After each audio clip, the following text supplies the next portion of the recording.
The Great Quest, Charles Hawes, Part 1. OLD Acquaintance. Chapter 1. The Stranger. One morning early in the summer of 1826, I brushed the sweat from my forehead and the flour from my clothes, unrolled my shirt sleeves to my wrists, donned my coat, and, with never a suspicion that the day was to be unlike any other, calmly walked out into the slanting sunshine. Rain had fallen in the night, and the air was still fresh and cool. Although the clock had but just struck 6, I had been at work an hour, and now that my uncle, Seth Affam, had come down to take charge of the store, I was glad that some business discussed the evening before gave me an excuse to go on an errand to the other end of the village. Uncle Seth looked up from his ledger as I passed. "You are prompt to go," said he. "I've scarce got my hat on the peg." "Well, the sooner the better, I suppose." Young Mackay's last shipment of oil was of poor quality and color. "The rascal needs a good wigging, but the best you can do is tell the old man my opinion of his son's goods. If he gets a notion that we're likely to go down to 9 cents a gallon on the next lot, he'll bring the boy to tour, I'll warrant you. Well, be gone. The sooner you go, the sooner you'll come, and we're like to have a busy day." I nodded and went down the steps, but turned again and looked back. As Uncle Seth sat at his desk just inside the door, his bald head showing above the ledgers, he made me think of a pigeonholed document concerned with matters of trade, weights and measures, and dollars and cents. He was a brisk, abrupt little man, with keen eyes and a thin mouth, and lines that cut at sharp angles into his forehead and drew testy curves around his chin, and in his way he was prominent in the village. Though ours was a community of Yankees, he had the reputation, in which he took great pride, of being an uncommonly sharp hand at a bargain. That it could be a doubtful compliment, he never suspected. He owned property in 3 towns besides our own village of Topham. He kept a very considerable balance in a Boston bank. He loaned money at interest from one end of the county to the other, and he held shares in 2 schoolers and a bark, not to mention the bustling general store that was the keystone of his prosperity. If anyone had presumed so far as to suggest that a close bargain could be aught but creditable, Uncle Seth would have shot a testy glance at him, with some such comment as, "Pooh, he's drunk or crazy." And he would then have atoned for any little trickery by his generosity. Come Sunday, when the offering was taken at church, there were, to be sure, those who said, by allusion or implication, that he would beat the devil at his own game, for all his pains to appear so downright honest. But they were ne'er-do-weels and village scoundrels, whom Uncle Seth, although he was said to have known them well enough in early youth, passed without deigning to give them so much as a nod, and of course no one believed the word of such as they. For my own part, I had only friendly feelings toward him, for he was always a decent man, and since my mother died, his odd bursts of generosity had touched me not a little. Grumpy old Uncle Seth. Others might call him nigh, but for all his abrupt manner, he was kind to me after a queer, short fashion, and many a bank note had whisked from his pocket to mine at moments when a stranger would have thought him in furious temper. Turning on my heel, I left him busy at his desk amid his barrels and cans and kegs and boxes, and unwittingly set forth to meet the beginning of the wildest, maddest adventure that I ever heard of outside the pages of fiction. As I went down past the church, the parsonage, the smithy, the little group of buildings that, together with our general store, formed the hub on which the life of the country for many miles thereabouts revolved, I was surprised to see no one astir. Few country people then were, or now are, so shameless as to lie in bed at 6 o'clock of a summer morning. By rights I should have heard the clank of metal, the hum of voices, men calling to their horses, saws whining through wood, and hammers driving nails. But there was no sound of speech or labor. Nail kegs on which our village worthies habitually reposed during long intervals of the working day were unoccupied. The fire in the blacksmith's forge, for want of blowing, had died down to a dull deep red. 3 horses were tugging at their halters inside the smithy, and a well-fed team was waiting outside by a heavy cart, yet no one was anywhere to be seen. Perceiving all this from a distance, I was frankly puzzled, and as I approached, I cast about with lively curiosity to see what could cause so strange a state of affairs. It was only when I had gone past the smithy, that I saw the smith and his customers and his habitual guests gathered on the other side of the building, where I had not been able to see them before. They were staring at the old village tavern, which stood some distance away on a gentle rise of land. My curiosity so prevailed over my sense of duty that I turned from the road through the tall grass, temporarily abandoning my errand, and picked my way among some old wheels and scrap iron to join the men. Their talk only aggravated my wonder. Clearing his throat, the smith gruffly muttered, "It does act like him, and yet I can't believe it'll be him. Why shouldn't he come back?" One of the farmers asked in a louder voice. Things done 20 years ago will never be dragged up to face him, and he'd know that. The smith grunted. Where would Neil Gleason find the money to buy a suit of good clothes and a beaver hat? That's easy answered, a third speaker put in. And they all exchanged significant glances. In the silence that followed, I made bold to put a question for myself. Of whom are you talking? I asked. They looked closely at me and again exchanged glances. There's someone up yonder at the inn, Joe, the smith said kindly, and Ben, here, getting sight of him last night and again this morning, has took a notion that it's a fellow who used to live here years ago and who left town, well, in a hurry. As to that, I can't be sure, I'd not be surprised if it was Neil Gleason after all. I now discerned in one of the rocking chairs on the porch the figure of a stranger, well dressed so far as we could see at that distance, who wore a big beaver hat set rakishly a trifle forward. He had thrust his thumbs into the armholes of his waistcoat, and as he leaned back, with his feet raised against one of the columns that supported the porch roof, he sent clouds of white cigar smoke eddying up and away. The others were so intent on their random speculations that, when I asked more about who and what Neil Gleason was, they ignored my question, and continued to exchange observations in low voices. I could hear little of their talk without forcing myself into their very midst, and of what little I heard I made still less, for it was full of unfamiliar names and reminiscences that meant nothing to me. When someone spoke of Seth Upham, my mother's brother, I was all ears on the instant, but I saw the smith glance at me, and probably he nudged the speaker, for, after a moment's pause, they went on about indifferent matters. I then perceived that I was unlikely to learn more, so I returned to the road and continued on my way. As I passed the tavern I took occasion to see what I could, in courtesy, of the stranger, but he looked so hard at me while I was passing that I could steal only glances at him, unless I gave him stare for stare, which I did not wish to do. So I got only a brief glimpse of tall hat, old dark eyes under bushy brows, big nose, smooth-shaven chin, and smiling mouth, all of which a heavy stock and voluminous coat seemed to support. I thought that I caught the flash of a jeweled pin in the man's stock and of a ring on his ringer, but of that I was not sure until later. Pushing on, I left him in the old inn chair, as proud as a sultan, puffing clouds of white smoke from a long cigar and surveying the village as grandly as if he owned it, while I went about my uncle's business at the other end of the town. But when I had gone far on my way, his dark face and arrogant manner were still in my mind.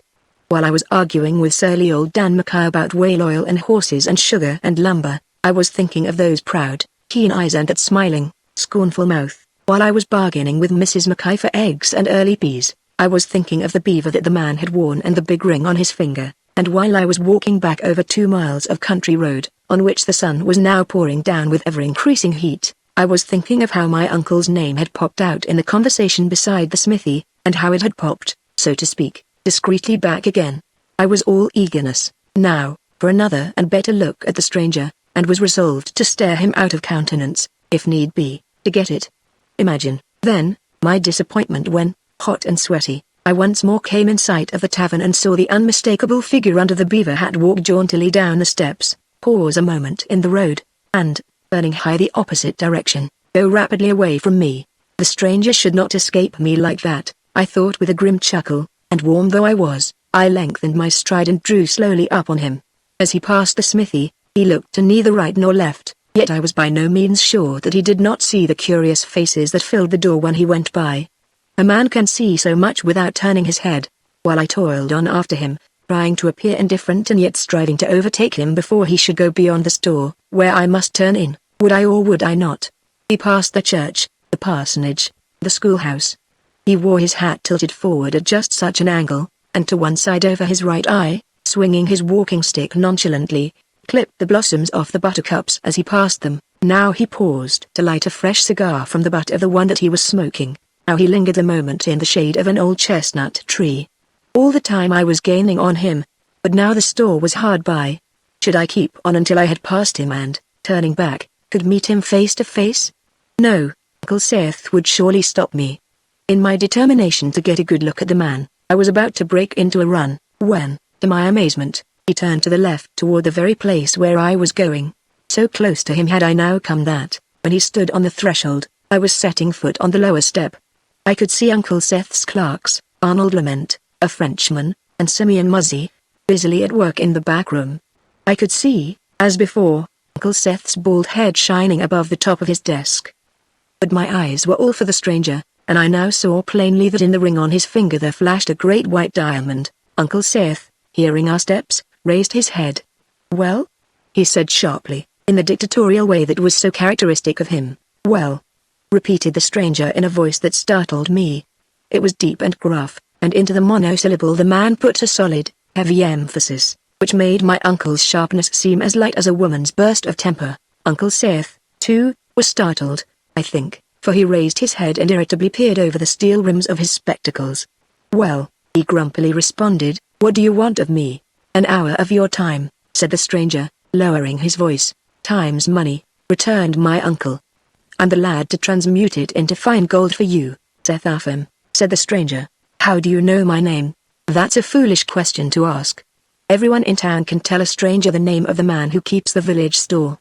My uncle grunted irritably, and brushed his chin with the feather of his quill. "Come," said the stranger, "where's a chair?" "Them that come to this store to loaf," my uncle cried, "generally sit on cracker boxes. I'm a busy man." He was still looking closely at the stranger, but his voice indicated that, after all, it might not be so hard to mollify him. "Well, I ain't proud," the stranger said with a conciliatory gesture, but without the faintest nicker of a smile. "It won't be the first time I've sat on a cracker box and talked to Seth Upham. I mind a time once when old Parker used to keep the store, and me and you had stole our hats full of crackers, which we ate in the little old camp over by the river." "Who?" cried Uncle Seth. "Who in heaven's name are you?" He was pale to the very summit of his bald head, unconscious of what he was doing. He had thrust his pen down on the open ledger, where it left a great blotch of wet ink. "HGH. You've got no great memory for old friends, have you, Seth? You're rich now, I hear. Money bags full of gold. Well, tune's money, you said. You're going to put in a golden hour with me this day." Uncle Seth got up and laid a trembling hand on the back of his desk. "Neil Gleason. Cornelius Gleason," he gasped. The stranger pushed his beaver back on his head, and with the finger on which the diamond sparkled flicked the ash from his cigar. "It's me, Seth," he returned, and for the first time since I had seen him he laughed a deep, hearty laugh. "Well, what'll you have?" Uncle Seth demanded hotly. "I'm an honest man. I'm a deacon in the church. My business is an honest business. There's nothing here for you, Neil." "What do you want?" In spite of his apparent anger, or because of it, Uncle Seth's voice trembled. "Well, what do you mean by all this talk of an honest man? Ain't I an honest man? Why, HGH. You've not got much to say to that, have you?" Why, I don't know." "Of course you don't know. You don't know an honest man when you see one. Don't talk to me like that, Seth Upham. You and me has robbed too many churches together when we was boys to have you talk like that now. You and me, for heaven's sake keep still," Uncle Seth cried. "Customers are coming." Neil Gleason grunted again. Pushing a cracker box into the corner behind Uncle Seth's desk and placing his beaver on it, he settled back in Uncle Seth's own chair, with a cool impudent wink at me, as if for a long stay, while Uncle Seth, with an eagerness quite unlike his usual abrupt, scornful manner, rushed away from his unwelcome guest and proceeded to make himself surprisingly agreeable to a par of country women who wished to barter butter for cotton cloth. Chapter 2. My uncle behaves queerly. The village of Topham, to which, after an absence of 20 years, Cornelius Gleason had returned as a stranger, lay near the sea and yet not beside it. Near the post road and yet not upon it. From the lower branches of an old pine that used to stand on the hill behind the tavern we could see a thread of salt water, which gleamed like silver in the sun, and, on the clearest days, if we climbed higher, we could sometimes catch a glimpse of tiny ships working up or down the coast.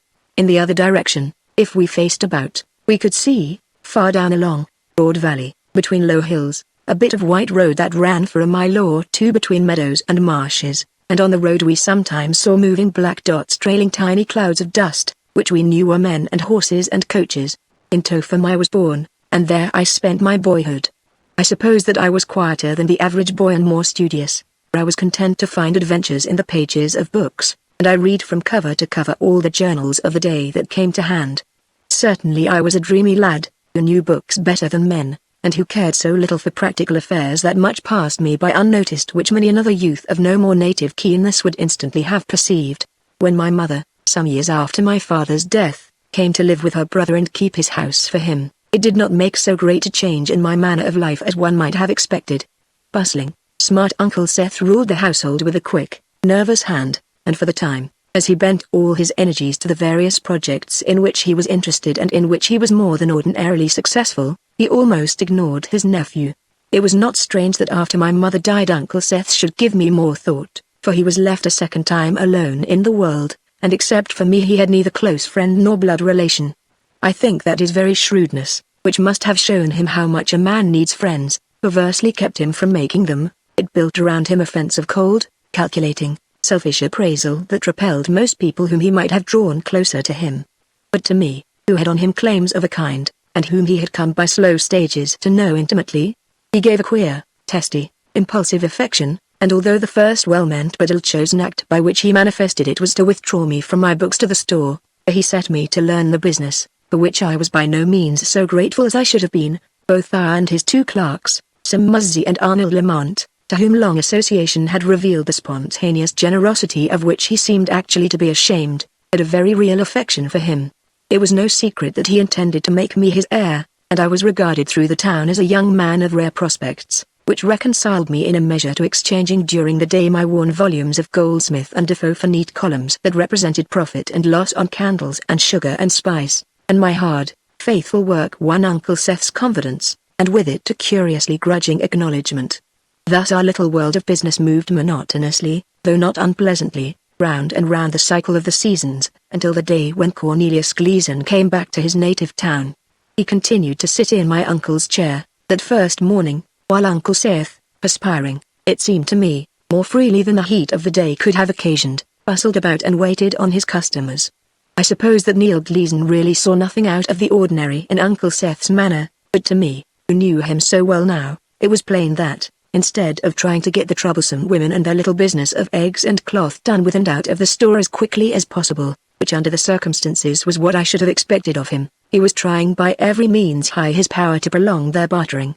And whether or not Neil Gleason suspected this, with imperturbable assurance he watched Uncle Seth pass from one end of the store to the other. When at last the women went away and Uncle Seth returned to his desk, Gleason removed the beaver from the cracker box, and blowing a ring of smoke out across the top of the desk, watched the draft from the door tear it into thin blue shreds. "Sit down," he said calmly. I was already staring at them in amazement, but my amazement was fourfold when Uncle Seth hesitated, gulped, and seated himself on the cracker box. "Joe," he said in an odd voice, "go help Arnold and Sim in the back shop." So I went out and left them. And when I came back, Cornelius Gleason was gone. But the next day he came again, and the next, and the next. That he was the very man the smith and his cronies had thought him, I learned beyond peradventure of a doubt. Strange tales were whispered here and there about the village, and women covertly turned their eyes to watch him when he passed. Some men who had known him in the old days tried to conceal it, and pretended to be ignorant of all that concerned him, and gave him the coldest of cold stares when they chanced to meet him face to face. Others, on the contrary, caught his attention and called on him at the tavern, and went away, red with anger, when he coldly snubbed them. At the time it seemed to make little difference to him what they thought. Strangely enough, the Cornelius Gleason who had come back to his boyhood home was a very different Cornelius, people found, from the one who, 20 years before, had gone away by night with the town officers hot on his trail. Strange stories of that wild night passed about the town, and I learned, in one way and another, that Gleason was not the only lad who had then disappeared. There was talk of one Eli Norton, and of foul play, and an ugly word was whispered. But it had all happened long before, much had been forgotten, and some things have never come to light, and the officers who had run E. Gleason out of town were long since dead. So, as the farmer by the smithy had said would be the case, the old scandals were let lie, and Gleason went his way unmolested. That my uncle would gladly have been rid of the fellow, for all his grand airs and the pocketfuls of money that he would throw out on the bar at the inn or on the counter at the store, I very well knew. I sometimes saw him wince at Gleason's effrontery, or start to retort with his customary sharpness, and then go red or pale and press his lips to a straight line. Yet I could not imagine why this should be. If any other man had treated him so, Uncle Seth would have turned on him with the sharpest words at his command. It was not like him to sit meekly down to another's arrogance. He had been too long a leading man in our community. But Cornelius Gleason seemed to have cast a spell upon him.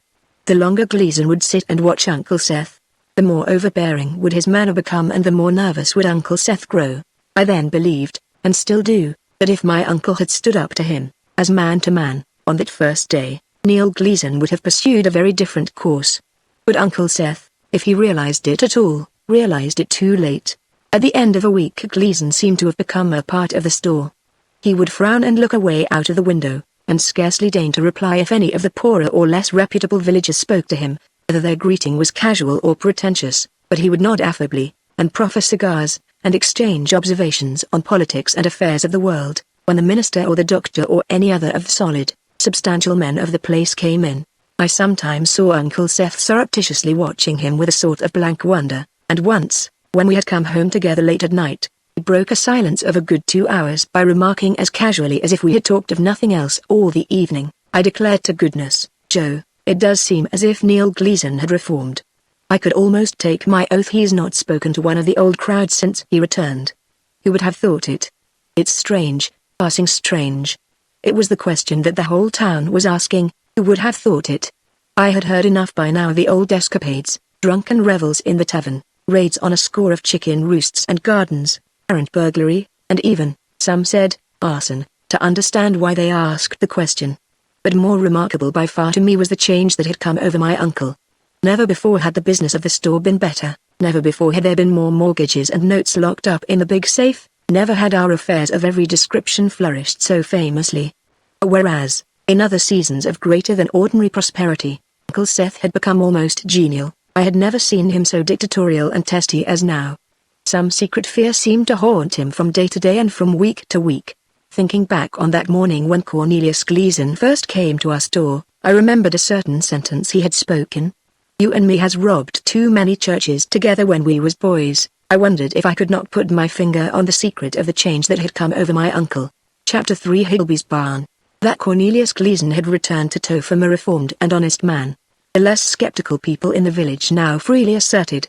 To be sure, some said that no good could come from any man who wore a diamond on his finger, to say nothing of another in his stock, and the minister held aloof for reasons known only to himself.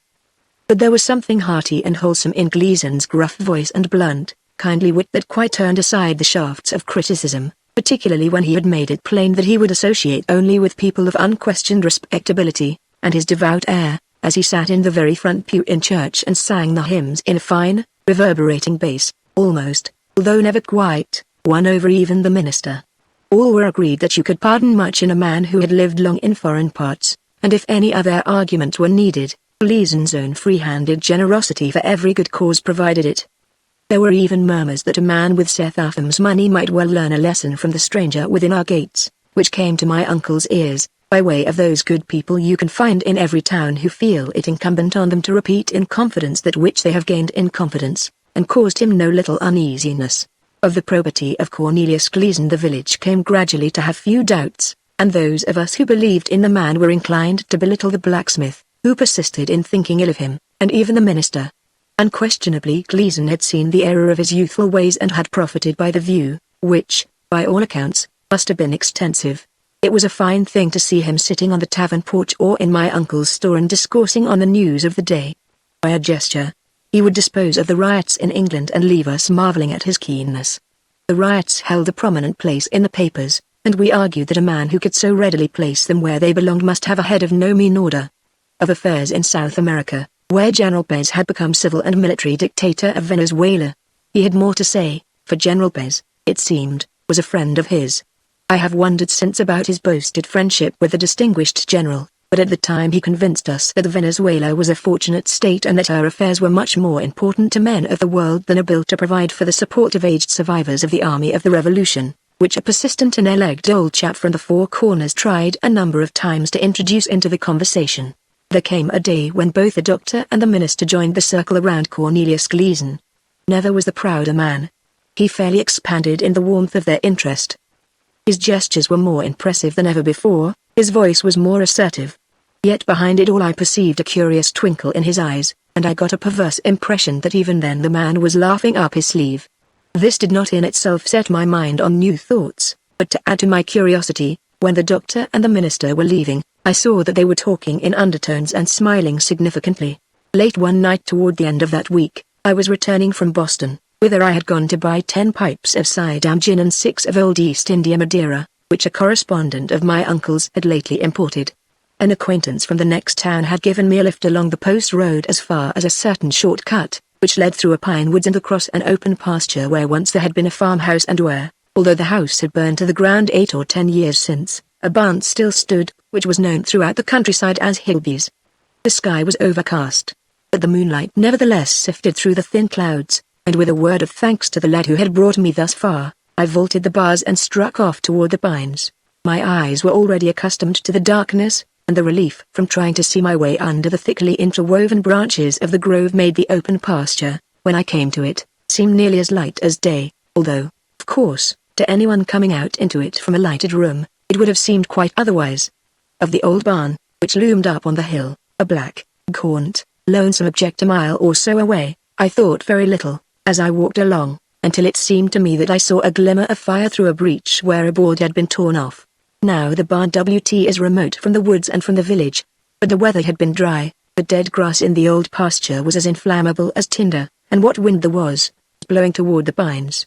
Since it was plain that I ought to investigate that flash of fire, I left the path and began to climb the hill. Stopping suddenly, I listened with all my ears. I thought I had heard voices. It behooved me to be cautious. Prudently, now, I advanced, and as silently as possible. Now I knew that I heard voices. The knowledge that there were men in the old barn relieved me of any sense of duty in the matter of a possible fire, but at the same time it kindled my imagination. Who were they, and why had they come, and what were they doing? Instead of walking boldly up to the barn door, I began to climb the wall that served as the foundation. The wall was 6 or 8 feet high, but built of large stones, which afforded me easy hold for foot and hand, and from the top I was confident that I could peek in at a window just above.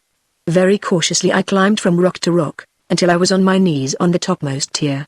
Now, twisting about and keeping flat to the barn with both arms extended so as not to overbalance and fall, I raised myself little by little, only to find, to my keen disappointment, that the window was still 10 inches above my eyes.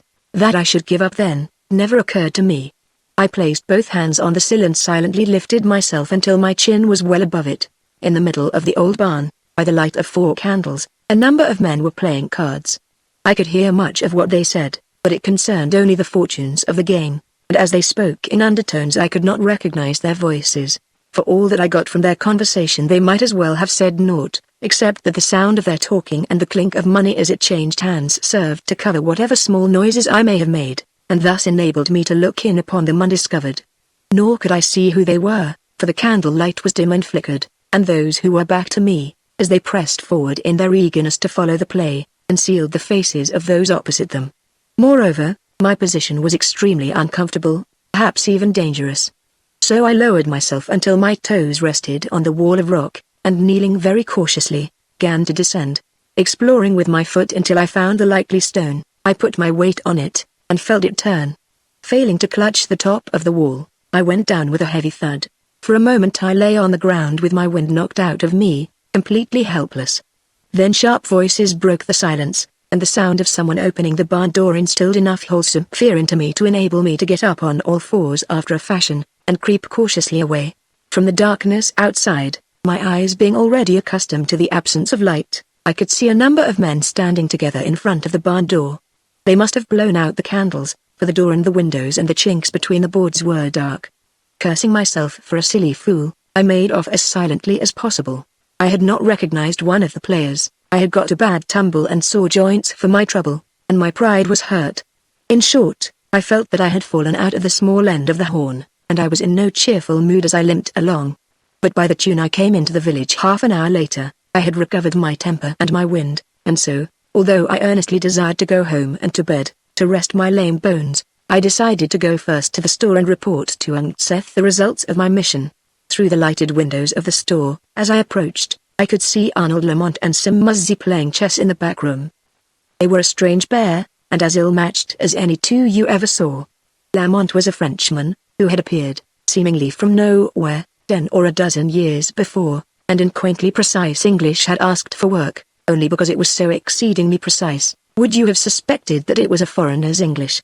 He carried himself with a strange dignity, and his manner, which seemed to confer a favor rather than to seek one, had impressed Uncle Seth almost against his will. "Why, yes," he had said sharply, "there's work enough to keep another man. But what, pray, has brought you here?" "It is the fortune of war," Lamont had replied. And that was all that my uncle ever got out of him. Without more ado he had joined Sim Muzzy, a well-meaning, simple fellow who had already worked for Uncle Seth for some 8 years. And there he had stayed ever since.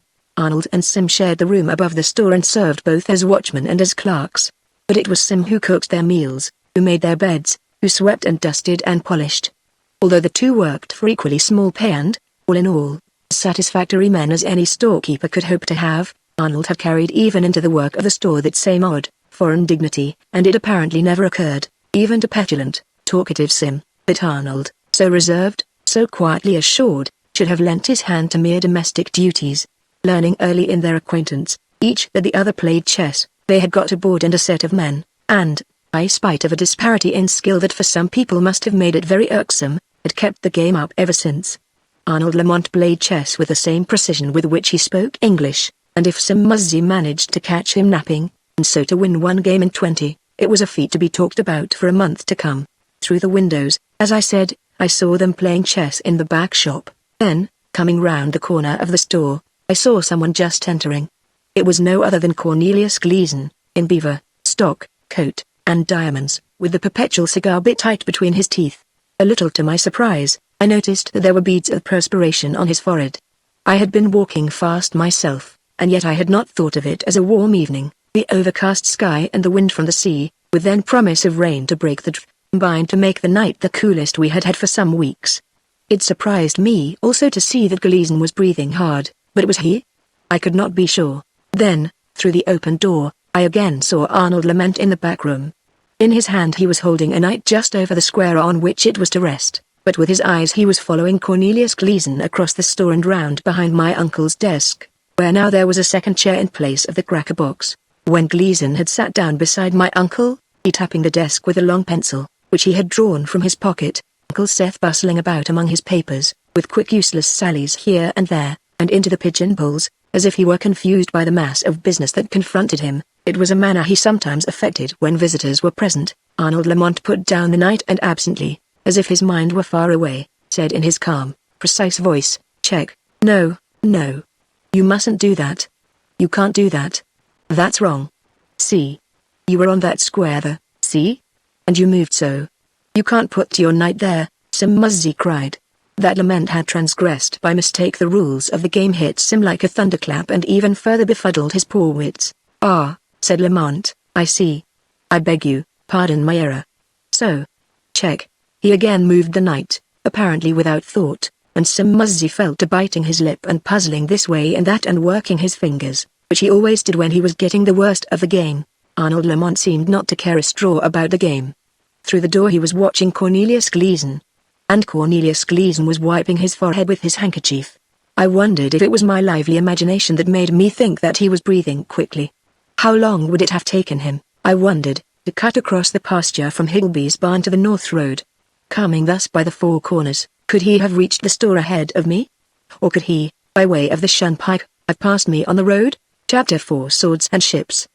Having succeeded in establishing himself in the society and confidence of the more substantial men of the village, and having discomfited completely those few, among whom remained the blacksmith, who had treated him shabbily in the first weeks of his return and had continued ever since to regard him with suspicion, Cornelius Gleason began now to extend his campaign to other quarters, and to curry favor among those whose goodwill, so far as I could see, was really of little weight one way or another.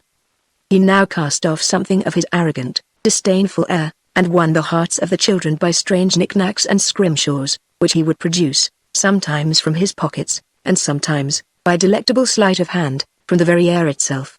Before long half the homes in the village boasted whales' teeth on which were wrought pictures of whales and ships and savages, or chips of ivory carved into odd little idols, and every one of them, you would find, if you took the trouble to ask, came from the old chests that Neil Gleason kept under the bed in his room at the tavern, where now he was regarded as the prince of guests.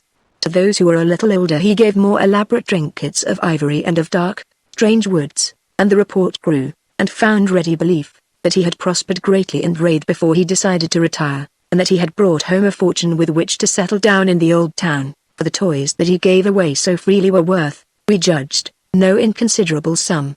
But to the lads in their early 20s, of whom I was one, he endeared himself perhaps most of all when, One fine afternoon, smoking one of his long cigars and wearing his beaver tilted forward at just such an angle, he came down the road with a great awkward bundle under his arm, and disclosed on the porch of my uncle's store half a dozen foils and a pair of masks.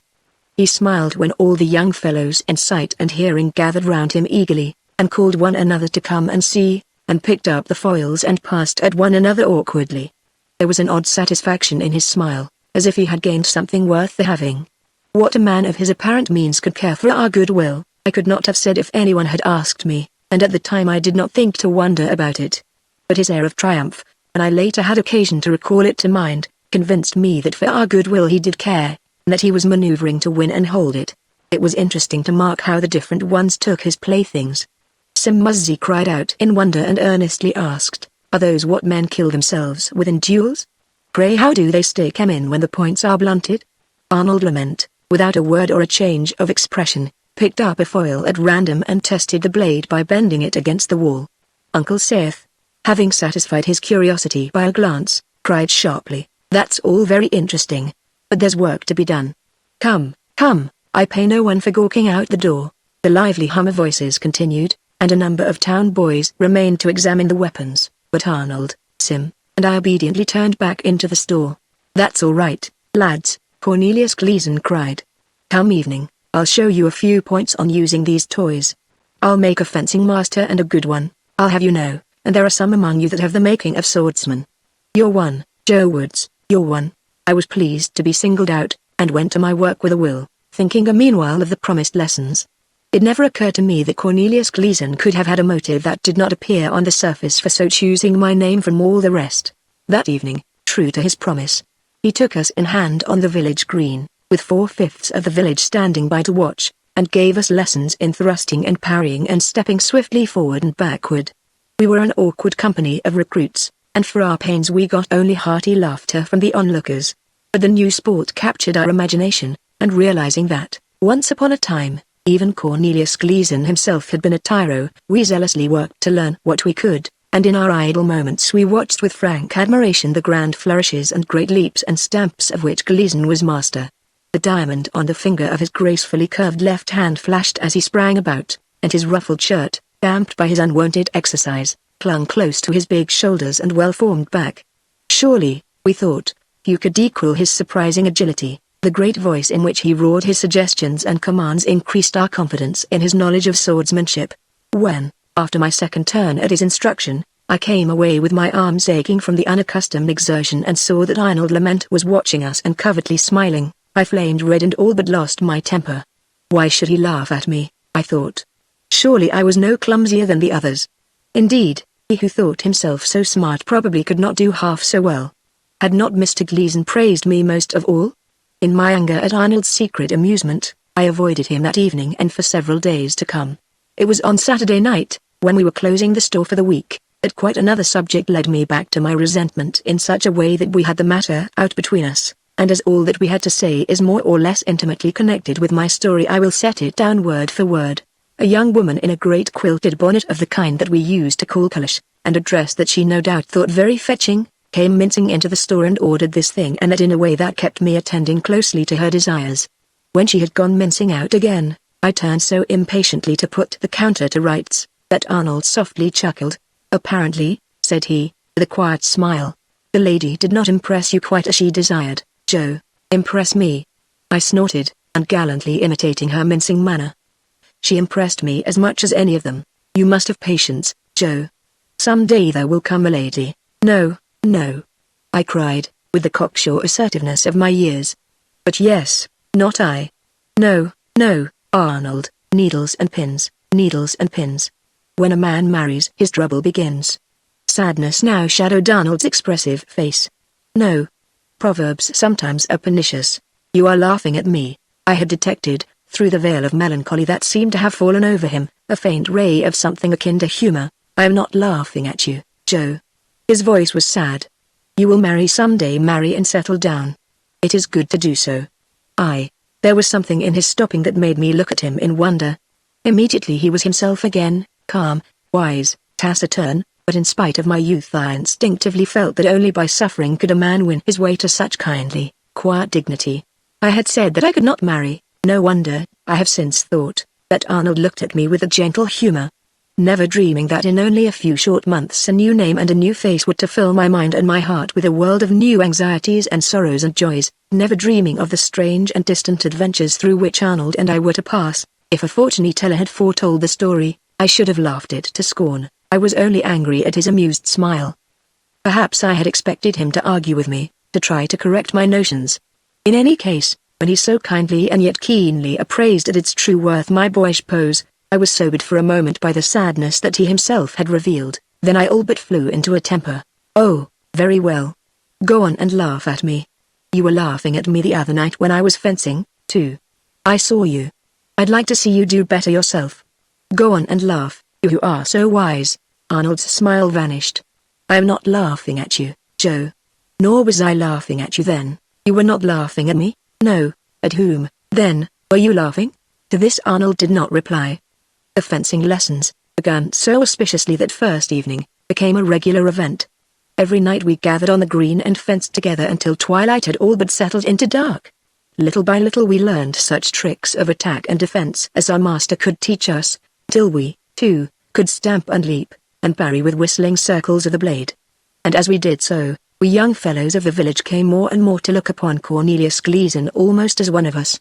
Though his coming had aroused suspicion, though for many weeks there were few who would say a good word for him, as the summer wore away, he established himself so firmly in the life of his native town that people began to forget, as far as anyone could see, that he had ever had occasion to leave it in great haste. If he praised my fencing and gave me more time than the others, I thought it no more than my due. Was I not a young man of great prospects? If Uncle Seth had at first regarded him with suspicion, Uncle Seth, too, had quite returned now to his old abrupt, masterful way and was again as sharp and quick of tongue as ever, even when Neil Gleason was sitting in Uncle Seth's own chair and at his own desk. Perhaps, had we been keener, we should have suspected that something was wrong, simply because no one except a few stupid persons like the blacksmith had a word to say against Neil Gleason. You would at least have expected his old cronies to resent his leaving them for more respectable company. But not even from them did there come a whisper of suspicion or complaint. Why should not a man come home to his native place to enjoy the prosperity of his later years? We argued. It was the most natural thing in the world, and when Cornelius Gleason talked of foreign wars and the state of the country and the deaths of Mr. Adams and Mr. Jefferson, and of the duel between Mr. Clay and Mr. Randolph, the most intelligent of us listened with respect, and found occasion in his shrewd observations and trenchant comment to rejoice that Topham had so able a son to return to her in the full power of his maturity. There was even talk of sending him to Congress, and that it was not idle gossip I know because 3 politicians from Boston came to town and conferred with our selectman and Judge Boardman over their wine at the inn for a long evening, and Peter Nuttles, whose sister waited on them, spread the story to the ends of the county. Late one night, when Uncle Seth and I were about to set out for home, leaving Arnold and Sim to lock up the store, we parted with Gleason on the porch, he stalking off to the right high the moonlight and swinging his cane as he went, we turning our backs on the village and the bright windows of the tavern, and stepping smartly toward our own dark house, in which the one lighted lamp shone from the window of the room that Mrs. Jameson, our housekeeper, occupied. "He's a man of judgment," Uncle Seth said, as if meditating aloud, "rare judgment and a wonderful knowledge of the world." He seemed to expect no reply, and I made none. "He was venturesome to rashness as a boy," Uncle Seth presently continued. "All that seems to have changed now." We walked along through the dust. The weeds beside the road and the branches of the trees and shrubs were damp with dew. "As a boy," Uncle Seth said at last, "I should never have thought of going to Neil Gleason for judgment, or for knowledge." And when we stood on the porch in the moonlight and looked back at the village, where all the houses were dark now except for a lamp here and there that continued to burn far into the night, he added, "How would you like to leave all this, Joe, and wrestle a fall with fortune for big stakes, for rich stakes, with everything in our favor to win?" At something in his voice I turned on my heel, my heart leaping, and stared hard at him, as if he suddenly realized that he had been saying things he ought not to say. He gave himself a quick shake, and woke from his meditations with a start. "We must away to bed," he cried sharply. "It's close on midnight." Here was a matter for speculation. For an hour that afternoon and for another hour that evening Uncle Seth and Neil Gleason had sat behind my uncle's desk, with their chairs drawn close together and the beaver laid on the cracker box, and had scribbled endless columns of figures and mysterious notes on sheet after sheet of foolscap. What, I wondered, did it mean? At noon next day, as I was waiting on customers in the front of the store, I saw a rider with full saddlebags pass, on a great black horse. Shortly afterwards I heard one of the customers remark that the horse was standing at the inn. Glancing out of the window, I saw that the rider had dismounted and was talking with Cornelius Gleason, though the distance was considerable. Gleason's bearing and the forward tilt of his beaver were unmistakable. When next I passed the window, I saw that Gleason was posting down the road toward the store, with his beaver tipped even further over his right eye, his cane swinging, and a bundle under his arm. As I bowed the customers out, Gleason entered the store, brushing past me with a nod, and loudly called, "Seth Upham. Seth Upham. Where are you?" "Here I am." "What's wanted?" my uncle testily retorted, as he emerged from a bin into which he had thrust his head and shoulders in his efforts to fill a peg measure. "Come, come," cried Gleason in his great, rough voice. "Here's news." "News," returned my uncle, sharply. "News is no reason to scare a man out of a year's growth." Neil Gleason laughed loudly and gave my uncle a resounding slap on the back that made him double tithe. "News, Seth, news is the key to fortune. Come, man, come, lay by your pettifogging. Here's papers just in by the post. You ain't going to let him lie no more than I am." To my amazement, I could never get used to it. My uncle's resentment seemed to go like mist before the sun, and he said not a word against the boisterous roughness of the friend of his youth, although I almost believe that, if anyone else had dared to treat him so, he would have grained the man with a hayfork. Instead, he wiped his hands on his coarse apron and followed Gleason to the desk, where they sat down in the two chairs that now were always behind it.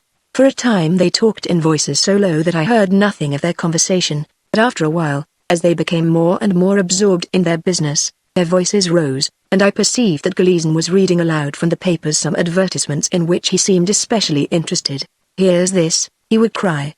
"Listen to this. If this ain't a good one, I'll miss my guess. Executors' sale, Ship Congress, on Saturday the 15th, at 12 o'clock, at the wharf of the late William Gray, Lind Street, will be sold at public auction. The Ship Congress, built at Mattapoisett near New Bedford hire the year 1823 and designed for the whale fishery. Measures 349 tons, is copper fastened and was copper sheathed over felt in London on the first voyage, and is in every respect a first-rate vessel. She has 2 suits or sails, chain and hemp cables, and is well found in the usual appurtenances. By order of the executors of the late William Gray, Whitewell, Bond and Company, auctioneers. There, Seth, there's a vessel for you, I'll warrant you." My uncle murmured something that I could not hear, then Gleason tipped his beaver back on his head. For once he had neglected to set it on the cracker box, and hoarsely laughed. "Well, I'll be shot," he roared. "How's a man to better himself, if he's so confounded cautious? Well, then, how's this, Marshall's sale? United States of America, District of Massachusetts, Boston, August 31st, 1826. Pursuant to a warrant from the Honorable John Davis, Judge of the District Court for the District aforesaid, I hereby give public notice that I shall sell at public auction on Wednesday the 8th day of September, at 12 o'clock noon, at Long Wharf, the schooner Caroline and Clara, libeled for wages by William Shipley, and the money arising from the sale to be paid into court. Samuel D. Haynes, Marshal. That'll come cheap, if cheap you'll have. But mark what I tell you, Seth, what comes cheap, goes cheap. There's no good in it. It ain't as if you hadn't the money. The plan's mine, and I tell you, it's a good one, with 3 merry men waiting for us over yonder. Half's for you, a whole half, mind you, a half's to be divided amongst the rest of us.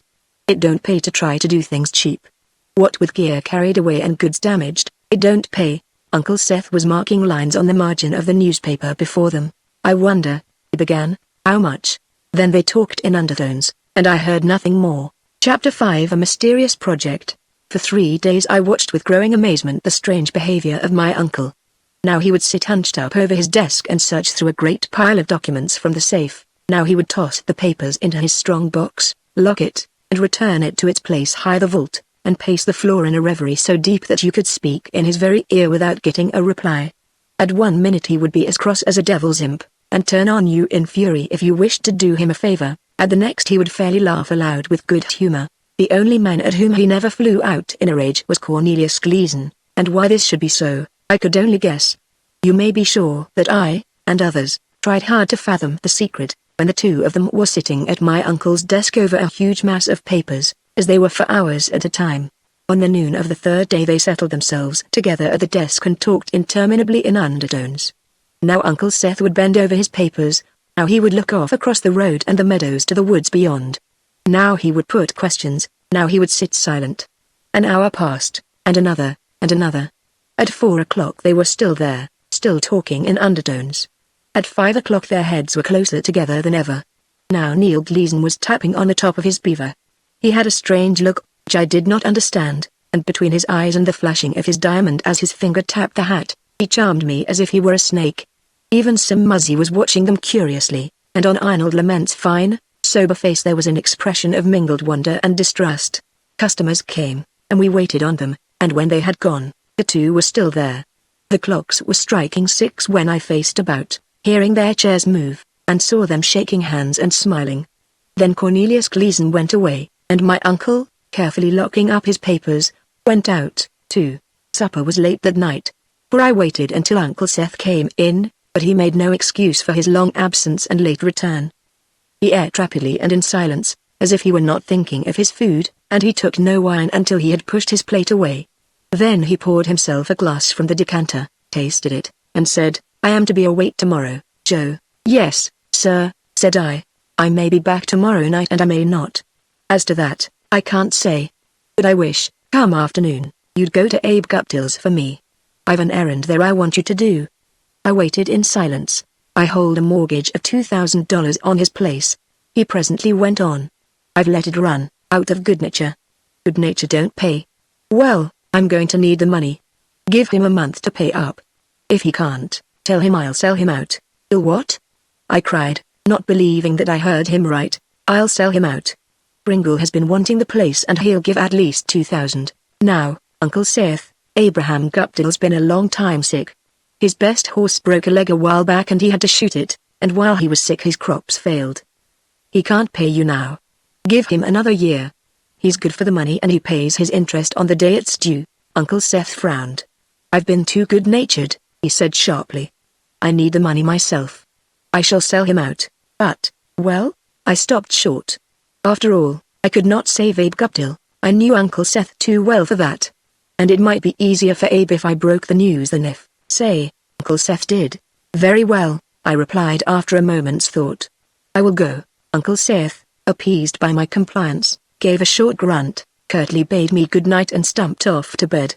But I, wondering what was afoot, sat a long time at table while the candles burned lower and lower. Next morning, clad in his Sunday best, Uncle Seth waited in front of the store, with his horses harnessed and ready, until the tall familiar figure, with cane, cigar, and beaver hat, came marching grandly down from the inn. Then the two got into the carriage and drove away. Some hours later, leaving Arnold Lament in charge of the store, I set off in turn, humbly and on foot, toward the White House by the distant sea where poor Abraham Guptill lived, and you can be sure that it made me sick at heart to think of my errand. From the pine land and meadows of Topham, the road emerged on the border of a salt marsh, along which I tramped for an hour or two, then, passing now through scrubby timber, now between barren farms, it led up on high ground, which a few miles farther on fell away to tawny rocks and yellow sand and the sea, which came rolling in on the beach in long, white hissing waves.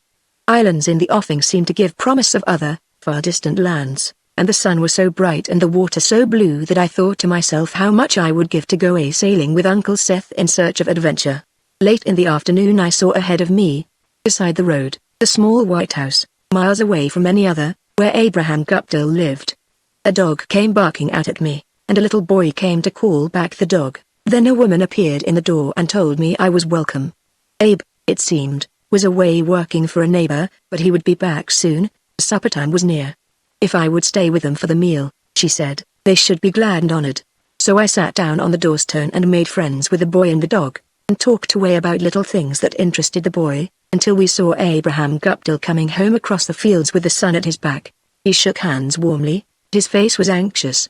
And when after supper we went outdoors and I told him as kindly as I could the errand on which my uncle had sent me, he shook his head. "I feared it," said he. "It's rumored round the country that Seth Upham's collecting money wherever he can. Without this, I've been in desperate straits, and now—" He spread his hands hopelessly and leaned against the fence. His eyes wandered over the acres on which he was raising crops by sheer strength and determination. It was a poor, stony farm, yet the man had claimed it from the wilderness and, what with fishing and odd jobs, had been making a success of life until one misfortune after another had fairly overwhelmed him. "It must go," he said at last. As best I could, I was taking leave of him for the long tramp home, when he suddenly roused himself and cried, "But stay. See. The storm is hard upon us. You must not go back until tomorrow." Heavy clouds were banking in the west, and already we could hear the rumble of thunder. It troubled me to accept the hospitality of the Guptills when I had come on such an errand, but the kindly souls would hear of no denial, so I joined Abe in the chores with such goodwill, that we had milked, and fed the stock, and closed the barns for the night before the first drops fell. Meanwhile much had gone forward indoors, and when we returned to the house I was shown to a great bed made up with clean linen fragrant of lavender. Darkness had scarcely fallen, but I was so weary that I undressed and threw myself on the bed and went quietly to sleep while the storm came raging down the coast. As one so often does in a strange place, I woke uncommonly early. Dawn had no more than touched the eastern horizon, but I got out of bed and, hearing someone stirring, went to the window. A door closed very gently, then a man came round the corner of the house and struck off across the fields. It was Abraham Guptill. What could he be doing abroad at that hour? Going to the door of my room, which led into the kitchen, I softly opened it, then stopped in amazement. Someone was asleep on the kitchen floor. I looked closer and saw that it was a woman with a child, then I turned back and closed the door again. Rather than send me away, even though I brought a message that meant the loss of their home, those good people had given me the one bed in the house, and themselves, man, WTM, and child, slept on hard boards, with only a blanket under them. Since I could not leave my room without their knowing that I had discovered their secret, I sat down by the window and watched the dawn come across the sea upon a world that was clean and cool after the shower of the night. For an hour, as the light grew stronger, I watched the slow waves that came rolling in and poured upon the long rocks in cascades of silver, and still the time wore on, and still Abe remained away. Another hour had nearly gone when I saw him coming in the distance along the shore, and heard his wife stirring outside. Now someone knocked at my door. I replied with a prompt good morning, and presently went into the kitchen, where the three greeted me warmly. All signs of their sleeping on the kitchen floor had vanished. "I don't know what I shall do, Joe," said Abraham Guptill when I was taking leave of him an hour later. "This place is all I have." I made up my mind there and then that neither Abraham Guptill nor his wife and child should suffer want. "I'll see to that," I replied. "There'll be something for you to do and some place for you to go." Then, with no idea how I should fulfill my promise, I shook his hand and left him. When at last I got back to the store, Arnold Lament was there alone. My uncle had not returned, and Sim Muzzy had gone fishing. It was an uncommonly hot day, and since there were few customers, we sat and talked of one thing and another. When I saw that Arnold was looking closely at the foils, which stood in a corner, an idea came to me. Cornelius Gleason had praised my swordsmanship to the skies, and, indeed, I was truly becoming a match for him. Twice I had actually taken a bout from him, with a great swishing and clattering of blades and stamping of feet, and now, though he continued to give me lessons, no longer would meet me in an assault. As for the other young fellows, I had far and away outstripped them. "Would you like to try the foils once, Arnold?" I asked. "I'll give you a lesson if you say so." For a moment I thought there was a twinkle in the depths of his eyes, but when I looked again they were sober and innocent. "Why, yes," he said. Something in the way he tested the foils made me a bit uneasy, in spite of my confidence, but I shrugged it off. "You have learned well by watching," I said, as we came on guard. "I have tried it before," said he. "Then," said I will lunge and you shall see if you can parry me." "Very well." After a few perfunctory passes, during which I advanced and retreated in a way that I flattered myself was exceptionally clever, and after a quick feint in low line, I disengaged, deceived a counter parry by doubling, and confidently lunged. To my amazement my foil rested against his blade hardly out of line with his body, so slightly out of line that I honestly believed the attack had miscarried by my own clumsiness. Certainly I never had seen so nice a parry. That I escaped a riposte, I attributed to my deft recovery and the constant pressure of my blade on his. But even then I had an uncomfortable suspicion that behind the veil of his black mask Arnold was smiling, and I was really dazed by the failure of an attack that seemed to me so well planned and executed. Then, suddenly, easily, lightly, Arnold Lament's blade wove its way through my guard. His arms, his legs, his body moved with a lithe precision such as I had never dreamed of. My own foil, circling desperately, failed to find his, and his button rested for a moment against my right breast so surely and so competently that, in the face of his skill, I simply dropped my guard and stood in frank wonder and admiration. Even then I was vaguely aware that I could not fully appreciate it. Though I had thought myself an accomplished swordsman, the man's dexterity, which had revealed me as a clumsy blunderer, so amazingly superior to anything I had ever seen, that I simply could not realize to the full how remarkable it was. I whipped off my mask and cried, "You're a fencer." He smiled. "Are you surprised? A man does not tell all he knows." As I looked him in the face, I wondered at him. Uncle Seth had come to rely upon him implicitly for far more than you can get from any ordinary clerk. Yet we really knew nothing at all about him. A man does not tell all he knows. He had held his tongue without a slip for all those years. I saw him now in a new light. His face was keen, but more than keen. There was real wisdom in it. The quiet, confident dignity with which he always bore himself seemed suddenly to assume a new, deeper, more mysterious significance. Whatever the man might be, it was certain that he was no mere shopkeeper's clerk. That afternoon Uncle Seth and Gleason, the one strangely elated, the other more pompous and grand than ever, turned in the carriage. Of their errand, for the tune being they said nothing. Uncle Seth merely asked about Abe Guptill's note, and, when I answered him, impatiently grunted, "Poor Abe," I thought, and wondered what had come over my uncle. In the evening, as we were finishing supper, Uncle Seth leaned back with a broad smile. "Joe, my lad," he said, "our fortunes are making. Great days are ahead. I can buy and sell the town of Topham now, but before we are through, Joe, or you with the money I shall leave you, can buy and sell the city of Boston, or the Commonwealth of Massachusetts. There are great days ahead, Joe."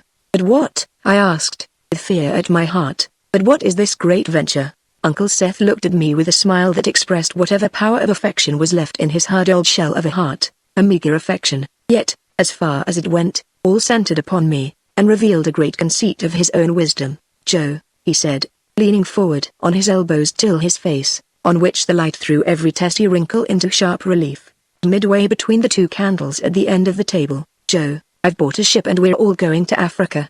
For a moment his voice expressed confidence, for a moment his affection for me triumphed over his native sharpness. "You're all I've got, Joey," he cried, "you're all that's left to the old man, and I'm going to do well by you. Whatever I have is yours, Joey, it's all coming to you, every cent and every dollar. Here, you must be wanting a bit of money to spend, here." He thrust his hand into his pocket and flung half a dozen gold pieces down on the dark, well-oiled mahogany where they rang and rolled and shone dully in the candlelight. "I swear, Joe, I think a lot of you. I suppose that not 5 people in all Topham had ever seen Uncle Seth in such a mood. I am sure that, if they had, the town could never have thought of him as only a cold, exacting man." But now a fear apparently overwhelmed him lest by so speaking out through his reticence he had committed some unforgivable offense, lest he had told too much. He seemed suddenly to snap back into his hard, cynical shell. "But of that, no more," he said sharply. "Not a word's to be said, you understand. Not a word to anyone." When I went back to the store that evening, I sat on the porch in the darkness and thought of Uncle Seth as I had seen him across the table, his face thrust forward between the candles, his elbows planted on the white linen, with the dim, restful walls of the room behind him, with the faces of my father and my mother looking down upon us from the gilt frames on the wall. I knew him too well to ask questions, even though, as I sat on the store porch, he was sitting just behind me inside the open window. What, I wondered, almost in despair, could we, of all people, do with a ship and a voyage to Africa? Had I not seen Cornelius Gleason play upon my uncle's fear and vanity and credulity? I had no doubt whatever that the same Neil Gleason, who had been run out of town 30 years before, was at the bottom of whatever mad voyage my uncle was going to send his ship upon. Then I thought of good old Abraham Guptill, so soon to be turned out of house and home, and of Arnold Lament, who saw and knew and understood so much, yet said so little. And again I thought of Cornelius Gleason, and when I was thinking of him, a strange thing came to pass. Down in the village a dog barked fiercely, then another nearer the store, then another. Then I saw coming up the road a figure that I could not mistake. The man with that tall hat, that flowing coat, that nonchalant air, which even the faint light of the stars revealed, could be no other than Cornelius Gleason himself. In the store behind me I heard the low drone of conversation from the men gathered round the stove, the click of a chessman set firmly on the board, the voice of Arnold Lament, so clear, so precise, and yet so definitely and indescribably foreign, saying, "Check." Through the small panes of glass I saw my uncle frowning over his ledgers. Now he noted some figure on the fool's cap at his right, now he appeared to count on his fingers. I turned again to watch Cornelius Gleason. Of course he could not know that anyone was sitting on the porch in the darkness. When he passed the store, he looked over at it with a turn of his head and a twist of his shoulders. His gesture gave me an impression of scorn and triumph so strong that I hardly restrained myself from retorting loudly and angrily. Then I bit my lip and watched him go by and disappear. Who, I wondered, and what really is Cornelius Gleason? Part 2. Hands Across the Sea. Chapter 1. Goodbye to old haunts and faces. That some extraordinary thing was afoot next day, every soul who worked in our store, or who entered it on business, vaguely felt. To me, who had gained a hint of what was going forward, baffling and tantalizing, yet a hint for all that, and to Arnold Lement, who, I was convinced as I saw him watch my uncle's nervous movements, although he had no such plain hint to go upon, had by his keen, silent observation unearthed even more than I. The sense of an impending great event was far from vague. I felt as sure as of my own name that before nightfall something would happen to uproot me from my native town, whose white houses and green trees and hedges, kindly people and familiar associations, lovely scenes and quiet, homely life I so deeply loved. The strange light in Cornelius Gleason's eyes, as he watched us hard at work taking an inventory of stock, confirmed me in the presentiment. My uncle's harassed, nervous manner as he drove us on with our various duties, Sim Muzzie's garrulous bewilderment, and Arnold Lament's keen, silent appraisal, added each its little to the sum of my convictions. The warmer the day grew, the harder we worked. Uncle Seth flew about like a madman, picking us up on this thing and that, and urging one to greater haste, another to greater care. Throwing off his coat, he pitched in with his own hands, and performed such prodigies of labor that it seemed as if our force were doubled by the addition of himself alone. And all the time Neil Gleason sat and smiled and tapped his beaver. He was so cool, so impudent about it, that I longed to turn on him and vent my spleen, but to Uncle Seth it apparently seemed entirely suitable that Gleason should idle while others worked. Of the true meaning of all this haste and turmoil I had no further inkling until in the early afternoon Gleason called loudly, "He's here," prompt to the minute. Then Uncle Seth drew a long breath, mopped the sweat from his face and cried, "I'm ready for him, thank heaven. The boys can be finishing up what little's left." I looked, and saw a gentleman, just alighted from his chaise, tying a handsome black horse to the hitching post before the door. Turning his back upon us all, Uncle Seth rushed to the door, his hands extended, and cried, "Welcome, sir. Since cockcrow this morning we have been hard at work upon the inventory, and it's this minute done, at least, all but adding a few columns. Sim, another chair by my desk. Quick. Mr. Gleason, I wish to present you to Mr. Brown. Come in, sir, come in." The three shook hands, and all sat down together and talked for some time. Then, at the stranger's remark, "Now for figures. There's nothing like figures to tell a story, Mr. Upham. Eh, Mr. Gleason? We can run over those columns you spoke of, here and now." They bestirred themselves.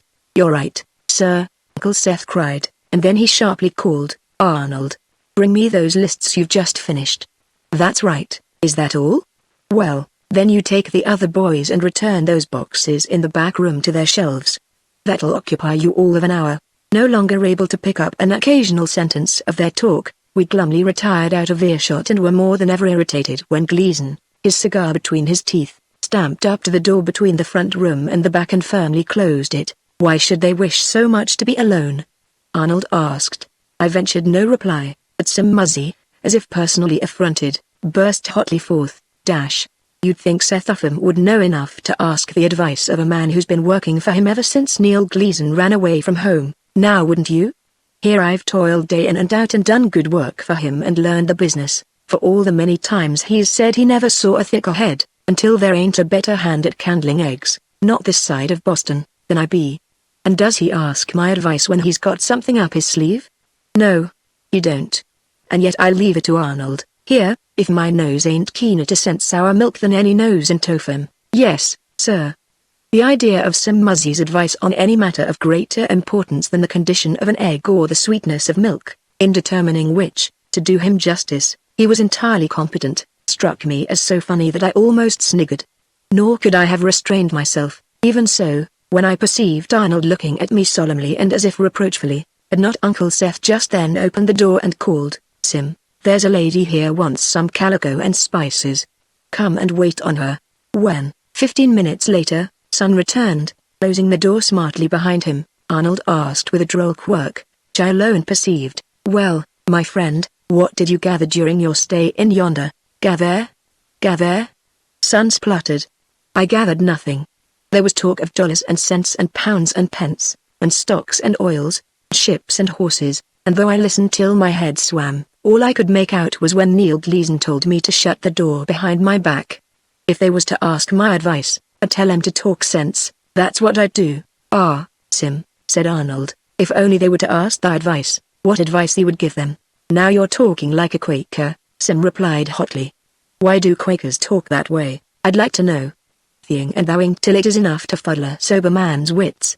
I declare they are almost as bad as people in foreign parts who, I've heard tell, have such a queer way of talking that an honest man can't at all understand what they're saying until he's got used to it. Such, indeed, is the way of the inconsiderate world, Sim," Arnold dryly replied.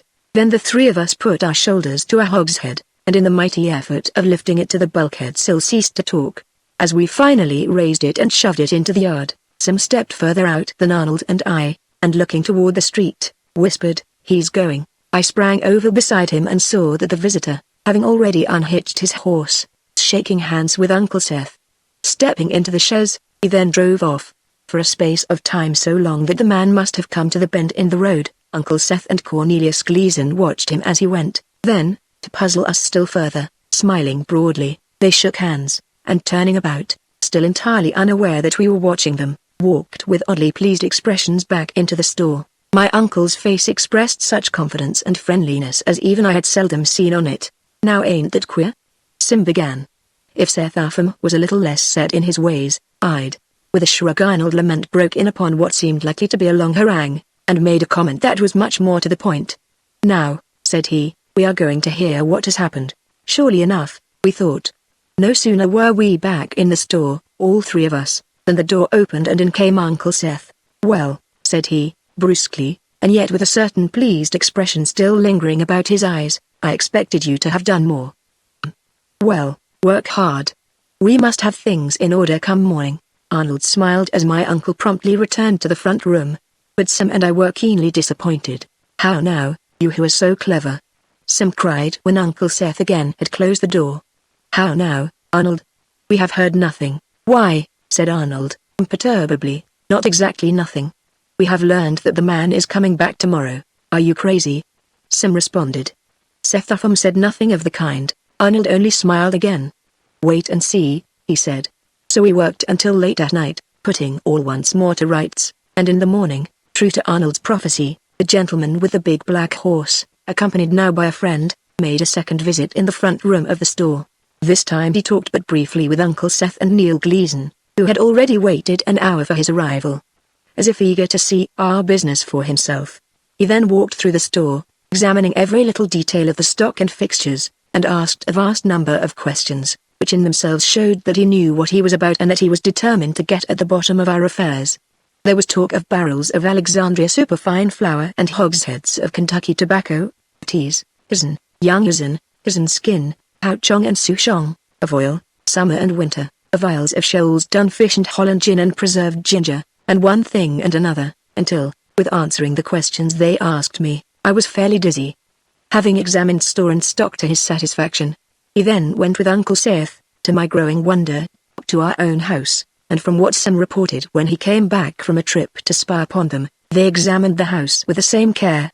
In due course they returned to the store and sat down at the desk, and then the friend who accompanied our first visitor wrote for some time on an official-looking document. Uncle Seth and the strange gentleman signed it, Arnold Lament, whom they summoned for the purpose, and Cornelius Gleason witnessed it, and all four drove away together, the gentleman and his friend in their chaise and Uncle Seth and Neil Gleason in our own. "When Seth Upham returns," said Arnold, "we shall be told all," and it was so. Coming back alone in the late afternoon, Uncle Seth and Gleason left the chaise at the door, and entering, announced that we should close the store early that day. Gleason was radiant with good nature, and there was the odor of liquor on his breath. Uncle Seth, on the contrary, appeared not to have tasted a drop.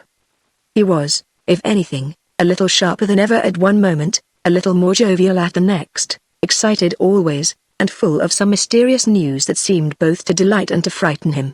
Obediently we fastened the shutters and drew the shades and made ready for the night. "Now, lads," said Uncle Seth, "come in by my desk and take chairs. I have news for you." Exchanging glances, we did so. Even Sim Muzzy was silent now. We all sat down together, Uncle Seth and Neil Gleason at the desk, Arnold Lamont and I a little at one side, and Sim Muzzy tilting back importantly at a point from which he could watch us all. At the time I thought what an interesting study in character the others made. But since then I have come to think that by my own attitude toward them I revealed more of the manner of youth I myself was, than by their bearing they revealed the manner of men they were. There was Neil Gleason, who held his cigar in his left hand and, with the finger on which his great diamond flashed, knocked each bit of ash on the floor so promptly after it formed, that the glowing coal of fire seemed to eat into the dark tobacco and leave no residue whatever. I was confident that he thought more of me both for my good fellowship and for my sound sense than he thought of any of the others present, or in town, for that matter. As for Uncle Seth, who was at once nervous and elated, I must confess, although it did not take me long to learn enough to be heartily ashamed of it, that I was just a little inclined in my own mind to patronize him, for although all my excellent prospects came entirely from his shrewd labors, I felt that he was essentially the big toad in the small puddle. With the others, I smiled at Sim Muzzy. But with regard to Arnold Lamont I was less confident. There had been a world of philosophy in his brief remark that a man does not tell all he knows, and my fencing bout with him was still too fresh in my mind to permit me actually to patronize him.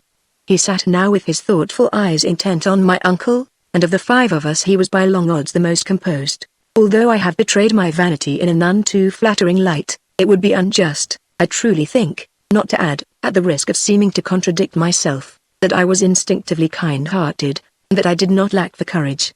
"I have news for you, boys," Uncle Seth began, with a manner at once abrupt and a little pompous, but with a warm smile at me.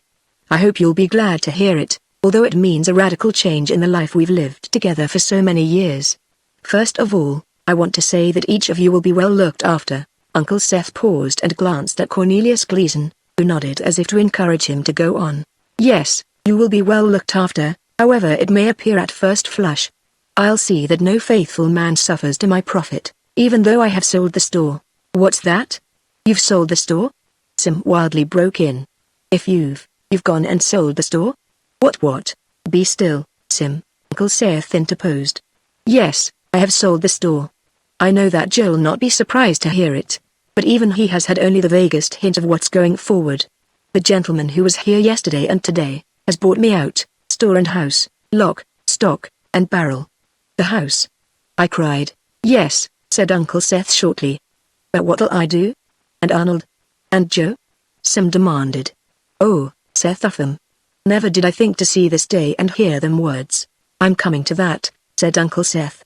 "There'll be room here for the three of you if you want to stay, and there'll be work in abundance in the store, but, lads, here's the chance for you. There'll be room for you with me, if three who wish to come." "I have bought a ship, a brig," Cornelius Gleason put in. "A brig," said Uncle Seth, accepting the correction. "The Adventure, a very tidy little craft, and well named." Cornelius Gleason gave his cigar a harder flick and in a reminiscent voice again forced his way into the conversation. 97 foot on deck, 24-foot beam, 16 foot deep, and a good 250 ton, built of white oak and copper fastened. Baltimore bow and beautiful rake. Trim as a gull and fast as a duck. Tidy's the word, Seth, tidy." Gleason's fingers were twitching and his eyes were strangely alight. Yes, said Uncle Seth, sharply. "But that's not all," Gleason insisted. "Well, what of it?" Uncle Seth demanded. "Are you going to tell him everything?" At this Gleason paused and looked hard at his cigar. His fingers, I could see, were twitching more than ever. "No," he slowly said, "not everything." "Go ahead, Seth. If you keep putting in, how can I go ahead?" "Oh, stow it," Gleason suddenly roared. "This is no piffling storekeeper's game. Goon." As you can imagine, we were all eyes and ears at this brush between the two, and when Gleason lost his temper and burst out so hotly, in spite of my admiration for the man, I hoped, and confidently expected, to see Uncle Seth come back, hammer and tongs, and give him as good as he sent. Instead, he suddenly turned white and became strangely calm, and in a low, subdued voice went on to the rest of us, "We shall take on a cargo at Boston and sail for the West Indies. We shall add a few men to the crew and thence sail for Africa. I'm sure the voyage will yield a good profit and, oh Seth, cried Gleason, abruptly. That is no manner of way to talk to the boys. Let me tell em, my uncle, at this, drew back in his chair and said with great dignity, Sir, whose money is financing this venture? Money? Gleason roared with laughter. What's money without brains? I'll tell em. You sit tight. We were all but dumbfounded. White of face and blue of lip, Seth Upham sat in his chair, is no longer I, and Gleason told us. He threw his cigar butt on the floor and stepped on it, and drummed on his beaver hat with nimble fingers. It's like this, lads, he said in a voice that implied that he was confiding in us. I've come home here to Topham with a fortune, to be sure, and I've come to end my days in the town that gave me birth. But, his voice now fell almost to a whisper, I've left a king's wealth on the coast of Guinea. He paused to see the effect of his words. I could hear my uncle breathing hard, but I held my eyes intently on Neil Gleason's face. A fit treasure for an emperor, he whispered, in such a way that the words came almost hissing to our ears. Still we sat in silence and stared at him. With 3 good men to guard it, he went on after another pause. 3 tried, true men, friends of mine, every one of them. Suppose I have made my fortune and come home to end my days in comfort? I'd as soon have a little more, hadn't you and I'd as soon give a hand to a hard-working, honest boyhood friend, hadn't you here's what I done, I said to Seth Upham, who has robbed many a church with me. At that, I thought my uncle was going to cry out in protest or denial, but his words died in his throat. I said to him, Seth, you and me is old friends. Now here's this little scheme. I've got plenty myself, so I'll gladly share with you. If you'll raise the money for this venture, you'll be helping 3 good men to get their little pile out of the hands of heathen savages, and half of the profits will be yours. So he says he'll raise money for the venture, and he done so, and he's sold his store and his house, and now he can't back down. How about it, Seth? My uncle gulped, but made no reply. Gleason, who up to this point had been always deferential and considerate, seemed, out of a clear sky, suddenly to have assumed absolute control of our united fortunes. Of course it won't do to turn off old friends, he continued. So he made up his mind to give you lads your choice of coming with us at handsome pay. 1/3 of his lay is to be divided amongst those of you that come. No, I never said that, Uncle Seth cried, as if startled into speech. You never? Gleason returned in seeming amazement. The papers is signed, Seth, but I never said that. Gleason turned on my uncle, his eyes blazing. This from you? He cried with a crackling oath. After all I've done. I swear I'll back out now. Then where'll you be? What's more, I'll tell what I know.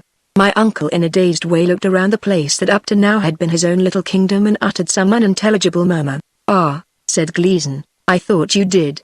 Then, as if Uncle Seth had not broken in upon him, as if he had not retorted at Uncle Seth, as if his low, even voice had not been raised in pitch since he began, he went on, lads, you can stay. What do you say? Still we sat and stared at him.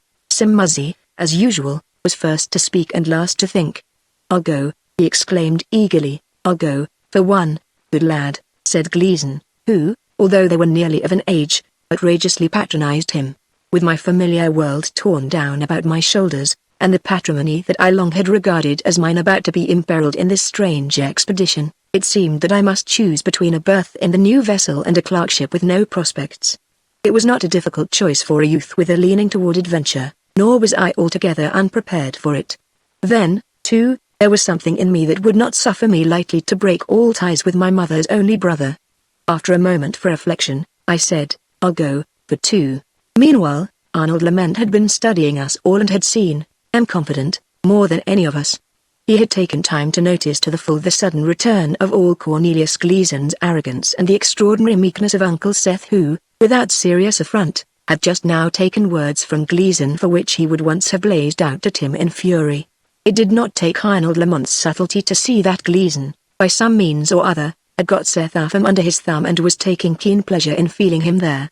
Gleason's attitude toward my uncle had undergone a curious series of changes since the day when, for the first time, I had seen him enter our store. From arrogance he had descended to courtesy, even to deference, but from deference he had now returned again to arrogance. In his attitude on that first day there had been much of the cool insolence that he now manifested, but after a few days it had seemed to a certain extent to have vanished. Rather, The consideration with which he had of late treated my uncle had been so great as to make this new impudence the more amazing. Many things may have influenced Arnold in his decision, but among them, I think, were his gratitude to Uncle Seth, who had taken him in and given him a good living, and who, we both could see, was likely now to need the utmost that a friend could give him, his friendliness for Sim and me, with whom he had worked so long, and, which I did not at the time suspect, the desire of a keen, able, straightforward man to meet and beat Cornelius Gleason at his own game. "I will go with you," he quietly said. "Good lads." Gleason cried. "One thing more," said I. Anything within reason, or without. Uncle Seth once spoke to me of selling out Abraham. Gooder. My uncle now bestirred himself and, shaking off the discomfiture with which he had received Gleason's earlier words, said with something of his usual sharpness, "The sheriff has had the papers these 3 days." "Then," I cried, "I beg you, as a favor, let him have a berth with us." "What's that? Some farmer?" Gleason demanded. "He's bred to the sea," I returned. "That puts another face on the matter," said Gleason. "Well," said my uncle, "but his lay comes out of the part that goes to you, then." "But," I responded, "I thought of his signing on at regular wages." Then I blushed at my own selfishness and hastened to add, "Never mind that. I for one will say that he shall share alike with us." And the others, knowing his plight, agreed as with a single voice. "Now, then, my lads," Cornelius Gleason cried, "a word in confidence. To the village and to the world we'll say that we are going on a trading voyage. And so we are. All this rest of our talk," he continued slowly and impressively, "all this rest of our talk is a secret between you four and me and God Almighty." He brought his great fist down on the desk with a terrific bang. "If any one of you four men, I don't care a tinker's damn which one, lets this story leak, I'll kill him." At the time I did not think that he meant it. Since then I have come to think that he did. Chapter 2 A Wild Night. Unless you have lived in a little town where every man's business is his neighbor's, you cannot imagine the furor in the village of Totham when our fellow citizens learned that Seth Arpham had actually sold his business and his house, and was to embark with Cornelius Gleason on a voyage of speculation to the West Indies and Africa. The friction with Great Britain that it closed ports in the West Indies to American ships added zest to their surmises, and the unexpected news that that very worthy gentleman, Cornelius Gleason, who had so recently returned to his old home, was so soon to depart again, sharpened their regrets. All were united in wishing us good fortune and a safe, speedy return. All were keenly interested in whatever hints of the true character of the voyage we let fall, which you can be sure were few and slender. It was such an extraordinary affair in the annals of the village, that the more enterprising began to prepare for a grand farewell, which should express their feelings in a suitable way and should do honor both to their respected fellow townsman, Seth Arpham, and to their distinguished resident, Cornelius Gleason. There was to be a parade, with a band from Boston at its head, a great dinner at the town hall, to which with uncommon generosity they invited even the doubting blacksmith, and a splendid farewell ceremony, with speeches by the minister and the doctor, and with presentations to all who were to leave town. It was to mark an epoch in the history of Totham. Nothing like it had ever taken place in all the country round. And as we were to go to Boston in the near future, the man who had bought out Uncle Seth was to take over the house and store almost at once. They set the date for the first Saturday in September. Because I, in a way, was to be one of the guests of the occasion, I heard little of the plans directly, for they were supposed to be secret, in order to surprise us by their splendor. But a less curious lad than I could not have helped noticing the long benches carried past the store and the platform that was building on the green. The formal farewell, as I have said, was to take place on the first Saturday in September, and the following Wednesday we five were to leave town. But meanwhile, in order to have everything ready for our departure, and because we needed another pair of hands to help in the work during the last days at the store, I went on Friday to get Abraham Guptill to join us. He had been so pleased at the chance to ship for a voyage, thus to recover a little of the goods and gear that misfortune had swept away from him almost to the last stick and penny, that I was more than glad I had given him the chance. Well satisfied, accordingly, with myself and the world, I turned my uncle's team toward the home of Abe's father-in-law, where Mrs. Guptill and the boy were to stay until Abe should return from the voyage, and when I passed the green, where the great platform was almost finished, I thought with pleasure of what an important part one was to play in the ceremonies next day. It was a long ride to the home of Abraham Guptill's father-in-law, and the way led through the pines and marshes beside the sea, and up hill and down valley over a winding road inland. The goldenrod beside the stone walls along the road was a bright yellow, and the blue frost flowers were beginning to blossom. In the air, which was as clear as on a winter night, was the pleasant, almost indescribable tang of autumn, in which are blended so mysteriously the mellow odors of stubble fields and fallen leaves, and fruit that is ready for the market. It suggested bright foliage and mellow sunsets, and blue smoke curling up from chimneys, and lighted windows in the early dusk. On the outward journey, but partly occupied by driving the well-broken team, I thought of how Neil Gleason, before my very eyes, had at first frightened Uncle Seth, and had then cajoled him, and, finally, had completely won him over. I had never put it in so many words before, that Gleason had got my uncle into such a state that he could do what he wished with him, but to me it was plain enough, and I suspected that Arnold Lamont saw it, too.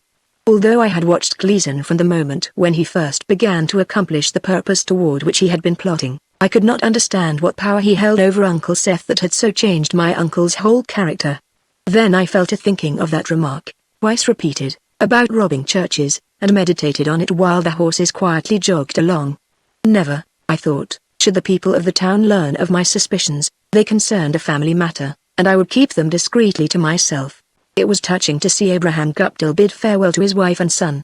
Their grief was so unaffected that it almost set me sniffling, and I feared that poor Abe would make a dreary addition to our little band. But when we had got out of sight of the house, he began to pick up, and after wiping his eyes and blowing his nose, he surprised me by becoming, all things considered, quite lively. "Now," said he, "you can tell me all about this voyage for which I've shipped.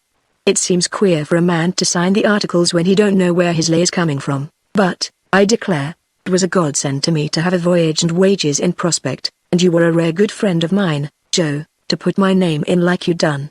It puzzled me to know just how much to tell him, but I explained as well as I could that it was a trading voyage to the West Indies and Africa, and gave him a hint that there was a secret connected with it whereby, if all went well, we were to get large profits, and let him know that he was to share a certain proportion of this extra money with Arnold, Sim, and me, in addition to the wages that we all were to draw.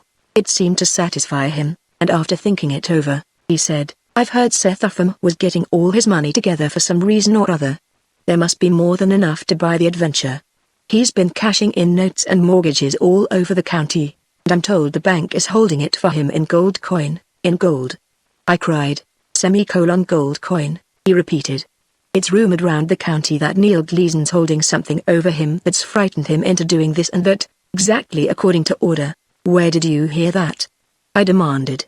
It was so precisely what I myself had been thinking that it seemed as if I must have talked too freely, yet I knew that I had held my tongue. "Oh, one place and another," he replied. Then, changing the subject, he remarked, "There'll be a grand time in town tomorrow, what with speeches and all. I'd like to have brought my wife to see it, but I was afraid it would make it harder for her when I leave." "She doesn't want you to go?" "Oh, she's glad for me to have the chance, but she's no hand to bear up at parting." Conversing thus, we drove on into the twilight and falling dusk, till we came so near the town that we could see ahead of us the tavern, all alight and cheerful for the evening. "I wonder," Ib cried eagerly, "you'll be sitting by the table with a hot supper in front of him, and Nellie Nuttles to fetch and carry." I was hungry after my day's drive and could not help sharing Abe's desire for a meal at the tavern, which was known as far as Boston and beyond for its good food. But I had no permission thus wantonly to spend Uncle Seth's money, so I snapped the whip and was glad to hear the louder rattling of wheels as the horses broke into a brisk trot, which made our own supper seem appreciably nearer. And who, indeed, would be sitting now behind those lighted windows? Abe's question came back to me as we neared the tavern. The broad roofs seemed to suggest the very essence of hospitality, and as if to endorse their promise of good fare, a roar of laughter came out into the night. As we passed, I looked through one of the windows that but a moment since had been rattling from the mirth within, and I looked again and made sure that I was not mistaken, saw Neil Gleason, red-faced and wild-eyed, standing by the bar with the glass raised in his hand. The sight surprised me, for although Gleason, like almost everyone else in old New England, took his wine regularly, in all the months since his return he had conducted himself so soberly that there had been not the slightest suggestion that he ever got himself the worse for liquor. And even more it amazed me to see beside him one Jed Matthews who was, probably, the most unscrupulous member of the lawless crew with whom Gleason was said to have associated much in the old days, but of whom he had seen, everyone believed, almost nothing since he had come home. As we drove on past the blacksmith's shop, I saw the smith smoking his pipe in the twilight. "It's a fine evening," I called. "It is," said he, coming into the road. And in a lower voice he added, "Did you see him when you passed in?" Yes, I replied, knowing well enough whom he meant. They've called me a fool, the smith responded, but before this night's over we'll see who's a fool. He puffed away at his pipe and looked at me significantly. We'll see who's a fool, I owe them that is so much more money and wisdom than I. He went back and sat down, and Abe and I drove on, puzzled and uncomfortable. The smith was vindictive. Could he, I wondered, be right? A good supper was keeping hot for us in the brick oven, and we sat down to it with a goodwill that it merited, but before we were more than half through, my uncle burst in upon us. He seemed harassed by anxiety, and went at once to the window, where he stood looking out into the darkness. Have you heard anything said around town? He presently demanded, more sharply, it seemed to me, than ever. I've heard little since I got back, I returned. Only the smith's ravings. He was in an ill temper as we passed. But I saw Neil Gleason at the inn drinking with Jed Matthews. The ungrateful reprobate! Uncle Seth cried with an angry gesture. He's drawn me into this thing hand and foot. I'm committed. It's too late to withdraw, and he knows it. And now for the first time, mind you, he's starting on one of his old sprees. He's not a hard drinker, I said. In all the tune he's been in Topham he's not been the worse for liquor, and this evening, so far as I could see, he was just taking a glass. You don't know him as he used to be, my uncle cried. A glass, put in Abe Guptill, but with Jed Matthews. You've hit the nail on the head, Uncle Seth burst out, with Jed Matthews. God save we're ruined by this night's work. If he should go out to Higgleby's barn with that gang of thieves, my good name will go too. I swear I'll sell the brig. Uncle Seth wildly paced the room and scowled until every testy wrinkle on his face was drawn into one huge knot that centered in his forehead. The only sounds, as Abe and I sat watching him in silence, were the thumping of his feet as he walked and the hoarse whisper of his breathing. Plainly, he was keyed up to a pitch higher than ever I had seen him. At that moment, from far beyond the village, shrilly but faintly, came a wild burst of drunken laughter. It was a single voice and one strange to me. There was something devilish in its piercing, unrestrained yell. Merciful heavens! Uncle Seth cried. Actually his hand was shaking like the palsy. A note of fear in his strained voice struck to my heart like a finger of ice. It knows that sound if I heard it in the shrieking of hell, and I have not heard Neil Gleason laugh like that in 30 years. Come, boys, maybe we can stop him before it's too late. Thrusting his fingers through his hair so that it stood out on all sides in disorder, he wildly dashed from the room. Springing up, Abe and I followed him outdoors and down the road. We ran with a will, but although he was, a frenzy of fear and anxiety and shame led him on at a pace we could scarcely equal. Down the long road into town we ran, all three, breathing harder and harder as we went, past the store, parsonage, the church, and past the smithy, where someone called to us and hurried out to stop us. It was the smith, who loomed up big and black and ominous in the darkness. They've gone, he said, they've gone to Higgleby's barn. Who? My uncle demanded. Who? Say who? For heaven's sake don't keep me here on tenterhooks. Neil Gleason, said the smith, and Jed Matthews and all the rest. Ah, you wouldn't listen to me, and all the rest. Uncle Seth echoed weakly. For a moment he reeled as if bewildered, even dazed. Whatever it was that had come over him, it seemed to have pierced to some unsuspected weakness in the fiber of the man, some spot so terribly sensitive that he was fairly crazed by the thrust. To Abe and me, both of us shocked and appalled. He turned with the madness of despair in his eyes. Boys, he said hoarsely, we've got to be ready to leave. Call Simon Arnold. Hitch up the horses. Pack my bag and, Joe, he laid his hand on my shoulder and whispered high in my ear, a mere trembling breath of a whisper, here's the key to the house safe. Pack all that's in it in the bed of the wagon while the others are busy elsewhere. Joe.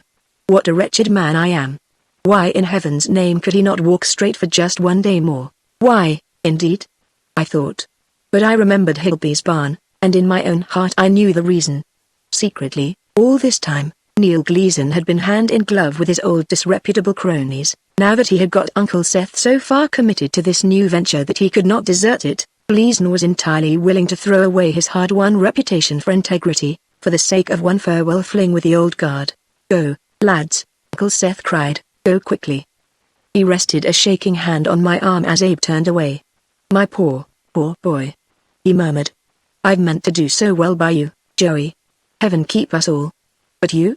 I asked. I'm going, if I can, bring Neil Gleason back before it is too late, Uncle Seth replied. And with that he set off into the darkness. As we turned back to the store to rouse up Arnold and Sim, I caught a glimpse of the stark white platform on the green, which was visible even in the darkness, and ironically I thought of the farewell ceremonies that were to take place next day. I shall never forget how the store looked that night, as Abe and I came hurrying up to it. The shadows on the porch were as black as ink, and the shuttered windows seemed to stare like the sightless eyes of a blind man who hears a familiar voice and turns as if to see whence it comes. From the windows of the room above, which Arnold and Sim occupied, there shone a few thin shafts of light along the edges of the shades, and the window frames divided the shades themselves into small yellow squares, on which a shadow came and went as one of the men moved about the room. In reply to our cries and knocks, Arnold raised the curtain and we saw first his head, then Sim's, black against the lighted room. "Who is there?"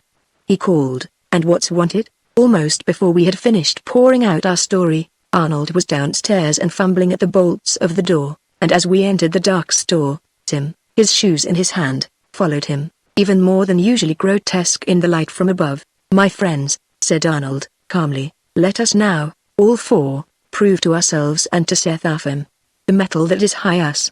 We lost no time in idle speculation. Dividing among us all that was to be done, we fell to with a will. Working like men possessed, we packed our own possessions and Uncle Seth's, both at the store and at the barn, and while the others were still busy in the carriage shed, I hurried back to the house and opened the safe, and brought out bags of money and papers and heaven knows what, and as secretly as possible packed them in the bottom of the wagon. For 3 hours we toiled at one place and the other, then, hot, tired, excited, apprehensive of we knew not what, we rested by the wagon and waited. I never heard of anything so rattle-headed in all my life, Sim Muzzy cried, when he had caught his breath. "Seth Affam gets crazier every day. Here all's ready for the grand farewell tomorrow and all of us to be there, and not one of us to leave town until next week, and yet he gets us up at all hours of the night as if we was to start come sunrise. I'm not going to run away at such an hour, I can tell you. Why, it may be they'll call on me to make a speech. Who knows? We'll be lucky, I fear," said Arnold Lamont, "if we do not start before sunrise." "Before sunrise?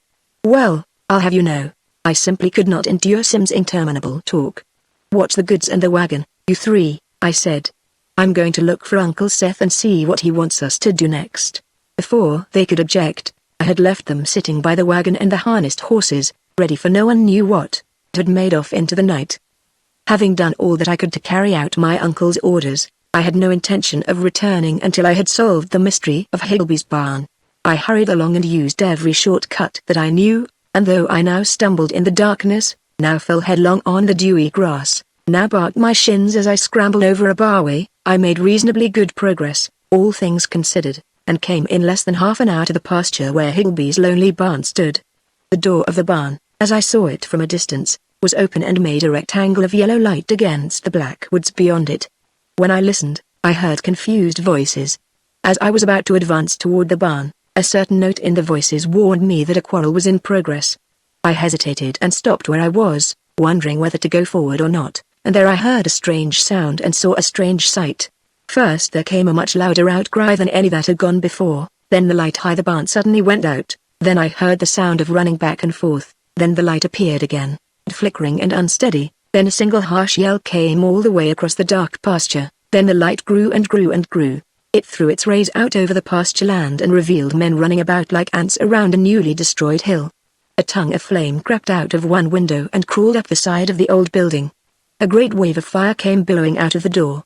Sparks began to fly and the roar and crackling grew louder and louder, as I breathlessly ran toward the barn, from which now I could see little streams of fire flowing in every direction through the dry grass. I suddenly became aware that there was someone ahead of me, and by stopping short I narrowly escaped colliding with two men whom, with a sudden shock, I recognized as my uncle and Neil Gleason, Uncle Seth.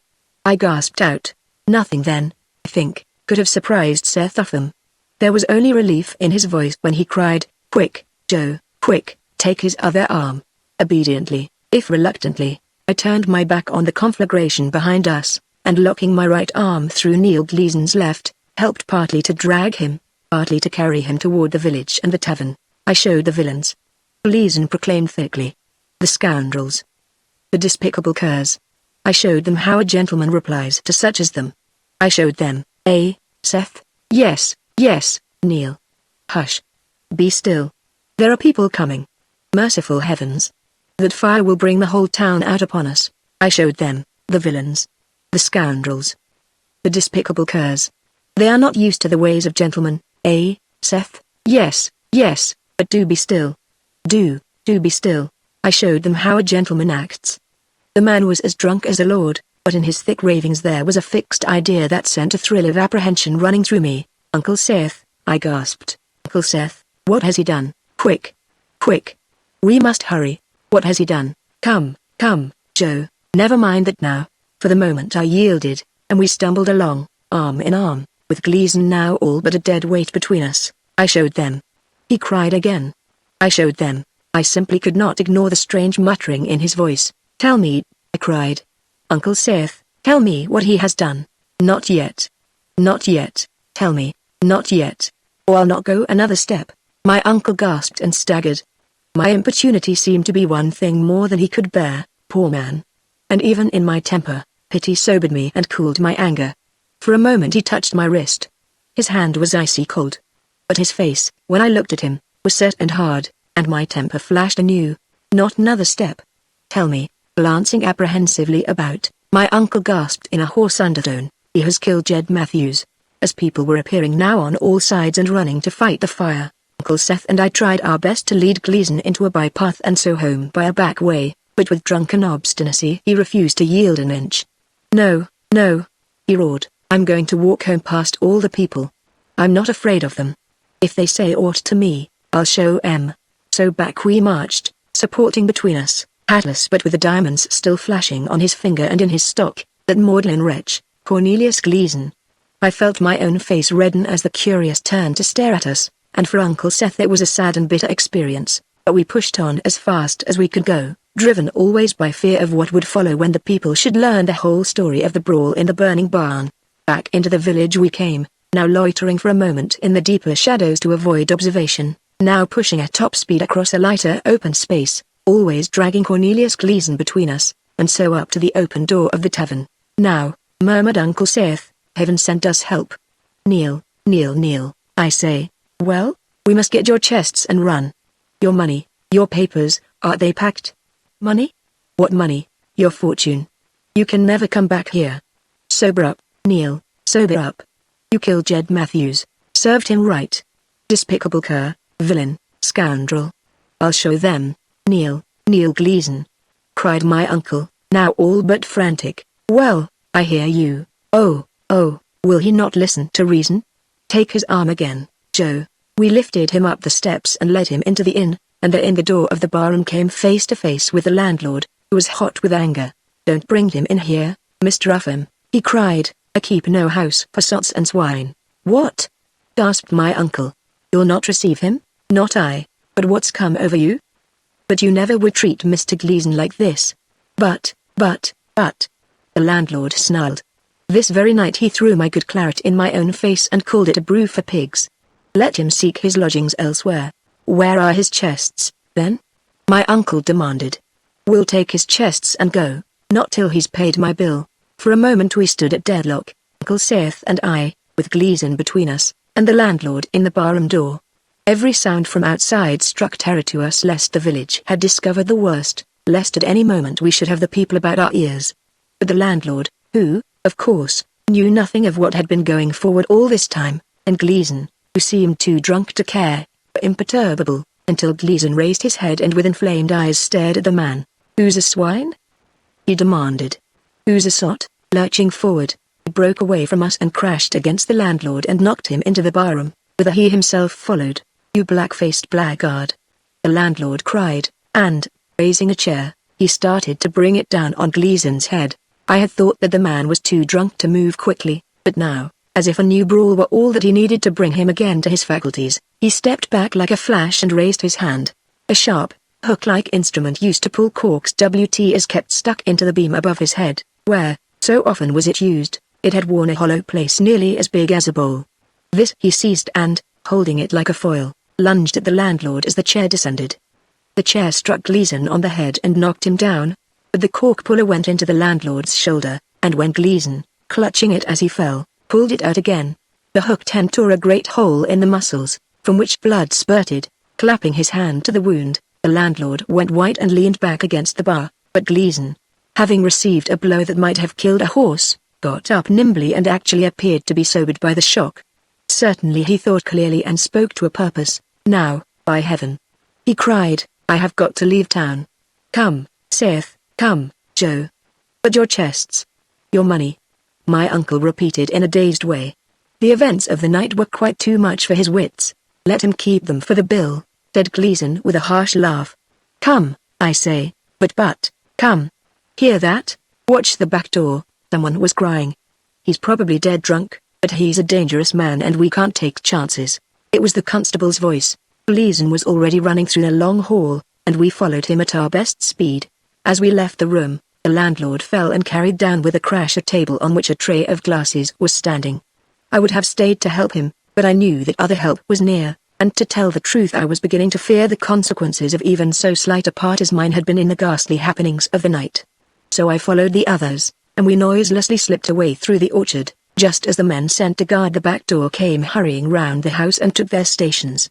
With the distant fire flaming against the sky, with the smell of smoke stinging in our nostrils, and with the clamor of the aroused town sounding on every side, we hurried, unobserved, through dark fields and orchards, to my uncle's house, where Arnold and Sam and Abe were impatiently waiting. They started up from beside the wagon as we drew near, and crowded round us with eager questions. But there was no time for mere talking. Already we could hear voices approaching, although as yet they were not dangerously near. "Come, boys," my uncle cried, "into the wagon, everyone. Come, Neil, come, for heaven's sake, be still, saith, I am sober." "Sober?" Uncle Seth put a world of disgust into the word. "Yes, sober, curse you. Very well, but do climb in." "Climb in? I'll climb in when it suits my convenience." Jostling and scrambling, we were all in the wagon at last.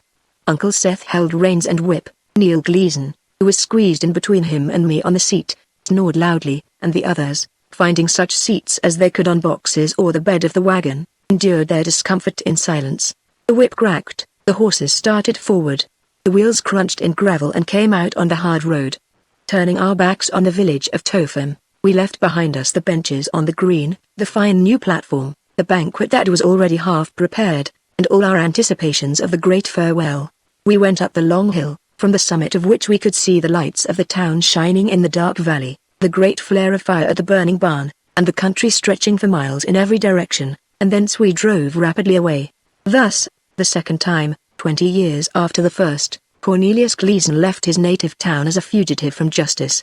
But this time the fortunes of 5 men were bound up with his, and we whom he was leading on his mad quest knew now only too well what we could expect of our drunken leader.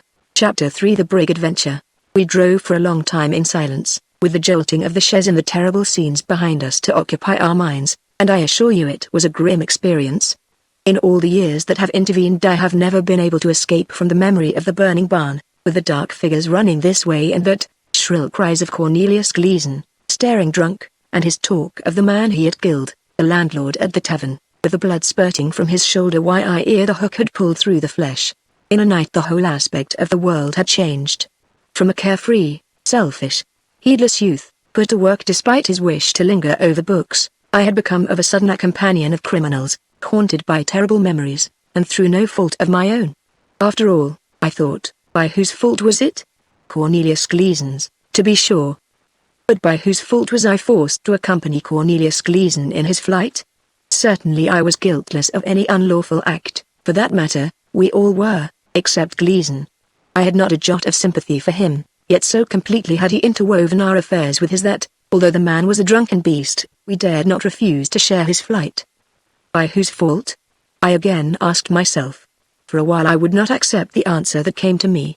It seemed disloyal to a well-meaning man who at one time and another had given 1,000 evidences of his real affection for me, which underlay the veneer of sharpness and irascibility that he presented to the world at large. It seemed to me that I could hear him saying again, "You're all I've got, Joey, you're all that's left to the old man and I'm going to do well by you," that I could hear again the clink of gold thrown down before me on the table, that I could feel his hand again on my shoulder, his voice again trembling with despair when he cried, "I've meant to do so well by you, Joey. But now even keep us all." Yet, as we jounced away over that rough road and on into the night, and as I thought of things that one and another had said, I felt more and more confident that at bottom Seth Upham was to blame for our predicament. To be sure, he had meant well, even in this present undertaking, and though he was said to drive sharp bargains, he lived, I well knew, an honest life. Yet I was convinced that at some time in the past he must have been guilty of some sin or other that gave Neil Gleason his hold over him. It fairly staggered me to think of the power for good or evil that lies in every act in a man's life. To be sure, had Seth Upham been a really strong man, he would have lived down his mistake long since, whatever it might have been, would have defied Gleason to do his worst. But the crime, if such there was his, nonetheless, and that it was the seed whence had sprung our great misfortunes, I was convinced. Looking back at Arnold Lament, I caught his eye by the light of the rising moon and found great comfort in his steady glance. As if to reassure me further, he laid his hand on my arm and slightly pressed it. On and on and on we drove, past towns and villages, over bridges and under arching trees, beside arms of the sea and inland ponds, until, as dawn was breaking, we came down the road into Boston, with the waters of the Charles River and of the Back Bay on our left and Beacon Hill before us. Here and there in the town early risers were astir, and the smoke climbed straight up from their chimneys, but for the most part the people were still asleep, and the shops that we passed were still shuttered, except one that an apprentice at that very moment was opening for the day. Down to the wharves we drove, whence we could see craft of every description, both in dock and lying at anchor, and there we fell into a lively discussion. As the horses stopped, Gleason woke, and that he was sick and miserable a single glance at his face revealed. "Well," said he, "there's the brig." "Yes," Uncle Seth retorted, "and if you had kept away from Higby's barn, we'd not have seen her for a week to come. We've got you out of that scrape with a whole skin, and I swear we've done well." "It was Sub Rosa," Gleason responded thickly, "only Sub Rosa, mind you. Under the rose, you know, Seth." "Yes, I know. If I had had my wits about me, you would never have pulled the wool over my eyes." Gleason laughed unpleasantly. It was plain that he was in an evil temper, and Uncle Seth, worn and harassed by the terrible experiences of the night, was in no mood to humor him. So we sat in the wagon on a wharf by the harbor, where the clean salt water licked at the piling and rose slowly with the incoming tide, while our two leaders bickered together. At last, in anger, Seth Upham cried, "I swear I'll not go. I'll hold back the brig. I'll keep my money." "You shall hang." Gleason laughed a low laugh that was more threatening by far than if as usual he had laughed with a great roar. "No, you don't, Seth," he quietly said. "You know the stakes that you've put up and you know that the winnings will be big. I've used you right, and you're not going to go back on me now, not while I know what I know.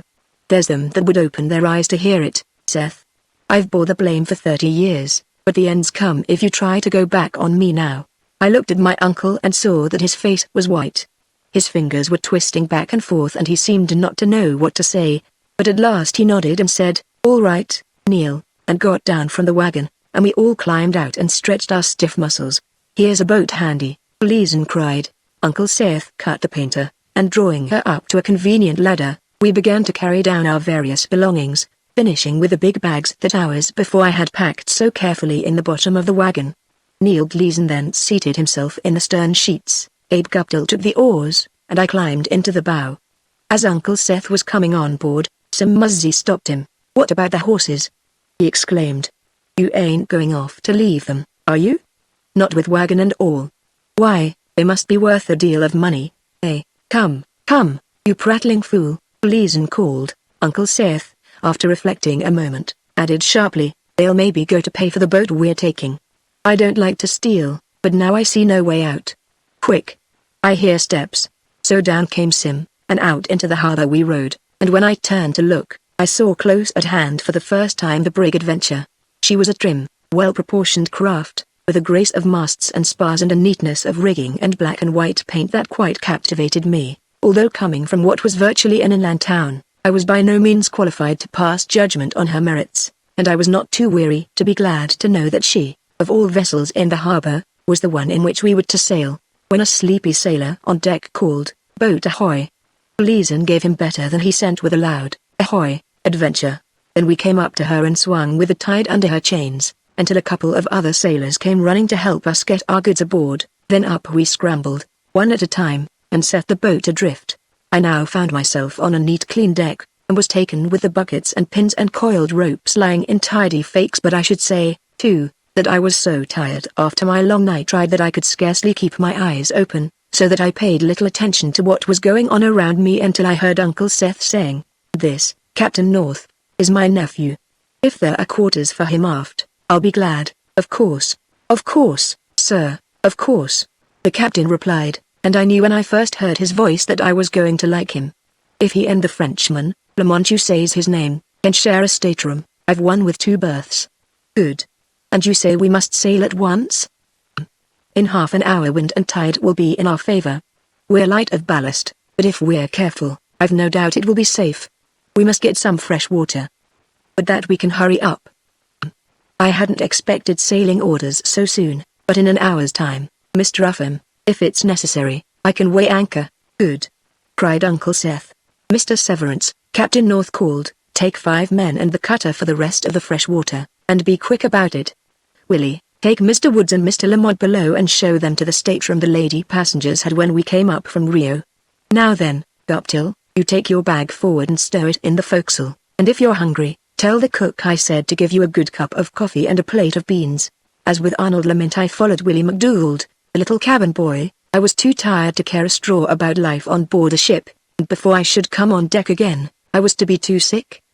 But as I threw myself into one of the berths in our tiny cubby, I welcomed the prospect of at least a long sleep, and I told Arnold how sincerely glad I was that we were to be together. "Joe," he said, slowly and precisely, "I am very much afraid that we are going on a wild goose chase.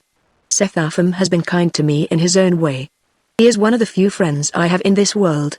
Now, I think, he would gladly be rid of me. But I shall stay with him to the end, for I think the time is coming when he will need his friends." I am afraid I fell asleep before Arnold finished what he had to say. Weary though I was, I felt even then a great confidence in this quiet, restrained man. He was so wise, so unfathomable.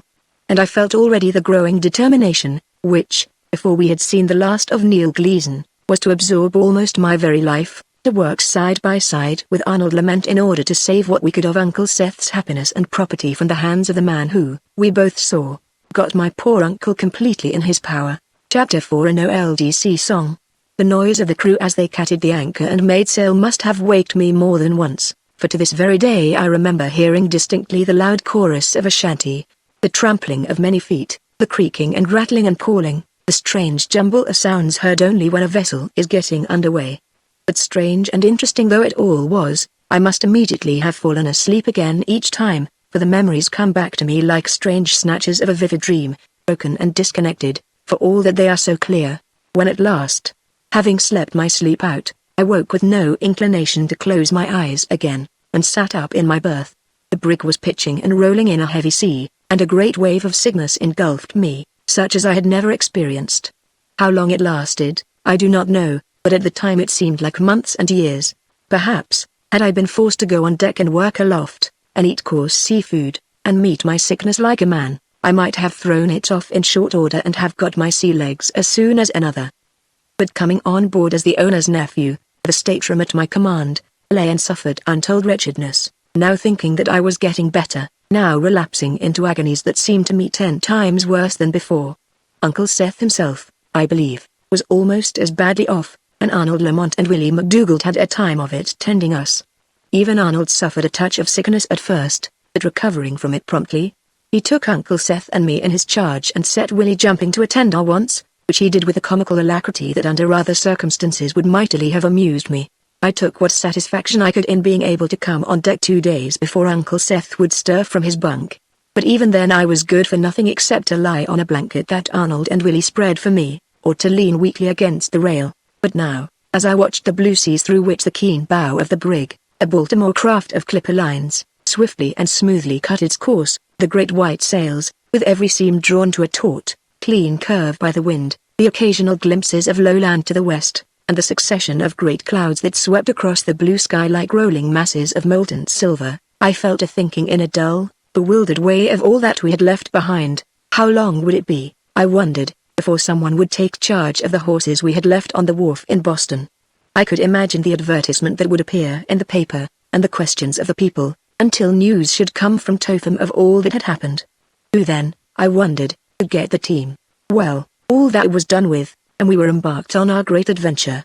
What was to become of us? no human prophet could foretell. Cornelius Gleason, who years before had got over his last attack of seasickness, welcomed me on deck, with rough good nature, but something in his manner told me that, from this time on, high his eyes I was one of the crowd, no further from his favor, perhaps, than any of the others, but certainly no nearer it.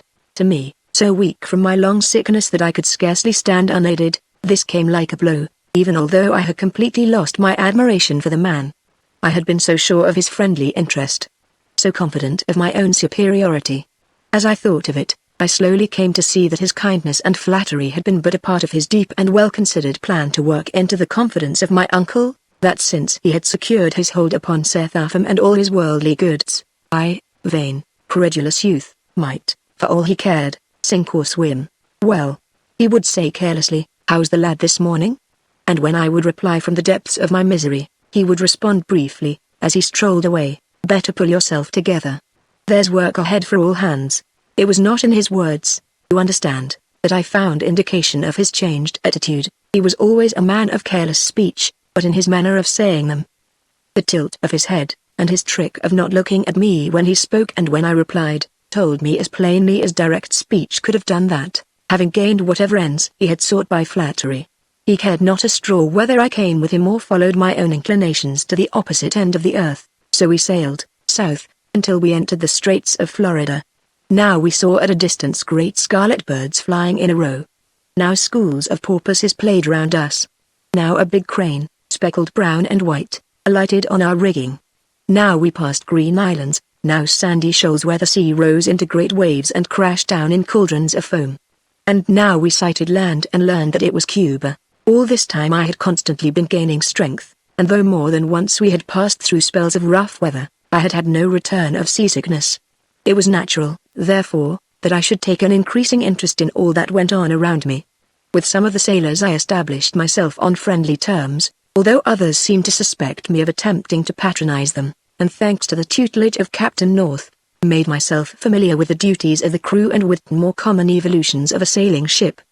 But in all that voyage only one thing came to my notice that gave any suggestion of what was before us, and that suggestion was so vague that at the time I did not suspect how significant it was.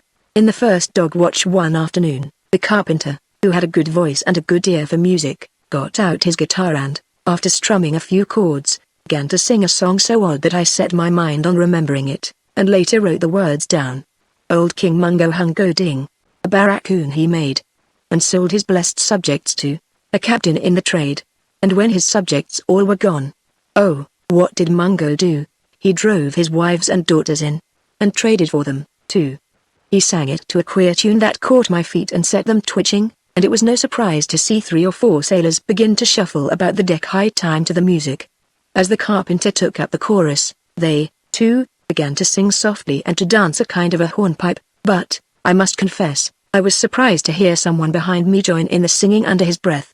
The last time when I had heard that voice singing was in the village church in Topham, and unless my memory serves me wrong, it then had sung that good hymn, No, I shall envy them no more, who grow profanely great, though they increase their golden store, and shine in robes of state.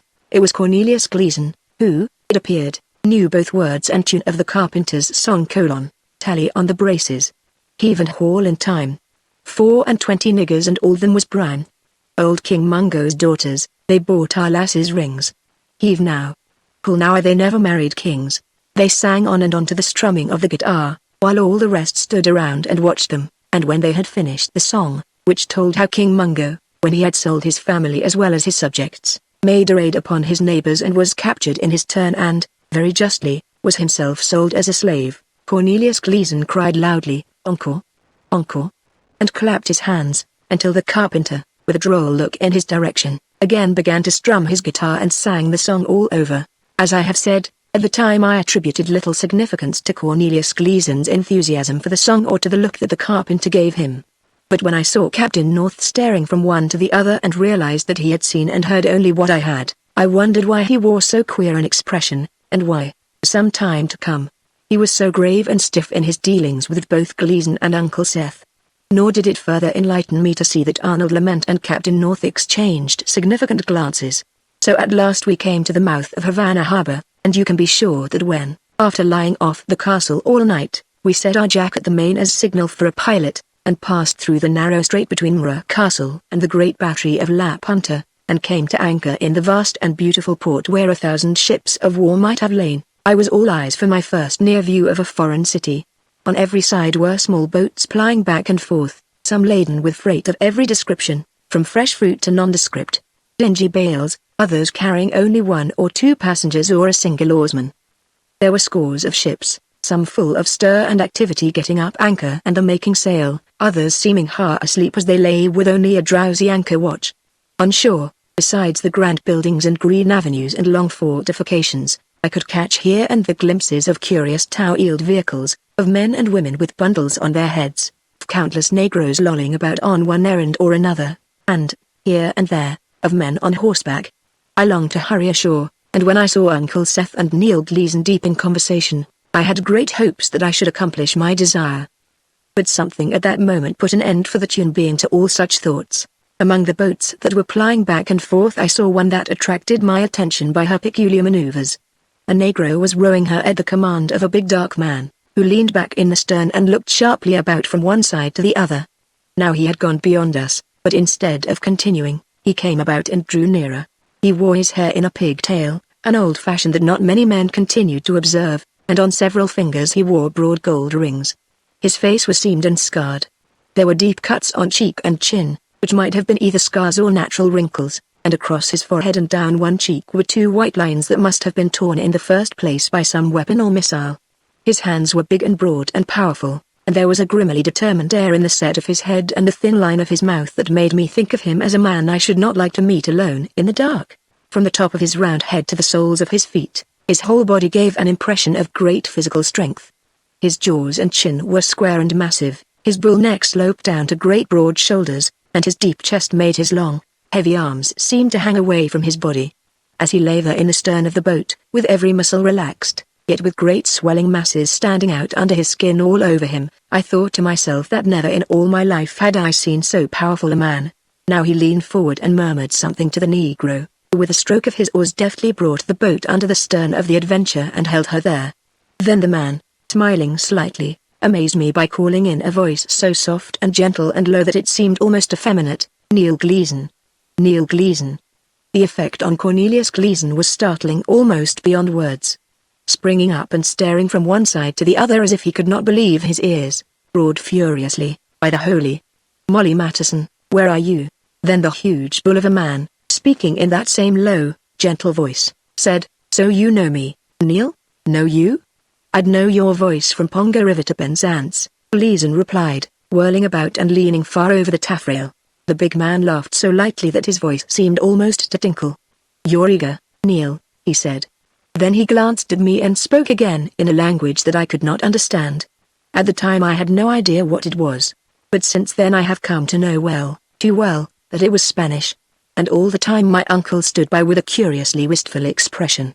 It was as if he felt himself barred from their counsel, as if he longed to be one of them, hand in glove, and yet felt that there was between him and them a gap that he could not quite bridge, as if with his whole heart he had given himself and everything that was his, as indeed he had, only to receive a cold welcome.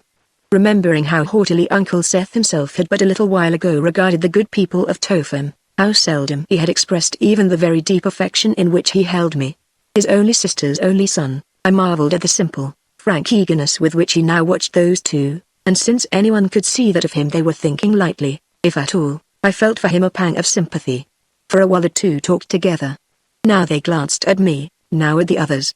I am confident that they told no secrets, for of course there was always the chance that some of us might speak the tongue, too. But that they talked more freely than they would have talked in English, I was very confident. At last Gleason said, "I'm aboard at all events." Instead of going around to the chains, the big man whom Gleason had hailed as Molly Matterson stood up in the boat, crouched slightly, and leaping straight into the air, caught the taffrail with one hand. Gracefully, easily, he lifted himself by that one hand to the rail, placed his other hand upon it, where his gold rings gleamed dully, and lightly vaulted to the deck. I now saw better what a huge man he was, but he towered above us all, even Neil Gleason, and he seemed almost as broad across the chest as any two of us. He gently shook hands with Uncle Seth and Captain North, to whom Gleason introduced him, again glanced curiously at the rest of us, and then stepped apart with Jason and Uncle Seth. I could hear only a little of what they said, and the little that I did hear was concerned with unfamiliar names and mysterious things. I saw Arnold lament watching them, too, and remembering how they had talked in a strange language, I wished that Arnold might have appeared to know what they had been saying. Well as I thought I knew Arnold, it never occurred to me that he might have known and, for reasons of his own, have held his tongue. Of one thing I was convinced, however, the strange talk that was now going on was no such puzzle to Captain Gideon North as to me. The more he listened, the more his lips twitched and the more his frown deepened. It was queer, I thought, that he should appear to be so quick-tempered as to show impatience because he was not taken into their council. He had seemed so honest and fair-minded and generous that I had not suspected him of any such pettiness. Presently Gleason turned about and said loudly, "Captain North, we are going below to have a glass of wine together. Will you come?" The captain hesitated, frowned, then, as if he had suddenly made up his mind that he might as well have things over soon as late, stalked toward the companionway. 20 minutes afterward, the amazement of every man on deck, he came stamping up again, red with anger, followed by Willie McDougald, who was staggering under the weight of his bag. Ordering a boat launched, he turned to Uncle Seth, who had followed him and stood behind him with a blank, dismayed look. "Mr. Upham," he said, "I am sorry to leave your vessel like this, but I will not, sir, I will not remain in command of any craft afloat, be she coasting brig or ship off the line, where the owner's friends are suffered to treat me thus. Willie, drop my bag into the boat." And with that, red-faced and breathing hard, he left the Adventure and gave angry orders to the men in the boat, who rowed him ashore. But it was not the last that we were to see of Gideon North. Part 3, A Lowland in the East. Chapter 1. Matteson. And who, I wondered, as I turned from watching Gideon North go out of sight between the buildings that lined the harbour side, will now command the Adventure. You would have expected the captain's departure to make a great stir in a vessel, yet scarcely a person forward knew what was going on, and aft only Seth Upham and Willie McDougald, besides myself, were seeing him off. Uncle Seth still stood in the companionway with that blank, dazed expression, but Willie McDougald scratched his head and looked now at me and now at Uncle Seth, as if whatever had happened below had frightened him mightily. The picture of their bewilderment was so funny that I could have burst out laughing, and yet, so obviously was the much behind it which did not appear on the surface, that I was really more apprehensive than amused, when Uncle Seth suddenly turned and disappeared down the companionway, and when Willie McDougald with an inquisitive glance at me darted over to the companion hatch and stood there with his head cocked bird-like on one side to catch any sound that might issue from the cabin, I boldly followed my uncle. The brig was riding almost without motion at her anchorage, and all on deck was so quiet that we could hear across the silent harbour the rattle of blocks in a distant ship, the voice of a boatswain driving his men to greater effort, and from the distant city innumerable street cries. In the cabin, too, as I descended to it, everything was very still. When I came to the door, I saw my uncle standing at one side of the big, round table on which a chart lay. Opposite him sat Neil Gleason, and on his right that huge man with a light voice, Molly Matteson. None of them so much as glanced at me when I appeared in the door, but I saw at once that, although they were saying nothing, they were thinking deeply and angrily. The intensity with which they glared, the two now staring hard at Seth Upham and now at each other, my uncle looking first at Matteson, then at Gleason, and then at Matteson again, so completely absorbed my interest, that I think nothing short of a broadside fired by a man-of-war could have distracted my attention.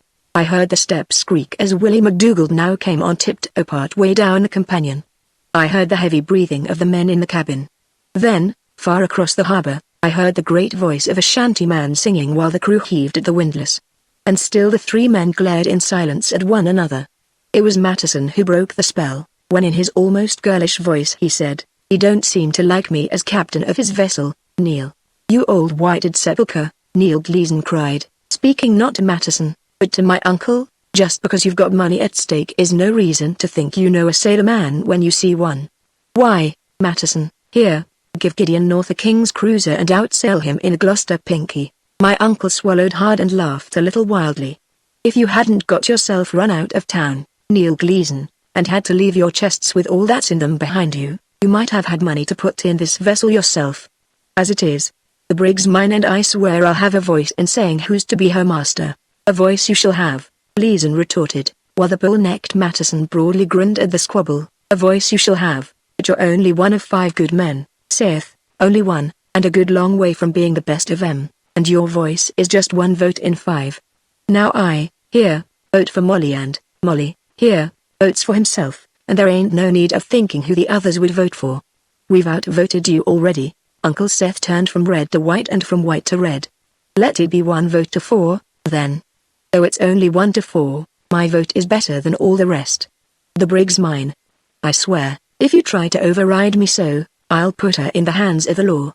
And if these cursed Spaniards will not do me justice, again he laughed a little wildly, there's an American frigate in port and we'll see what her officers will say. Ah, said Gleason, gently, we'll see what we shall see. But you mark what I'm going to tell you, Seth Affam, mark it and mull it over. I'm a ruined man, there's a price on my head, I know. But they'll never take me, because I've friends ashore, eh, Molly? You can do me no harm by going to the captain of any frigate you please. But, let me tell you this, Seth Affam, when you've called in help and got this brig away from your friends what have given you a chance to better yourself, news is going to come to the captain of that ship about all them churches you and me used to rob together when we was lads in Topham. Aye, Seth, and about one thing and another that will interest the captain. And supposing he don't clap you into irons and leave you there to cool your heels, supposing he don't, mind you, which he probably will, to get the reward that folks will be offering when I've told what I shall tell, supposing you come back to Topham from which you run away with that desperate villain, Neil Gleason, supposing, which ain't likely, that's what happens, you'll find when you get there that news has come before you. You old fool, unless you and me holds together like the old friends which we used to be, you'll find yourself a broken man with the jail doors open and waiting for you. I know what I know, and you know what I know, but as long as I keep my mouth shut nobody else is going to know. As long as I keep my mouth shut, mind you. Now I votes for Molly Matteson as captain, and let me tell you, Seth Affam, you'd better be reasonable and come along like you and me own this brig together, which by rights we do, seeing that I've put in the brains as my share. It ain't fitting to talk of your owning her outright, Uncle Seth, I could see, was baffled and bewildered and hurt. With an irresolute glance at me, which seemed to express his confusion plainer than words, he nervously twitched his fingers and at last low, hurried voice said, that's all talk, and talk's cheap, unless it's money talking.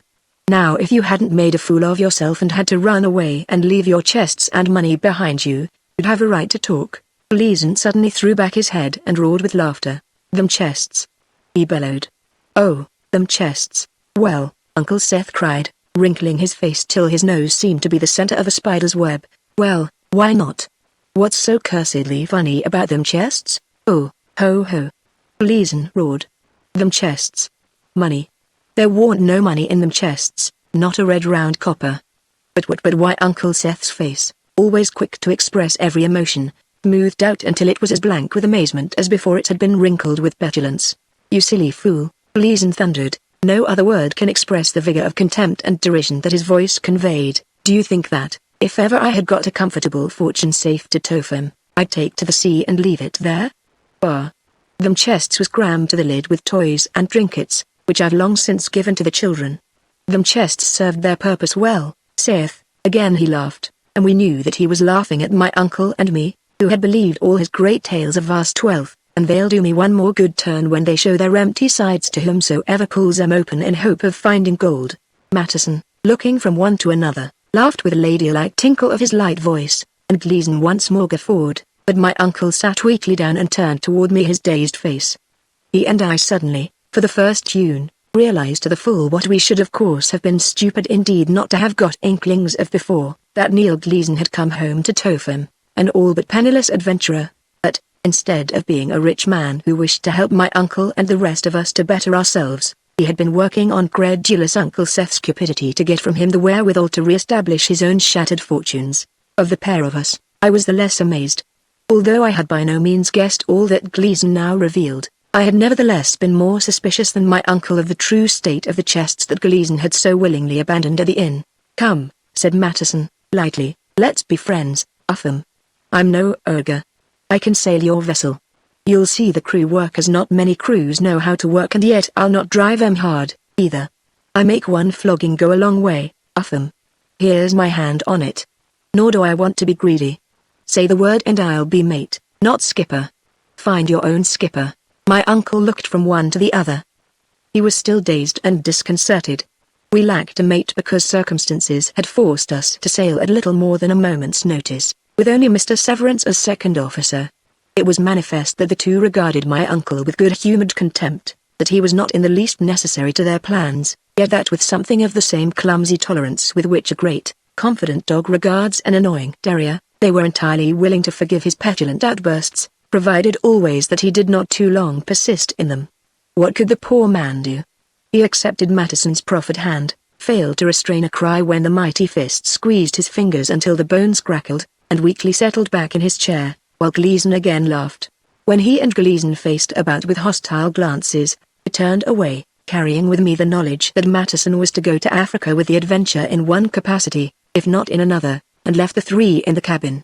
In the companionway I all but stumbled over Willie McDougald, who was such a comical little fellow, with his great round eyes and freckled face and big ears, which stood out from his head like a pair of fans, that I was amused by what I assumed to be merely his lively curiosity. But late that same night I found occasion to suspect that it was more than mere curiosity, and of that I shall presently speak again. There were, it seemed to me, when I came up on the quarter-deck of the Adventure, 1,000 strange sights to be seen, and in my eager desire to miss none of them I almost, but never quite, forgot what had been going on below. When at last Seth Upham emerged alone from the companion head, he came and stood beside me without a word, and, like me, fell to watching the flags of many nations that were flying in the harbour, the city on its flat, low plain, the softly green hills opposite us, and the great fortifications that from the entrance to the harbour and from the distant hilltops guarded town and port. After a while, he began to pace back and forth across the quarter-deck. His head was bent forward as he walked and there was an unhappy look in his eyes. I could see that various of the men were watching him, but he gave no sign of knowing it, and I truly think he was entirely unconscious of what went on around him. Back and forth he paced, and back and forth, buried always deep in thought, though several times I became aware that he had fixed his eyes upon me. Never was I able to look up quickly enough to meet them squarely, nor had he a word to say to me. Poor Uncle Seth. Had one who thought himself so shrewd really fallen such an easy victim to a man whose character he ought by rights to have known in every phase and trait? I left him still pacing the deck when I went below to supper.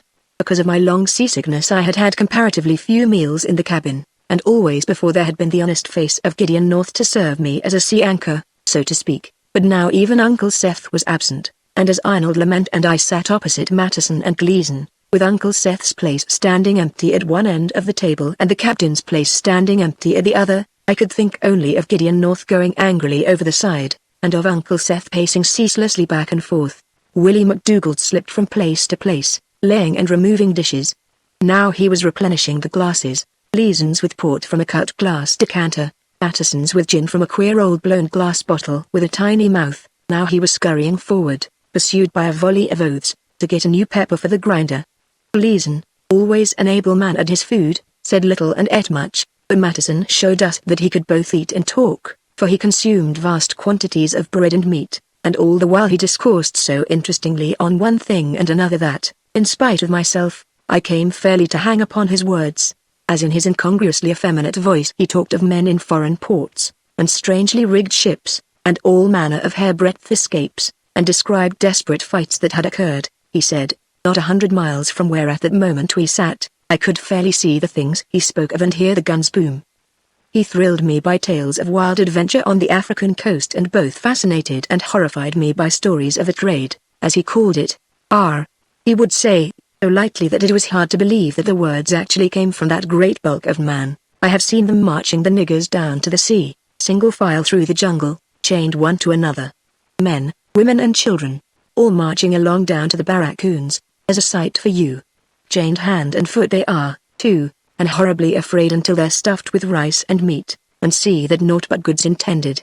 They're cheery, then, cheery is the word. Gleason grunted. It's a grand sight to see 'em clap their hands and sing and gobble down the good stews and the rice. They're better off than ever they were before, and it don't take 'em long to learn that. Mattison cast a sidelong glance at me as he leaned back and sipped his gin. Gleason grunted again. Gleason, too, I perceived, was singularly interested in seeing how I took their talk, what they were really driving at. I had no clear idea, but I soon saw that Arnold Lement, more keenly than I, had detected the purpose of Mattison's stories. That, said he, slowly and precisely, is very interesting. Is Mr. Gleason likewise engaged in the slave trade? There was something in his voice that caused the two of them to exchange quick glances. Gleason looked hard at his wine glass and made no answer, but Matteson, with a genial smile, replied, "Oh, I said nothing of engaging in the slave trade. I was just telling of sights I've seen in Africa, and I've no doubt at all that Mr. Gleason has seen the same sights, and merrier ones. It is a wonderful thing," Arnold went on, in a grave voice, "to travel and see the world and know strange peoples. I have often wished that I could do so. Now I think that my wish is to be gratified." As before, there was something strangely suggestive in his voice.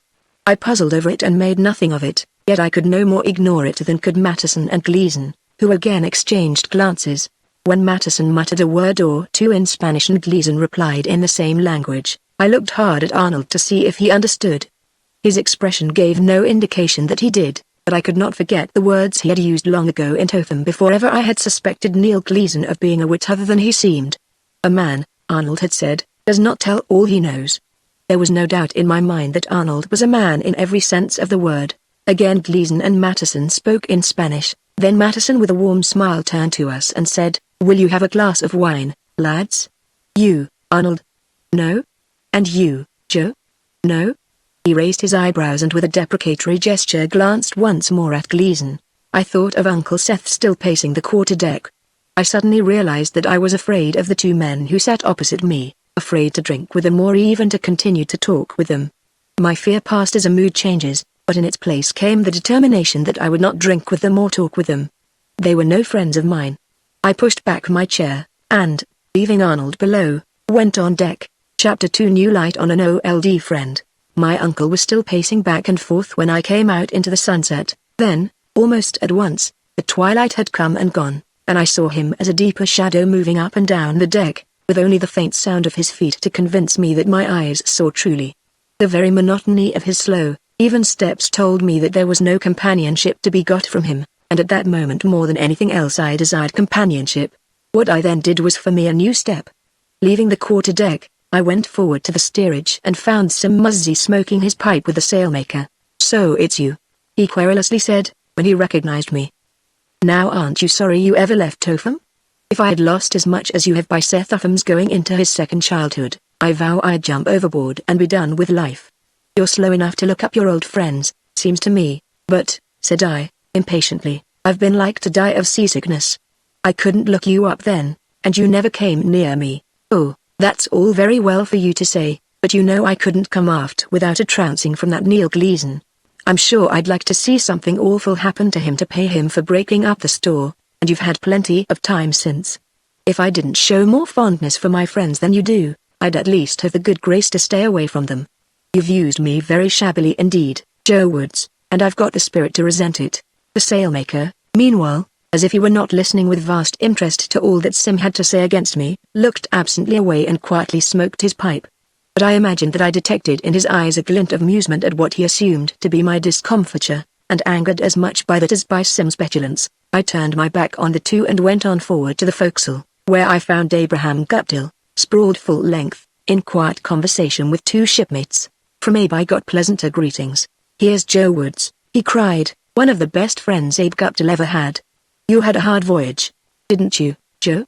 I was sorry to hear you were so bad off. I'd hoped to see more of you." I threw myself down beside Abe and fell to talking with him and the others about affairs aft and forward, such as Captain North and his quarrel with Seth Upham, and the meeting of Gleason and the Matteson, and Sim Muzzy and his irritating garrulousness, and a score of things that had happened among the crew. It was all so very friendly and pleasant, that I was sorry to leave them and go back to my stateroom, and I did so only when I was like to have fallen asleep in spite of myself. But on the quarter-deck, when I passed, I saw Seth Upham still pacing back and forth.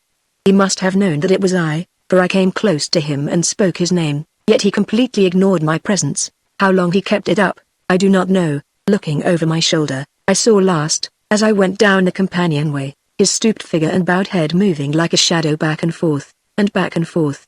Nor do I know just when my drowsy thoughts merged into dreams, but it seems to me, as I look back upon that night, that my uncle's bent figure silently pacing the deck haunted me until dawn. Only when some noise waked me at daybreak, and I crept up the companionway and found that he was no longer there, did I succeed in escaping from the spell. Returning to our stateroom to dress, I came upon Arnold Lament lying wide awake. "Joe," said he, When I was pulling on my clothes, I am surprised to hear that Seth Upham ever believed Neil Gleason to be aught but penniless. I turned and looked at him. How could Arnold have learned of the quarrel between Uncle Seth and Gleason and Matteson, which only I had witnessed? Or, if he had not learned of the quarrel and what transpired in the course of it, where had he heard the story of Gleason's empty chests? Perceiving my amazement, he smiled. "I know many things that happen on board this vessel, Joe," he said. "How much?" I demanded. "Do you know about what happened yesterday?" "Everything," said he. "But how?" I cried.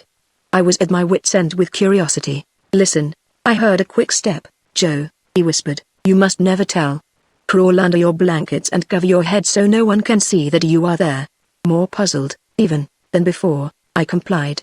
Whatever Arnold had up his sleeve, I was convinced that he was not merely making game of me, and, in truth, I had no sooner concealed myself high my tumbled berth, which was so deep that this was not hard to do, and a gentle tap sounded on the door. "Come in," Arnold said in a low voice. The door then opened and I heard hesitant steps. "Well?" Arnold said, and I had heard the latch of the door click shut again. "If you please, sir," said a piping little voice, which I knew could come from only Willie McDougald. "If you please, sir." They were laughing hearty at Mr. Upham most of the morning. "Yes, yes, sir," and they said it was a shame for him to ruin his complexion by walking all night. "What else?" "Yes, sir, and he was asleep all morning. At least, sir, he was in his berth, but I heard him groaning, sir." "Anything else?" "Yes, sir. They didn't seem to like the way you and Joe Woods acted about their stories of trading niggers, and they said, ha." That Arnold rose suddenly, I knew by the creaking of his bunk. "And they said," Sir Willie's voice fell as if he were afraid to go on. "Yes, and they said, yes, yes. Come, speak out." "And they said again." Willie hesitated, then he continued with a rush, in a mere whisper, "that they was going to get rid of you too." For a long time there was silence, then Arnold asked in the same low voice, "Have they laid their plans?" "They was talking of one thing and another, sir, but in such a way that I couldn't hear." Again a long silence followed, which Willie McDougald broke by saying, "Please, sir, it was today you was to pay me." Yes." I heard a clinking sound as if money were changing hands, then Willie McDougald said, "Thank you, sir," and turned the latch. As he left the stateroom I could not forbear from sticking my head out of the blankets to look after him. He was so small, so young, seemingly so innocent. Yet for all his innocence and high voice and respectful phrases, he had revealed a devilish spirit of hard bargaining by the tone and manner, if not the words, with which he demanded his pay, and I was confounded when, as I looked after him, he turned, met my eyes, and instead of being disconcerted, gave me a bold, impudent grimace. "He is a little devil," Arnold said with a smile. "Do you believe what he tells you?" "Yes, he does not dare lie to me." "But," said I, "you what of his story that they intend to get rid of us?" Arnold smiled again. "I shall put it to good use." It was evident enough now where Arnold had learned of the quarrel, and as I noted anew his level, fearless gaze, his clear eyes, and his erect, commanding carriage, I again recalled his words. Who could forget them? A man does not tell all he knows. More and more I was coming to realize how little we of Topham had known the manner of man that this Frenchman truly was. It was with a paradoxical sense of security, a new confidence in my old friend, that I accompanied Arnold to breakfast in the great cabin, where 2 vacant places and 3 plates still laid showed that Gleason and Matteson had long since come and gone, and that Seth Upham was still keeping aloof in his own quarters. But little Willie McDougald, appearing as ever a picture of childish innocence, assiduously waited on us, and before we were through, Matteson came below, flung his great body into a chair and, calling for gin, settled himself for a friendly chat. "Yes, lads," he said in his oddly light voice, "I've decided to cast my lot with you. I'm going to ship as mate. Not that I feel I ought, I really scarce can afford the time for a voyage now, but Neil Gleason and Seth Upham wouldn't hear to my not going." He broadly grinned at me, for he knew well that I had heard every word that passed between the 3 the day before. "Well, lads," he went on, "it's a great country we're going to, and there's great adventures ahead." "Yes." He spoke now with a sort of humorous significance, as if he were playing boldly with an idea and enjoying it simply because he was confident that we could not detect what lay behind it. "Yes, there's great adventures ahead. It's queer, but even here in Cuba a young man never knows what's going to overtake him next. I've seen young fellows, with their plans all laid, switched sudden to quite another set of plans that no one, no, sir, not no one ever thought they'd tumble into. It's mysterious. Yes, sir, mysterious it is.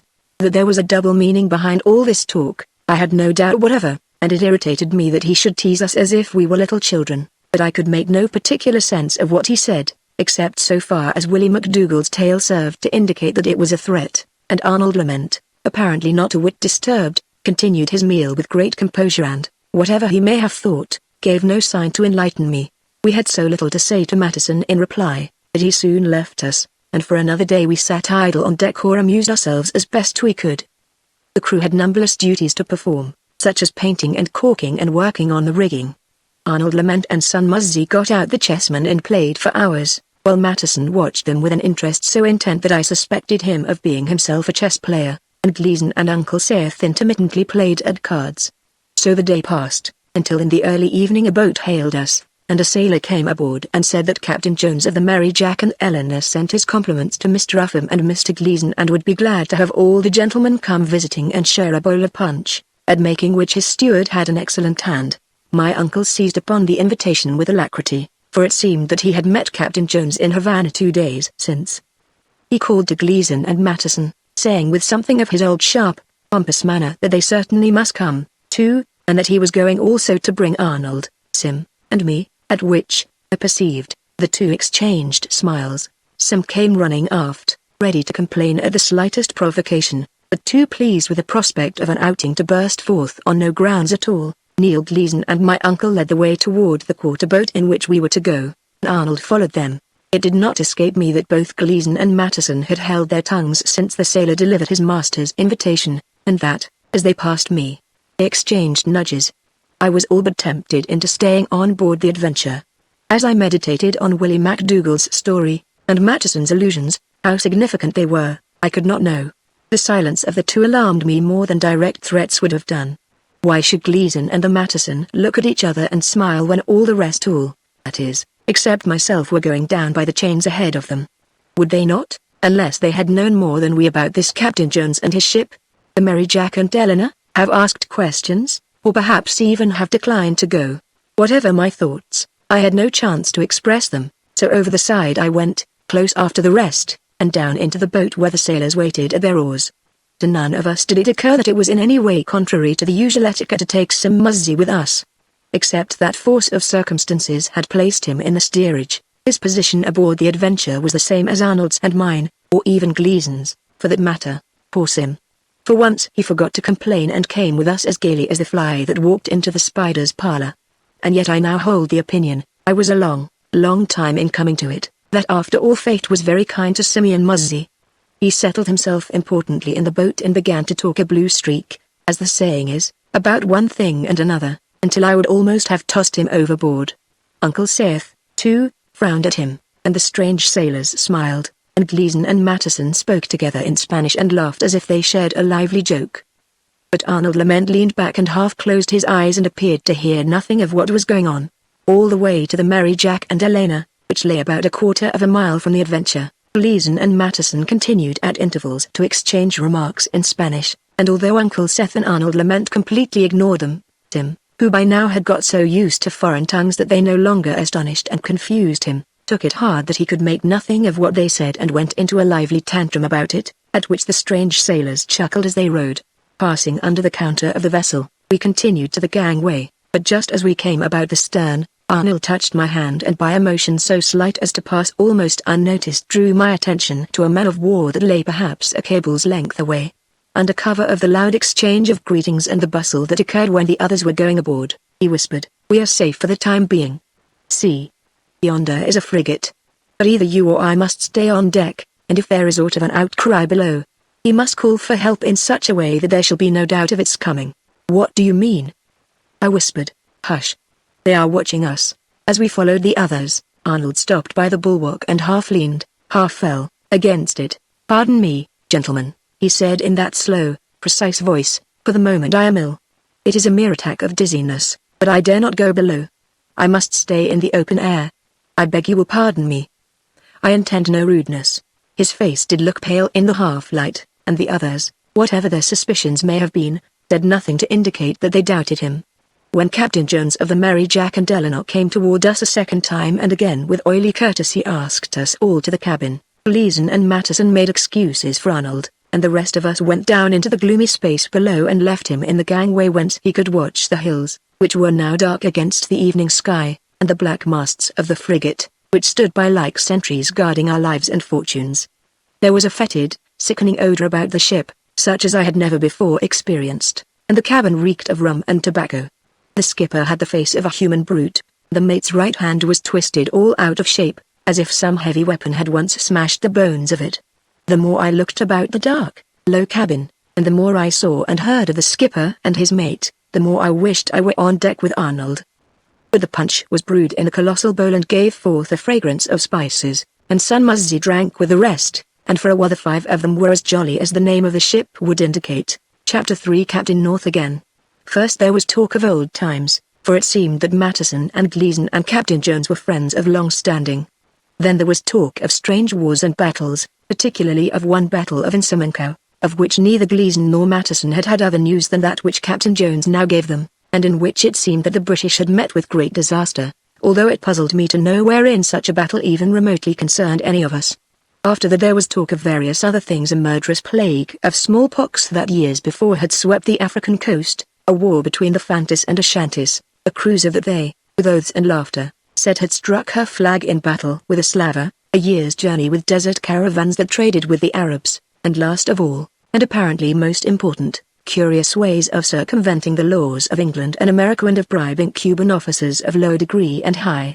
All this, in a stuffy little place where the mingled smells of rum and spices and tobacco hung heavily on the air as they grew stale, filled me with disgust and almost with nausea.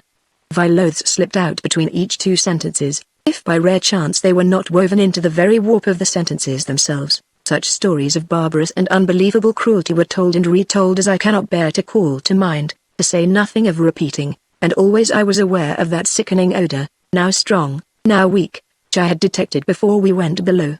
The first sign that the others gave of noticing it was when Gleason threw back his head and cried, "For what a stench! The smell is all I have against the trade." Matteson laughed, and Captain Jones with his grand manner said, "You have been too long away from it, Mr. Gleason." "Too long? That's as may be. An old horse settles easy into harness again." Captain Jones smiled. With apparent irrelevance, but with a reminiscent air, he said, "Too long or no, it's a long time since first we met, a long, long time, and yet I remember as yesterday what a night we had of it. It began when that blasted Frenchman slipped his cables and sought to beat us out the river. It was you, Gleason, that saved us then. When your message came, with what haste we landed the boats and towed the old brig straight upstream. Row? We rowed like the devil, and though our palms peeled, we won the race. It was a good cargo you had waiting, too. Only 7 died in the passage. In the passage. Already I had suspected, now I knew, that the ship with her fast lines and cruel officers was none other than a slaver, that the smell was the stench of a slave ship, that in that very cabin men had bartered for human beings. If I could, I would have turned my back on them there and then. Repugnance that I had long felt grew into downright loathing. What would I not have given to be up and away with Arnold Lament? But I was a mere stripling, alone, so far as help was concerned, in a den of villains crueler than wolves. Though I would eagerly have left them, I dared not, and almost at once something happened that in any case would have held me where I was. Gleason leaned across the punch bowl and said to Captain Jones, "Who is there in port will make a good captain for a smart brig with a neat bow, swift to sail and clever to work." Captain Jones ran his fingers through his stiff, shaggy hair. "Now, let me see," he replied, as a man, cutting him sharply off. My uncle spoke up, "Gentlemen, I will choose the master of my own vessel." I knew by his voice that he, as well as I, was sickened by the situation in which we found ourselves. Poor Uncle Seth, I thought, how little did he suspect, when he united his fortune with the golden dreams of Neil Gleason, that he was to travel such a road as this. "Ah," said Gleason. "And who will it be?" An unkind smile played round his mouth. "Gideon North, if he will come back to us," said my uncle. "Ah." Matteson, Gleason, and Captain Jones exclaimed as if with one breath. For a minute or so the 3 sat in silence, looking hard at the top of the table. Then Matteson with a queer twist of his lips spoke in Spanish. When, after another silence, the captain of the Mary Jack and Eleanor answered at length in the same tongue, Matteson responded briefly, and all 3 men nodded. A quality so curiously and subtly dramatic pervaded the scene that I remember thinking, as I looked about, what a rare theme it would have made for a painter. I believe that a skillful artist, if he had studied the faces of us all as we sat there, could have put our characters on his canvas so faithfully that he would have been in danger of paying for his honesty with his life, had Matteson or the strange captain had a chance at him in the dark. The very place in which we sat smelled of villainies, and the rat-like captain of the ship was a fit master of such a den. Gleason now turned to my uncle. "Very well," said he, with an amused smile, "Joe, here, and Arnold Lamont are in good odor with him. Suppose, then, that we let them go ashore and hunt him out and talk matters over. I've no doubt he'll come back." He went off in a tantrum, as a man will when he takes pepper up his nose. "You must know where the fellow's staying. You were to send him the money due him. Captain Jones will lend them one of his boats for now, and I'll have our boat ready to take them all off together in, say, 3 hours' time. As I have said in an earlier chapter of this narrative, by inclination I was a dreamer, and yet I must have been more than a mere dreamer, and worse, not to have scented by those dark looks and cryptic words some trouble or other afoot. It was as if for a long time I had seen the three to be united definitely against us, but as if I now for the first time perceived what a desperately black and sinful alliance they made. It was as if the spectacle struck me into a daze. When Gleason finished, the other two again nodded, and in the very manner of their nods there was something as cold and deliberate as a snake's sigh. Had I been able to rely upon the impressions of the moment, I should have said that time stood as still as the sun upon Gibeon, that for many minutes we stared at one another in mutual suspicion, that the beating of my heart had all but ceased. But the impressions of the moment deceived me. When Gleason stopped speaking, he hit with his elbow the ink bottle that stood on the table. It tipped on its side, rolled deliberately across the table, and fell, but before it struck the floor, Matteson, leaning out with a swift, dexterous motion, caught it, tried the stopper, and murmured as if to himself, "There's luck for you. Not a drop is lost." In the time it had taken that bottle to roll across the table, and not a second more, I had suffered that untold suspense. Now the spell was shattered, and hearing someone speaking in an undertone behind me, I turned and caught Captain Jones in the act of giving instructions in Spanish to his negro steward. I was surprised and angry.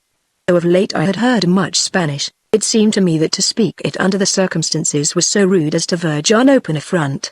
Then Uncle Seth, gulping down his astonishment that Gleason should so readily accede to his wishes, spoke up for himself, and because I was so deeply interested in whatever he might have to say, I turned my back on the Mungo, ceased to watch Captain Jones, and did not notice that the steward went immediately on deck. Nor did I attribute any significance to the sound of oars bumping against the pins, which I soon afterwards heard. Had not Arnold Lamont been waiting on deck with his eyes fixed apparently on the dark outline of the frigate, my stupidity must have cost us even more than it did. "Very well," said Uncle Seth. "I will do as you suggest. Perhaps," said Gleason, thoughtfully, "some muzzy, here, would like to go." "Oh, yes," cried Son, "I'm fair dying for a trip on dry land." "Yes, indeed, I'd like to go. I'd like it mightily. You've always said, Mr. Gleason, I was too thick to do harm." "Oh, yes indeed." Matteson smiled and Captain Jones covered his mouth with his hand, but Gleason gravely nodded. "Well, Sim, go you shall," said he. "There ain't one of us here but is glad to see an honest man take his fling ashore, and Havana's a city for you. Such handsome women as ride about in their carriages, and such sights as you'll see in the streets. You'll be a wiser man ere you come back to us, Sim. I swear, I'd like to go myself, but not tonight. I ain't one to neglect business for pleasure." When he shot a glance at Matteson and Captain Jones, my eyes followed his, and I saw that once more they had fixed their gaze on the top of the table. Now I was actually unable, so baffling had been their change of front, to make up my mind whether they were to be suspected or to be trusted. "Well," said Gleason, "we are all agreed. Lay down your orders, Seth. They'll carry them out to the last letter." So Uncle Seth told me where to find Gideon North, and Neil Gleason wrote it on a paper, in Spanish, mind you, and they put their heads together, every one, to think up such arguments as would induce Captain North to return, all with an appearance of enthusiasm that amazed me and might easily have put my suspicions to shame but for those other things that had happened. "I'll be civil to him," Gleason cried. "And you can tell him, too, that this is an honest voyage. We're to run no race with the King's cruisers, Joe." "Aye," Captain Jones put in, "an able vessel and an honest voyage, with a mountain of treasure to be got," added Matteson. The three spoke so gravely and straightforwardly now, that I wondered at their insolence, and as Sam and I got up to go, not yet quite believing that in reality, and not in a dream, we were being dispatched into the heart of that strange city, They accompanied us on deck and told Arnold Lamont that he was to go with us on our errand, and saw us safely started in the long boat of the Mary Jack and Eleanor before returning to their punch. I could see that Arnold had no liking for the mission, but while we were in the boat he gave me no explanation of his uneasiness. Indeed, Sim Muzzy talked so much and so fast that, when he once got started, you could scarcely have thrust the point of a needle into his monologue. "She's a slaver," he murmured as we pulled away from the Mary Jack and Eleanor. "A cruel-hearted slaver. Thank heaven, we're never to have a hand in any such iniquity as that." We looked back at the ship, black and gloomy against the sky, with many men moving about on her deck. "You're a silly fool," one of the oarsmen cried, having overheard him. "A man without stomach, heart, or good red blood." "Stomach, is it?" Sim retorted. "I'll have you know I eat my 3 hearty meals a day, and they said well too. I can eat as much victuals as the next man." Why, and there was no stopping him till the boat bumped against a wharf and we 3 stepped out. The boat, I noticed, instead of putting back to the ship, waited by the wharf. I turned and looked at the restless harbor, on which each light was reflected as a long, tremulous finger of flame that reached almost to my feet, at the sky, in which the stars were now shining, and at the anchored ships, each with her own story. Could was one but have read it? Then I yielded to Sim's importunate call and in the darkness turned after him and Arnold. What reason was there to suspect that Simeon Muzzy and I stood at a crossroads where our paths divided? Coming to the street, we stopped, and in the light from an open window put our heads together over the paper that Gleason had written out and given to us with instructions to show it to the first person we met in turn where he pointed. "Why, it's all in foreigners' talk!" Sim exclaimed. "Let me see it," said Arnold. He looked at it a long time and smiled. "I wonder," he said, "do they think we are so very simple?" Now a man came toward us. Before he could pass, Arnold stepped suddenly forward and addressed him in Spanish. "Why," cried I, when the passerby had gone, "you, too, do you talk Spanish?" Arnold turned to me with a smile and said, for the second time, "A man does not tell all he knows." Thrusting the paper into his pocket, he continued, "According to the directions that Mr. Gleason has written down for our guidance, my friends, we should turn to the right. But according to my personal knowledge, which that man confirmed, we shall find Gideon North by turning to the left." To the left. Then, we turned, and only Arnold Lamont, who told me of it afterward, saw one of the boatmen, when we had definitely taken out course, leave the boat and run into the darkness in the direction that Neil Gleason wished to send us. Carriages passed us, and men on horseback, and negroes loitering along the streets. There were bright lights in the windows, and we saw ladies and their escorts riding in queer 2-wheeled vehicles that I later learned were called volants. All was strange and bizarre and extraordinarily interesting.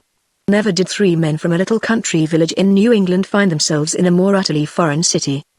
But although Son and I had our eyes open for every new sight, I was nevertheless aware that Arnold was more alert than either of us, and twice he urged us to keep our eyes and wits about us. Seeing nothing to fear, I inclined to smile at him. I now assumed that I was the bolder and more sophisticated of the 2 of us.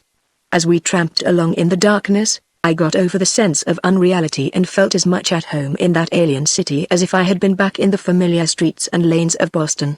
3 times Arnold stopped to inquire the way, and the last time the man of whom he asked directions pointed at a house not 100 yards distant and said, with a bow, "It is there, senor." That he spoke in English, which he had heard Sam and me use, so surprised us that for the moment we were off our guard. I was vaguely aware of hearing many feet trampling along, and afterwards I realized that I had absently noticed the rumble of voices, but the city was all so strange that I thought nothing of either the feet or the voices, and gave all my attention to the stranger. He was turning away, bowing and protesting his pleasure in serving us, when Sim Muzzy said in a wondering tone, "Why, Arnold, Joe, how many people there are hereabouts? Look there." Arnold, turning as the poor fellow spoke, seized my arm. "Mon Dieu!" he gasped, startled into his native French. Then in English he cried, "Quick, Joe! Quick! Valaha! Strike out, Sim, strike!" Around us there were indeed many men. They were approaching us from ahead and behind. Suddenly, fiercely, 3 or 4 of them rushed at us. From his belt Arnold drew a knife and thrust at a man who had caught my collar. I lost no tune in leaping free. 2 of them, now, were upon Arnold, crying out high Spanish, but he eluded them by a quick turn. I first saw him spring out of their reach, then an arm, flung round my throat, cut my wind. As I throttled, I saw Arnold come charging back again, knife in hand. The blade slashed past my ear so closely that it cut the skin, Something spurted over my neck and the back of my head, and the arm that held me fell. Arnold, his hand on my shoulder, dragged me free. Stooping, he picked up a stone and hurled it into the midst of our assailants, eliciting a screech of pain and anger. When I bent to follow his example, I saw a chance light flash on his knife blade. But where, I thought, is Sim? Then, somewhere in the crowd, I heard him choking and gagging.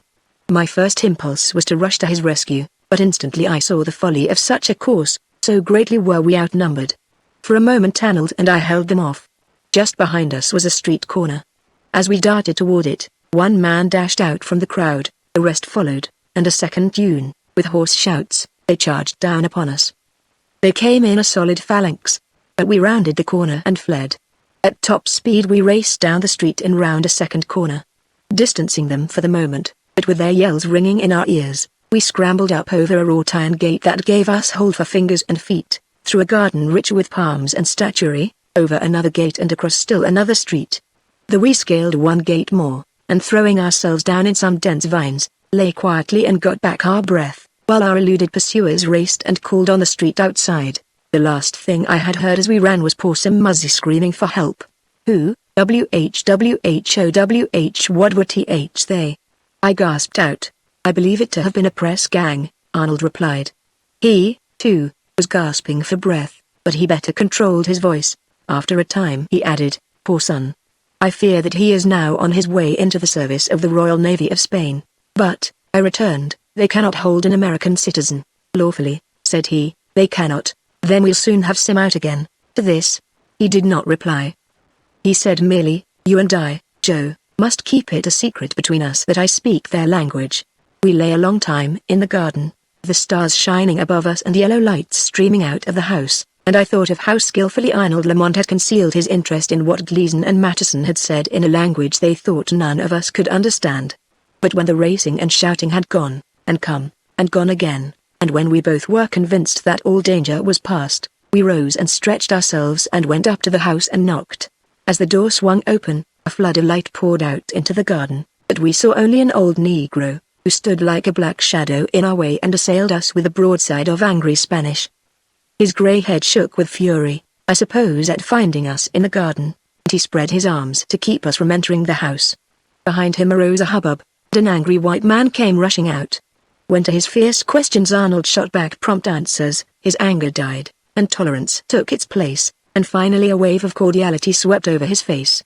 Stepping back he actually flung the door wide open and with stately bows ushered us into the high-studded hall. Then the Negro went bustling down the passage and spoke in a low voice, and I was amazed beyond measure to see Gideon North himself step out of a lighted room. In our flight Arnold, shrewd, quick to think and to act, had led us to the garden behind the rear of the very house of which we had come in search. Well, said Captain North, when, after warm greetings and quick explanations, we were seated together behind closed doors, of all that rascally crew in THT cabin of the Adventure, you two are the only ones I should be glad to see again. How high the name of Beelzebub, Prince of Devils, did you light upon my lodging house, and what has brought you here?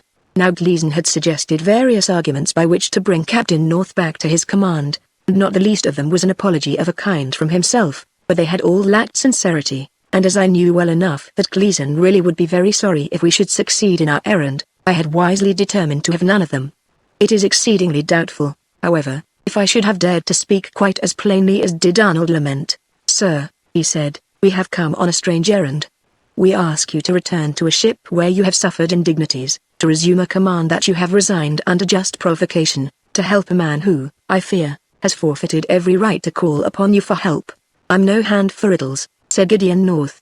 Talk plain sea talk, sir, said Arnold. I ask you to come back as captain of the Adventure, to save Seth Upham from his friends. Arnold smiled slightly. Blast Upham and his friends, as you will. But that pair of leeches will get the blood from his heart, and Joe Woods, his heir, will lose every penny of his inheritance. Upham should have thought of that before. Leave him alone. He lies in the bed he made.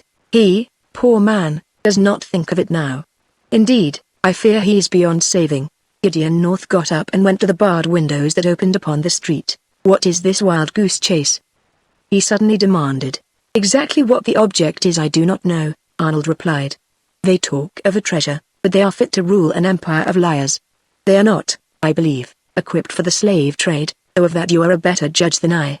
Still Gideon North stood by the window. Without turning his head, he remarked, "I wonder why they want me back, they?" At that Arnold laughed. "They do not want you." "Not they." Seth Upham insisted against their every wish. "We came to your door with a press gang at our heels. They planned that Joe and I should share Sim Muzzy's fate and never see you again, or them." Thereupon Captain North turned about. "I am interested," he said. "Aye, and tempted." He stood for a while musing on all he had heard, then he smiled in a way that gave me confidence. "We are three honest men with one purpose," he said, "but Gleason and Matteson are a pair of double-dyed villains. I go into this affair knowing that it is at the risk of my life, but so help me, I'll take the plunge."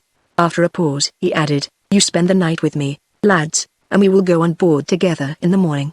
That alone will give them a pretty start, for I've no doubt they think already that they're well rid of the three of us, and by sunup they'll be sure of it. What's more, we'll go armed, lads, knives in our belts and pistols in our boots." Chapter 4 Issues sharply drawn. We breakfasted next morning with Gideon North, and discussed in particular Gleason and Matteson and in general affairs on board the Adventure. It seemed ages ago that I had first seen Gleason on the porch of the old tavern in Topham. I told all I knew of how he had come to town and had won the confidence of so many people, of how the blacksmith alone had stood out against him, and of how that last wild night had justified the blacksmith in every word that he had uttered. Then Arnold Lament took up the story and told of scores of things that I had not perceived, little incidents that his keen eyes had detected, such as secret greetings passed between Gleason and men with whom he pretended to have nothing whatever to do, chance phrases that I, too, had overheard, but that only Arnold's native shrewdness had translated aright, until I blushed with shame to think how great had been my own vanity and conceit, I who thought I had known so much, but really had known so little. Then Captain North in blunt languages told of things that had happened on board the Adventure, which made Uncle Seth out to be a poor, helpless dupe, and ended by saying vigorously, "Seth Upham is truly in a bad way, what with Gleason and the Matteson, and brave lads though you are, you're not their kind. Unless you two were smarter than human, they get you in the end, for they're cruel men, with no regard for human life, and the odds are all in their favor, but three of us in the cabin is quite another matter. We'll see what we can do to turn the cat in the pan. And now," he pushed his dishes away and set his elbows on the table, "now for facts to work upon. The pair of them are going to Africa with a purpose. Am I not right?" The question required no answer, but Arnold and I both nodded. "A cargo's all well and good, and they've no objection to turning an honest dollar, just because it's honest, but there's more than honest dollars in this kettle of fish." Again we nodded. "Now, then, my lads, let me tell you this, when they've got what they want in Africa, whatever it may be, when they've squeezed Seth Upham's last dollar out of his wallet, when they no longer need honest men on board to protect them from cruising men-o'-war, then, lads, they're going to throw you and me to the sharks. As yet, it is too soon to strike against them. The odds are in their favor still, and as far as we're concerned there's no hope in Seth Upham, for they've got him twirling on a spit. It is for us, lads, to go through with them to the very end, walk up and shake hands with death and the devil if worst comes to worst, but to be ready always to strike when the iron's hot, aye, to strike till the sparks fly white. So there we sealed our compact, Arnold Lamont and Gideon North and I, with no vows and with scant assertions, but with a completeness of understanding and accord that gave us, every one, unquestioning confidence in each of our associates. The fate of poor Sim Muzzy, which Arnold and I had so narrowly escaped, was still perilously close at hand, and in returning to the brig, which Gideon North had left in anger, we shared a common danger that bound our alliance more firmly than any pledge would have bound it. Our breakfast eaten, we sorted over some pistols that Captain North had ordered sent from a shop, and chose, each of us, a pair, for which our host insisted on standing scot. Then he paid the bill for his lodgings, and, armed against whatever the future might bring, and firmly resolved that Gleason and the Matteson should not beat us in a matter of wits, we went into the street. The day was beautiful almost beyond belief, and the streets of Havana were full of wonderful sights, but with the memory of poor son's sad fate in mind, and with our hearts set on the long contest that we must wage, we saw little of what went on around us. Followed by two Negroes, who between them carried Captain North's bag, we boldly marched three abreast down through the city to the harbour side, where we hailed a boatman and hired him to take us out to the brig. Coming up to the gangway, Captain North loudly called, "Ahoy there!" There was a rush to the side of the brig, and a dozen faces looked down at us, but none of them were the faces that we most desired to see. "Ho!" Captain North exclaimed, They're not here. You there, pass a line, and step lively. Two of you bear a hand to lift this bag on board. At that moment we heard steps, and a newcomer appeared at the rail. It was Cornelius Gleason. As he stared at us without a word, appeared to be the most surprised man that ever I had seen. "Good morning, Mr. Gleason," Captain North called. "I've got your messages and thank you kindly. I reciprocate all good wishes, and I'm sure when anyone comes out with a handsome apology, I'm no man to bear a grudge. I resume command with no hard feelings. Good morning, sir." By that time he was on deck and advancing aft. I had already seen Cornelius Gleason in some extraordinary situations, and later I was to see him in certain situations beside which the others paled to milk and water, but never at any other time, from the moment when I first saw him on the porch at the tavern until the day when we parted not to meet again this side of judgment, did I see Cornelius Gleason affected in just the way that he was affected then. He backed away from Captain North, replied loudly as if in greeting, still backed away, and finally turned and went below, where evidently he recovered his powers of speech, for up came my uncle with Matteson at his heels. "Captain North," Uncle Seth cried, meeting him with right hand outstretched, "I declare I'm glad you're back again, and I'm sure that all will go well from this time on." There was real pathos in Uncle Seth's eagerness to secure the friendship of the stout captain. In his straightforward, confiding manner there was no suggestion of his old sharpness and pompousness.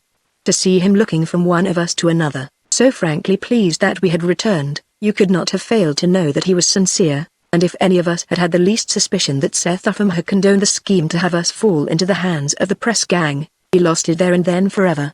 "But where," he cried, glancing down the deck, "where is Sim Muzzy?" Matteson came a step nearer. I saw some of the sailors look curiously at one another. A stir ran along the deck. It was Gideon North who replied. "I am told," he said deliberately, letting his eyes wander from face to face, "that he has fallen into the clutches of a press gang." "What? A press gang?" "But of that, Clement, here, can tell you better than I." And Arnold, in his precise, subtly foreign way, told all that had happened. Completely stunned, my poor uncle went to the rail and buried his face in his hands. As for Matteson, he shook hands with Captain North and nodded at the rest of us impartially. "I'm glad to see you back, sir," he said. "As you know, that doubt, I've shipped as chief mate." "You've what?" Captain North thundered, looking up at the big man before him. "Shipped as chief mate, sir. Is this true?" the captain demanded, turning on Uncle Seth. "It is," my uncle replied like a man just waking. "Mr. Gleason and I talked it over." Captain North interrupted him without ceremony. "Well," said he to Matteson, "I've no doubt you'll make a competent officer." His abruptness left Matteson no excuse for replying, so, when the captain went below, the chief mate stepped over to the rail. There, frowning slightly now and then, remained for a long time. It did not take Arnold Lament's intuition to perceive that he, as well as Gleason, was puzzled and disappointed by the way things had turned out. Chapter 5 Land Ho. With Captain North back on board again, we felt great confidence for the future, and while we remained in Havana there was no other attempt, so far as I know, to do us harm. But there was that in the wind which kept us always uneasy, and at no time after the night when Sim Muzzy left us, never to return to the brig Adventure, did we have a moment of complete security. Everyone asked questions about poor son, and by the way the various ones received our answers they indicated much of their own attitude toward us. Abe Guptill was moved almost to tears, and most of the men forward shook their heads sympathetically, although in my presence, since I was not one of them, they said little. But Matteson would smile with a certain unkind satisfaction, and Neil Gleason would laugh softly, and here and there some one or other of the men would make sly jests or cast sidelong glances at Arnold and me. Of all the men on board, Seth Upham was conspicuously the most disturbed, and as he gloomily paced the deck, a practice he continued even after Captain North had returned, I heard him more than once murmuring to himself, "Sim, Sim, oh my poor Sim. Into what a plight I have led you." Arnold and I suggested high the cabin that we send out a searching party to see what we could learn of Sim's fate, and Uncle Seth urged it madly upon the others, but Gleason and the Matteson would hear nothing of it, and even Gideon North told us frankly that he regarded such measures as hopeless.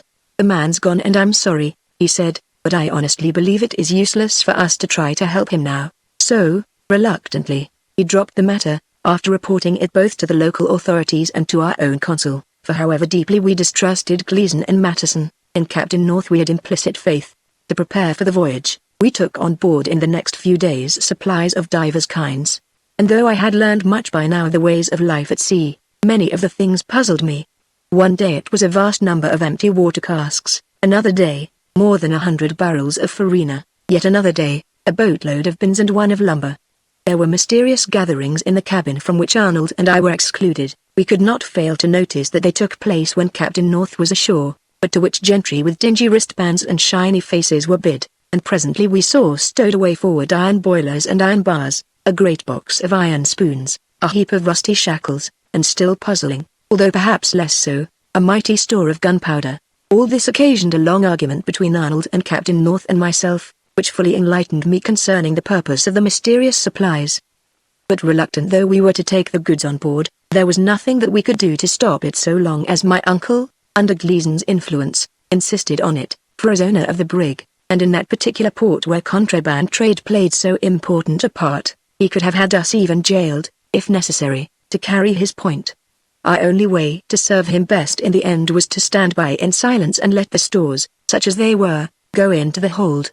All the time my uncle came and went in a silence so deep that, if I had not now and then caught his eyes fixed upon me with a sadness that revealed, more than words, how unhappy he was, I could scarcely have believed that he was the same Seth Upham in whose house I had lived so long.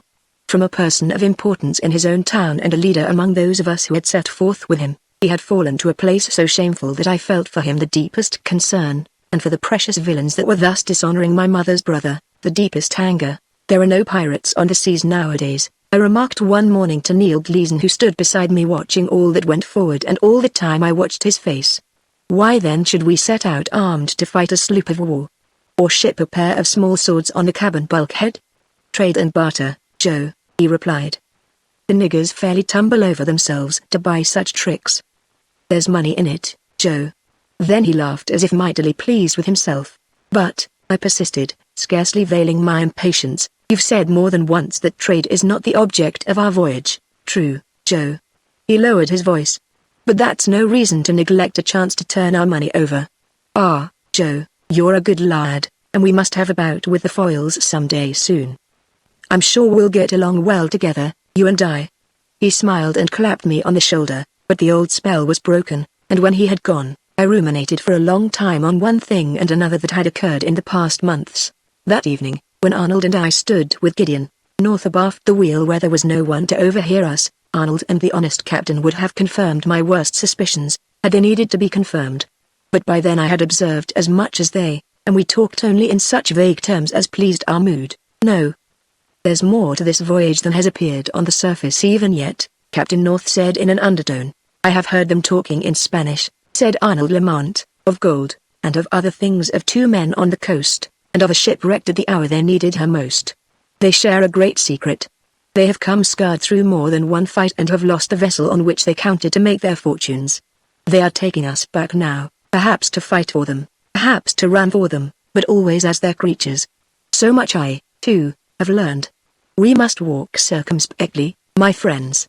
We must keep always together and guard always against treachery. Mon Dieu. What men they are. It was the longest speech I had ever heard Arnold make. Next day, following the arrival of a boatload of as rascally-looking mariners as ever attempted to ship on board a reputable vessel, there ensued a quarrel so sudden and violent and so directly concerned with our fortunes, that Arnold and I hung in breathless suspense on the issue.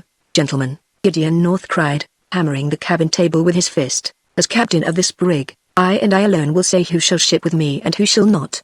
I'll not have my crew packed with vagabonds and buccaneers. I'll turn those fellows back on shore, be it bag in hand and clothes upon them, or be it as stark naked as they came into this world, and I'll have you leave my crew alone from this day forth. Matterson laughed lightly. Ah, Captain, he said, in bitter sarcasm, you are so excitable. They are able men. I'll answer for them, Mr. Matterson. The captain retorted, it devolves upon you to answer for yourself, which bids fair to be no easy task. But, roared Gleason, cursing viciously, the owner says they're to come. And, by heaven, you'll cram them down your throat. Stuff and nonsense. By this time I felt that I could hold my peace no longer. Certainly I was party to whatever agreement should be reached. You lie. I cried to Gleason. The owner said nothing of the kind. How about it, Seth, how about it? Gleason demanded, disdainfully ignoring me. Speak out your orders, speak 'em out or The man's voice dropped until it trembled in his throat. Or, you know what? Poor Seth Upham had thought himself so strong and able and shrewd. So he had been in Little Topham. But neither the quick wit nor the native courage necessary to cope with desperate, resolute men was left to him now. He stammered. Take one or two of them, Captain North. Just one or two. Do that for me, I beg you, and let the rest go. What? Exclaimed Gideon North. One or two? Gleason thundered. One or two? Only one or two? Instantly both men had turned upon my uncle. Both men, their eyes narrowed, their jaws outthrust, faced him in hot anger. There was a moment of dreadful silence, then, to my utter amazement, my uncle actually got down on his knees in front of Neil Gleason, down on his marrow bones on the bare boards, wailed, in the name of heaven, Neil, don't tell. Don't tell. While we stared at him, Gideon North, Arnold, and I, literally doubting what our eyes told us was the plain truth, Utterson said lightly, as if he were speaking of a sick and fretful child, let him have it, Neil. I hate scenes. Keep only Pedro. Gideon North looked first at my uncle, then at Matteson, and then back at my uncle. As if to a certain extent moved by the scene that we had just witnessed, he said no more. So of 5 strange seamen, next day all save one went ashore again. That brief, fierce quarrel had revealed to us, as nothing else could have, into what a desperately abject plight my uncle had fallen. At the time it shocked me beyond measure. It was so pitifully, so inexpressibly disgraceful. In all the years that have passed since that day in Havana Harbor I have not been able to forget it. To this moment I cannot think of it without feeling in my cheeks the hot blood of shame. The man whom Matteson chose to keep on board the Adventure appeared to be a good-natured soul, and he went by the name of Pedro. What other name he had, if any, I never knew, but no seafaring man who ever met him needed another name. Years afterwards, down on Old Long Wharf in Boston, I elicited an exclamation of amazement by saying to a sailor who had slyly asked me for the price of a glass of beer, "Did you ever know a seafaring man named Pedro who had a pet monkey?" By his monkey I verily believe the man was known in half the ports of the world. He came aboard with a grinning, chattering beast, which seemed almost as big as himself, perched on his shoulder. He made it a bed in his own bunk, fed it from his own dipper, and always spoke affectionately of it as my little friend. The beast was uncannily wise. There was something veritably satanic in the leers with which it would regard the men, and before we crossed the ocean, as I shall relate shortly, it became the terror of Willie McDougall's life. So far as most of us could see, we were now ready to weigh anchor and be off, but by my uncle's orders we waited one day more, and on the morning of that day Uncle Seth and Neil Gleason went on shore together. When after a long absence they returned, they had words with Captain North, and though we had become used by now to quarrels between Gleason and the captain, there was a different tone in this one, which puzzled Arnold and me. Presently the two and my uncle went below, where Matteson joined them, and except for Willie McDougall, Arnold and I might never have known what took place. But Willie McDougall, knocking at our stateroom door that night, thrust his small and apparently innocent face into the cabin, entered craftily and said, "If you please, sir, I've got news worth a pretty penny." "How much is it worth?" Arnold asked. "A shilling," Willie whispered. "That is a great deal of money." "Ah, but I've got news that's worth it." "I shall be the judge of that," Arnold responded. Willie squinted up his face and whispered, "I've got new papers." "How so?" Arnold demanded.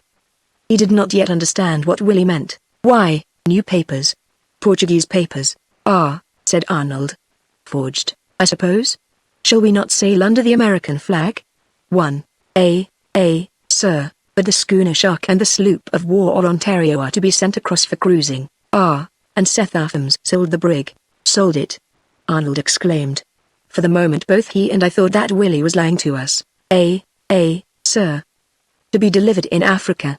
Half the money down, and half on delivery. "What do you mean by that?" "Why, sir," said the crafty youngster, who understood better than either of us the various subterfuges to which African traders resorted in order to elude searching cruisers, "all they have to do to change registry is to say she's delivered to the new owners, fly a new flag and show the bill of sale. Go on, go on. Must I drag the story from you word by word?" Captain North, sir, said he'd be hanged first, and Mr. Gleason said he'd be hanged anyway, and ain't that worth 2 bits? Arnold flung a coin to the grasping little wretch, and he went out and closed the door behind him. It was dark just outside our stateroom, and neither Willie nor we had been able to see anything that might have been there. For half a minute after Willie left us, while he was feeling his way toward the cabin, all was still. Then he suddenly shrieked so wildly that we leapt from our berths. There was a sound of crashing and bumping. Even wilder shrieks filled the air, and we heard a curious chattering and a mumbling.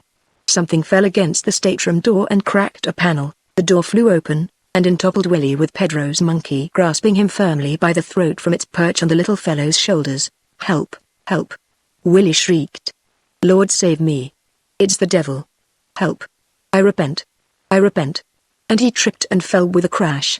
As he fell, a coin flew out of his hand, and the monkey, seeing the flash of silver, leapt after it, picked it up, fled like a lean brown shadow through the door, and was gone we knew not where. To this day I am not able to make up my mind whether the child's anger or his fear was the greater. Turning like a flash, he saw what it was that had attacked him, yet he made no move to pursue the beast, and from that time on he regarded it with exceedingly great caution and nimbly and prudently betook himself out of its way. Canny, scheming, selfish Willie MacDougald. At peep of dawn we got up our anchors and set sail and put out to sea, carrying with us heavy knowledge of perils and dangers that encompassed us, and sad memories of our old home in Topham, of our old friends in trouble, of high hopes that had fallen into ruin. It comforted me to see Abraham Guptill working with the crew. He stood in good repute with every man on board, from Matteson and Gleason to little Willie MacDougald, who now was in the steerage watching with great, round eyes all that went on about him. Good Abe Guptill. He, at least, concealed no diabolical craft beneath an innocent exterior. I thought of Sim Muzzy. Poor Sim. Since he had disappeared that night in the clutches of the press gang, nothing that we had been able to do had called forth a single word of his whereabouts. He had vanished utterly, though neither Arnold nor I had ever felt any great affection for the garrulous fellow. We both were sincerely grieved to lose an old companion thus unhappily. Now, as our sails filled, we swept past the Mary Jack and Elena, and the sight came to me like a shock of ill omen. The black disgrace of her lawless trade, the brutal men who manned her, the sinister experience that had followed so closely our call upon her captain, all combined to make me feel that the shadow she had cast upon us was not easily to be evaded. It was good to turn back once more to solid, substantial Gideon North, firm, wise Arnold Lement, and kindly, trustworthy Abe Guptill. On them and on me Uncle Seth's fortunes and my own depended, if not indeed our very lives. Mr. Matteson handled the brig from the forecastle and handled her ably. Not even Captain North, who watched him constantly with searching eyes, could find a thing of which to complain. His almost feminine voice took on a cutting quality that reached each man on board and conveyed by its hard, keen edge a very clear impression of what would happen if aught should go astray. But there was that about him which made it impossible to trust him, and Gleason, seeming by his airs far more the owner than my poor, cowed uncle, stood by Gideon North and looked the triumph that he felt.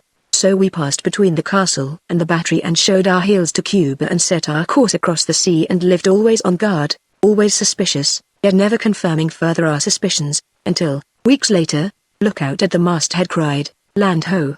The low, dark line that appeared far on the horizon, to mark the end of an uncommonly tranquil passage, so pleasantly in contrast to our voyage to Cuba, deepened and took form. There was excitement forward and aft. Gleason and Matteson clapped hands on shoulders and roared their delight and cried that now, AWT vile-mouthed, profane men, that now neither God nor devil should thwart them further. Through the ship the word went from lip to lip that yonder lay the coast of Guinea. It had become natural to us in the cabin to align ourselves on one side or the other. Gleason and Matteson stood shoulder to shoulder, and Gideon North and Arnold Lamont and I gathered a little further aft.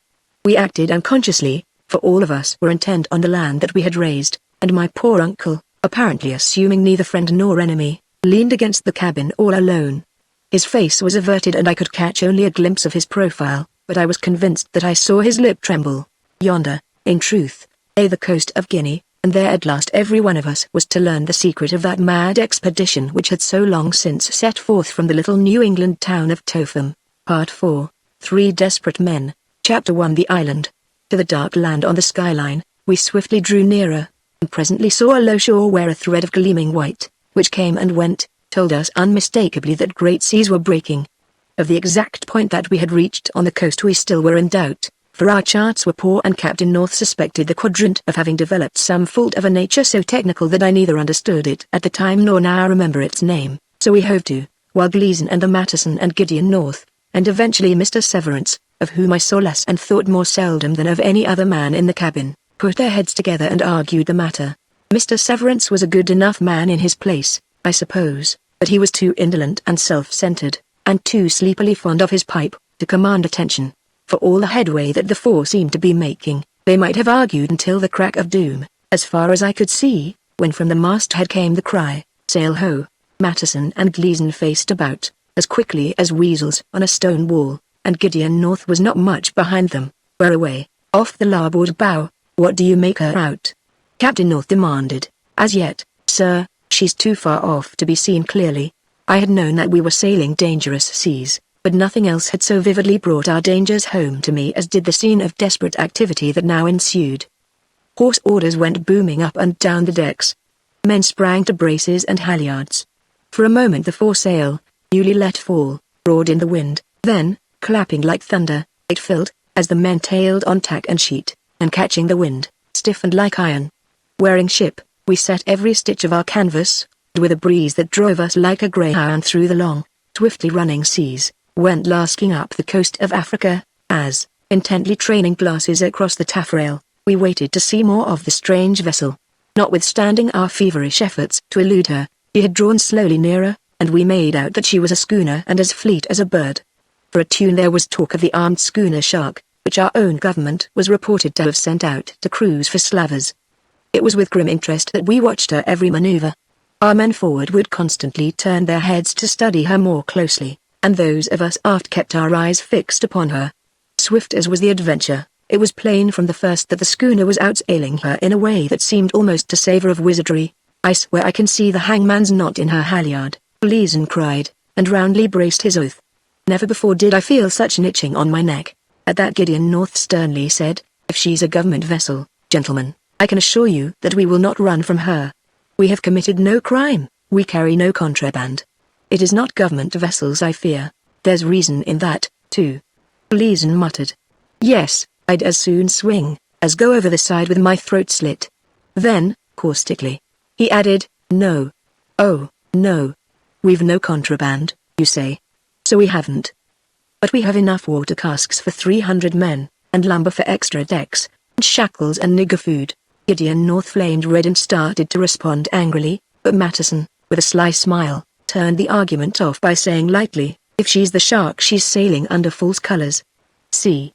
She's broken out the flag of Spain." "Humphrey," Captain North grunted, "she's a trader at best. In either case, Captain North, he is outsailing us, for all our Baltimore bow and grand spread of canvas," Matteson interposed. "But never fear, Captain North, Gleason and I have a way with us. We have no wish to meet with any ships of war, from mere pirates and slavers we are not, I beg to assure you, in any great danger, Humphrey. The devil looks well after his own." "The devil," Matteson retorted with an ironical smile, "is not so bad a master as some men would make him out to be." Leaning on the rail, we silently watched the swift, strange schooner. Above the horizon, so perfectly did the bright canvas with the sun upon it blend into the background of sky, we could see only the black shadows that appeared on the sails just abaft the masts and stays, but her hull made a clean, bright line against the vivid blue of the sea, and against that same blue the foot of her mainsail stood out as sharp and white as if cut from bone.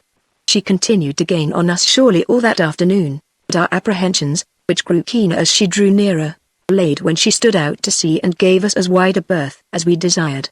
She was a rarely beautiful sight, when, in the early evening, still far out at sea, she passed us, and remembering the Mary Jack and Eleanor in Havana harbor, I could not bear to think that so graceful a craft might carry sordid sights and smells.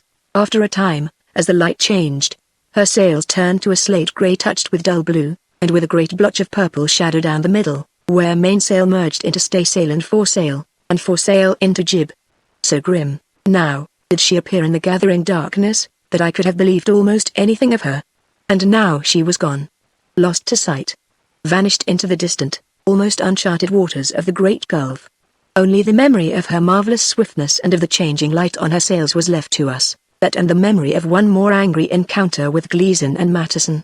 That night, while we lay in those long slow seas which roll in upon the African coast, the two spent hours by the taffrail in low-voiced conversation, and Gideon North sat below over his charts and papers, and Arnold and I strolled about the deck, arm in arm, talking of one project and another. But my uncle, Seth Affam, the man who owned the Adventure, paced the deck alone in the moonlight, now with his head bent as if under the weight of a heavy burden, now with his head erect and with an air of what seemed at some moments wild defiance. An odor of tobacco drifted back to us on the wind from where the carpenter and the sailmaker were smoking together, and we heard the voices of men in the forecastle.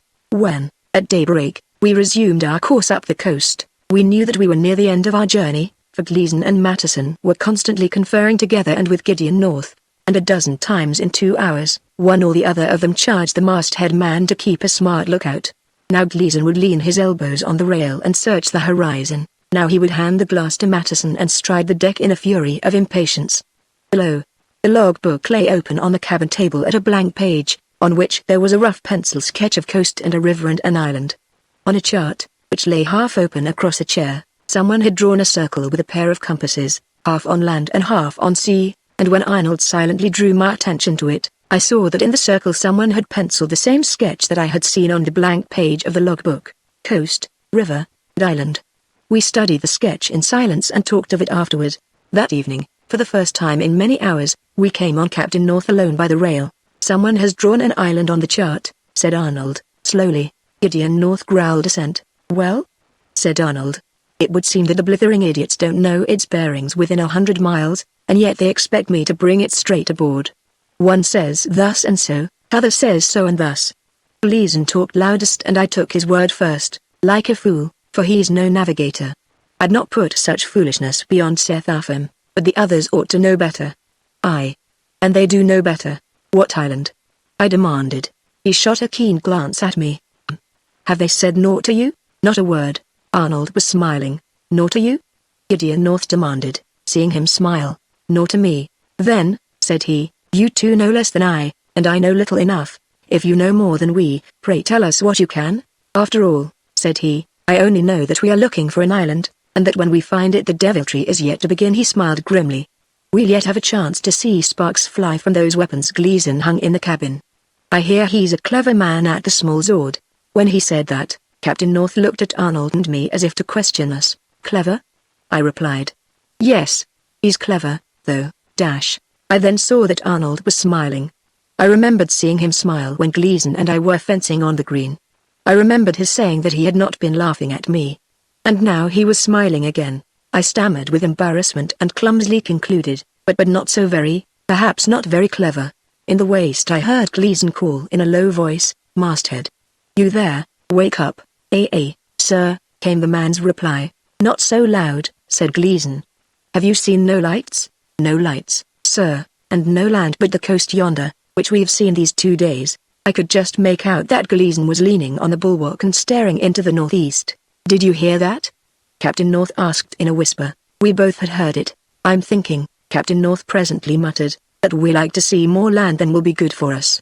Mark the sky to westward. It was banked with clouds.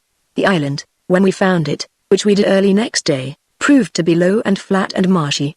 Behind it, exactly according to the sketch in the logbook and on the chart, lay the mouth of a river. On the mainland in each direction, as far as we could see, and on the bar at the mouth of the river, and on the outer shore of the island, which seemed to be in the nature of a delta, although with deep water behind it where the flow of the river appeared to have kept a Y-shaped channel open, a great surf broke with muffled roar, and in the channel a ruffle of choppy waves indicated that stream and tide combined to make a formidable current. As we bore down on it, Gleason and Matteson and Seth Affam drew apart and stood smiling as they talked together high undertones. But Captain North and Mr. Severance and some of the older sailors were studying sky and wind and currents, and their frowns indicated that much was amiss. To me, watching Gleason and Matteson, it seemed strange that men who but a little while ago had been so fiercely eager should all at once become as subdued as deacons before the communion table, and it was only when I edged around until I could see Gleason's face that I suspected the wild glee that the man was restraining. The light in his eyes and the change in his expression so fascinated me that for the moment I almost forgot Arnold Lamont and Gideon North and the alliance that bound us together, almost forgot my poor uncle and his wild hopes, almost forgot the very island whose low and sedgy shores we were approaching. "Gentlemen," cried Captain North, his voice startled me as much as those whom he addressed, "would you wreck this vessel by keeping me here on a lee shore with heaven only knows what weather brewing? Look for yourselves at those clouds in the southwest. If this harbor, of which you were talking yesterday, is within 50 miles of us, we must run for it. If not, we must stand offshore and prepare to ride out the storm." "The harbor, Captain North," Matteson returned. his light voice hard with antagonism, is much less than 50 miles from here. You will lay by for 1 hour while we go ashore on that island yonder, then I will pilot you to harbor. Mr. Matterson, said Captain North calmly, turning on the giant of a man beside him, are you mate or master, Captain North? Matterson very quietly replied, I'm mate of this vessel, and as mate I do not dictate. Have I not worked faithfully and well on this voyage?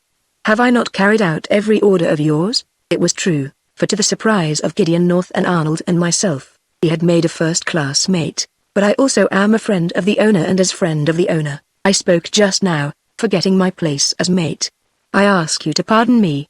In his words and his manner there was something so oily and insincere that from the bottom of my heart I distrusted him, and so, obviously enough, did Gideon North. But the man's sudden change of front took the weapons, so to speak, out of the captain's hands, and before he could reply Matterson said, Mr. Upham, what are your wishes in the matter? I looked first at my uncle, then I looked back at Matterson, and as I looked at Matterson, I caught a glimpse over his shoulder of Neil Gleason, who was staring at Uncle Seth with a scowl on his brow and with his lips moving. Turning again to my uncle, I once more saw on his face, now so weak, the pathetically timid expression that I had come to know so well. If there's no immediate danger, he began. There's none at all. Matterson and Gleason cried with one voice, then let us go ashore, say for merely half an hour, Captain North. The shrug as of resignation, put the trumpet to his lips and gave orders that brought the brig into the wind with sails ashiver. Come, lads, Gleason cried to Arnold and me, the more the merrier. So into the boat we climbed, and I for one was pleased to find that Abe Guptill had an oar. It was about half a mile from the brig to the island, and when we reached it and hauled out the boat, I pushed ahead of the others. Climbing from the edge of the water up the little incline at the head of the beach, I saw first of all, on the farther shore a quarter of a mile away, the ribs and broken planking of a wrecked ship. Then, before I had taken another step, I saw some little creature running through the grass and looked after it eagerly, to discover yet strange kind of animal would inhabit so barren and remote an isle. At first I saw only that the animal was long and grey. Then it came out into plain sight, and I saw that it was a rat, an ordinary rat such as I had seen by the hundreds in old barns and in old ships. And how, I wondered, had an ordinary rat, such as might slink along the wharves at Boston, come to live on that lonely island? Before an answer occurred to me, I saw another running away a different direction, and another and another. I stopped short and looked about me. Here, there, everywhere were rats. The island was peopled with them. With big grey rats. Then I looked at the bones of that wrecked ship, which stuck up out of the water, and knew that I had found the answer to my question. They were rats from that ship. They had come ashore when she was wrecked. What they lived on, I never knew, but that they had flourished and multiplied and formed in the midst of those blue seas a great rat empire. Rats. I heard Gleason exclaim. For how I hate them. Throwing sticks ahead of him to drive away the lean, grey vermin, he started across the marshy land toward the old wreck, and the rest of us fell in behind him. Of us all, Matterson showed the least repugnance for the multitude of snaky little beasts that swarmed around us at a distance and watched us with angry eyes as black as shoe buttons. And now we came to the wreck and saw a sight that filled me with horror. In the hold, into which we could look through holes between the ribs and between the beams where the waves had torn away the spar deck, there were 5 human skeletons chained by their ankle bones to the timbers. Yet, so far as there was any outward sign, I was the only one to see the skeletons. Matterson and Gleason looked long and sadly at the old hulk. Gleason finally said, "She's done for and gone, Molly. There's not a thing left about her that's worth salving." Matterson gloomily nodded. "Mr. Upham," said he, "we lost 200 prime niggers that night." I turned away from them, as they stood there talking, and went back to the boat. It would be good, I thought while I waited, to leave the island forever. Whatever the outcome of their talk may have been, rising wind presently brought them back to the boat in a hurry. We launched her, and tumbled aboard, drenched from head to foot, and after a lively struggle came up a lee of the brig. It was plain that we must soon seek shelter, for already the storm was blowing up and the waves came charging down upon us in fierce, racing lines. "Yonder island," Matterson was saying, at the same time marking a diagram on the palm of one hand with the forefinger of the other, "yonder island is part of the delta of the Rio Polo.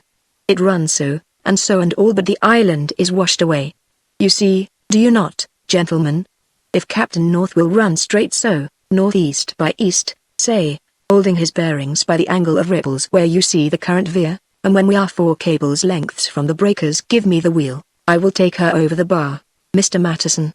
The responsibility is mine, Captain North, by the owner's orders. Ah, Mr. Upham, said the captain, with a wry smile, and is this the kind of support you give me? Not one word did my uncle say. I had seen Pedro's monkey for a while playfully swinging from rope to rope and later scratching its ear as it sat on the companion hatch, but I had not seen it go below, nor had any of the others. To this day no one knows just how it evaded us, for it was forbidden the cabin, and every man on board had orders to head it off if it showed any inclination to go there. Yet the mischievous beast did slip below, and for once succeeded in catching Willie McDougald off his guard. Willie, it seems, had been engaged in the praiseworthy occupation of spying on Neil Gleason, and had one eye firmly fixed to the keyhole of the cabin door when the monkey calmly jabbed teeth and claws into the luckless boy's leg. His yell startled every man on deck, but far more than it startled us did it startle the man in the cabin, who had thought himself safe from peeping eyes. First we heard Willie yelling with all the power of his brazen little throat, then the cabin door was flung open with a bang, then suddenly Willie and the monkey literally flew out of the companionway and alighted on deck. The fall was short and neither was much hurt. But when each tried to escape from the other, both started to run in the same direction and Willie, dripping, fell on the monkey. At that, the monkey grabbed Willie's head with its front claws, raked its hind claws across his face, then snatching out 2 good handfuls of hair, fled triumphantly aloft. Gleason burst out on deck at that very instant, and seeing nothing of Willie who, luckily for him, had fallen out of sight round the corner of the cabin, started into the rigging, swearing to skin the monkey alive. Meanwhile Matteson was like to have died laughing at Willie McDougald, and, indeed, so were the rest of us, for between anger and fear, and with half a dozen long scratches across his cheeks, he was in a sad state of mind. I tell you, any ideas of his innocent childhood that we may have entertained completely vanished before the flood of oaths that the little wretch was pouring out, when Gideon North collared him and sent him below with stinging ears. And now, since all that takes so long to tell happened quickly, the breakers were close aboard, when Gleason, who had followed the scapegrace monkey to the mizzen royal yard, roared in that great voice of his, "Dash! Sail ho! By heaven, there's a cruiser in the offing!" He came down the rigging like a cat, bawling orders as he came, and at the same time Gideon North was giving counter-orders. It seemed for a moment that in that scene of confusion, which suddenly from comedy had changed to the grimmest of grim earnest, we should go on beam ends into the surf. Seas such as I had never dreamed of were breaking on the bar before us. Overhead a storm was gathering. In the offing, it was reported, there sailed a strange and hostile ship. And in the brig Adventure there were contradictory orders and tangled ropes and men working at cross purposes. Say what you will against Matteson in most respects, in that emergency he was the man who saved us. Throwing the helmsman from the wheel so violently that he fell clean over the companion ladder and down to the spar deck, he seized the wheel and cried in a voice as hard as steel, "Gleason, be still. Be still, I say. Now, Captain North, the head yards are back and the after yards braced for the starboard tack, we'll make it." Captain North, with an able man at the wheel, to pay the devil his due, gave orders in swift succession and the brig came back on her course and rose to meet the breakers. How Matteson so surely and confidently found the exact channel, I do not know. But this I do know, he took the brig in through the breakers without the error of as much as a hair's breadth, straight in along the channel, with never a mark to guide him that I could see, except the belt of tidal chop and the eddies of the intermingling currents, to the comparative quiet of the mouth of the river that led away before us into the mazes of vast swamps and tangled waterways, where mangroves and huge interweaving, overhanging vines and sickly sweet flowers grew in all the riotous luxury of tropical vegetation. To me the calm river seemed an amazing haven from every danger that we had encountered outside. But not so to Matteson. Looking back at the thundering breakers, he thoughtfully shook his head. "Well," said Gleason significantly, "if worst comes to worst, we can fight. If worst comes to worst, well?" Matteson shook himself like a dog. "It's the niggers," he said in a low voice. "If them infernal witch doctors get wind of us." Gleason stared a long tune into the mangroves. "It ain't as if we could take an army," Matteson continued. "We've got to take only them we know. No, mind you. What'd our lives be worth if all these here," he waved his hand at the crew forward, "if all these here knew? It would pay 'em well to knock us on the head." Still Gleason stared silently into the tangled swamp. "It would pay 'em well," Matteson repeated. Chapter 2 Strangest of all. Even had I not suspected already that Matteson had brought vessels into the mouth of that river many times before, I could not have doubted it after seeing him bring the Adventure through the narrow channel across the bar, and up to the mouth of the river itself. I marveled that, Having been more than a year away from it, how much more than a year one did not know, he dared even attempt the passage. But whatever his faults, indecision and fear were not among them, and he had justified his bold course by bringing us safely within the sheltering bar, where the lookouts reported minute by minute every movement of the suspicious distant sail, which approached until from the deck we could see her courses, and then warship to haul offshore before the storm caught her. "Bar! The cruising curs!" Matteson scornfully exclaimed. "Captain North, shall I continue to serve as pilot and take the brig up the river?"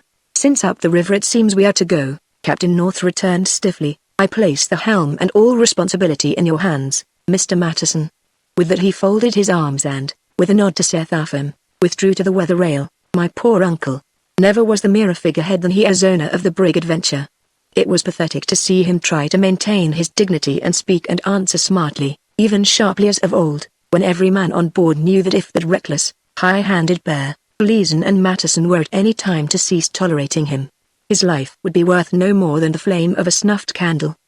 He must have been perfectly well aware of the weak part he had played, yet he held up his head and boldly returned Gideon North's glance and nod. Meanwhile Matteson had climbed to the masthead and with glass and I was studying the stranger. Now he came slowly down again, and said to Gleason, "She's bearing off in good faith to ride out the storm, Neil. What say? Shall we anchor here behind the bar?" Gleason shook his head. "There's fair shelter," Matteson persisted. Gleason waved his hand at the black sky. "But not shelter enough," he said. "If we go up the river," said Matteson in a low voice, "the news will spread from here to the hills." Gleason smiled unpleasantly. "Look off the larboard bow," he said. We all turned, as did Matteson, and I for one, at first, saw nothing except the vines and great trees on which fell the shadows of the premature twilight that forerun the storm. But Matteson cried out, and Arnold Lament, seeing my blank expression, touched my arm and pointed at a dark lane of water and said, "See, there, there." Then I saw something moving, and made out a canoe. In the canoe was a big black negro, with round eyes and flat nose and huge, puffed-out lips. The negro was paddling. Then I saw something else. I could not believe my eyes. I turned to the others, and knew by their faces that they and Arnold had seen it, too, and that Seth Upham had not. Then Gleason, who was looking hard at Matteson, said with an oath, "Beer is spilt. It's up the river for us." And Matteson nodded. In that canoe, which had already swiftly and silently disappeared among the mangroves, I had seen a white girl. I cannot describe her to you now as she then appeared in the canoe, sitting in front of the great, black canoeman. It was long ago, and even at the time I was so startled, so amazed, that I saw only her white face and great dark eyes looking out at me from the shadowy recesses of the swamp. I felt as if I had been set down suddenly in the midst of a fairy story. I strove against a sense of mystery and danger, a thousand vague terrors. I cannot tell you what the girl looked like, yet, though I seem to deal in contradictions, I have never forgotten that white frightened face and those dark eyes, which had disappeared as mysteriously as they had come. Then, as the sails filled and the Adventure fell off and got steerage way and slipped up the great, swift river, Matteson spun the wheel with his own hands this way and that. At first the shores were low and sedgy and covered deeply with mangroves, but soon the river widened into a vast mirror, in which we saw reflected towering trees of numberless varieties, with a trailing network of vines and flowers, and from among the leaves, which were unbelievably large, spears of bamboo and cane protruded. As the wind at our backs drove us slowly upstream, notwithstanding the swifter current where we passed through the narrows, we saw plantains, bananas, oranges, lemons, and tall palms. Then between the trunks we saw fields of rice, and then, as we turned a bend where the river once more widened, we saw a settlement before us. In the center of a clearing stood low houses built of cane and thatched with grass, mud huts grouped here and there, and a large enclosure for some purpose of which I was ignorant. Could the girl I had seen in the swamp have come thither?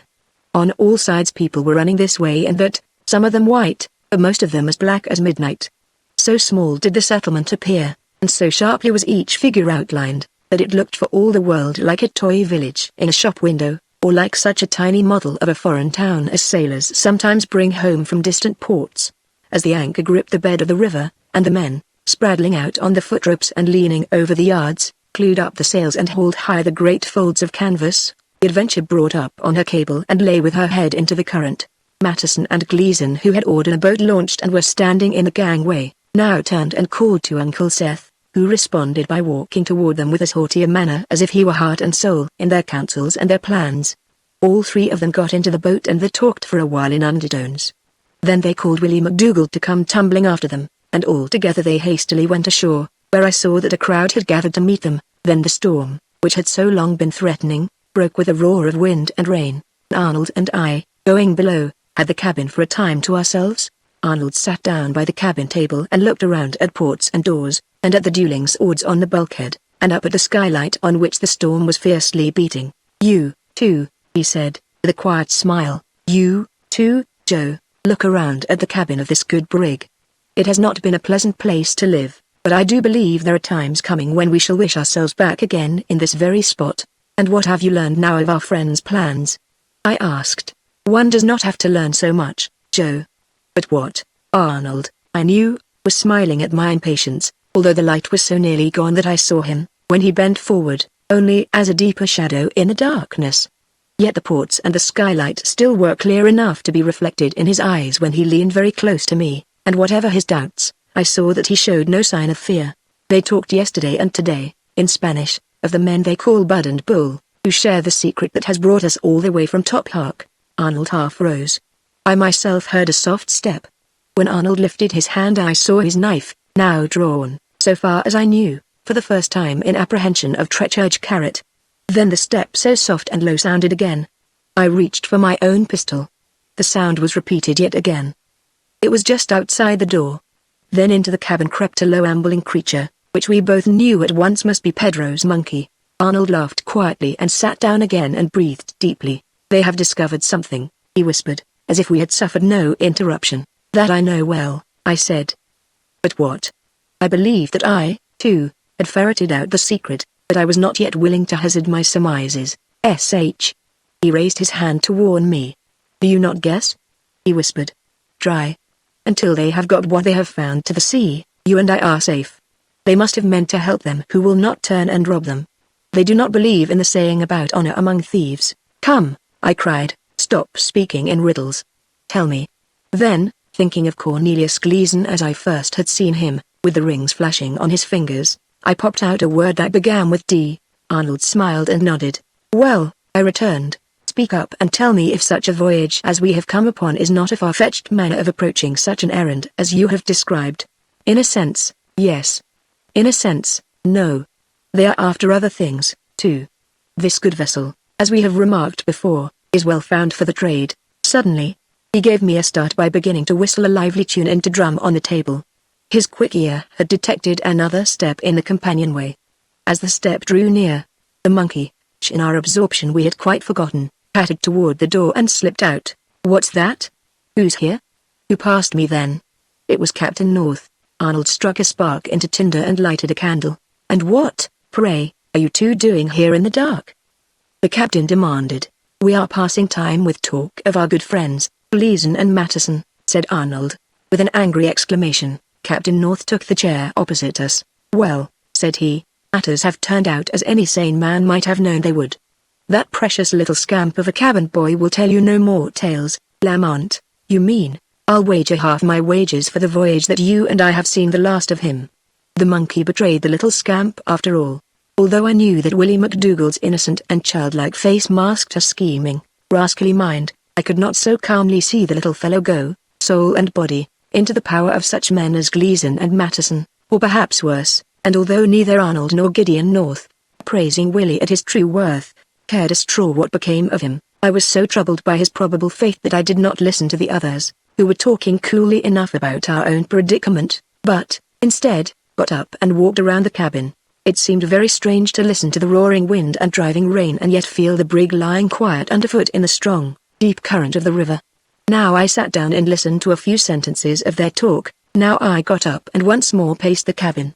For a while I thought about Willie McDougal, then I thought of the dangers that surrounded us all, and of poor Uncle Seth, once so bold and arrogant, now become little better than a cowardly, pitiful wretch. Then I thought of the girl I had seen high the jungle, and strangely enough the memory of her face seemed at once to quiet my wilder fancies and to enable me to think more clearly than before. Becoming aware at last that the storm was passing, I went on deck and saw lights in the clearing where the houses stood. The wind, which had come upon us so suddenly and so fiercely, was subsiding as suddenly as it had arisen, and a deep calm pervaded river, clearing, and jungle. I had not waited 10 minutes before I heard the boat on the water. I swear, I heard Gleason say in an angry, excited voice, I swear they're lying to us. Bud'll tell us. News travels fast hereabouts. Bud'll be here soon. They came on board, one at a time, all but Willie MacDougald. Of him there was neither sign nor word. I started forward to question them, then stopped short. Something in their attitude froze and repelled me. Of what use were questions, then, at any rate? For a moment they waited in the gangway, then, all together, they went aft. Leaving them and moving to the farther side of the brig, I looked a long time into the dark, tangled jungle. The clouds had gone and the stars had come out and the dying wind spoke only in slow, distant soughs among the leaves. So blackly repellent was the matted and decaying vegetation, through which dark veins of stagnant water ran, and so grimmily silent, that I could not keep from shuddering with a sort of childish horror.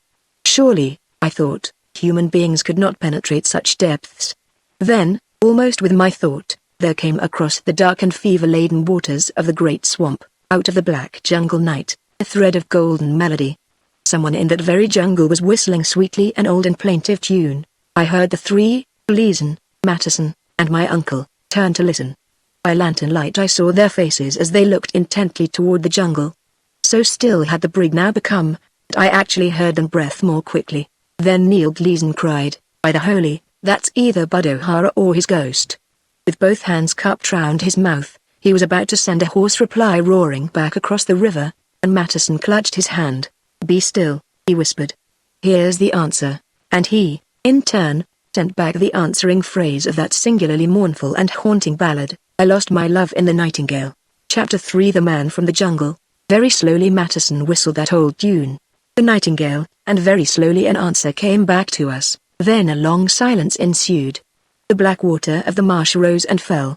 We could hear it whispering softly as it washed against the tangled roots of the mangroves, and once in a while I could distinguish the long, faint rasp of some branch or vine that dragged across another. But except for those small noises, the place was as still as a house of death, and as we watched and waited, feeling grew upon me that we must be in the midst of a dream. Then something moved and caught my eye, and a canoe silently shot out upon the river. With a swish and swirl of paddles, she came alongside us and stayed for a moment, like a dragonfly pausing in its flight, then shot silently back the way she had come.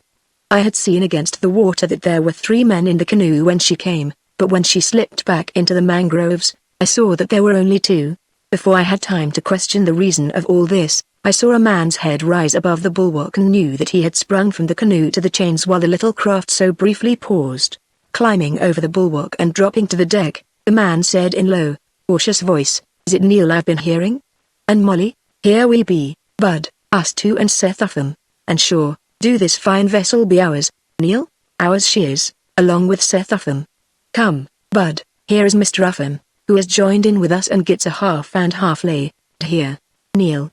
The mysterious newcomer drawled, will he be comin' for naught short of half shares? And where's Molly? Ah, Molly, you've been long away. They all were shaking hands together. And now, said Matteson, what news of Bull? Of Bull, is it? The man replied. Sure, he's sitting on the chest o' treasure. Warnings they give us, that the hill is haunted and all such. Spirits, you know, Neil, spirits, Molly. Sure the niggers know more about them things than we do, indeed they do. It's not I would go agin them rashly. But I fixed 'em, lads. How? Asked Matteson softly. Bull laughed at them fit to kill, which is his way, as you'll remember, but not I. Says I, laugh if you will, 'tis well to be fearless since you're the one to stay. But I did for him better than the stiff-necked rascal would do for himself. That night I hunted me out an old master wizard and paid him in gold. Didn't he give me a charm that will keep spirits away? To hear a sober white man talk of charms with all the faith of a credulous child amazed me. I had never dreamed there could be such a man. Pressing closer, I took a good look at this queer stranger, and saw him to be a short, broad fellow, with a square jaw and a face so intelligent that my amazement became even greater. He, high turn, saw me looking at him, and half in a drawl, half in a brogue, asked, Now who'll this one be? He's a young man that came with Mr. Upham, Gleason replied. Is he fearless? Asked the strange Bud. And is he honest? Aye. He rather testily added, and is he, too, to share half and half?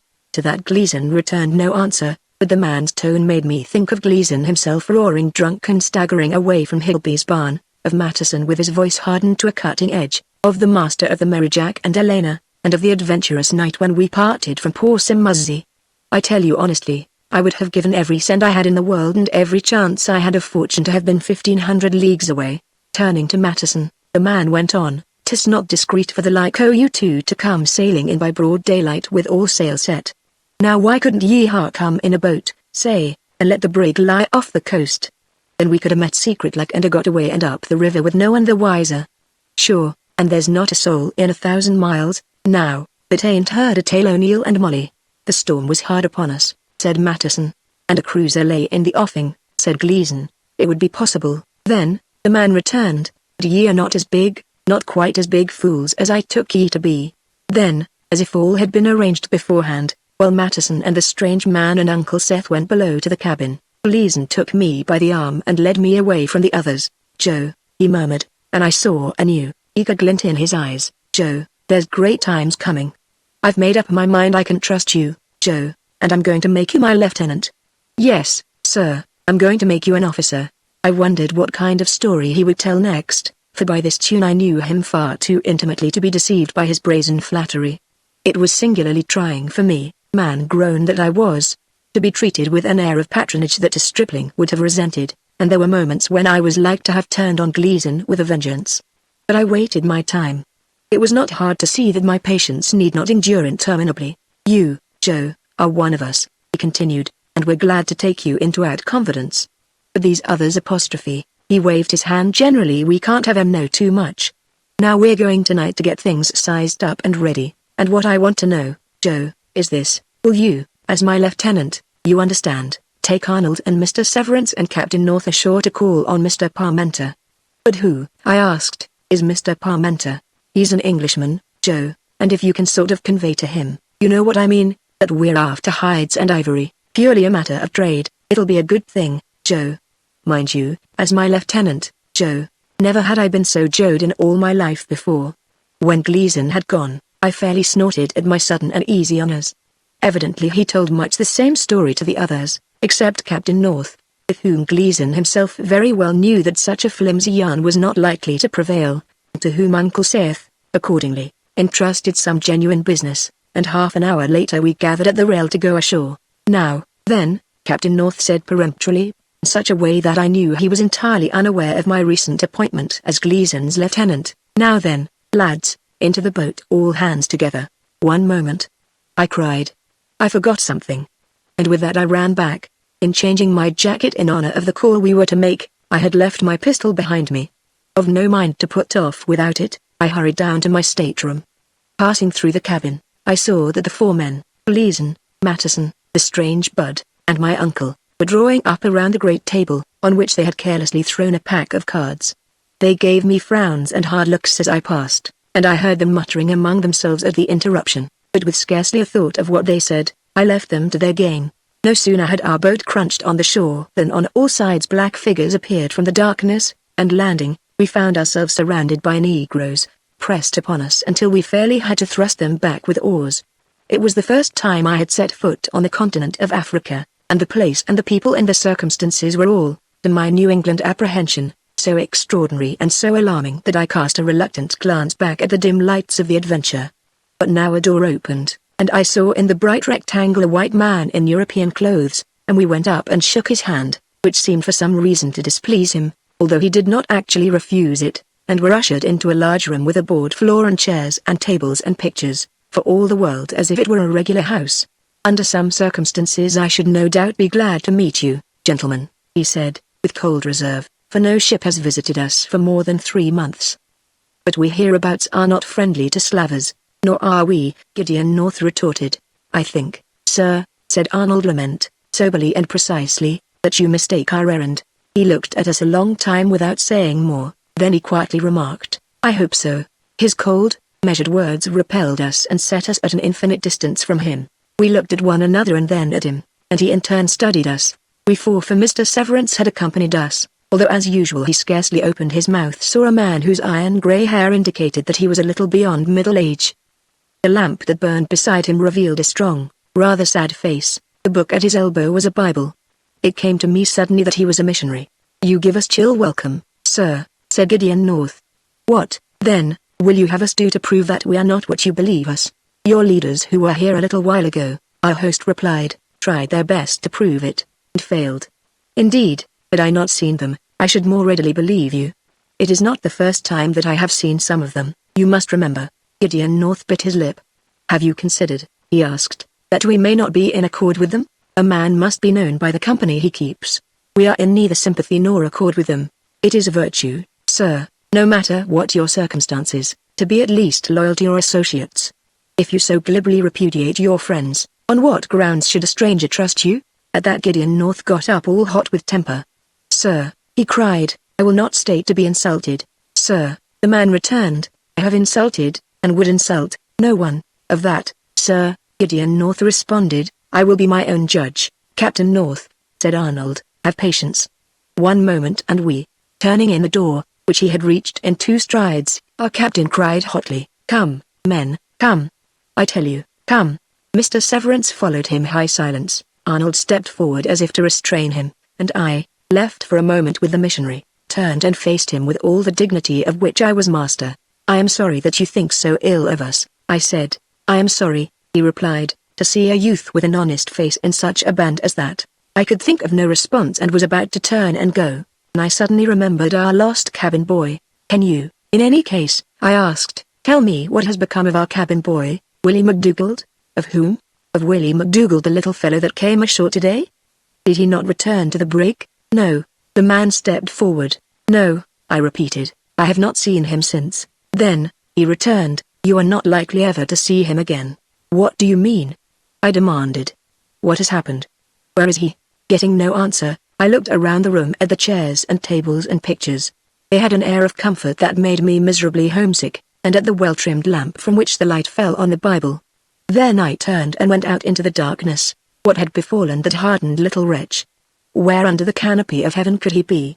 I cared little enough for the mere fate of Willie McDougald, but as a new indication of the extremes to which Matteson and Gleason would go, his disappearance came at a tune that made it singularly ominous. As I stood, thus pondering, on the rough porch from which I was about to step down and stride into the darkness, where I could make out the figures of negroes of all ages moving restlessly just beyond the light that shone from the windows, I received such a start as seldom has come to me.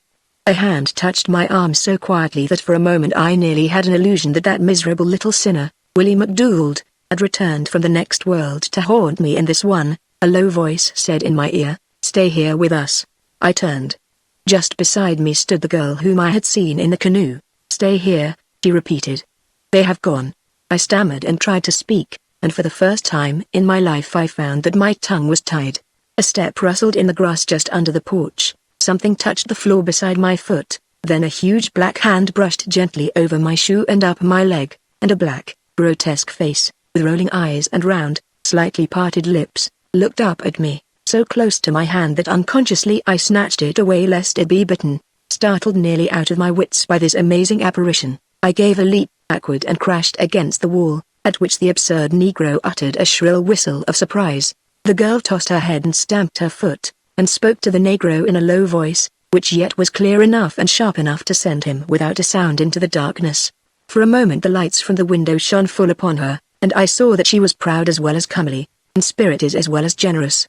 The toss and the stamp showed it, the quick, precise voice confirmed it, and withal there was a twinkle of kindliness in her eyes that would have stormed the heart of a far more sophisticated youth than I. Such spirit is little, if at all, less fascinating to a young man than beauty, and when spirit and beauty go hand in hand, he must be a crabbed old bachelor indeed who can withstand the pair. Whatever my theories of life, as I had long since revealed them to Arnold Lament, I was no stoic, and though at the time I was too excited to be fully aware of it, I thereupon fell, to the crown of my head, in love. As the Negro vanished, she turned on me with that same, queenly lift of her head. "Well, sir, will you stay?" "Why should I stay?" I managed at last to ask. She looked me straight in the eye. "You're not of their kind," she replied. Further himself thinks that. For the moment I was confused, and thought only of Arnold and Gideon North. "You and he are wrong," I stiffly responded. "I am their kind, and I am proud to be their kind." "Oh," she said, "oh. I beg your pardon." A hurt look appeared in her eyes and she stepped back and turned away. All at once I remembered that she had never seen Arnold and Gideon North, that she had not met them at all, that she had meant Gleason and Matteson. It was at the tip of my tongue to cry out to her, to call her back, to tell her the whole truth about our party on board the brig Adventure. I had drawn the very breath to speak, when Gideon North's voice summoned me from the darkness. "Joe Woods. Where are you?" "Here I am," I cried. "I am coming." Then, when I turned to speak to the girl, I saw that she had gone. I stepped off the porch, tripped, stumbled to my knees, got up again, and strode so recklessly down through the dark to the river that, before I knew I had reached it, I was ankle-deep in water. "Well, my man," cried Gideon North, "you seem to be in a hurry now, though you were long enough starting." Without a word, I got into the boat and took off my shoes and poured out the water. It irritated me to see Arnold looking at me keenly and yet with gentle amusement. I had come to have no small respect for Arnold's unusual insight. All the way back to the brig my head was in such a whirl that, for the first time in my waking moments since we left Cuba, I completely forgot the one fundamental object for which we three were working, to save as far as possible poor Seth Upham and his property from the hands of Cornelius Gleason and his fellows. Instead I kept hearing the voice that had said, "You're not of their kind," kept seeing the face that I had seen there in the dunlight, not at all clearly, yet clearly enough to see that it had a sweet dignity and that it was good to look upon. The boat bumping against the brig woke me from my dreams. Scrambling aboard, I left my shoes in the galley to dry by the stove and ran aft high my stocking feet, and down below. In my eagerness to get dry shoes and stockings I quite outstripped the others, who were loitering in the gangway. It was with no thought or intention of surprising the four men high the cabin that I burst in upon them on my way to my own stateroom. They had pushed cards and chips to one side of the table and had gathered closely round it. In the center, where their foreheads almost met, was a handful of rough stones, which for all I knew might have been quartz. That I had done anything to anger them, when I came down so unceremoniously, I was entirely unaware, but O'Hara, the newcomer, sweeping the stones together with a curse, covered them with his hands. Gleason faced about and angrily stared at my stockinged feet, and Matteson, rising in fury, snarled through his teeth, "You sniveling, sneaking, prying son of a skulking sea cook, I swear I'll have your heart's blood." Before I could turn, the man dived at me straight across the table. I raised my hands to fend him off, with the intention of shoving his head into the floor and planting my feet on the back of his neck, stepped back, tripped and fell. I saw Gleason lift a chair to bring it down on my head. Even then I thought of the irony of my being his lieutenant. I saw that wild Irishman, Bud O'Hara, laughing like a fiend at my plight. Then I flung up my feet to receive the blow, and seizing the legs of the chair, twisted it over between Matteson and myself, and got up on my knees. Then in came the others, spinning on his heel. Matteson, his jaw outthrust, stood squarely in the path of Gideon North. "You are hasty," I said. "I came in to get my shoes." "Ah," said Bud O'Hara, in biting sarcasm, and then tea was in the eyes of us that you was looking for trouble. "It was, indeed," I retorted. "And perhaps you didn't see what was going on," he persisted. "I did not," I replied, not knowing what he meant. They looked doubtfully at one another, and then at me, and presently Gleason said, "Then we're sorry we used you rough, Joe." Meanwhile, I now perceived, the handful of stones had disappeared. All this time my uncle had sat high his chair, looking like a man in a nightmare, and had raised neither hand nor voice to help me. In a way, so amazing was his silence, it seemed almost as if he himself had struck me. I could scarcely believe it of him. When I looked at him in mingled wonder and grief, his eyes fell and he slightly moistened his lips. Chapter 4 A Warning Defied. The brig Adventure, 2,000 miles from home, lay now in the strong, silent current of a great tropical river. It seemed to me to have an almost human quality. In its depth and strength and silence, it was like a determined, taciturn man. I felt keenly its subtle fascination. I delighted to picture in my mind its course all the way from the mysterious hills far inland, of which Pedro and Gleason and Matteson told stories filled with trade and slaves and stirring incidents, down to the low, marshy shore, which had already cast a spell upon me. For months since that fearful night when we five fled from Topham, Arnold and Gideon North and I had been holding ourselves ready at every moment to stand up against Gleason and the Matteson and meet them man to man in behalf of my poor, deluded uncle, who now would go slinking about the deck, now would make a pitiful show of his old pompous, dictatorial manner. But when I burst in upon them in the cabin, there had been that in their manner, even after their anger spent itself, which told me more plainly than harshest words that the time for action had come very near. To Arnold, when we were alone in our stateroom, I said, "What would you think, were I to load my pistols afresh?" He looked curiously at me. "You think, said he, slowly. "There is already need." "I do," I replied. I felt a new confidence in myself and in my own judgment. I regarded our situation calmly and with growing assurance. Although I did not then realize it, I know now that I was crossing the threshold between youth and manhood. He gravely nodded. "It is a wise precaution," he said at last, "although I prophesy that they will use us further before the time comes when we must fight for our lives." So we both slept that night with new charges in the pistols by our heads. Arnold, very likely, as well as I, dreamed of the utterly reckless, lawless men with whom we were associated. I question, though, if Arnold thought as much as I of the stern man in the cane house on the riverbank, or if he thought at all of the girl whose white face and dark eyes I could not forget. For another day we continued to lie in the river. The brig, alow and aloft, bustled with various activities. We sorted out firearms on the cabin floor, and charts and maps on the cabin table, and on the spar deck we piled a large store of provisions. And in the afternoon Matteson took Captain North in the quarter boat down to the mouth of the river, that taught him the bearings of the channel. Side by side Arnold and I watched all that went forward, here lending a hand at whatever task came our way, then noting keenly how the stores were arranged. "Well, sir," said Arnold, quietly, and Captain North for a moment stood beside us in preoccupied silence. "Are we about to load a cargo of Africans? I assure you I'd like to know that." The captain replied, with one of his quick glances.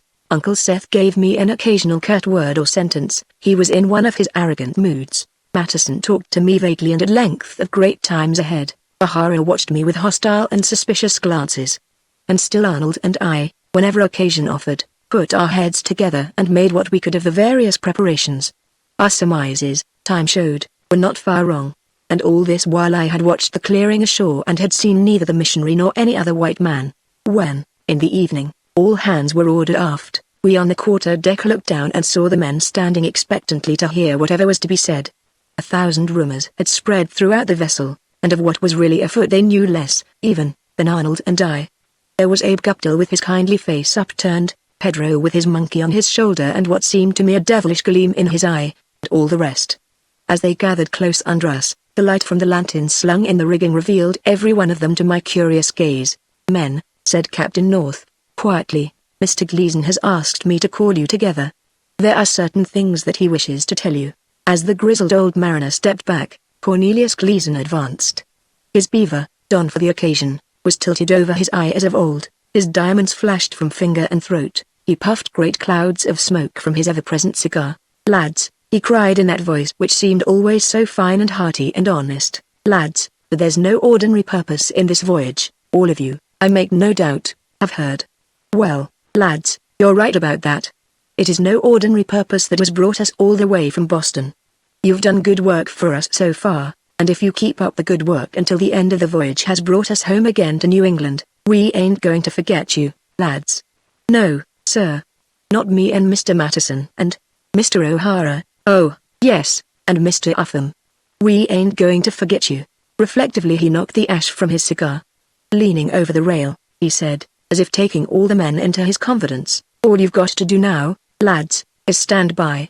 Captain North will take the brig to sea for 1 week. There's a reason for that, lads, a good reason. At the end of the week he will bring the brig up off the mouth of the river, and some fine morning you'll wake up and find us back again. Meanwhile, lads, we're going to make up a little party to go exploring. Me and Mr. Matteson, Mr. O'Hara, Mr. Upham, and Pedro and Sanchez are going. And we are going to take John Lachlan with us, too. It's going to be a hard trip, lads, and you'll none of you be sorry to miss it. Now, then, lay to and load this gear into the boat. Be faithful to your work, and you'll be glad when you see what we're going to do for you." As he turned away, proud of his eloquence, there was a low rumble of voices. I looked first at Gleason and Matteson and O'Hara, then I looked at poor Seth Upham, once as proud and arrogant as any of them. Remembering how in little ways he had been kind to me, how, since my mother died, his dry, hard affection had gone out to me, as if in spite of him, I pitied the man from the bottom of my heart. Surely, I thought, he must not go alone into the wilds of Africa with such men as were to make up Gleason's party. No one had spoken, except in undertones, since Gleason, someone, I thought, must speak promptly and firmly.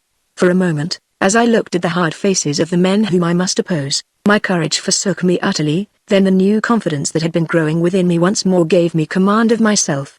Whatever should come of my effort, I was determined that my mother's brother should have at least one honest man beside him.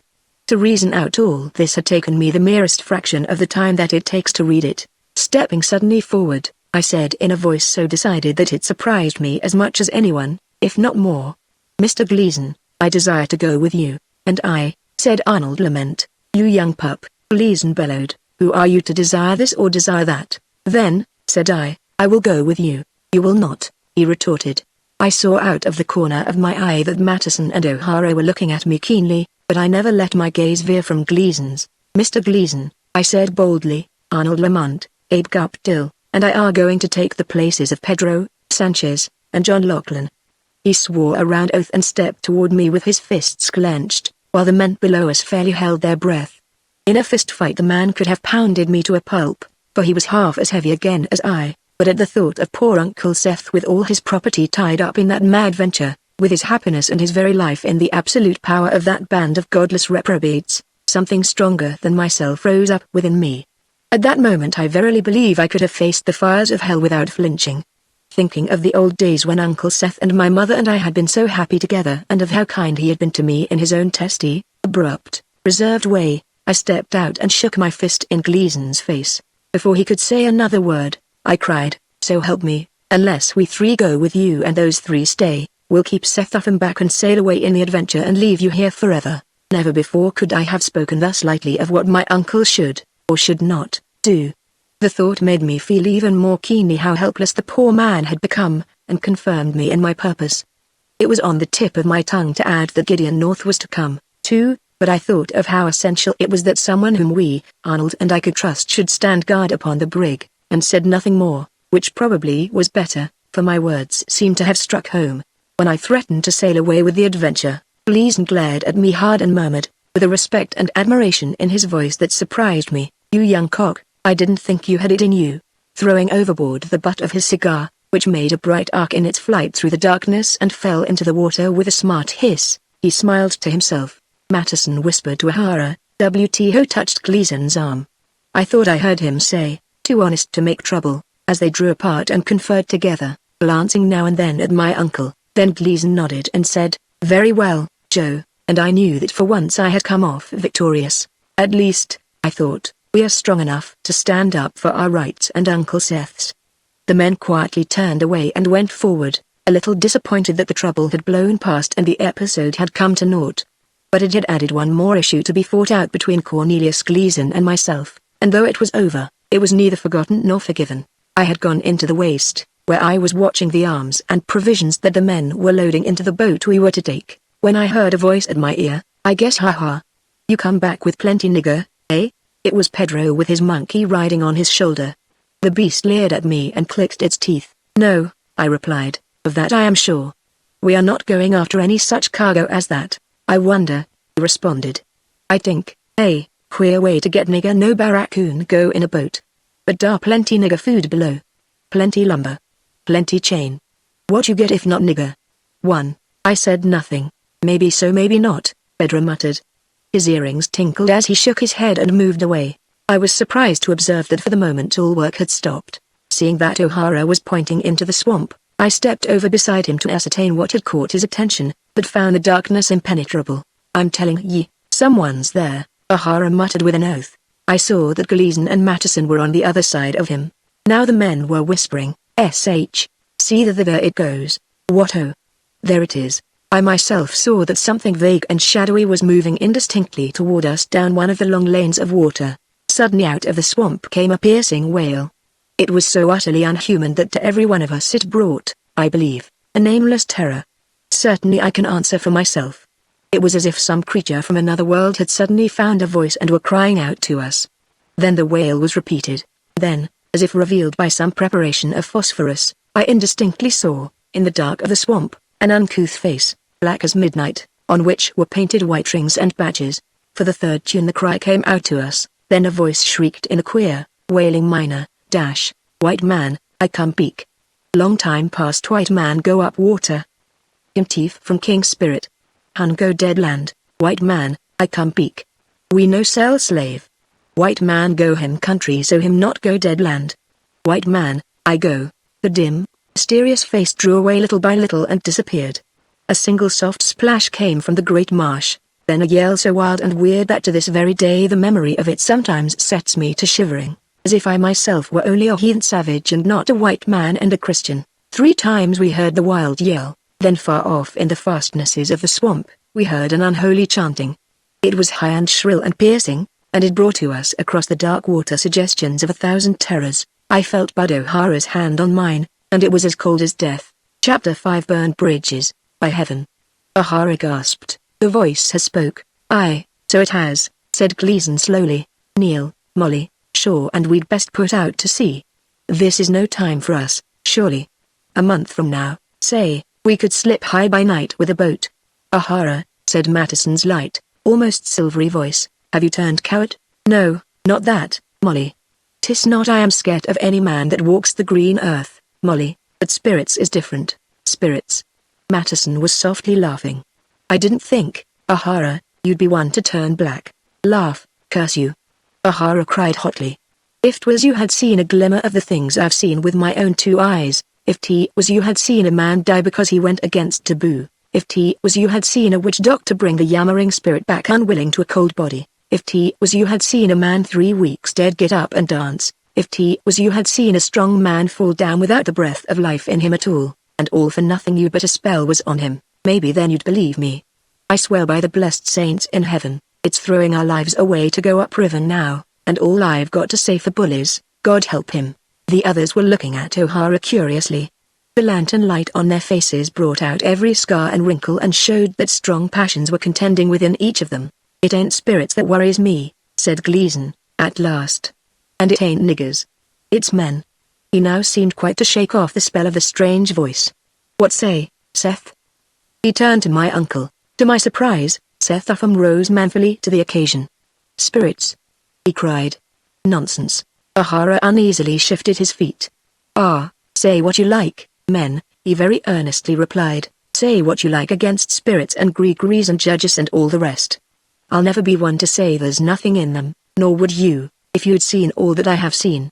And I'll be telling you this, men, that voice we heard then was speaking the thoughts of 10,000 fighting niggers up and down this river. 4. Said Gleason, stretching his arms. Niggers won't fight. That from you, Neil. I never learned just what lay behind O'Hara's simple thrust. But there was no doubt that it struck a weak link in Gleason's armor. He flushed so deeply that WTE could see it by lantern light. Well, now, said he, with a conciliatory inflection, of course I meant it in moderation. All this time Arnold and Gideon North and I stood by and looked and listened. Now, with a glance at us, Mattison said shortly, Come, come. Enough of that. All hands lay to unload the boat. I've warned ye, said O'Hara. At midnight, said Mattison, we'll go up the river, and Gideon North'll take the brig down the river. Come morning there'll be no stick nor timber of us here. They'll bother no more about us then. Ye'll never fool 'em, said O'Hara. Mattison turned his back on him, and the work went forward, and for an hour there was only the low murmur of voices. The boat, now ready for the journey, rode at the end of her painter, where the current made long ripples, which converged at her bow. Here and there, lights shone in the clearing and set my imagination and my memory hard at work, but elsewhere the impenetrable blackness of a cloudy night blanketed the whole world. And meanwhile the others were holding council in the cabin.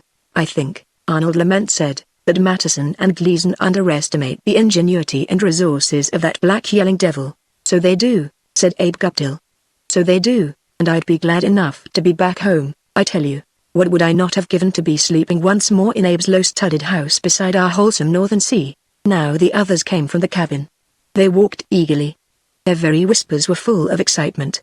Even Uncle Seth seemed to have got from somewhere a new confidence and a new hope. So smartly did he step about and so sharply did he speak, and the faint odor of brandy that came with him explained much. We climbed down into the loaded boat and settled ourselves on the thwarts, where Abe Guptill and I took oars. It's turn and turn about at the rowing, Mattison announced.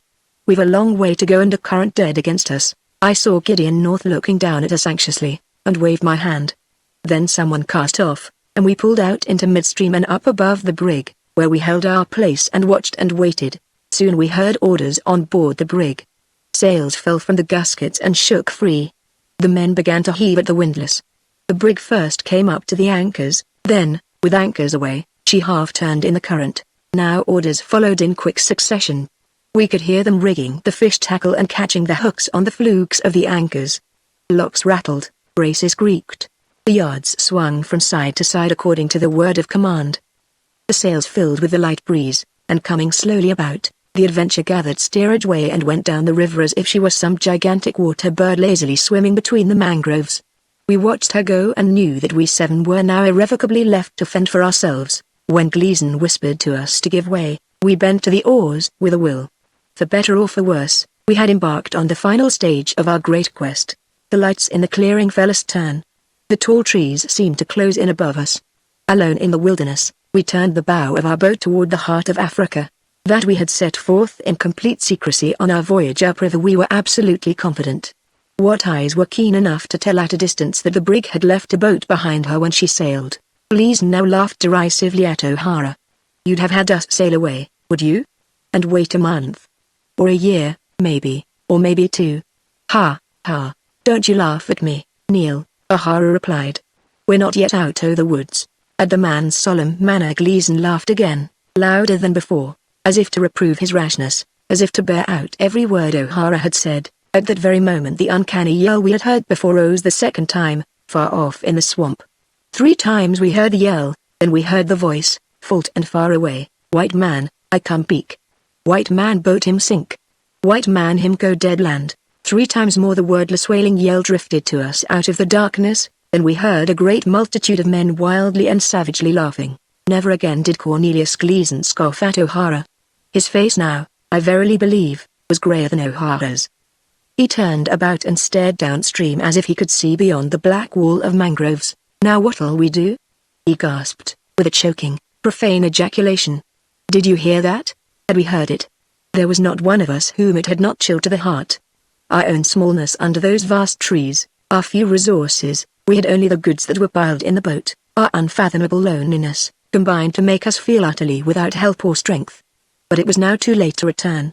So we bent to our oars and rowed on, and on, and on, against the current of the great river. The only help that remained to us lay in our own right hands and in the mercy of divine providence. Would Providence, I wondered, help such men as Gleason and the Matterson and O'Hara? Nor was that the only doubt that beset us. Although the 3 accepted us, and in actual fact trusted us, they made no attempt to conceal their enmity, and I very well knew that. Besides danger from without our little band, Arnold, Abe, and I must guard against treachery from within it. Part 5, The House on the Hill, Chapter 1. Upstream. Pulling hard at our oars, we rowed up the river, along the shore and so near it that the shadows of the mangroves almost concealed us. My breath came in quick, hard gasps. The sweat started from my body and dripped down my face, every muscle ached from violent exertion. As I dizzily reeled, I saw, as if it were carved out of wood or stone, Gleason's staring, motionless face thrust forth squarely in front of my own. Then I flopped forward and Gleason himself caught the oar from my hands. We had taken the gig for our expedition, because it was light and fast, but although we carried 4 oars, we used only 2 of them, mainly because it had been Gleason's whim to load our baggage between the after thwarts, so that while 2 men rowed for comparatively short spells, the others could take their ease in bow and stern. And indeed, had our plan to set forth with utmost secrecy not gone awry, it would have been a comfortable enough arrangement. I had not dreamed that Gleason was so strong. He set a stroke that no ordinary oarsman could maintain, and when Abe Guptill lost time and reeled on the thwart, Matterson slipped into his place and fairly lifted the boat on the water. Of course we could not keep up such a pace for long, but the hard work in a way relieved our anxiety, as hard work does when one is troubled, and after each of us, including Uncle Seth, had taken his turn at the oars until he was dog-tired, we settled down to a saner, steadier stroke, and thus began in earnest the long journey that was to be the last stage of our pilgrimage. By watching the grey lane overhead, where the arching trees failed to meet above the river, since it was literally too dark to see the water, we were able to mark out our course, and skirting the tangled and interwoven roots as nearly as we could, we doggedly fought our way against the current to the monotonous rhythm of swinging oars, loud breathing, and hoarse grunts. The constant whisper of the river so lulled me, weary as I was, that by and by my head drooped. The next thing that I knew was a hand on my shoulder and a voice at my ear calling me to take my turn at rowing. I woke slowly and saw that Abe Guptill like me was rubbing his eyes, and that my uncle and Arnold Lament were lying fast asleep on the bottom of the boat. Come, come, said Gleason, quietly. See, now. Mr. Matteson and I've brought us well on our way. Come, get up and row till it is fairly light. Wake us then, and we'll haul the boat up and lie in hiding for the day." Matteson handed over his oar without a word, and Abe and I fell to our task. As the dawn grew and widened in the east, we could see how thickly the roots of the mangroves intertwined. From the ends of the limbs small hangers, like ropes, grew down and took root in the ground. The trees, thus braced and standing from 6 to 12 feet high on a network of tangled, interwoven roots, were the oddest I had ever seen. After a tune he came to a large stretch of bush, where innumerable small palms were crowded together so thickly that among them an object could have been completely invisible, even in broad day, at a distance or 6 feet. In the midst of the bush a great tree grew, and in the top of it a band of monkeys was swinging and racing and chattering in the pale light. In an undertone I spoke to Abe about the monkeys, and he, too, still rowing, turned his head to watch them. Then, at the very moment when we were intent on their antics, a new mood seemed to come over them. I cannot well describe the change, because at first it was so subtle that I felt it, as much as saw it, and I was inclined to doubt if Abe would notice it at all. Yet as I watched the little creatures, which had now ceased their chattering, I suddenly realized that the boat was beginning to drift with the current. By common impulse, attracted by the very same thing, both Abe and I had stopped rowing. As I leaned forward and again swung out my oar, Abe touched my arm. "Hush," he whispered. "Wait. Listen." Pausing with arms outstretched, ready to throw all my strength into the catch, I listened and heard a faint crack, as of a broken stick, under the tree in which a moment since the monkeys had been hard at play. We exchanged glances. I now realized that daylight, coming with the swiftness that is characteristic of it in the tropics, had taken us unawares. The sun had risen and found Abe and me so intent on a band of monkeys playing high tree, that we had neglected to wake the others. I put out my hand and leaned over the bags to touch Gleason, the nearest of the sleepers, and Abe again pressed my arm. Turning, I saw that his finger was at his lips. Although his gesture puzzled me, I obeyed it, and we remained silent for a minute or two while the current carried the boat further and farther downstream.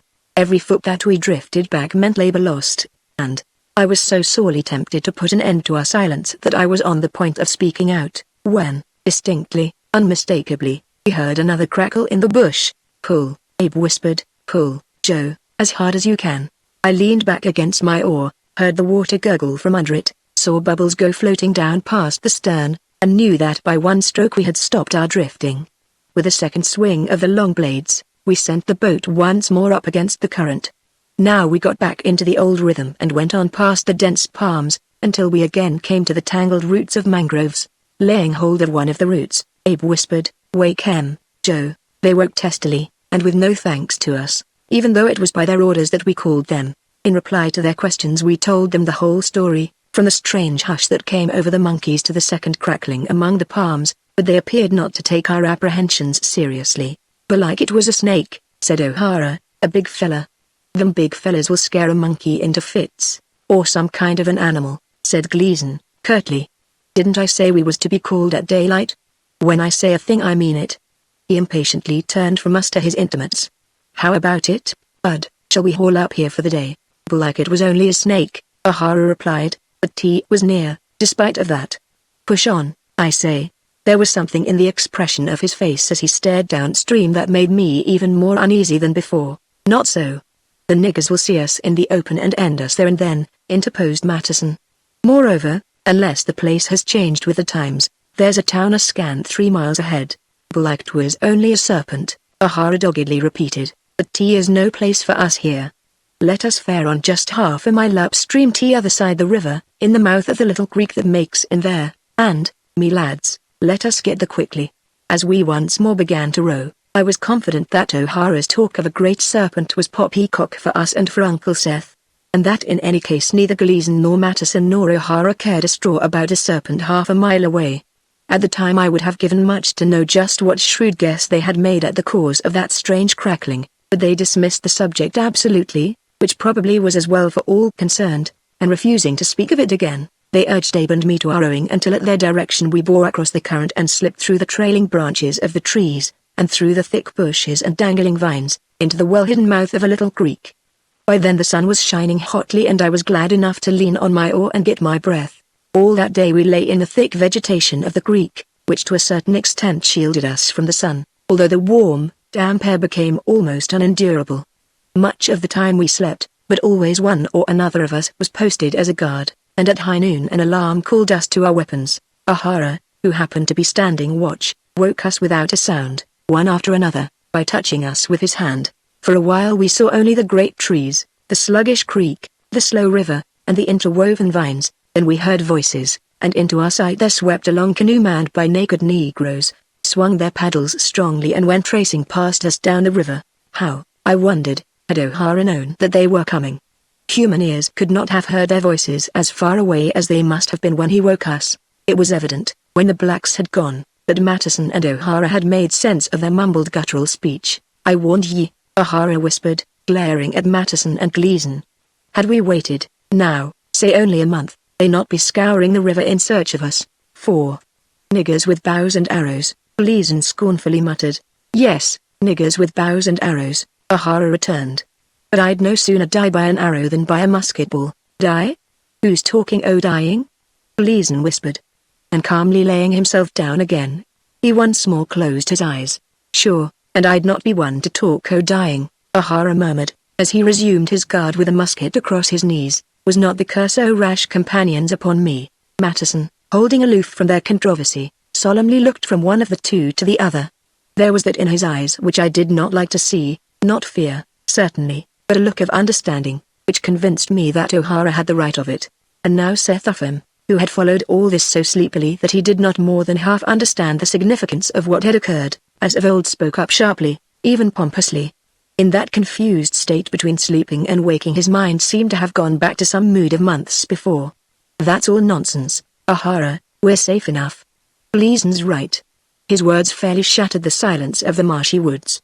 He was the first of us to speak in an ordinarily loud voice, and almost before he had finished his sentence a bird about as big as a crow and as black as jet except for its breast and neck, which were snowy white, rose from a tree above us, and with a cry that to me sounded for all the world like a crow cawing, circled high in the air. Hot with anger, O'Hara struck Seth Upham on the mouth with his open hand.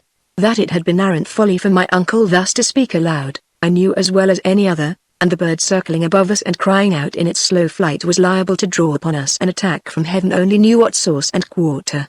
But that O'Hara or any other should openly strike the man who in his own way had been so kind to me was something that I could not endure, and my own temper flamed up as hotly as ever did O'Hara's. Quick as a flash I caught his wrist, even before he had withdrawn his hand, and jerked him from the thwart to his knees.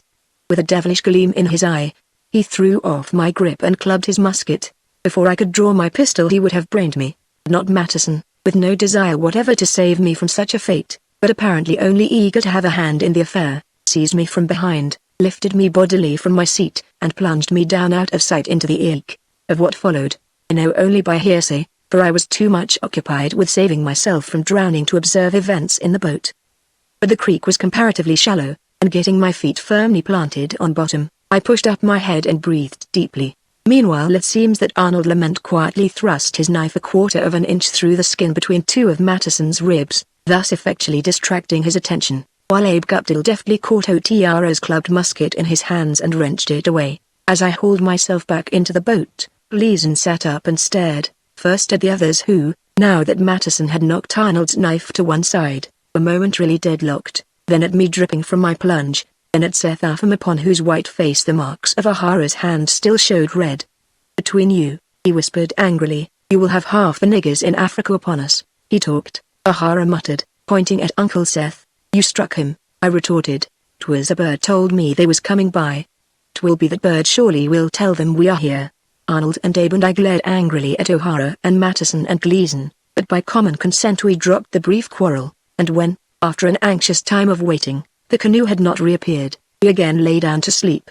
Yet I saw that Uncle Seth's hand was trembling and that he was not so calm as he tried to appear, and I knew that, although we might go on with a semblance of tolerance, even of friendship, the rift in our little party had grown vastly wider. Waking at nightfall, we made our evening meal of such cooked provisions as we had brought from the adventure, and pushed through the screen of dense branches, and out on the strongly running, silent river.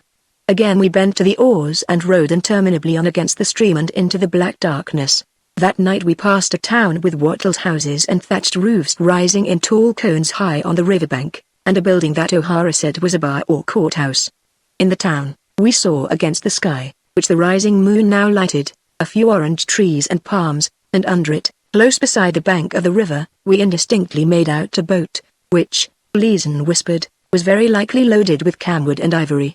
We passed it in the shadow of the opposite shore, rowing softly because we were afraid that someone might be sleeping on the cargo to guard it, and went by and up the river till the pointed roofs of the houses were miles astern. O'Hara and Gleason and Matteson talked together, and part of their talk was bickering among themselves, and part was of the man-bull who, all alone in the wilderness, was waiting for us somewhere in the jungle, and part was in Spanish, which I could not understand. But when they talked in Spanish, they looked keenly at Arnold and Abe and me, and I found comfort, then in thinking that, although Arnold and I now had no chance to exchange confidences, he was hearing and remembering every word of their conversation. And all the time that I watched them, I was thinking of the girl at the mission, remembering my talk with Arnold long ago, when I had expressed so poor an opinion of all womankind. I felt at once a little amused at myself and a little sheepish. Who would have thought that, at almost my first sight of the despised continent of Africa, I should see a girl whose face I could not forget. That when she spoke to me for the first time, a low, firm voice would so fasten itself upon my memory, that I should hear it in my dreams both sleeping and waking. Poor Uncle Seth. Never offering to take an oar, never exchanging a word with any of the rest of us, he sat with his elbows on his knees and his head bowed. Gleason and Matteson had dropped even their unkindly humorous pretense of deferring to him. In our little band of adventurers he who had once been so assertive, so brimful of importance, had become the merest non-entity. All that night we went up the river, and all the next day we lay concealed among the mangroves, but about the following midnight we came to a place where the banks were higher and the current swifter. Here O'Hara stood up in the bow of the boat and studied the shore and ordered us now to row, now to rest. For all of 2 miles we advanced thus, and heartily tired of his orders we were, when he directed us to veer sharply to larboard and enter a small creek, along the banks of which tall water grass grew right down to the channel. There was barely room for the boat to pass along the stream between the forests of grass which grew in the water on the 2 sides, but as we advanced, the tall grass disappeared, and the stream itself became narrower and swifter, and the banks became higher. The country, we now saw, was heavily timbered, and we occasionally came to logs, which we had to pry out of the way before we could pass. One moment we would be in water up to our necks, another we would be pulling the boat along with the oars, until at last we grounded on a bar over which only a runlet gurgled. There was a suggestion of dawn in the east, which revealed above and beyond the wood a line of low, bare hills, but when I looked at the wood itself, through which we must find our way, my courage oozed out by every pore and left me wishing from the bottom of my heart that I were safe at sea with Gideon North. Piling all our goods on the bank, we hid the boat high the bushes and made camp. Hard upon daylight, we'll be starting, said O'Hara, hoarsely. Sleep is it, you asked? Don't that give you your while of sleep? Be about it. By dark, we'll reach him surely, and if not, we'll be in the very shadow of the hill. The man was all a-quiver with excitement. He jerked his shoulders and twitched his fingers and rolled his eyes. Matteson and Gleason, too, were softly laughing as they stepped a little apart from the rest of us. I looked at Arnold. He stood with one hand raised. What was that? He asked in a low voice, very faintly, very, very far away. We heard just such a yell as we had heard that night when in defiance of the wizard's warning we left the adventure, coming to our ears at the particular moment when we most firmly believed that by consummate craft we had so concealed our progress up the river as to escape every prying eye and deceive every hostile black. It both taunted us and threatened us. 3 times we heard it, faintly, then silence, deep and ominous, ensued. Chapter 2 A grim surprise. To sleep at that moment would have required more than human self-control. Forgetting every personal grudge, every cause of enmity, we huddled together, 7 men alone in an alien wilderness, and waited, listened, waited. I, for one, more than half expected, and very deeply feared, to hear coming from the darkness that ghostly voice which had cried to us twice already, "White man, I come speak." But, except for the whisper of the wind and the ripple of the creek, there was no sound to be heard. The wind gently stirred the leaves, and the creek sang as it flowed down over the gravel and away through the reeds. The moon cast its pale light upon us, and the remote stars twinkled in the heavens. The cries, after that second repetition, died away, and at that moment did not come back. But our night of adventure was not yet at an end. O'Hara deliberately leveled his index finger at the bed of the stream above us. Sure, now, and there do be someone there, he whispered. Watch now. Watch me. Stepping forward, With a slow, tigerish motion, he slightly raised his voice. "Come you out," he said distinctly. Then he spoke in a gibberish of which I could make no more sense than if it had been so much Spanish. Before our very eyes, silently, there rose from the undergrowth a great Negro with a spear. Arnold Lamont gave a quick gasp and I saw steel flash in the moonlight as his hand moved. Gleason swore. Matteson started to his feet. Abe Guptill came suddenly to a crouching position. But O'Hara, after one sharply indrawn breath, uttered a name and whispered something in that same language, which I knew well I had never heard before. The Negro answered him in kind. For a moment they talked rapidly, then O'Hara turned to his comrades and in a frightened undertone said, "The Black Devils know the worst." "Well?" retorted Gleason, angrily. "What of it?" This O'Hara's leveled finger indicated the Negro is caught our bar. "Well?" Gleason reiterated, still more angrily. "The war has razed his village to the ground." Matteson now stepped forward and looked closely into the Negro's face. Gleason followed him. "He laid down 8 slave money," said O'Hara. "It was no good. They knew he was our friend. His wives, his children, his old father, all are dead." Now Matteson spoke in the same strange tongue, slowly and hesitantly, so that the Negro understood him and answered him. He says, O'Hara translated, that Bull built the house on the king's grave, and they feared him. Because he is a terrible man, and because they feared him they left him alone in his house and brought the war to his friend, Court Tarbar. Court Tarbar's people are slaves. His wives, his children, his old father, all are dead. But he did not betray the secret. Again Matteson spoke and again the Negro answered. He says, cried O'Hara, that Bull is waiting there on the hill by the king's grave. The Negro suddenly uttered a low exclamation. Standing as still as so many statues, we heard yet again that faint, unearthly wail far off in the night, a wail, as before, twice repeated. The third cry had scarcely died away, when the Negro, with a startled gasp, darted into the brush. O'Hara raised his hand and called to him to come back, but, never turning his head, he disappeared like a frightened animal. Again we were alone in the wilderness.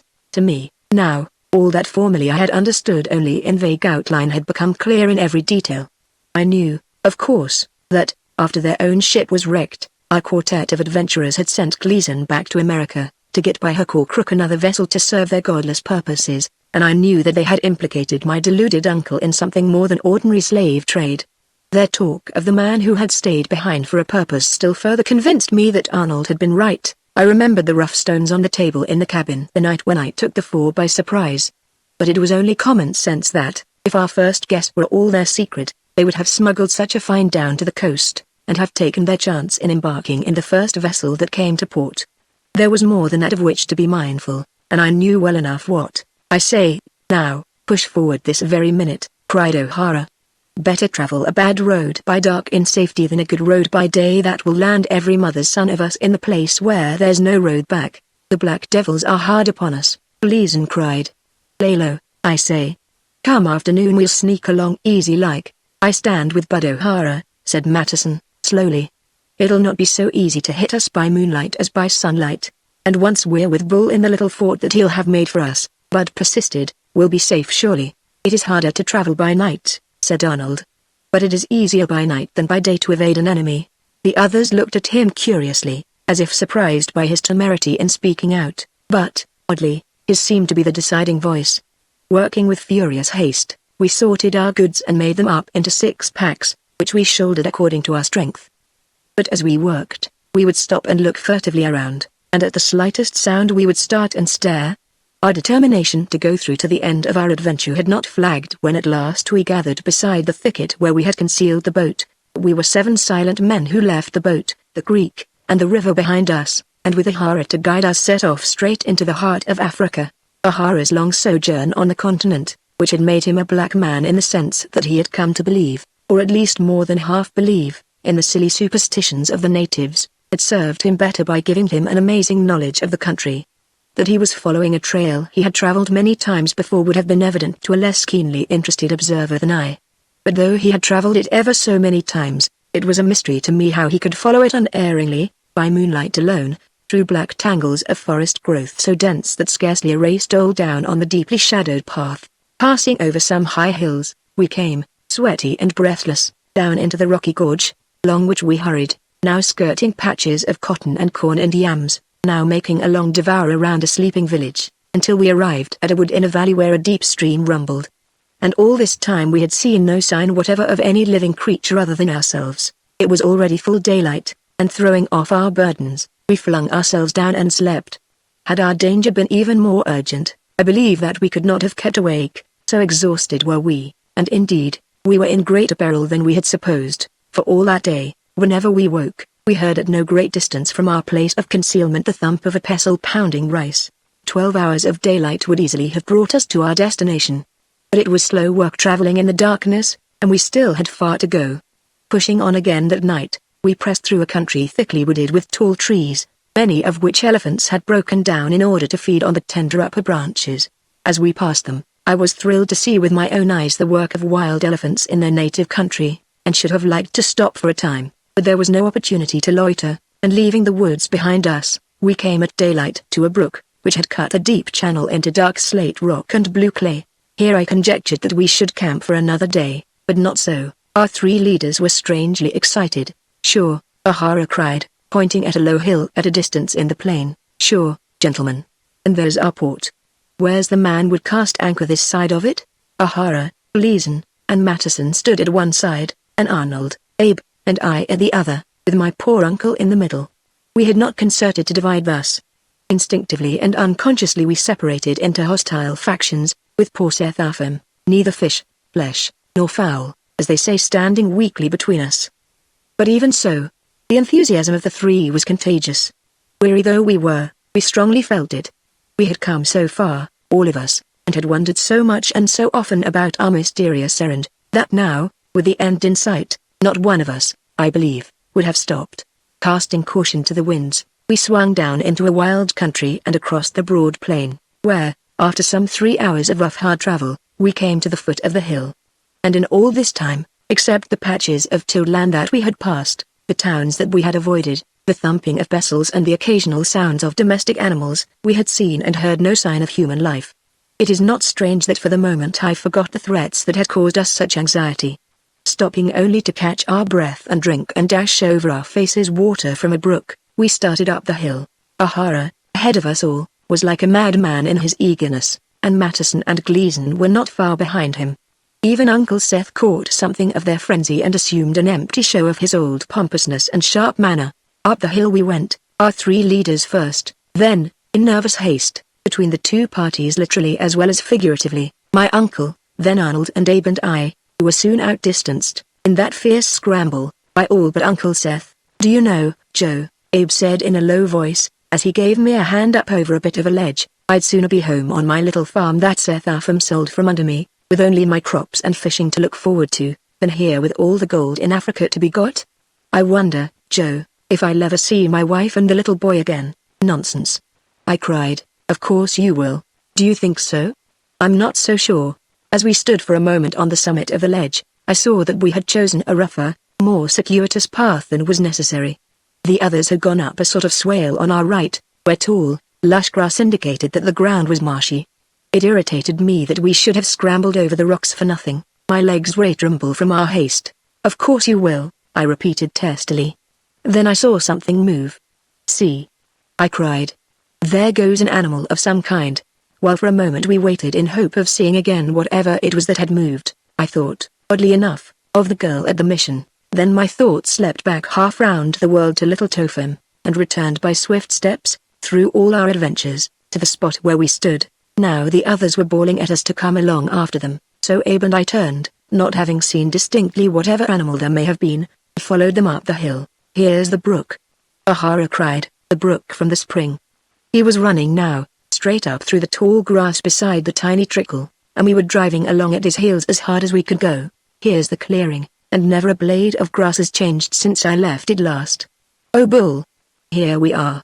See, men, see. Yonder on the old grave is the house all wattled like a nigger hut. Bull! Where are you? But it's fine inside, men, I'll warrant you. He was laying to build it good. He said he'd fix it up like a duke's mansion. Bull! I say, Bull!" There indeed was the house, on a low mound, which showed the marks of sacrilegious pick and shovel. The posts on which it stood were driven straight down into the hillock. But in reply to Ahara's loud hail no answer came from that silent, apparently deserted dwelling.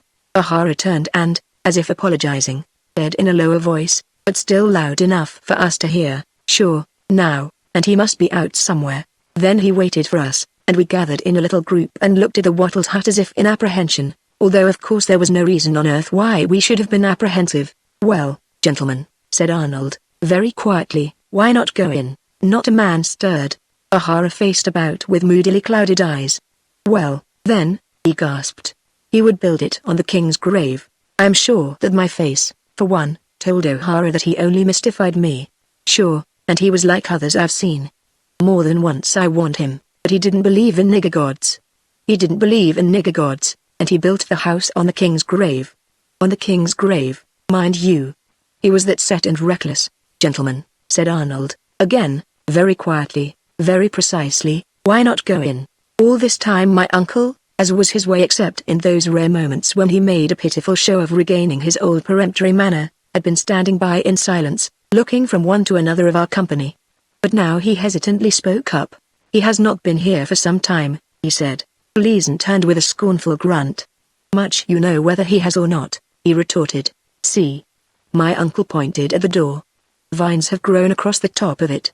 Gleason softly swore, and Matteson said, "For once, Neil, he's right."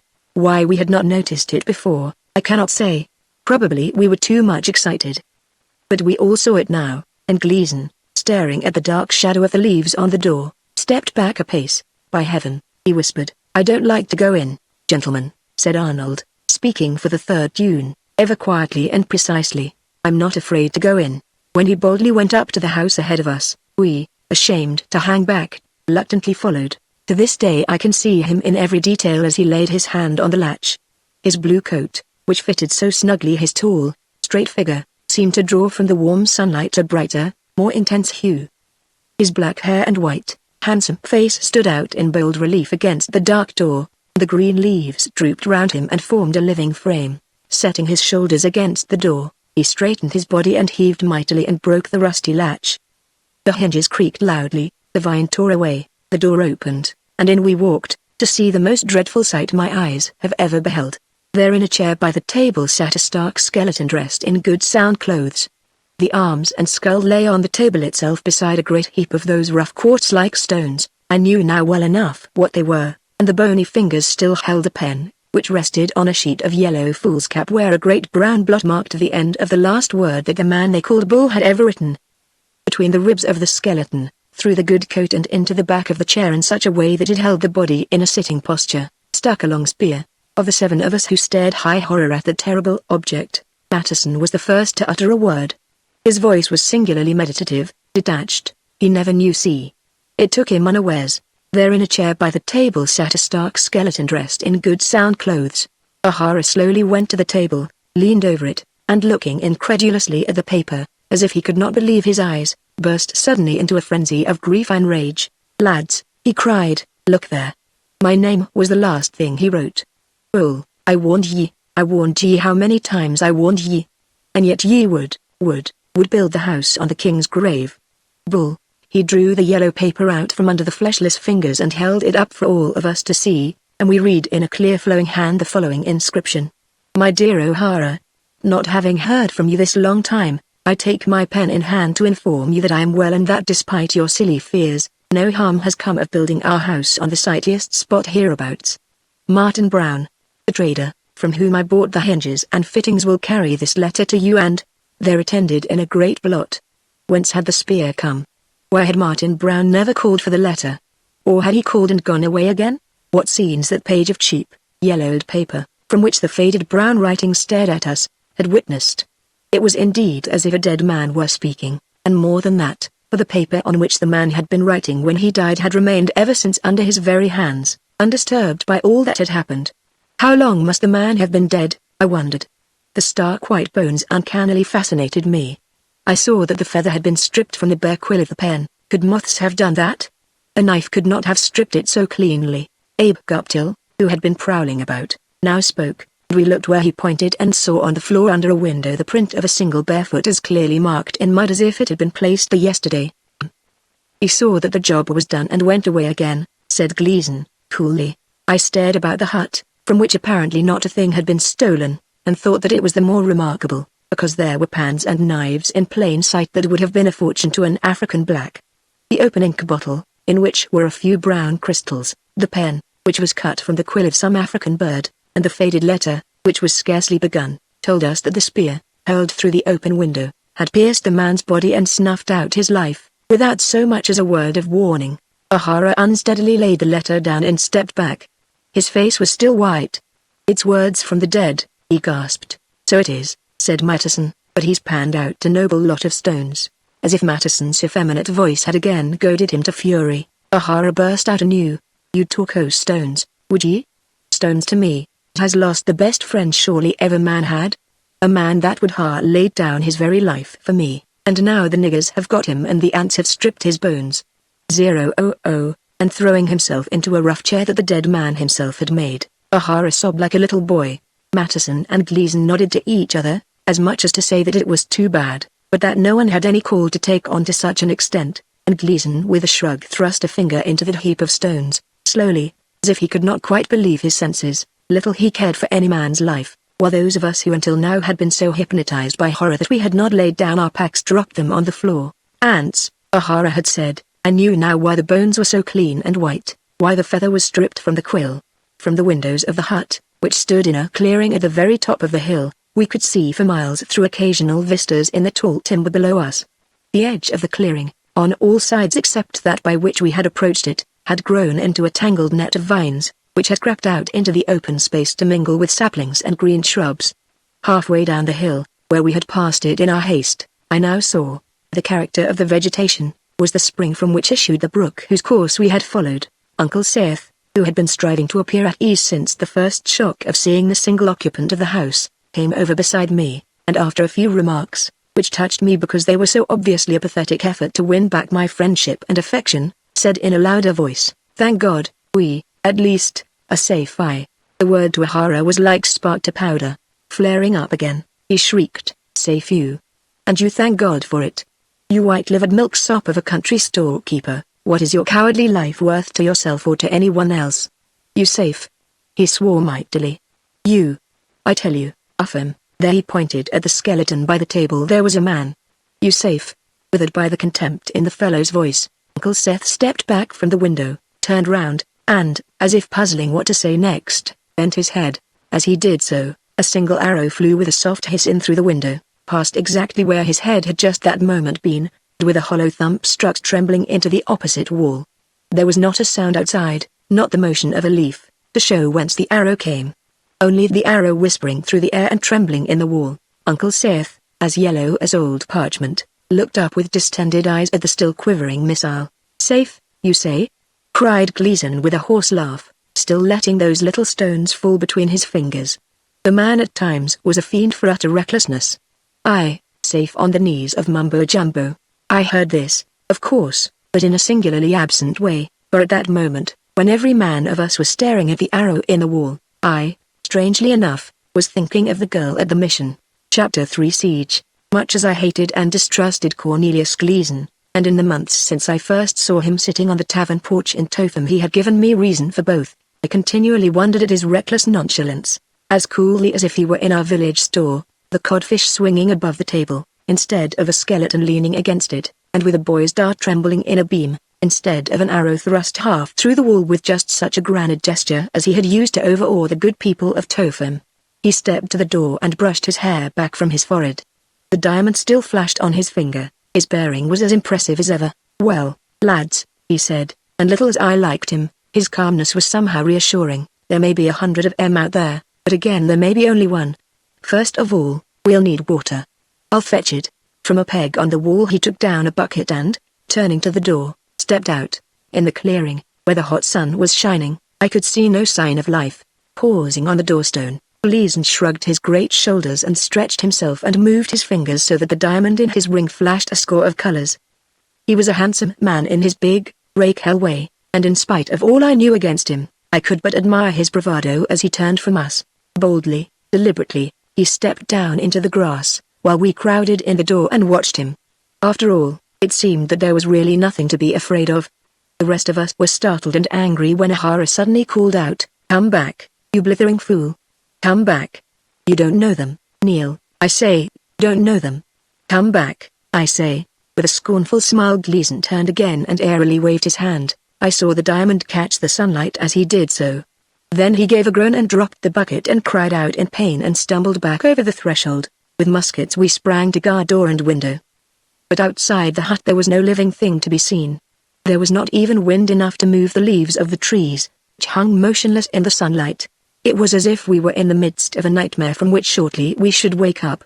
The whole ghastly incident seemed so utterly unreal. But when we looked at Gleason, we knew that it was no mere nightmare. It was terrible reality. Blood was dripping from his left hand and running down on his shoe. Through his hand, half on one side of it, half on the other, was thrust an arrow. A second arrow had passed just under the skin of his leg. From the door I could see the bucket lying in the grass where he had dropped it. But except for a pair of parrots, which were flying from tree to tree, there still was no living thing in sight. The vine-hung walls of the forest, which reached out long tendrils and straggling clumps of undergrowth as if to seize upon and consume the space of open ground, stood tall and green and silent. The deep grass waved in the faintest of breezes.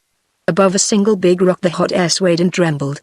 Without even wincing, Gleason drew the arrow from his hand and, refusing assistance, bound the wound himself. Turning from the door, Arnold went to the table and touched an arm of the skeleton, which fell toward the body and collapsed inside the sleeve with a low rattle.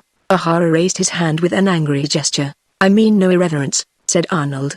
For a moment the two stood at gaze, then, letting his hand fall, O'Hara stepped over beside Arnold, and they lifted the bones, which for the most part fell together in the dead man's clothes, and laid them by the north wall. And what, asked Matteson, curiously, are you two doing now? Without answering, Arnold coolly swept the stones on the table together between his hands into a more compact pile. Hands off, my boy, said Gleason, quietly. Well? Gleason's words had brought a flush to Arnold's cheeks. He himself was nearly as old as Gleason and was quick to resent the patronizing tone, and his very quietness was more threatening than the loudest bluster. Hands off, Gleason repeated, and raising his musket, he cocked it and tapped the muzzle on the opposite side of the table. This says hands off, too. He glanced around so that we could see that he meant us all. Matteson, ain't there a sack somewhere hereabouts? But for the blood on his shoe and the stained cloth round his hand, he gave no sign of having been wounded. From under the table Matteson picked up a bag such as might have been used for salt, but which was made of strong canvas and was grimy from much handling. He was always a careful man, Gleason remarked with a glance at the skeleton heaped up in the shadow of the wall. I thought he would have provided a bag. Gleason and Matteson then, with pains not to miss a single one, picked up the stones by handfuls and let them rattle into the bag like shot. And now, said Gleason, when the last one was high and the neck of the bag was tied, once more, hands off.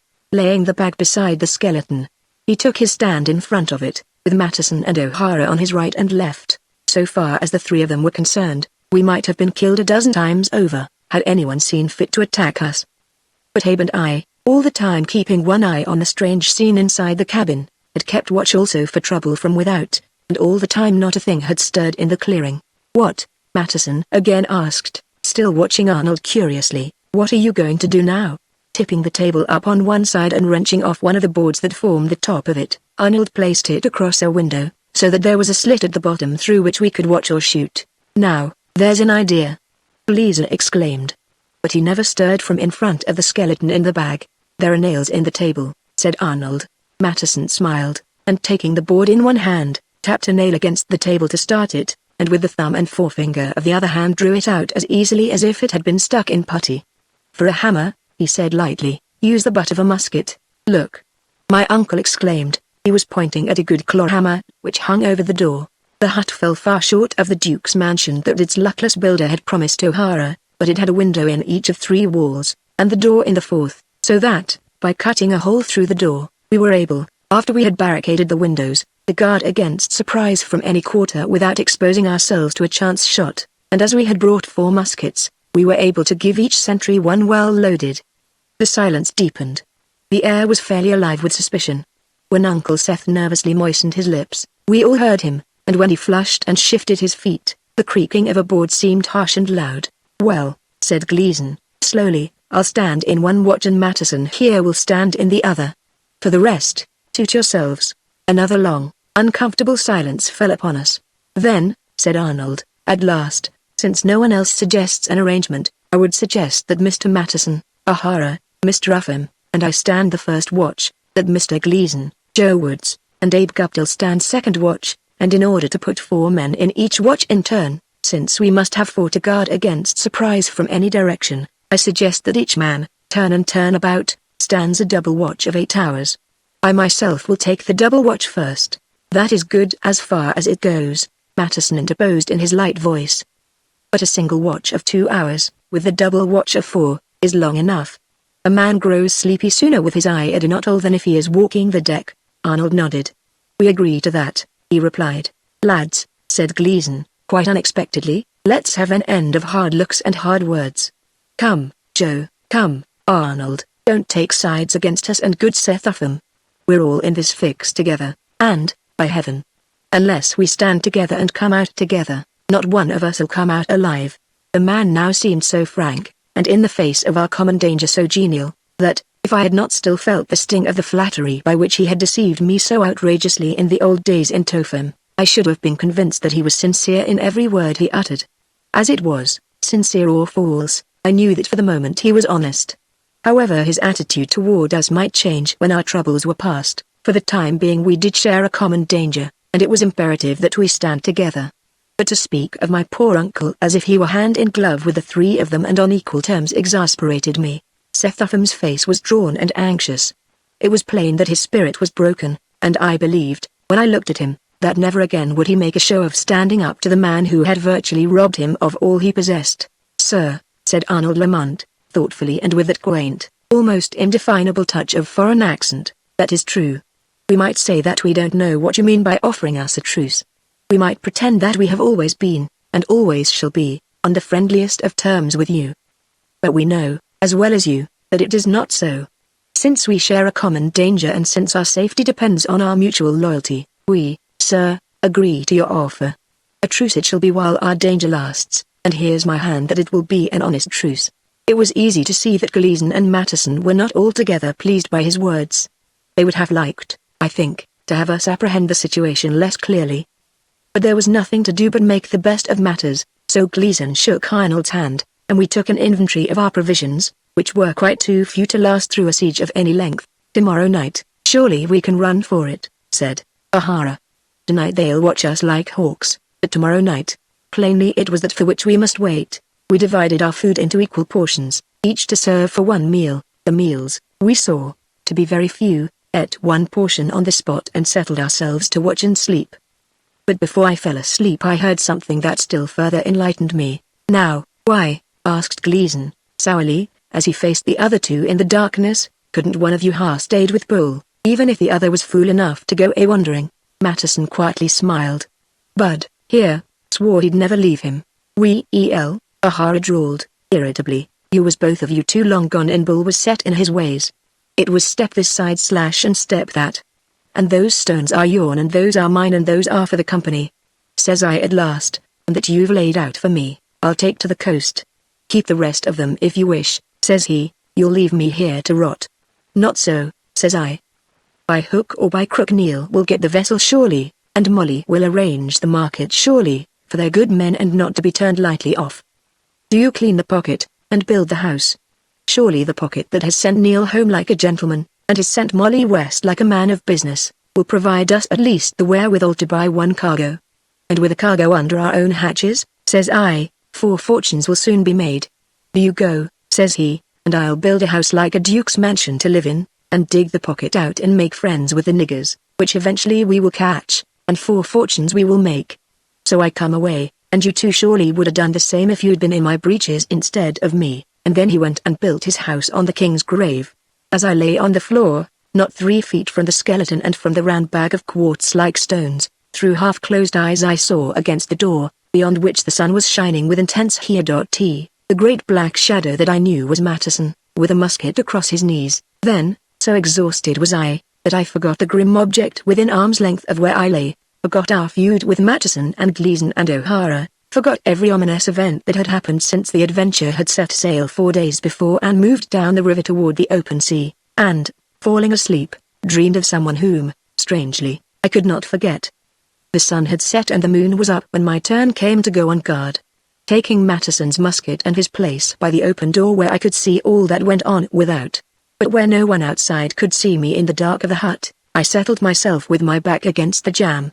In Mattison's motions as he handed me the musket and went over by the skeleton and lay down, there was the same lithe strength that he had revealed when he lifted himself to the taffrail and boarded the Adventure in Havana Harbor. I marveled that he could endure so much with so little drain on his physical powers. "Watch sharply, Joe, there's a brave lad," he said in his light voice, as he crossed the hut and laid his great body on the floor, so slowly yet so lightly. I thought to myself that I had never seen a lazier man. What a power he might have been at sea or ashore, had he had but a tithe of Gleason's bold effrontery. Although he had shown none of Gleason's passionate recklessness, he had given no sign of fear under any circumstances that we had yet encountered. I wondered if it were not likely that the man's very quietness, the complete absence of such petulance as Gleason sometimes showed, sprang from a deep, well-proved confidence in his own might. I was glad that it had fallen to me to guard the door rather than a window. Whereas from the windows one could see only a short space of rough open park and then the intermatted tangle of vines, from the door the vista ran far down the hill to the open glade where, hidden in deep grass, the spring lay. But though I sat with a musket beside me for hours, and though the moon rose higher and higher, revealing every tree and bush, in all my watch I did not see one thing astir outside the hut. I must repeat that we seemed to be living in a dream. We had seen no enemy, heard no enemy. For all the signs and sights that those walls of tangled creepers revealed to us, there might have been no human being within 100 miles. Yet from behind those walls had come 3 arrows, and for the time being those 3 arrows locked us in the hut as fast as if they had been bolts and chains and padlocks. As I watched, I heard someone get up and walk around the hut, and when I glanced over my shoulder, I saw that it was my uncle. To my surprise he was talking in a low voice. Now what, I wondered, possessed him to stay awake when he might be sleeping? "I must be getting home," I heard him say as he came nearer, and his voice startled me because, although it spoke softly, it was the old sharp, domineering voice that I had known so long and so well in Topham. "I must be getting home. I don't know when I've stayed so late at the store." Chapter 4 Sortie. Night and morning we got little rest. We ate another meal from our slender store, but it was a fearful thing to see how few meals remained, and though in part we satisfied our hunger, our thirst seemed more unendurable than ever. "Eat light and belt tight," O'Hara muttered. "Last night they was watching like cats at a rat hole. Tonight surely they'll not be so eager. It'll be tonight that we can make our dash to the river." Once more the sun was shining on the green, open space around the hut. A huge butterfly, blazing with gaudy tropical colors, fluttered out from some nook among the creepers where it had been hidden, and on slow wings sailed almost up to us, loitered a moment beside a blue flower, and again took flight through the still air to the opposite forest wall. "If Neil Gleason had as much brains under his hair as he has hair to cover his head," Mattison softly remarked, "we'd have brought enough food so that we'd not have to go hungry." "Food?" Gleason roared. "Food, is it? You eat like a hog, you glutton. And who was to know that Bull would not have a house full of food to feast us on? Who was to know that Bull would be dead?"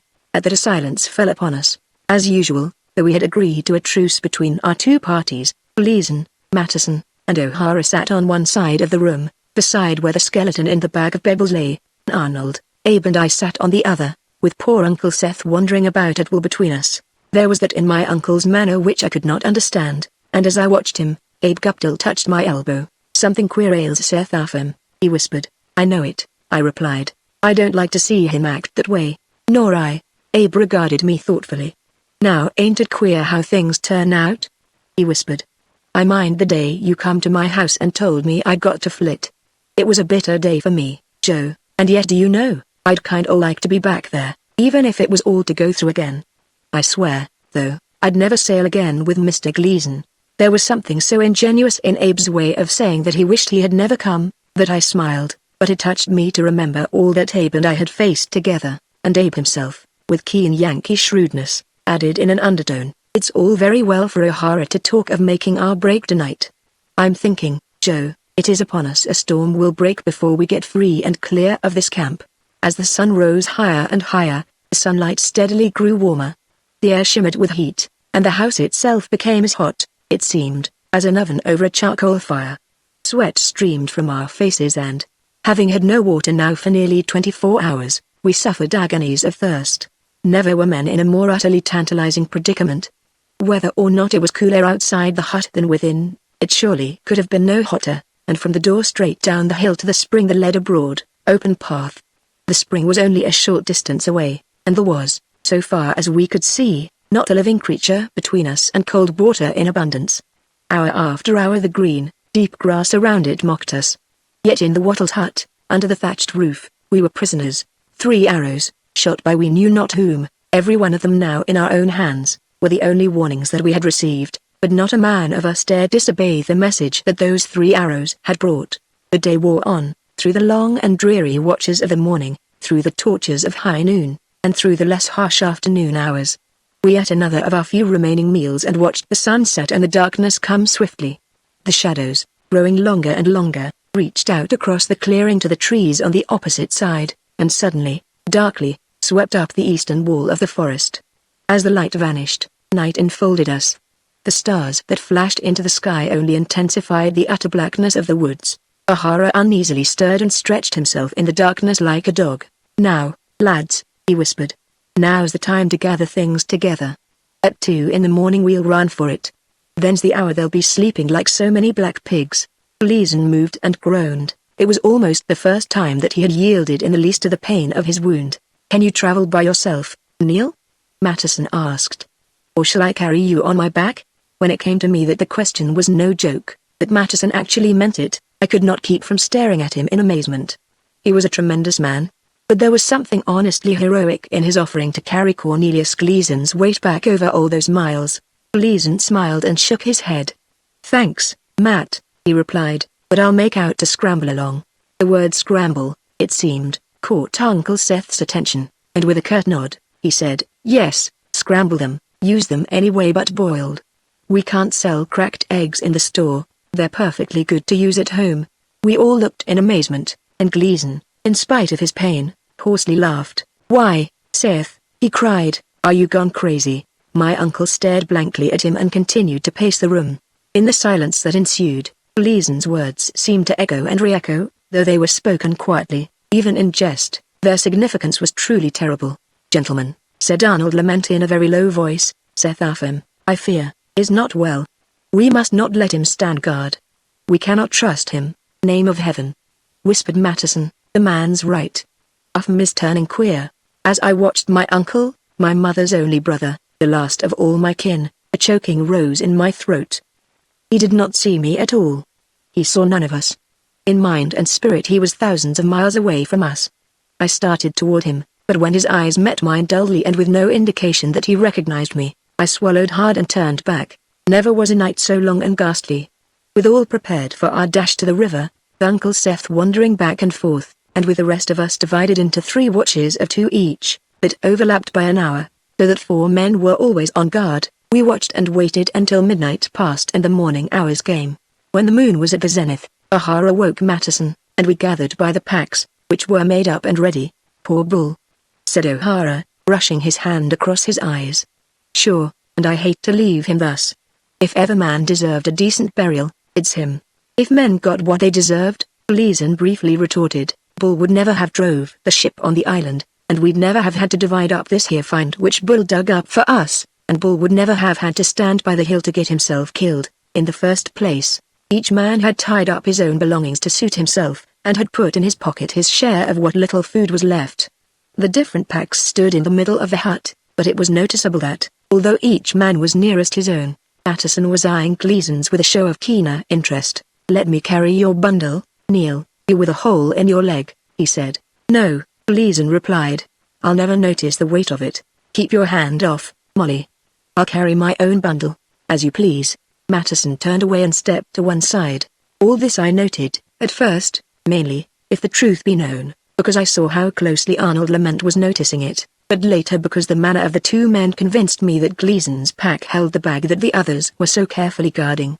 Now that our food was almost gone, there remained so very little baggage of any kind for us to carry. There was no good reason that I could see for not putting our odds and ends of clothing and ammunition into, say, 2 convenient bundles, at which we could take turns during our forced march to the river, or, indeed, for not abandoning the mere baggage altogether.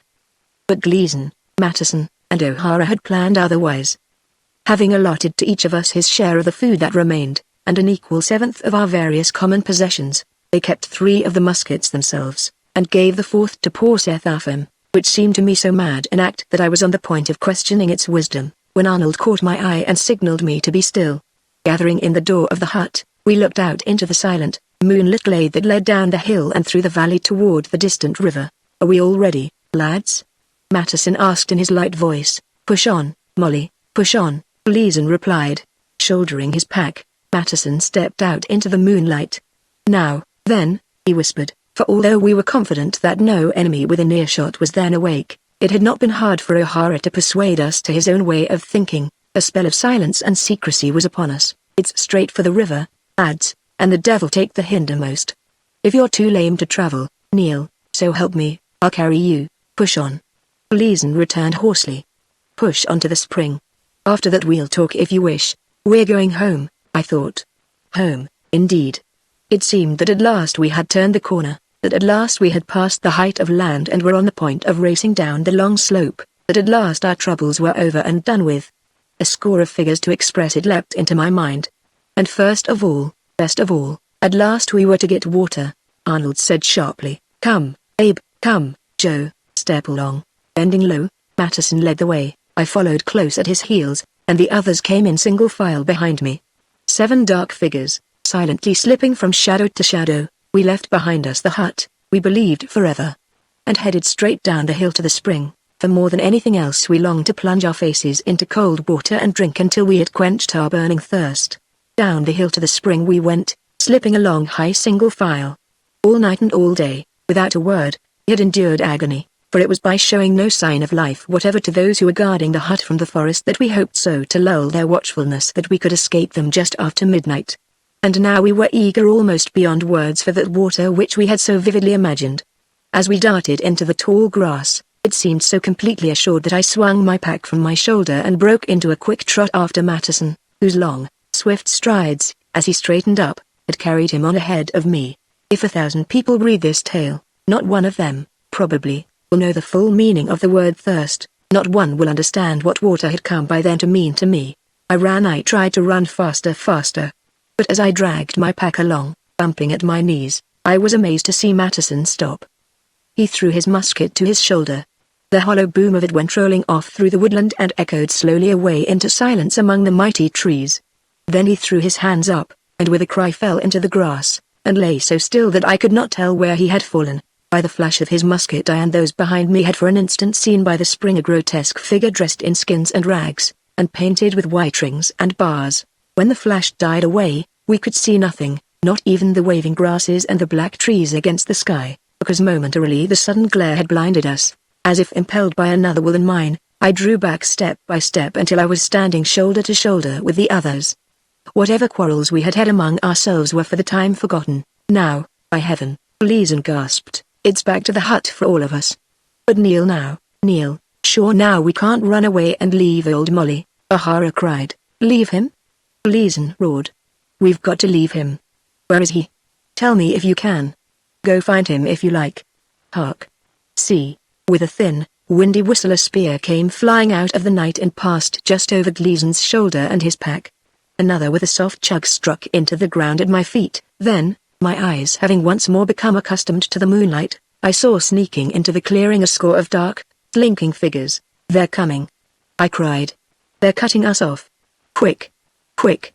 In panic I started back to the hut, with the others at my heels, and they saw the figures that I had seen. Gleason and O'Hara both fired their muskets, whereupon the figures disappeared and we, deafened by the tremendous reports and blinded again by the bright flashes, ran back as hard as we could go to the hut that so short a time since we had eagerly abandoned, and with Gleason limping in the rear, fairly threw ourselves across the threshold. Whether our gunfire had done any real damage, we gravely doubted, and now we were both a man and a weapon short. But bitterest of all, and by far the most discouraging, was our intense thirst. Ah! The black devils, O'Hara muttered between grinding teeth. Sure, and they planned all that, planned to let us get the water almost between our lips and then drive us back here. The black cowards, they dare not meet us man to man, though they are 40 to our 1. It was significant that no one spoke of Matteson. The silence as regarded his name marked a certain fatalism, which now possessed us, something akin to despair, yet not so ignoble as despair, something akin to resolution, yet not so praiseworthy as resolution. There seemed, indeed, nothing to say about him. Bull was dead, I thought, and Matteson was dead, and even if the blacks dared not rush upon us and take the hut by storm, they would soon kill us by thirst. We had done our best. If worst came to worst, we would die with our boots on. Meanwhile queer low cries out in the forest were rising little by little to shrill yells and hoots and catcalls. If we could judge by the sounds, there were hundreds of blacks, if not thousands. Zero Bull. You poor, deluded fool. O'Hara cried. Now why did he go and build the house on a king's grave? Why indeed? It was a fearful thing to hear those cries and yells, yet, although we watched from door and windows a long while, we did not actually see any further sign of danger, until Arnold Lement, who was guarding the door, said in a subdued voice, "Look down the hill, halfway down. Something has moved twice." As we gathered behind him, he turned and with a quick gesture said, "Do not leave the windows. Who knows what trick they may try upon us." My uncle, who seemed for the moment to comprehend all that was going forward, and Abe Guptill and Gleason, went back to the windows, although it was evident enough that their minds were not so much on their own duty as on whatever it was that had caught Arnold's attention. "See," said Arnold. There was nothing down there now that seemed not to belong by nature to the place, and I surmised that Arnold had seen only some small animal. But that a black object, appearing and disappearing, had revealed more to the others than to me, I immediately apprehended. "It was 50 feet further down the hill when I first distinguished it," said Arnold. O'Hara went over to my uncle and I heard him say, "Let me take your gun, since it's loaded, Mr. Upham, and thank you kindly." Returning, he sat down in the door beside Arnold, who had begun meanwhile to load the empty musket that O'Hara had carelessly laid aside. When the thing, whatever it was, moved again, O'Hara raised the gun to his shoulder. "Don't shoot," Arnold whispered. "And why not?" The thing moved once more. "Will ye look, now?" "It's come 10 feet in this direction," O'Hara whispered. Now Arnold raised his own musket. Again we saw the thing, but so briefly that neither Arnold nor O'Hara had time to fire. Suddenly O'Hara laid his hand on Arnold's shoulder and repeated Arnold's own words, "Don't shoot." "This time," Arnold whispered, "I shall shoot. Wait a bit, wait a bit." O'Hara gently pressed down the muzzle of the gun. Meanwhile, you must understand, the yelling and hooting had first grown loud and near, then had drawn slowly further away. It was not easy to let the creature, be it animal or human, come crawling up the hill in the full light of the moon. As the cries died in the distance, the thing moved faster and with less concealment, and I fiercely whispered, "Shoot, Arnold, shoot." "Wait," he replied and lifted a restraining hand. At the moment I could not understand why he did not do as I said, but as the thing came out into open ground, the same thought that had caused the two to hold their fire occurred likewise to me, and now we saw that we were right. The thing crawling up the hill was a man, and when the man came into the open clearing directly in front of our camp, we saw that it was Matteson. Without a word, followed closely by O'Hara, who laid his gun on the threshold, I leapt out past Arnold and ran down to Matteson and helped him to his feet and led him groaning up to the hut. Part 6. For our very lives. Chapter 1. Spears in the dark. "Oh, oh, oh," he moaned. "They got me. It's a wonder they didn't kill me. But here I am along with old Neil Gleason." "Where's your bundle?" Gleason demanded. "Down in the grass by the spring. Let me tell you, Matteson, it's good I carried my own." Matteson repressed another groan and made no answer. Blood was running from a great gash above his ear and across his cheek, which we hastened to bind to the best of our ability, and he lay down on the floor with his head on his hand. "I'm on the sick list," he said at last, "but I've had water, and if those black sons of hell have not poisoned the spring, I'll call it quits." Matteson's face was a ghastly sight, and already blood had reddened the strip of sacking round his head, but I believe there was not a man of us who would not have taken his wound to have got his chance at water. "If only we could catch a king," Gleason remarked thoughtfully. "That's the way to end a war in Africa. Catch us a king and then make peace on him." "That's one way surely to end a war," said O'Hara, darkly, "but not this war." "And why not this war?" "Because," said O'Hara, "Bull built the house on a king's grave. It's the spirits that are offended." Gleason laughed unkindly. "I laugh," cried O'Hara, "that's all you know about spirits. Now I'll tell ye, believe me or not as it pleases ye, that the spirit of a nigger is a bad thing to cross. And care as little as ye please for judges and fetishes and nigger gods. The times are coming when they'd serve you well if you'd not turn them off by laughing at them." "Spirits," said my uncle in an undertone. "Hollands, Scotch, and rye. We must lay in more Hollands, Sim, the stock's getting low. And while you are about it, we'd best take an inventory of our cordials. Gleason fluently swore, and watched Seth Upham with a keen, appraising look. There was no doubt that in his own wandering mind my uncle was back again in his store in Topham. I'm thirsty, he said suddenly. I must get a drink of water. Now where's the bucket? Sim, where's the bucket? As he fumbled along the wall, we stared at one another with eyes in which there was fear as well as horror. I swallowed hard. Poor Uncle Seth, I thought. What was to become of him? And indeed, for the matter of that, of us all? By this time I had come to see clearly that poor Seth Upham was in no condition to stand up for his own rights, and that, whether or not he could stand up for his rights, he had no chance of getting them from that precious trio, his associates, without a stronger advocate than mere justice. They had promised unconditionally that half the profits of their mad voyage should be his, and by that promise alone they had so cruelly persuaded him to sell home and business and embark in their enterprise. Now, deceived, bullied, flouted, he bade fair to lose not only those gains which were rightfully his, but also his vessel, his stores, and every cent that he had ventured. If there was to be a copper penny saved for him, Arnold, Abe, and I must save it, through the rough, less pleasant memories of his abrupt, sharp ways, and so often, even when he was in the abruptest and sharpest of moods he had betrayed unconsciously, even unwillingly, his thought of my future, for which he was building, as well as for his own. There came memories of old days, when he and my mother and I had lived so quietly and happily together in Topham. I started up, all at once awakened from my reveries, with Abe's dazed voice ringing in my ears. Look! Look! He cried. Look there! For the moment, higher horror at my uncle's condition, we had almost forgotten our danger from without. Look! Abe cried again. In heaven's name look there! We crowded shoulder to shoulder by the window where Abe had stationed himself and saw in the moonlit clearing a strange creature, which came dancing and rolling along from the edge of the forest. It was dressed in skins and rags. It was painted with big white rings and bars. Now it began to utter strange whines and squeals and whimpers, in an unearthly tone that it might have produced by blowing on a split quill. From the corner of my eye I saw that Matteson was biting his lip. At my side I felt O'Hara violently trembling. Out in the moonlight, where the swaying creepers cast dim, spectral shadows, the gibbering, murmuring creature was coming nearer. Its boldness was appalling. I had been brought up in a Christian country and given a Christian education, but even to me that clumsy, dancing wizard, his unearthly squeals and cries, brought a superstitious fear so keen that I could scarcely control my wits.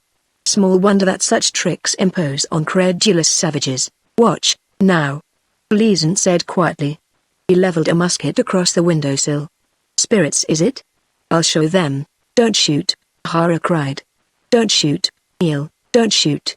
He reached past me toward Gleason, but before he could lay hands on the gun, Gleason fired. A spurt of flame shot from the muzzle, and as the report went thundering off into the forest the medicine man, wizard devil, call him what you will, seemed curiously to wilt like a drought-killed plant, but more suddenly than ever plant wilted, and fell in a crumpled heap in the moonlight. You fool! O'Hara cried, you cursed fool! First it was Bull that built the house on a king's grave and now it is you that's killed a devil. He's dead enough, Gleason calmly replied. Look, here and there, along the edge of the forest, and darted into the moonlight. They carried spears, which flashed now and then when the moon fell just so on the points. First they gathered by the body of the wizard and carried it back into the woods. We saw them, a little knot of men with the heavy weight of the fallen mummer in their midst, moving slowly to the wall of vines and through it into the mysterious depths beyond. Then, coming slowly out again, they moved back and forth before the hut as if to appraise our chances of defending it. Then they once more disappeared. All this time they had walked as if in a world of death. Although we had seen their every gesture, we had not heard a sound loud enough to rival the almost imperceptible drone of insects in the grass. But now we heard again that grimly familiar, haunting, wild cry. 3 times we heard it, terribly mournful and prolonged, and we heard a voice wailing, "White man, I come peak, white man all go dead land." The voice died away, a few formless shrieks and yells followed it, and a silence, long and deep, settled upon the clearing. Once more Arnold, Abe, and I stood on one side of the hut, and Gleason, Matteson, and O'Hara on the other, with poor Seth Upham wandering aimlessly between us. There was war within and without. There was almost no food. There was no water at all. I thought, then, that I should never see the town of Topham again, and which oddly enough seemed even harder to endure. I thought that I never again should see the mission on the river. I swear, Ahara whispered, so clearly did I hear the words, as I stood with one eye for the inside of the hut and one for the outside, that I jumped like a nervous girl. I swear we've started a war that will reach from here to Barbary before it's done. Hearken to that. We heard afar off the throbbing of native drums, the roar of distant angry voices, a strange chant sung in some remote African encampment. Chapter 2 Cards and Chess. Hunger and thirst were stripping away the last vestige of our pretended goodwill, and our two parties glared at each other in a sullen rage, which seemed visibly to grow more intense, until it was the most natural thing in the world that Arnold should touch with the toe of his shoe a board that ran from one end of the hut to the other and divided the floor approximately into halves. That side, he said, is yours. This side is ours. You shall not cross that line. You shall guard the hut from that side, we, from this. Gleason looked at Matteson, then at O'Hara, then both he and Matteson nodded grim assent. But although a board across the hut divided us into two hostile camps, we shared a peril so imminent and so overwhelming that we dared not for an instant relax our watchfulness toward our enemies in the forest.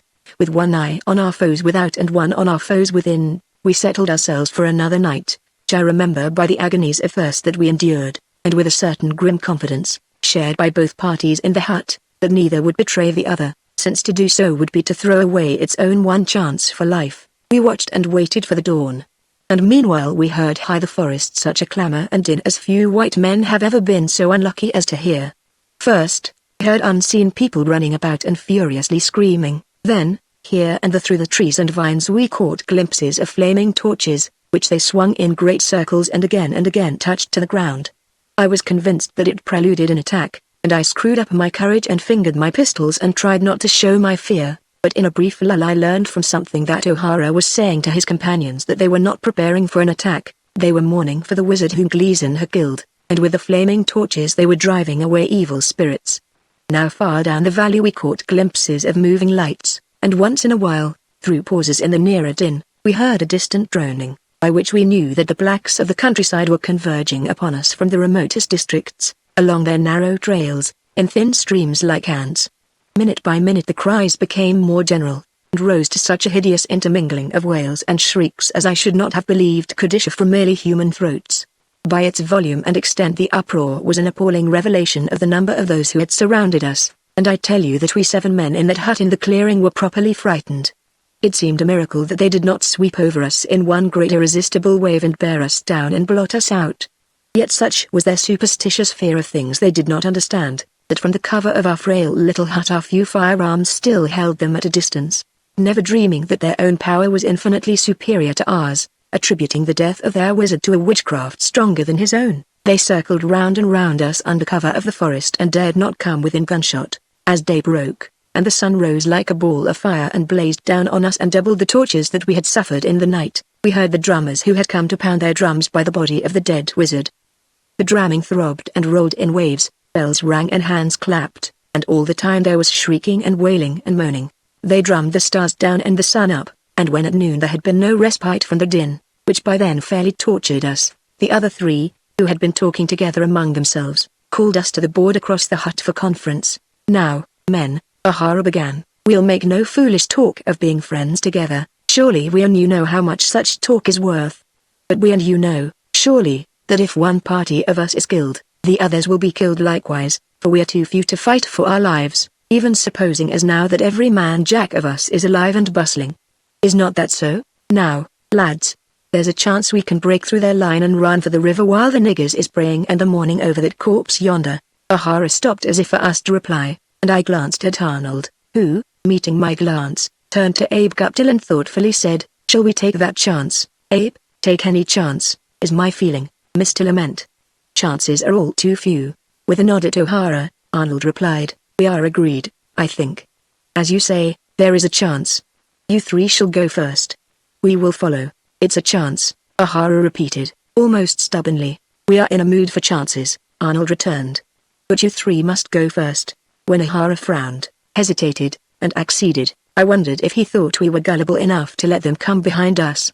Arnold was quietly smiling, but the others, as they gathered in the door, were grave indeed. There was not one of us who did not know in his heart that our hope was utterly forlorn.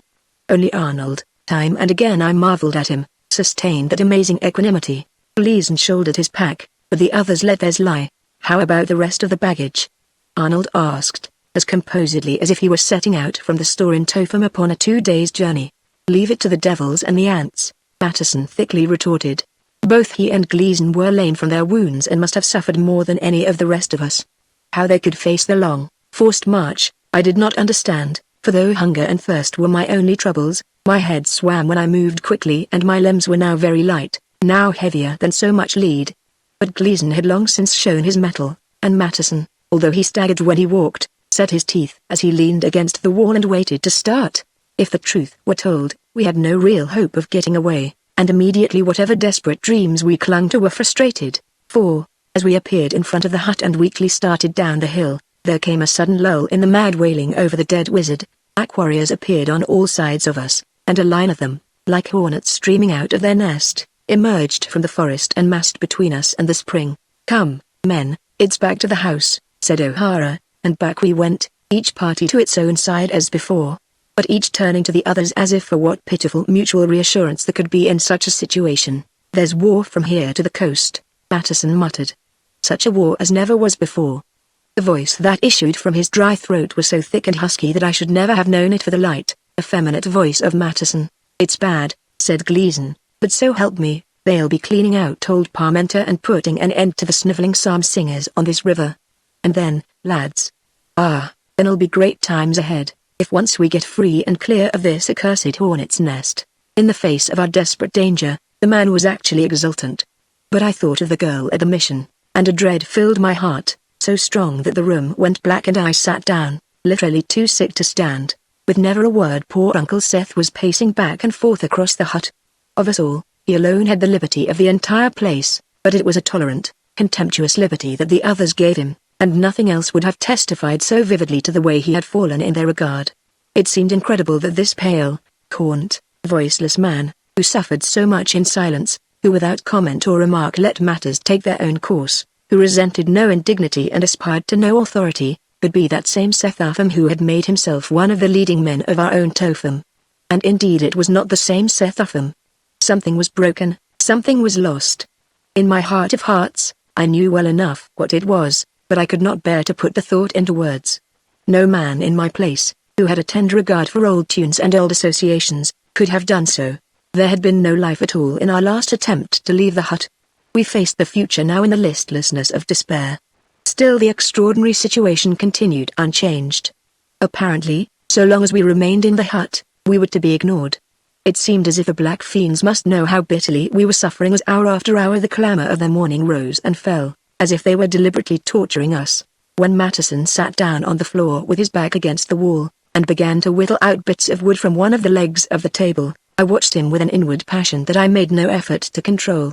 He, for one, was responsible for Seth Upham's sad plight, but with a heart as hard as the blade of his knife he calmly sat for hours whittling, and smiling over his work. All that day we heard the tumult in the forest, all that day the sun blazed down on the hut and doubled and trebled the tortures of our thirst, all that day Seth Upham paced the hut in silence, and from noon till late afternoon Matteson whittled at little sticks of wood. Piece by piece there grew before our eyes a set of chessmen. Rough and crude though the men were, they slowly took the familiar shapes of kings and queens and bishops and knights and pawns. When they were done, Matteson hunted through the pockets of the coat that the skeleton still wore, and found a carpenter's pencil, with which he blackened half the men. Then, grunting with pain as he moved, he drew a crude chessboard on the floor squarely in the middle of the hut. "Lamont," said he, "shall we play?" Arnold smiled. "I will play you a game," he said. And with it the two sat down by the board and tossed the white and set out the crudely carved men, and began perhaps the most extraordinary game of chess that ever two men played. There was something admirable in their very bravado. While the rest of us watched the clearing, every man of us suffering from thirst and hunger, the tortures of the damned, those two, swaying sometimes from sheer weakness, played at chess as coolly as if it were one of the games that Arnold and Sim had played of old in my uncle's store at Topham, and although to this day I have never really mastered chess, I knew enough of it to perceive that it was no uneven battle that they fought. As the pawns and knights advanced, and the bishops deployed, and the queens came out into the board, the two players became more and more absorbed in their game, which seemed to take them out of themselves and to enable them to forget all that had happened and was happening. Indeed, It well-nigh hypnotized those of us who were only watching. The ghastly calm of the two, the fierceness with which they fixed their eyes on each move, the coolness with which they ignored the wild clamor, all helped to compose the rest of us, and by their example they made us ashamed of revealing to one another the fears we were struggling against. "Neil," said O'Hara suddenly, his harsh, hoarse voice startled even the chess players, "shall we have a turn at cards? I do believe there's a wonderful solace in such hazards." "Cards?" Gleason echoed. His own voice was stranger than O'Hara's. "We have no cards." From the pocket of the blue coat on the skeleton O'Hara drew out a dingy old pack, which a dead man's fingers had placed there. "Sure, and I know where to find them," he said. Never did Bill travel without them. With that the two squatted on the floor, and shuffled the cards with a pleasant whir, and dealt and played and dealt again. It was as if our party had suddenly been transported back to Totham. Such nonchalance was almost beyond my understanding. Matteson, by his cool, bold defiance of danger, seemed to have aroused emulation in every one of us, and Gleason, always reckless, now talked as lightly and gaily of the games as if it were a child's play to while away the dull hours of a holiday afternoon. For the time, abandoning the agreement that neither side should trespass on the other's half of the hut, Abe and I watched from window to window lest the blacks take us by surprise, and now and then we would see someone observing the hut from under the trees a long gunshot away. But although the wails and yells and the moans and the constant drumming over the dead wizard never ceased, no man came from the cover of the vines into the clearing. Now Arnold precisely and clearly said, "Check." Matteson swore and snapped his fingers and moved. Again Arnold moved, and again he said, "Check." Matteson bent over the board and frowned. After a long delay he moved once more. Instantly Arnold moved again and in his calm voice repeated, "Check." Matteson looked up at him with a strange new respect in his eyes. "You win," he cried with an oath. "You've done well. I didn't think you could. You're a chess player." "I have played a good deal," Arnold quietly replied. "You have played with better men than Sun Muzzi." "Yes." For a moment Arnold hesitated, then he added, "I have beaten at chess a great man. It was like to have cost me my sword and my head." "Your sword?" Matteson repeated slowly. "Your sword and your head?" There was a question in his voice, but Arnold did not answer it. Returning a curt, "Yes," as if regretting that he had said so much, he brushed Matteson's chessmen together, and looked out of the door and down the long slope at the tall green grass beside the spring, which seemed as far away from us as did our own well, thousands of miles away in Totham.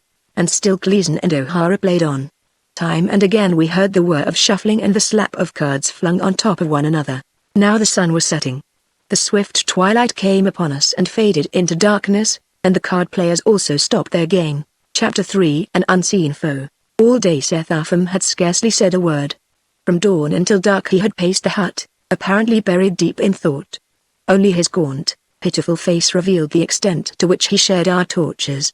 Now for the first time in all that day, to our surprise, he spoke, and his first words confirmed every fear we had felt for him. "The boys ought not to make so much noise," he said. "I must speak to the constable about it." Matteson softly swore and shifted the bandage on his face. Gleason significantly looked over at me. Abe Guptill stood with his mouth open and stared at Seth Upham. Never boys of a New England town made such an uproar as was going on outside. Those wails and yells and hideous drummings and trumpetings were African in every weird cadence and boisterous hoot and clang. Then, as if the first words had broken a way through his silence, Seth Upham began to talk in a low, hurried voice, and however reluctant we had hitherto been to believe that he was mad, there was no longer any hope for him at all. The man had lost his mind completely under the terrific strain that he had endured. Small wonder when you think of all that had happened, of how, for Cornelius Gleason's mad project, he had thrown away a place of honor and assured comfort back High Totham, of how he had been driven deeper and still deeper into Gleason's nefarious schemes by blackmail for we knew not what crimes that he had committed in his young manhood, of how, even in that alliance of thieves, he had fallen from a place of authority to such a place that he got not even civil treatment, of how he had lost reputation, livelihood, money, and now even his vessel. "I declare, we must put in another constable," he muttered. "Johnson can't even keep the boys in order, did you say? Who else should keep the place in order, Sim, if only you had wits to match your good intentions? How can you expect to keep books if you can't keep the stock in order?" He stopped suddenly and faced the door. "Hark! Who called? I declare, I thought I was a lad again." Moment by moment, as he paced the hut, we watched his expression change with the mood of his delirium. Sometimes I have wondered if the fever of the tropics did not precipitate his strange frenzy, and moment by moment his emotions seemed to become more intense. Now, pursuing that latest fancy, he talked about his boyhood and told how deeply he repented of the wicked life he had led as a young man, told us, all unwittingly, of unsuspected ambitions that had led him from wild ways into sober ones, and of his youthful determination to win a creditable place high the community, told us of the hard honest work that he had given to accomplish it. Now he revealed the pride he had taken in all that he had succeeded in doing and building, and, which touched me more than I can tell you, how he had counted on me, his only kinsman, to take his place and carry on his work. All this, you understand, not as if he were talking to us or to anyone else, but as if he were thinking out loud, as indeed he was, merely running over in his own mind the story of his life. Now he reverted again to his repentance for the wicked youth that he had lived. And now, suddenly, his manner of speaking changed, and from merely thinking aloud he burst out into wild accusation. "The dice are loaded," he cried. His voice was hoarse and strained with the agonies that he, like all of us, had endured and was still enduring. "The dice are loaded. I'll not play with loaded dice, Neil Gleason." At that Gleason gasped out a queer whisper, but already Seth Afham's mind was racing away on another tack. "I, loaded with the blessed weight of salvation. Didn't my old mother, God bless her, teach me at her knee that a man's soul can never die? Our Father, who art in heaven, hallowed be thy name." Staring at him in horror, we saw that he was not blasphemous. The words came reverently from his weak lips. He simply was mad. Suddenly in a high-pitched voice, he began to sing. "Lo, at thy gracious feet I bend. My God, my everlasting friend." He sang 3 stanzas of the hymn in a way that appalled every one of those 3 men who of us all, I think, were least easily appalled indeed. I think that for once they were more appalled than the rest of us. Certainly none of them had Arnold's composure or Abe's obvious, almost overpowering sympathy for poor Seth Upham. Then he stopped and faced about with eyes strangely aflame. In his manner now there was all his old imperiousness and something more, an almost noble dignity, a commanding enthusiasm, which, whether it came from madness alone or whether it had always been in him, got respect even from Matteson and O'Hara. "I am going to meet my God face to face at the throne of judgment," he cried. It was the first time in days that he had addressed us directly, and he spoke with a fierce intensity that amazed us. Then, before we guessed what was in his disordered mind, before a man of us could stop him, he stepped outside the door and flung his arms straight out like a cross, and with his head thrown back marched, singing, into the darkness. "By heaven!" Gleason gasped. "He has set sail now for the port of Kingdom Come." We who remained in the hut, where a spell of silence had fallen, could hear him strongly and clearly singing as he strode down the long, dark vista toward the spring. Lo, what a glorious sight appears, to our believing eyes. The earth and seas are passed away, and the old rolling skies. It may seem strange to one who reads of that fearful night that we did not rush after him and drag him back. But at the time we were taken completely by surprise, literally stupefied by the extraordinary climax of our days and nights of suffering and anxiety, and even then, I think, certainly I have later come to believe it, we felt high our inmost hearts that it was kinder to let him go. He went down the hill, singing like an innocent child. His voice, which but a moment before had been pathetically weak, had now become all at once as clear as silver. And still the words came back from the tall grass by the spring, where creatures 10,000 times worse than any crawling son of the serpent of Eden lay in wait for him. Attending angels shout for joy, and the bright armies sing, "Mortals, behold the sacred feet of your descending king." Then the song quavered and died away, and there came back to us a queer choking cry. Then the silence of the jungle, enigmatic, ominous, unfathomable, enfolded us all, and we sat for a long time with never a word between us. The wailing and drumming over the body of the dead wizard had suddenly and completely ceased.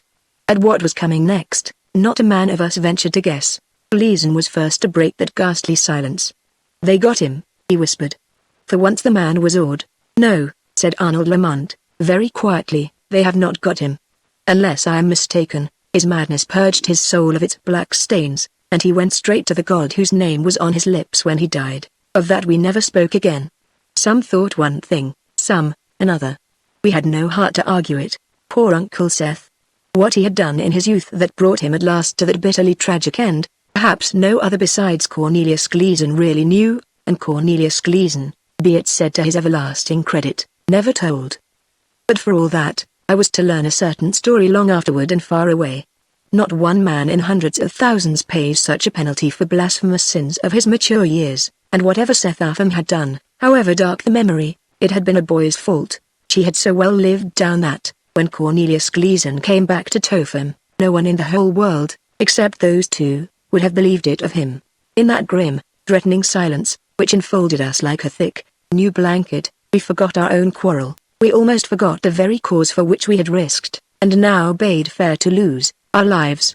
We were 6 men, 2 of us wounded, 3 of us arrant desperadoes, but all of us at least white of skin, surrounded by a black horde that was able, if ever it knew its own power, to wipe us at one blow clean off the face of the earth. Now that the terrible thing which had just happened had broken down and done away with every thought of those trivial enmities that fed on such unworthy motives as desire for riches, a common danger bound us, in spite of every antagonism, closer together than brothers. By some strange power, that cry which had come back to us when Sethupham's song ended not only enforced a truce between our 2 parties, but so brought out the naked sincerity of each one of us, that we knew, each and all, without a spoken word, that for the time being we could trust one another. Gleason, always reckless, was the first to break the silence. From the wall he took down a pewter mug, which the dead man they called Bull had hung there. Pretending to pour into it wine from an imaginary bottle, he looked across it at Arnold. "This is not the vintage I should choose for my toast," he said with a wry mouth, "but it must serve. Yes, Lamont, it must serve." He raised the mug high. "In half an hour we'll be 6 dead men. I drink to the next one to go." Arnold coolly smiled. Pretending to raise a glass and clink it against the mug, he, too, went through the pantomime of drinking. I was not surprised that Abe Guptill was staring at them, his lips parted, or that his face was pale. Although drunk only high make-believe, it was a toast to make a man think twice. I drew a deep breath. I could only admire the coolness of the two. Yet now and then there flashed in Arnold's eye a hint of resourceful determination such as Gleason probably never dreamed of, a hint of scorn for such theatrical trickery. We were all on our feet now, standing together in our silent truce, when we heard for the last time that sound, so unhappily familiar. The long-drawn wailing cry that, whenever the wizard spoke, had preceded and followed his harangue. Coming from the dark forest beyond the clearing, it brought home to us more vividly than ever the ominous silence that had ensued since Sethupham fell by the spring. Then that familiar, accursed voice, faint but penetrating, came from the wall of vines. White man, him go dead land. White man, him go dead land. White man, him go dead land. Chapter 4. The fort falls. Now, by the holy, Haro whimpered, it's fight for our lives, or hand them away like so many Maundy pennies. Fight, is it? Gleason roared. And forgetting his stiff wounds, he sprang to his feet. Load those guns. Name of heaven, be quick. Why at this particular time the bawling voice of the native should thus have called us to action is not easy to say, for you would think that, having become familiar with it, we should have regarded it with proverbial contempt. But we knew that the deadlock could not last forever. Sethupham's fate was all too vivid in our minds, and I really think that, in the strange voice itself, there was more than a hint of what was to follow. Forgotten now was the edict that one party should stay on one side of the hut, the other on the opposite side. Forgotten, even, was the bag of stones in Gleason's pack. Armed with every weapon that the hut afforded, we stood behind door and window and saw a sight that appalled the bravest of us. Straight up the hill from the spring where they had killed Sethupham there streamed a raging black horde. The rising moon shone on their spears and revealed the endless multitudes that came hard at the heels of the leaders. Their yells reverberated from wall to wall of the forest and even, it seemed to us, to the starry sky above them. As we fired on them, the streamers of flame from our guns darted into the night and the acrid smoke drifted back to us. But though they faltered, this time they came doggedly on. Already in the moonlight we could distinguish individuals, now we could see their contorted features alive with rage and vindictiveness. That they would take the hut by storm, there was not the slightest doubt, nor was there a ray of hope that we should survive its fall. It was a long, long way from Topham to that wattled hut in a clearing on the side of an African hill, and in more ways than one it was a far call from Higgleby's barn. But it was Higgleby's barn that I thought of then, Higgleby's barn in the pasture, with a light shining through a crack between the boards, and a boy scaling the wall under the window. Higgleby's barn in the dark, with tongues of flame running out from it through the grass. Truly, I thought in metaphor, which was rare for me. The fire that sprang up so long ago in Higgleby's barn had already killed Sethupham, and now it was going to enfold and engulf us all. Then I thought of the mission on the river, and the girl whom I had seen first among the mangroves, then in the darkness on the mission porch. Did the war actually reach to the coast? And would the war wipe out old Parmenter as Gleason had said? By heaven, I thought, it would not and it should not. All this, of course, takes far longer to tell than it took to go coursing through my mind. In the tune it took to think it out, not one black foot struck the ground, not one left the ground. Before that racing army of Negroes had advanced another step, the answer had come to me, and now, no longer the boy who had climbed in idle curiosity the wall of Higby's barn, but a man to think and act, I cried from my dry throat. Out of the back window, men. O'Hara, help me brace the door. Out of the window and over the hill. With an oath Gleason cried, he's right. They're all coming on us up the hill. The back way's our only chance.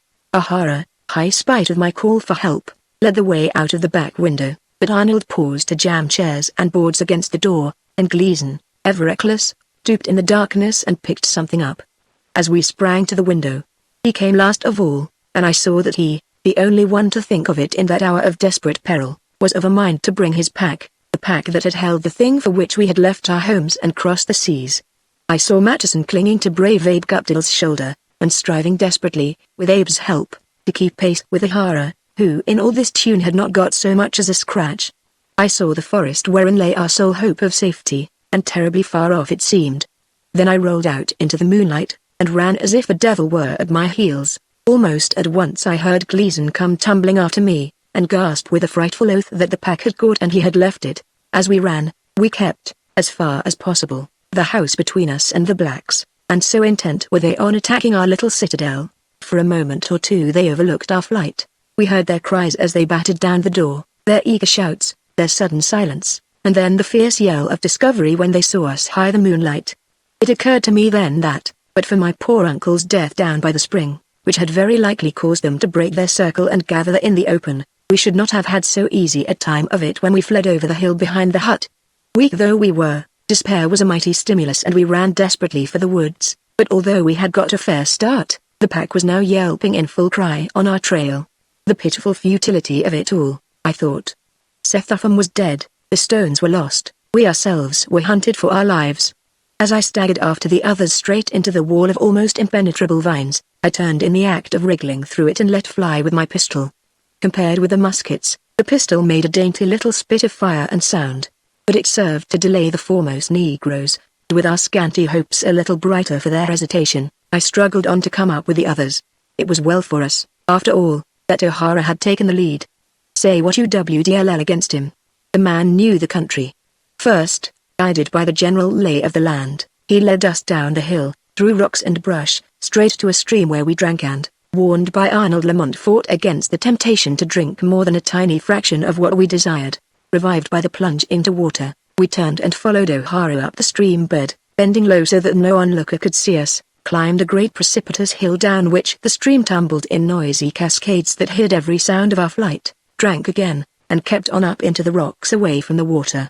Not daring to raise our heads above the dry bed of the rainy season torrent along which we now hurried, we never once looked back down the slope up which we had toiled, panting and puffing and reeling, but behind us, far behind us now, we could hear the shrieks and yells of the disappointed savages, who, having outflanked the timber into which we disappeared, and having wasted many minutes in beating through it, a maneuver that their wholesome respect for our firearms had much delayed, had now come out on the brow of the rocky declivity leading down to the creek, and were losing much time, if we could judge by their clamor, in arguing which way we were likely to have gone. I wonder if the whole performance to which we owed our lives was not characteristic of the natives of the African coast? If therein did not lie just the difference between a people so easily led into slavery and a people that never, whatever their weaknesses have been, have yielded to their oppressors? It all happened long ago, and it was my only acquaintance with black warfare, but surely we could never thus have thrown American Indians off the scent. It seemed to me, then, that we had made good our escape and could run straight for the river, and in my enthusiasm I said as much. But Arnold and Abe Guptill shook their heads, and O'Hara significantly raised his hand. Hark! I listened, and realized that an undertone of sound, which I had heard without noticing it, as one hears a clock ticking, was the rumble of drums miles and miles away. While I listened, another drum far to the north took up the grim throbbing note, then another to the east. Then, mingling with the swelling voice of all the drums, how many of them there were, or in how many villages, I had not the vaguest notion. I heard human voices down the hill on our right, and after a time other voices down the hill on our left. I then knew that however stupid our pursuers might seem, to reach the river was no such easy task as I had hoped. For an hour we lay hidden among the rocks, with the world spread out before us in the moonlight. Here and there were small points of fire, which shone as if they were stars reflected on water. We knew, of course, that there was no water, and that they must, therefore, be lights of village or camp. And twice, at a distance of half a mile, men passed with torches. But for the most part we lay shoulder to shoulder, with only the moon and the twinkling points of light to awaken our meditations. I thought of Uncle Seth dead in the grass by the spring down to which he had gone so bravely. I thought of the hut in which, so far as we knew, still lay the skeleton in the bag of pebbles. And while I was thinking thus, I heard to the southeast the sound of gunshots. First came several almost together like a volley, then another and another, then 2 or 3 more, and after that, at intervals, still others. O'Hara looked first at the sky and then in the direction of the shooting. "They're attacking a trader's caravan," he said. "There'll be white men in it, surely. The thing for us to do, my lads, is to join up with them. They'll have food." "Aye, but how?" asked Gleason, as if in answer to his question, a terribly discouraging answer. We heard, when we stopped to listen, coming up to us out of the night from every side, near and far, the throbbing of drums. "Aye, how?" O'Hara repeated. "Can we not," I asked, "work down toward them and break through the blacks? The war has gone to the coast by now, and they are attacking all comers. But it's us they're keen on the trail of, all because Bull built his house on a king's grave and a blithering idiot killed a devil. 'Tis true, Joe. If we could work down toward them, come 3 o'clock high the morning, it might happen even as you say." There were no torches, now, to be seen, no voices were to be heard. There were only the fixed lights shining like stars and the steadily throbbing drums. Whether or not, back on our trail, the blacks were still hunting for us, we did not know, but by all signs that we could see, they were settling quietly down for the remainder of the night. "And if it don't happen like you say," O'Hara added as an afterthought, "we'll be nearer the river surely, and there may be hope for us yet." At that he looked at Gleason and smiled, and Gleason softly laughed and nudged Matteson, at which Matteson swore, because Gleason's elbow had touched the wound. Then they all 3 looked at one another and laughed, and remembering the board in the center of the hut and the law that neither side should trespass on the part allotted to the other, I heartily wished that we had another such board and another such law. We had agreed upon our truce under the stress of great danger. Take away that danger, I thought, and there would be nothing to keep the old coals of hate from springing into flame anew. Down from the hilltop we went, slowly picking our way among the boulders, to still another brawling stream at the foot. There we drank and waited and reconnoitered, and finally, convinced that we were in no immediate danger, pushed on after our guide, O'Hara. He first led us down the ravine and through a wild and wooded country, but within 2 miles the sound of drums, which had become louder and nearer, warned us of a village ahead, and, leaving the stream, we climbed a hill, passed through scattered patches of plantains and yams, from which we took such food as would dull the edge of our hunger, came down again into dense timber, worked our way through it, and emerged at last into an open space above a broad plain. And all this long way faithful Abe Guptill had half carried, half dragged the great body of Matteson, who fought hard to keep up with the rest of us and strove to regain the strength that his wound had taken from him, but who despite his bravest efforts, still was sadly weak. As well as we could judge by the interminable drumming, there were villages on our right and on our left and behind us. By the stars we estimated that it was still an hour before dawn, and by lights on the plain we guessed at the location of the camp of which we had come in search. We had already wandered so far from the road by which we had come to the mountain, that it seemed as if only a miracle could bring us back to the place on the river where we had left our boat, but in that respect O'Hara was no mean worker of miracles, for his years in Africa had given him an uncanny judgment of direction and distance. "Yonder will be the river," he said, pointing slightly to the left, "and yonder will surely be the camp where we heard guns firing. Below there'll be a road and the camp will be on the road. I know this place, I've been here before." With that he once more plunged down the steep declivity and through a growth of scrubby trees to a great prairie, where, even as he had said, a road ran in the direction that our journey led us. Fire not long since had burned over the meadow, and spears of grass from 15 to 20 feet high had fallen across the road and tangled and twisted so that most of the time we had to bend almost double as we walked. But in that early morning hour there were no travelers on the road except occasional deer, which went dashing off through the grass, and it crossed many streams into which we plunged our hot faces. With water for our thirst and plantains for our hunger, we fared on, until, just as dawn was breaking, we came in sight of the red coals of a fire. O'Hara raised his hand and we stopped. "The niggers are ahead of us," he whispered. "Beyond the niggers will be the caravan surely, and beyond the caravan there'll be more niggers. The question, then, my friends," said Arnold, slowly, "is whether to go round them and on alone, to go through the blacks and take our chances on a friendly reception from whoever is camping just ahead." "That," said O'Hara, "is the question. There's no doubt but they're traders," Gleason muttered. "We'll have to fight before we reach the river. The more on our side, the merrier, I say, it comes to fighting." By our silence we assented. Arnold raised his hand. "It is by surprise, gentlemen, or not at all. Are you ready?" 1. Breathing hard, we pressed closer together, quickly, then together, and with speed. Arnold's voice snapped out the orders as if we were a company of military. There was something so commanding, so martial, in his manner and carriage, yet something that fitted him so well and seemed so much a part of his old, calm, taciturn, wise way, that I felt a sudden new wonder at him, a feeling that, well though I thought I had known him, I never had known him. Then, brought all at once into action by the energy and force of his command, as was every one of the others, I started at the word as did they. Together we ran straight through the camp of sleeping blacks. So strong was Mattison's spirit, so great his eagerness, that he now kept pace with us almost without help, straight past the coals of their campfire, over the remnants of their evening meal, over their weapons and shields strewn in the road, and on toward their picket line. As they woke behind us, bewildered, and groped to learn the cause of the sudden disorder, and realized what was happening, and started up with angry cries, we leapt, one after another, actually leapt, over a black sentry nodding at his post, over a frail barrier that they had thrown up to conceal their movements, and charged down upon a threatening stockade behind which lay the caravan.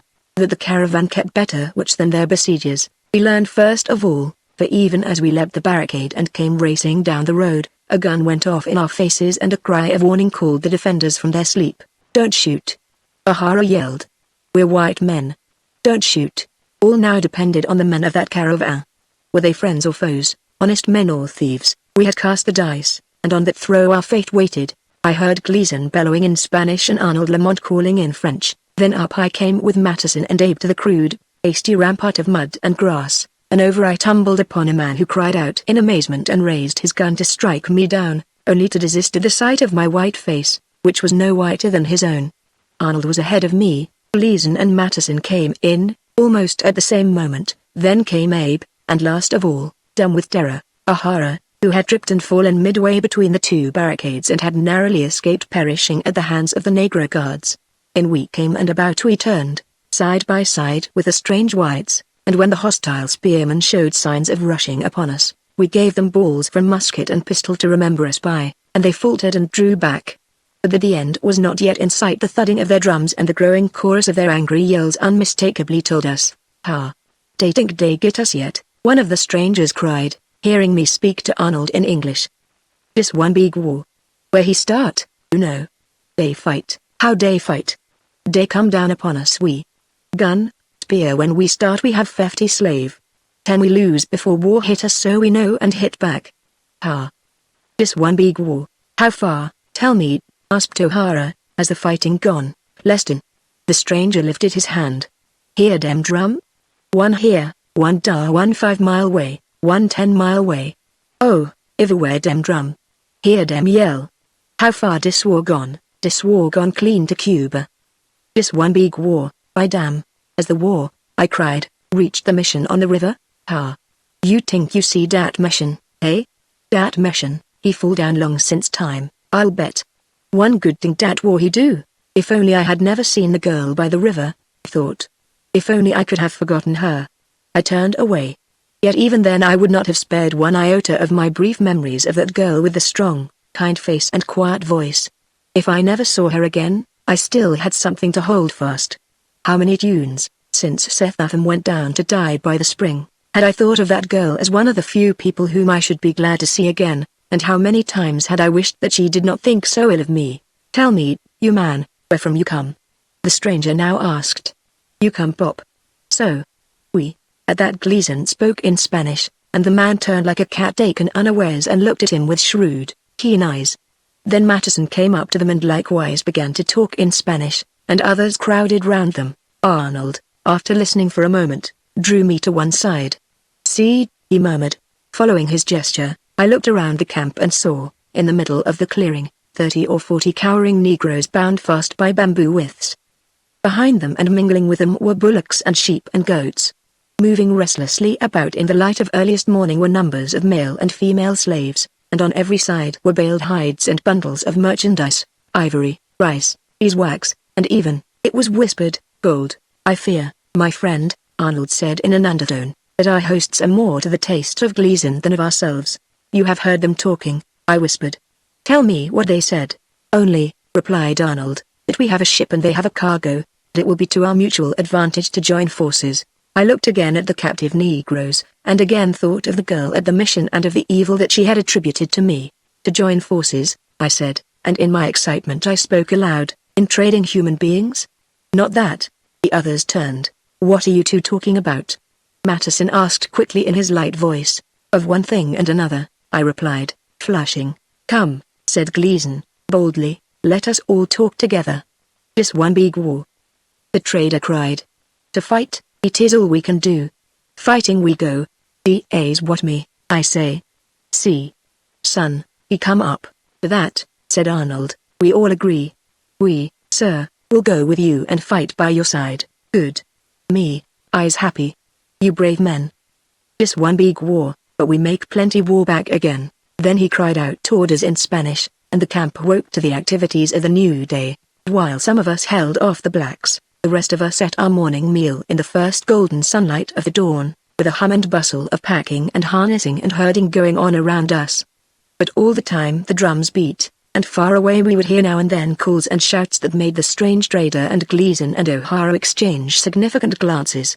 As with loaded muskets we fell in to guard the caravan, and the porters lifted their bundles, and the herders goaded their beasts, and the captive Negroes started hopelessly on the road to the river. The sudden hush of voices made the trample of feet seem 3 times louder than before. We heard guns behind us. Ha!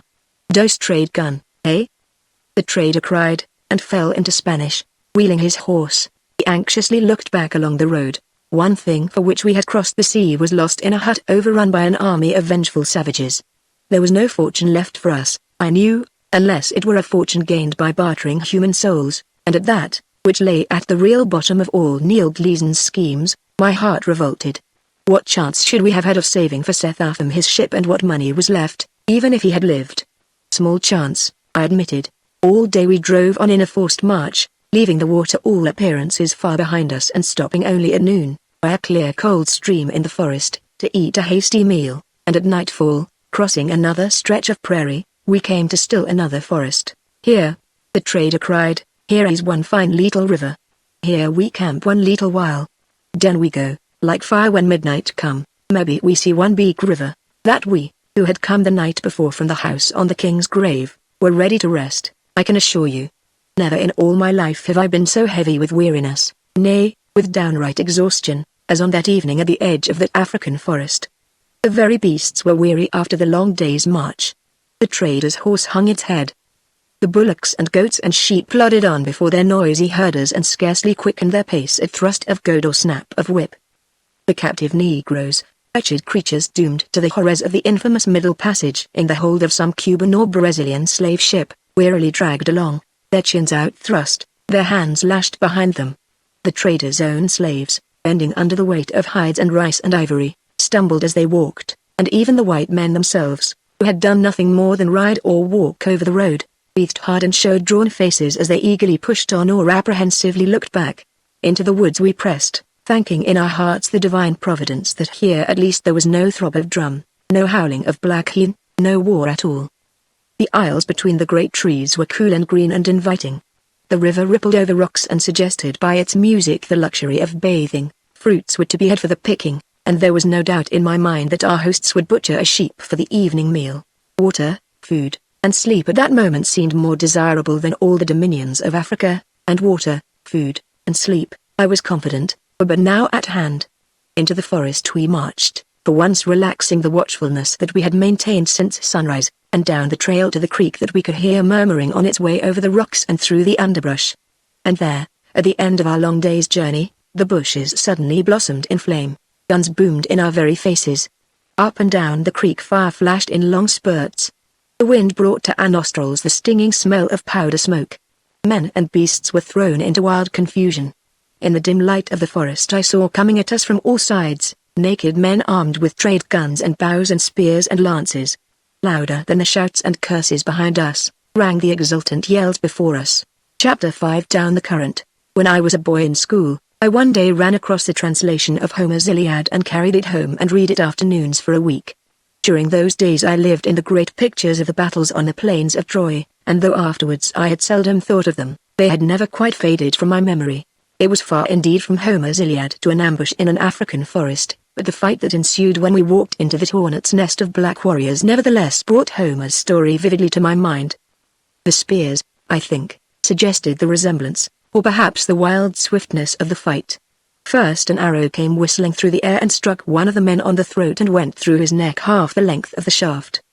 He spun round, spattering me with dark blood that ran from a severed vein, and went down under the feet of the bullocks without a word.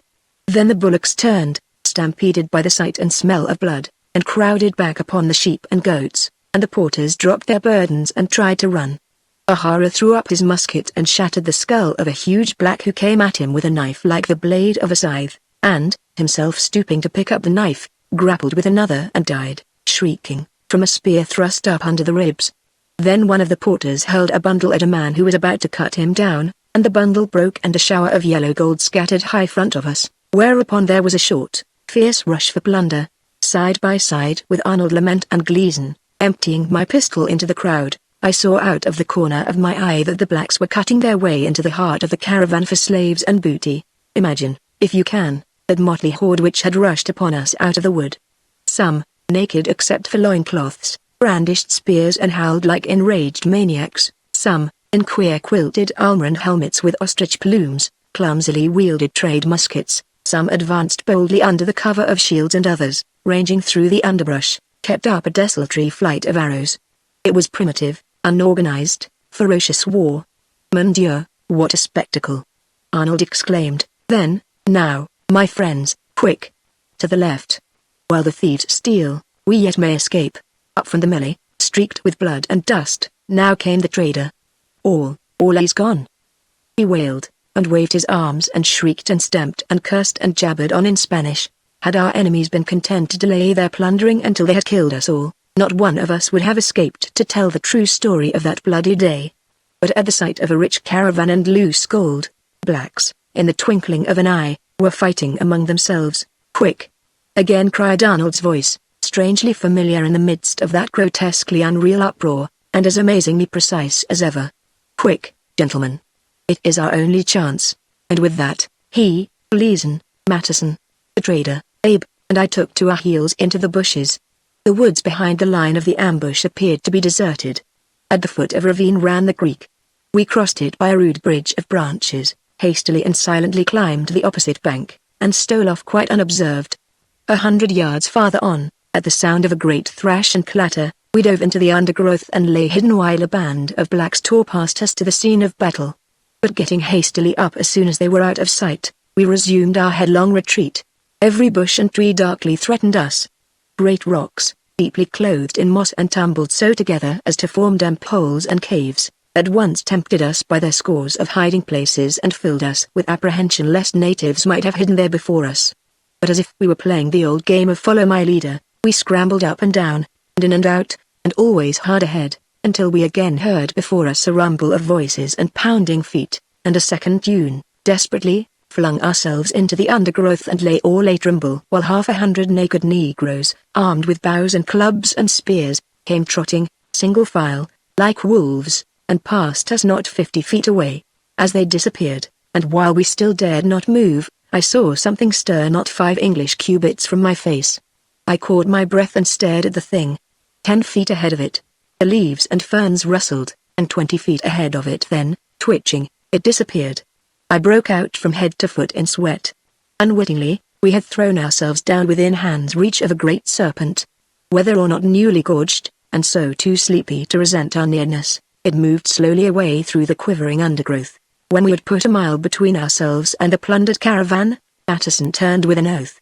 "Poor Bud," he said in his hard, light voice. "At least, we'll hear no more of judges and devils and kings' graves." Gleason shrugged and turned to the trader. "How far is the river?" he asked. "Maybe 1 mile, maybe 2. "Do you, sir, know the road?" Arnold asked. The trader nodded and spread his hands as if in despair. "Know him? I know him, yes. Tree, 10-50 time I come with slave and ivory and hide, now all gone. 40 prime slave all gone. Everything gone." Gleason grunted. "Let us go to the river," said Arnold. "Him river go by town," wailed the trader. "Him big town. Walls so high and strong." "Ah, that is another matter," said Arnold. "But let us go forward at all events. We may, for all that we can tell, strike the river below the town."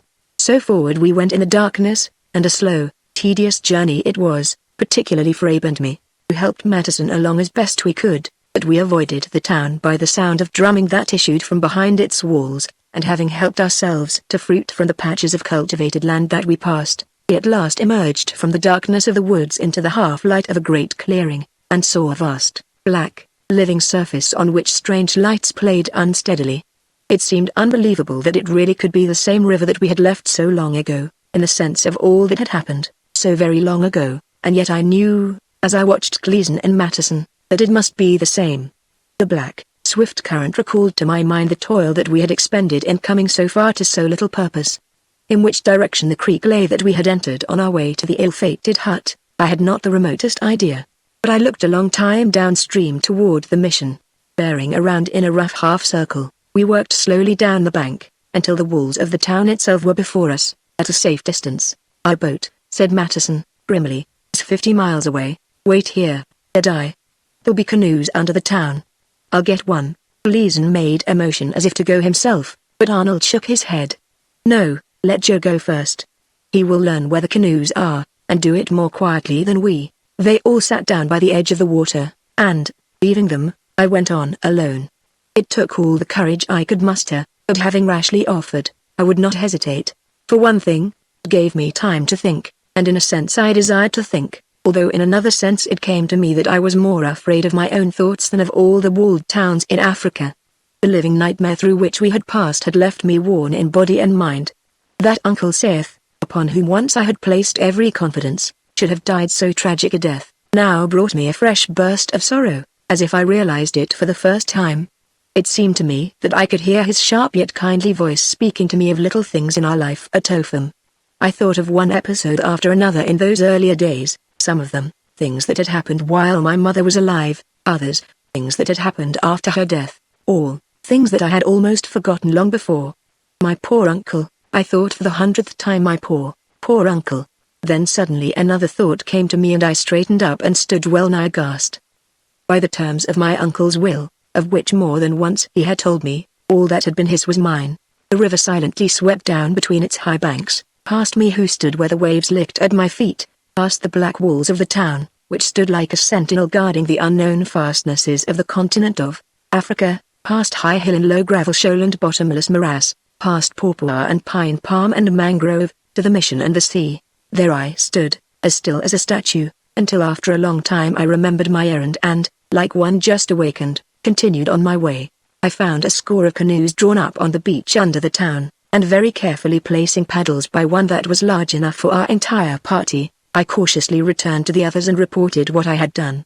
Together we all slipped silently along the shore to the canoes, launched the one that I had chosen, and with a last glance up at the pointed roofs of the houses and the sharpened pickets of the stockade, silently paddled, all unobserved, out on the strong current and went flying down into the darkness. It had been one thing to row upstream against that current. It was quite another, and vastly easier, even though 3 of us were entirely ignorant of handling such a canoe, to paddle down the swift waters of midstream. Exerting always the greatest care to balance the ticklish wooden craft, which the blacks with their crude adzes had hewn out of a solid log, we sent it, even by our clumsy efforts, fairly flying past the trees ashore. And as it seemed that we had struck the river many miles below the creek where we had left our boat, we had hopes that the one night would bring us within striking distance of the open sea. Indeed, I found myself watching every point and bend, in hope that the mission lay just beyond it. Estimating that daylight was still 2 hours away, we drew inshore at Gleason's suggestion, to raid a patch of yams or plantains. "A man," he said arrogantly, but with truth, "can't go forever on an empty stomach. Luckless venture that it was. No sooner did the canoe grate on the beach than a wakeful woman in a hut on the bank set up a squealing and squalling.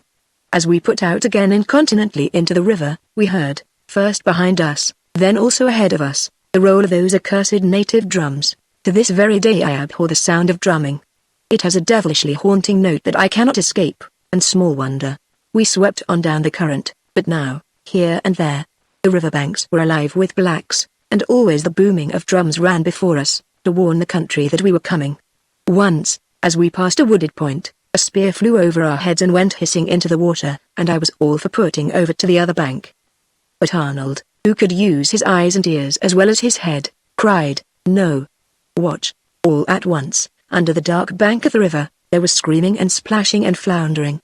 The torches that immediately flared up revealed what Arnold, and now the rest of us, expected to see, but they also revealed indistinctly another and more dreadful sight. On the shore, running back and forth in great excitement, were many men, but in the troubled water a negro was struggling in vain to escape from the toils of a huge serpent, which was wrapping itself round him and dragging him down into the river where it had been lying in wait.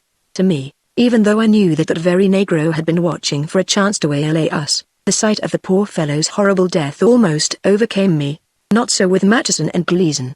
With a curse, Matteson cried, "There's one less of them now." His light voice filled me with loathing, and Gleason softly laughed. On down the river we went, with flying paddles, and round a bend. But as we passed the bend, I looked back, and saw coming after us, first one canoe, then two, then six, then so many that I lost all count. How far we had come in that one night, I had little or no idea, but it was easy to see by the attitude of those who knew the river better than I, that the end of our journey was close at hand. Glancing round at our pursuers, Gleason spoke in an undertone to Matteson, and both they and the trader studied the shore ahead of us. A scant 10 miles, Gleason muttered, "Only 10 miles more." I felt the heavy dugout leap forward under the fierce pull of our paddles. The water turned away from the bow in foam, and we fairly outrode the current. But fast though we were, the war fleets behind us were faster. By the next bend they had gained 100 yards, by the next, another 100. We now led them by a scant quarter of a mile, and if Gleason had estimated our distance rightly, they would have had us long before we could reach port. But suddenly, all unexpectedly, round the next bend, not half a mile away, the mission sprang into sight. There it stood, in the early morning sun, as clean and cool and still as if it were 1,000 miles away from Africa and all its wars. "Give me your pistols," Arnold cried, and when we tossed them to him and in frantic haste resumed our paddling, he coolly renewed the priming and one by one fired them at our pursuers. That the negroes had a gun we then learned, for they retorted by a single shot, but the shot went wild and the arrows that followed it fell short, and our pistols cooled their eagerness. So we swept into the landing by the mission, and beached the canoe, and ran up the long straight path to the mission house as fast as we could go, while the black canoemen paused in midstream and let their craft swing with the current. The place, as we came rushing up to it, was so quiet, so peaceful, so free from any faintest sign of the terrible days through which we had passed, that it seemed as if, after all, we had never left it, as if we were waking from a troubled sleep, as if we had spent 1,000 years in the still, hazy heat of the very clearing. The face in the window, the opening door, only intensified that uncanny sense of familiarity. The door opened, and the man we had seen before met us. His eyes were stern and inhospitable. "What?" said he.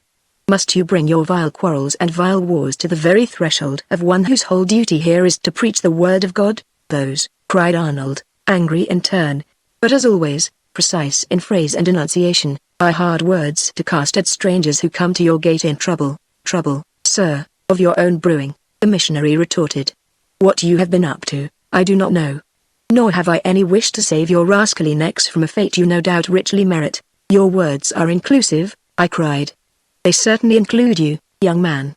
If you would not be judged by this company that you are keeping, you should think twice or 3 times before embarking with it." "Father," said a low voice. My heart leapt, but I did not turn my head. Down the river, manned by warriors armed to the teeth, came more canoes of the war. Behind them were more, and still more. "Come, come, you sniveling parson," Gleason bellowed. "Where are your guns? Where's your powder? Come, arm yourself." The man turned on him with a look of scorn that no words of mine can properly describe. "You have brought your dirty quarrel to my door," he said in a grim, hard voice. "Now do you wish me to fight your battles for you?" Steadily, silently, The canoes were swinging inshore. I saw negroes running into the clearing. On my left I heard a cry so shrill and full of woe that it stood out, even amid the ungodly clamor of the blacks, and commanded my attention. The man stepped down from the porch. "This," he said, turning, "is a house of peace. I order you to leave it. I will go down and talk with these men myself. You'll never come back alive." Matteson cried, and hoarsely laughed. At that the missionary, John Parmenter, merely smiled, and, afraid of neither man nor devil, walked down toward the river and fell dead with a chance arrow through his heart. There was something truly magnificent in his cold courage, and Gleason paid him almost involuntary tribute by crying, "There, by heaven, went a brave man." But from the door of the house the girl suddenly ran out. Her face was deathly white and her voice shook, but as yet there were no tears in her eyes. "Father!" she cried, and ran down the path, where occasional arrows still fell, and bent over the dead man. "Come up, you little fool," Gleason shouted. "Come back." Then he jumped and swore, as an arrow with a longer flight than its fellows passed above his head. The canoes were drawing in upon the shore, very cautiously, deliberately, grimly, in a great half-moon, and more of them were arriving at every moment. I leapt from the porch and sped down beside the girl. "Come," I cried, "we can do nothing for him, is it you?" She said. Go back." "Come," I cried hoarsely, "don't leave him here." I bent over and lifted the body, and staggering under its weight, carried it up into the house and laid it on the couch in the big front room. All this time the noise within and without the mission was deafening. The blacks on the river were howling with fury, and those ashore, who had not already fled to the woods, were wailing in grief and terror. Gleason and Arnold Lement had joined forces to organize a defense, the one raving at the arrant cowards who were fleeing from first sight of an enemy, while the other turned the place upside down in search of arms. And still the blacks on the river held off, probably for fear of firearms, though there were indications that as their numbers grew, they were screwing up their courage to decisive action. The girl, suddenly realizing the object of Arnold's search, said quietly, "There are no weapons." Arnold threw his hands out in a gesture of despair. "If you wish to leave," she coldly said, "there is a boat half a mile downstream. You can reach it by the path that leads from the chapel. No one will notice you if you hurry." "Then," I cried, "we'll go and you shall come with us." Gleason spoke to the trader in Spanish. Abe Guptill was beside me now and Arnold behind me. We three, come what would, were united. A louder yell than any before attracted our attention, and Matteson, who stood where he could see out of the window, called, "They're coming. Run, Neil, run." At that he turned and fled, the others after him. I stopped and looked into the girl's grey eyes. "Come!" I cried, "in heaven's name, make haste." I had clean forgotten that the dead man by whom the girl was standing was her father, but her next words, which were spoken from deepest despair, reminded me of it grimly. "I will not leave him," she said. "You must." "I cannot." "What," said I, "would he himself have had you do?" A determination faltered. "Come. You cannot do anything more for him. Come." She shook her head. "Then I shall stay," I said. "No," said she, and I saw that there was a change in her manner toward me. "You will go and I." Then she whistled and cried, "Paul. Paul." The great black Fanti servant whom I had seen with her in the canoe on that day when first we met, appeared suddenly. "Come," she said. I now saw that Arnold Lement was running back to the door of the room. "Quick!" he called. "Mon Dieu, be quick!" He stepped aside and let her go through the door first. Chapter 6 The Fight at the Landing. As we ran down the footpath, we heard them after us like hounds on the trail, and I tell you, it galled me to run from that cowardly pack. Oh, for one good fight, I thought.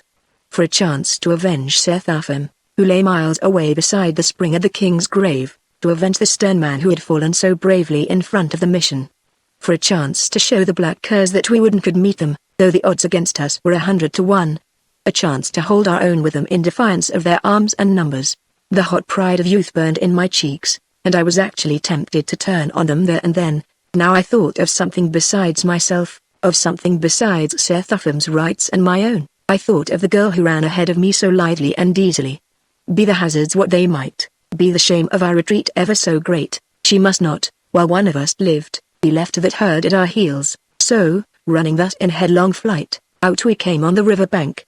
There was a boat on the river, made fast to a peg on the bank, and there was a long canoe drawn up in the bushes. But at a great distance, where a narrow channel led through the mangroves, we saw titanic waves rolling on the bar in shining cascades from which the sun was brightly reflected, and which, one after another, hurled ton upon ton of water into a welter of foaming whirlpools. And over the lifting crests of the surf we saw, standing offshore, the topsails of a brig. The prospect of riding that surf in any boat ever built gave me, I confess without shame, a miserably sick feeling, and as if that were not enough, in through the mangroves to the shore high front of us shot 3 canoes of the war, and cut us off from the river. Our time now had come to fight.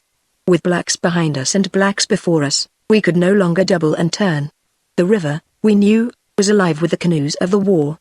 Already the black hornets were swarming through the woods and swamps around us. 3 times now we had eluded them, this time we must fight. Our guns were lost and only pistols were left. No longer, as in that fatal hut on the king's grave, in my heart I cursed the bull-headed stupidity of the man who built it and who had paid but a fraction of the price with his own life. Could we hold them at a distance by fear of firearms? Their frenzy by now brooked no such fear. To the brig, whose topsails we could descry miles offshore, we must win our way, that lay our only hope. I thought of the voice of the wizard white man him go dead land. Verily to the door of his dead land we had come, and it seemed now that we must surely follow Bull and Setheltham and Bud O'Hara and many another over the threshold. Men, said Arnold Lament, and his voice, calm, precise, cutting, brought us together. Stones and clubs are not weapons to be despised in an encounter hand to hand. Have into 'em, then. Gleason gasped. All hands together, mademoiselle, said Arnold, keep close at our heels. The girl was beside me now. Her eyes were wide, but her lips were set with a courage that rose above fear. Come, she cried, and set my heart beating faster than ever, if it were possible. They're upon us from the rear. Then she spoke to her great Negro in a language that I had never heard, and came close behind us when we charged down on the blacks ahead. I fired my pistol and saw that the ball accounted for one of our enemies. I reeled from a glancing blow on the head, which knocked me to my knees, but, rising, I lifted a great rock on the end of the rope, which evidently the girl or her father had used for an anchor. Never Negro tied that knot. And swinging the huge weapon round my head, brought down one assailant with his shoulder and half his ribs broken. Now Arnold fired his pistol, now Matteson pitched, groaning, into the boat. Now, with my bare hand, I parried a spear thrust and, again swinging my rock, killed a Negro in his tracks. Out of the corner of my eye I saw that the girl had shoved the canoe into the water. She was calling to us eagerly, but neither I nor the others could distinguish her words, as Gleason, with an oath, cut the painter of the boat and leapt into her. The impulse of his jump carried her 10 feet out from shore, and instantly thrusting out the oars, he started to row away with Matteson and desert us. Come back, you yellow cur! Arnold cried. The trader, who had fought industriously but to no great purpose, now ran down the bank and, flinging himself full length into the river, caught the stern of the boat, with outstretched fingers, and dragged himself into her, and at the same moment Abe Guptill, obviously with the intention of holding the boat until the rest of us should have a chance to embark, too, not of saving himself, fought his own way aboard and, in spite of violent efforts to lay hands on the oars, was carried, protesting, away. It is not to be thought that Gleason had the remotest notion of saving our lives. Having got rid of Arnold and me, he could, as he very well knew, do what he pleased with the brig when once he had silenced Gideon North.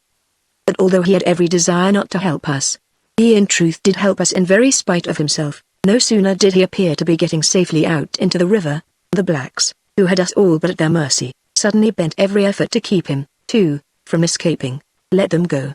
Let them go. Oh, will you not come this way? It was the girl again. There was not a drop of cowardly blood in her veins.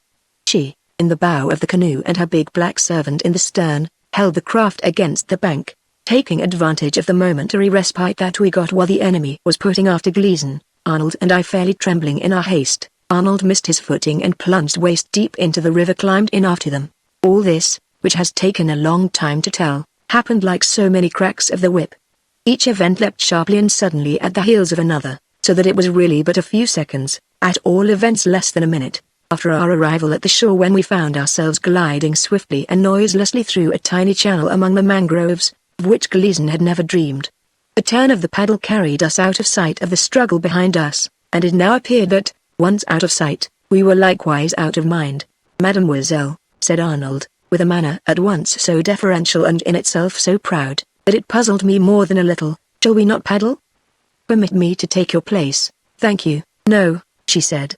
It is not fitting, he began. I know the canoe, the river and the surf, she said. "It is safer that I keep the paddle."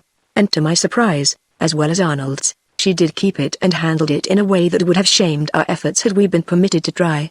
It was a strange thing in those days, when most women laced tightly, and fainted gracefully if ever occasion required, and played at croquet and battledore and shuttlecock, to see a slender girl swing a paddle with far more than a man's deftness and skill to make up for what she lacked of a man's strength. But though she appeared so slender, so frail, there was that in her bearing which told us that her life in that wild place had given her muscles of steel. The big Fantee, too, drove the long craft ahead with sure, powerful strokes, so we shot out of the mangroves, out of the mouth of the river, into the full glare of the sun. For a time the sails of the brig had grown small in the distance, but already we saw that she had come about and was standing in again. Why, I wondered, did Gideon North not anchor? Why should he indefinitely stand off and on? How long had he been beating back and forth, and how long would he continue to wait for us if we were not to come? We were long overdue at the meeting place. "To think," I said, "that now we can go home to Topham." "To Topham?" said Arnold.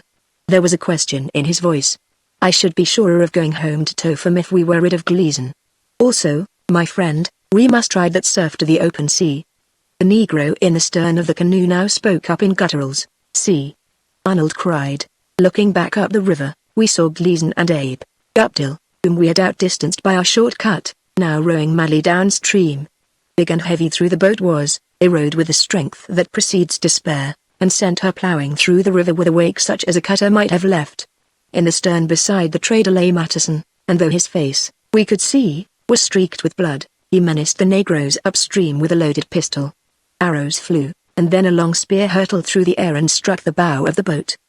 But for all that, they bade fair to get clean away, and none of them appeared aware that we had slipped ahead of them in the race for life. Now we in the canoe had come to the very edge of the surf, where the surge of the breakers swept past us in waves of foam. Beyond that surf was the open sea, the brigand's safety. Behind it were more terrors than we had yet endured. For a moment the canoe hung motionless in the boiling surge, then, taking advantage of the outward flow and guided and driven by the hands of the great Negro in the white, slender girl, she shot forward like a living creature, rose on the moving wall of an incoming wave, yielded and for a brief space drew back, then shot ahead once more and passed over the crest just before the wave curled and broke. I heard a cry from behind us and knew that the others had discovered us ahead of them. Turning, as we pitched on the heavy seas at a safe distance from the breakers, I watched them, too, row into the surf.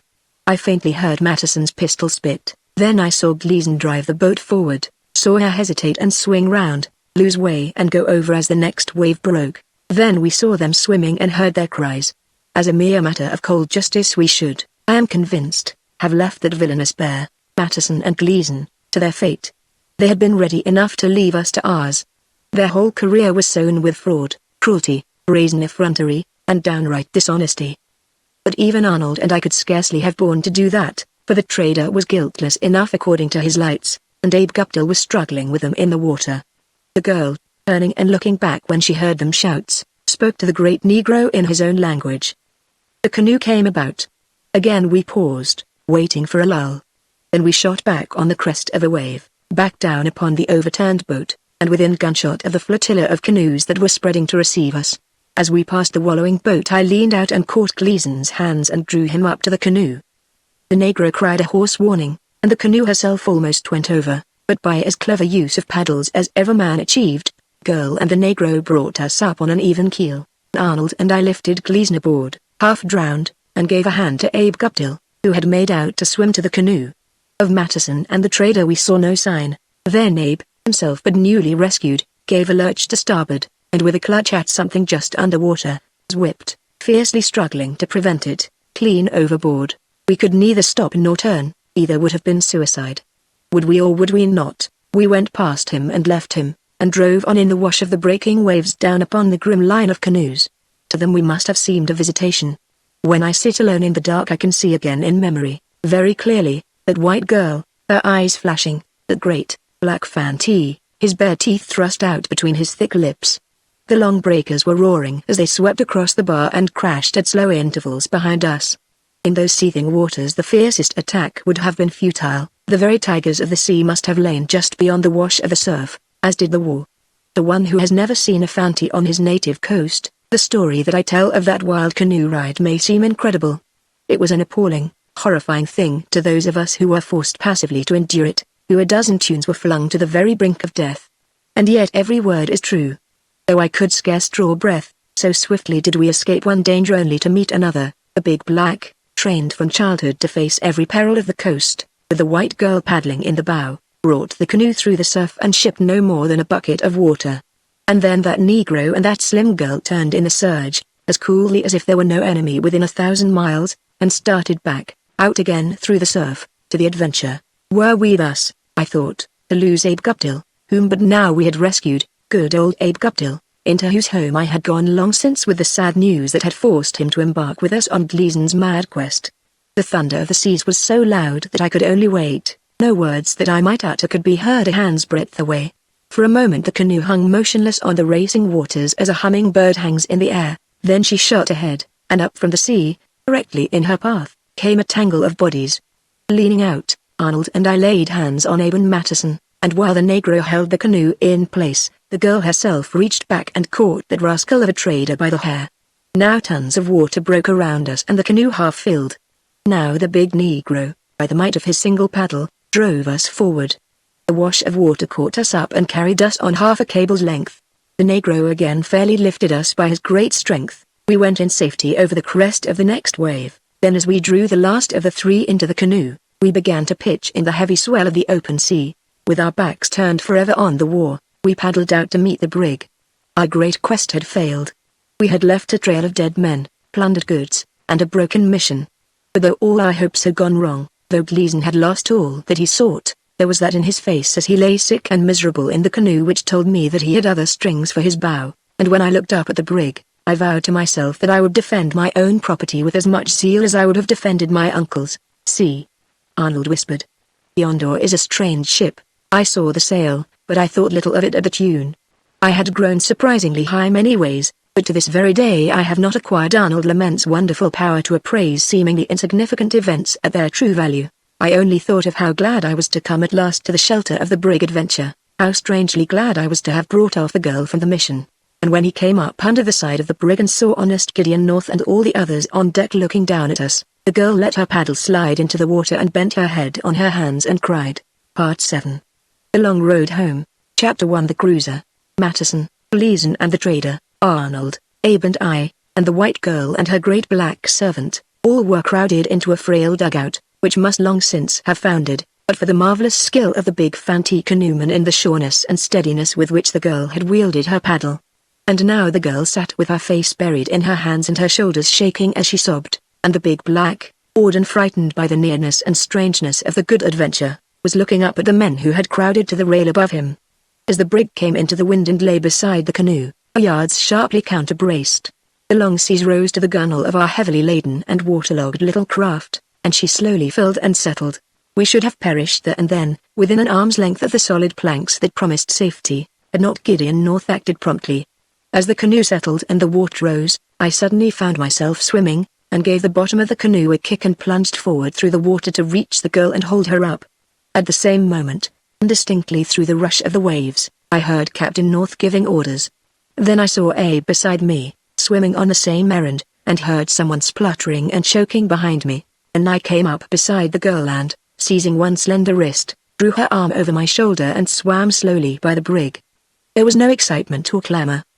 The canoe, having emerged half full of water from those vast breakers on the bar, yet having made out to ride the seas well enough until the girl and the Negro stopped paddling, had then quietly submerged and left us all at once struggling in the ocean. Blocks creaked above us and oars splashed, and suddenly I felt the girl lifted from my shoulders, then I myself was dragged into a boat. Thus, after 10 days on the continent of Africa, 10 such days of suffering and danger that they were to live always as terrible nightmares in the memory of those of us who survived them, we came home to the swift vessel that had belonged to poor Seth Upham, to the story that we told, first one talking, then another, all of us excited and all of us, except Arnold Lamont, who never lost his calm precision, and the girl who did not speak at all, fairly incoherent with emotion. Gideon North replied scarcely a word. The black beasts, Gleason cried in a voice that shook with rage. I'd give my last chance of salvation to send a broadside among them yonder. Ah, that's no great price, Matteson murmured sourly. I'd give more than that, many times more, my friend. Think you, Captain North, that a man of spirit would soon forget or forgive such a token as this? And he pointed at the raw wound the spear had left on his face. Gleason stepped close beside him. "It's sloughing," he said. "It's hot and it throbs like the devil," Matteson replied. Arnold also came over to Matteson and looked at the wound. "It needs attention," he commented. "It certainly is not healing as it should." Matteson raised his brows angrily. "Let it be," he returned. With a slight lift of his head, Arnold faced about and walked slowly away. As Matteson angrily glared from one of us to another, the group separated and, turning, I saw our guest standing silently apart. "Captain North," I said slowly, "this lady." He did not wait for me to finish. "I beg your pardon, ma'am," he cried. "You shall have my own stateroom. I should have spoken before, but that sail troubles me." Thereupon others turned to study the sail, which was bearing down on us, although still some miles away, but I continued to watch the guest whose presence there in the adventure seemed so strange as almost to savor of magic, as she tried to thank Gideon North. "Don't say a word," he cried. "Not a word. Remember this, I've a wife and daughters of my own, and I wish they were on board to make things comfortable for you. But all we can do, I'm afraid, is give you a chance to make yourself comfortable. Our cabin boy's gone. He went ashore with those damnable villains yonder and never came back." "A little boy?" she suddenly asked. "Aye, a wicked little rascal?" A strangely roguish light flashed across her face and she smiled as if in spite of herself. Gideon North's chuckle grew into a wide grin. "Ma'am, that's Willie McDougal to a T. But what do you know of him? He ran away from them, and came to us when they had gone upriver, and said that they were going to beat him, and told a terrible story of the wrongs he had suffered. But he could not abide our ways any more than we his, such a tune as he led us with his swearing and thieving and lying. And when a boat from the American cruiser came ashore while you were gone, he told the men such a story of your search for slaves and of all your gear and goods. They vowed to capture you if they lay off the coast a year and a day, and they laughed at his wretched oaths and made much of him and took him on board. And then, it seemed the thought of all that had happened since swept upon her in a wave almost as overwhelming as one of those breakers through which we had fought our way, for she suddenly turned white and tried to fight back her tears, and for the tune could speak no more. "Come, Joe, look alive now," Captain North roared, trying to mask his kind heart and lively emotions with a pretense of fierceness. "Fetch hot water from the galley to my stateroom. Have the cook bring aft hot coffee and a square meal. I'll take you below myself, ma'am, to show you the way, and I now order you to help yourself to all you need for comfort. Off with you, Joe." All this time the cook had been gaping from the galley door at what had been going on aft, and so eager was he to get a nearer view of the young lady who had come mysteriously out with us from the river, and to gather up new threads of the extraordinary story Abe Guptill had told forward, that, although he was the laziest Yankee who ever commanded a galley stove, he set out at a dead run aft, with a coffee pot in one hand and a pail of hot water, which at every moment threatened to spill and scald him, in the other.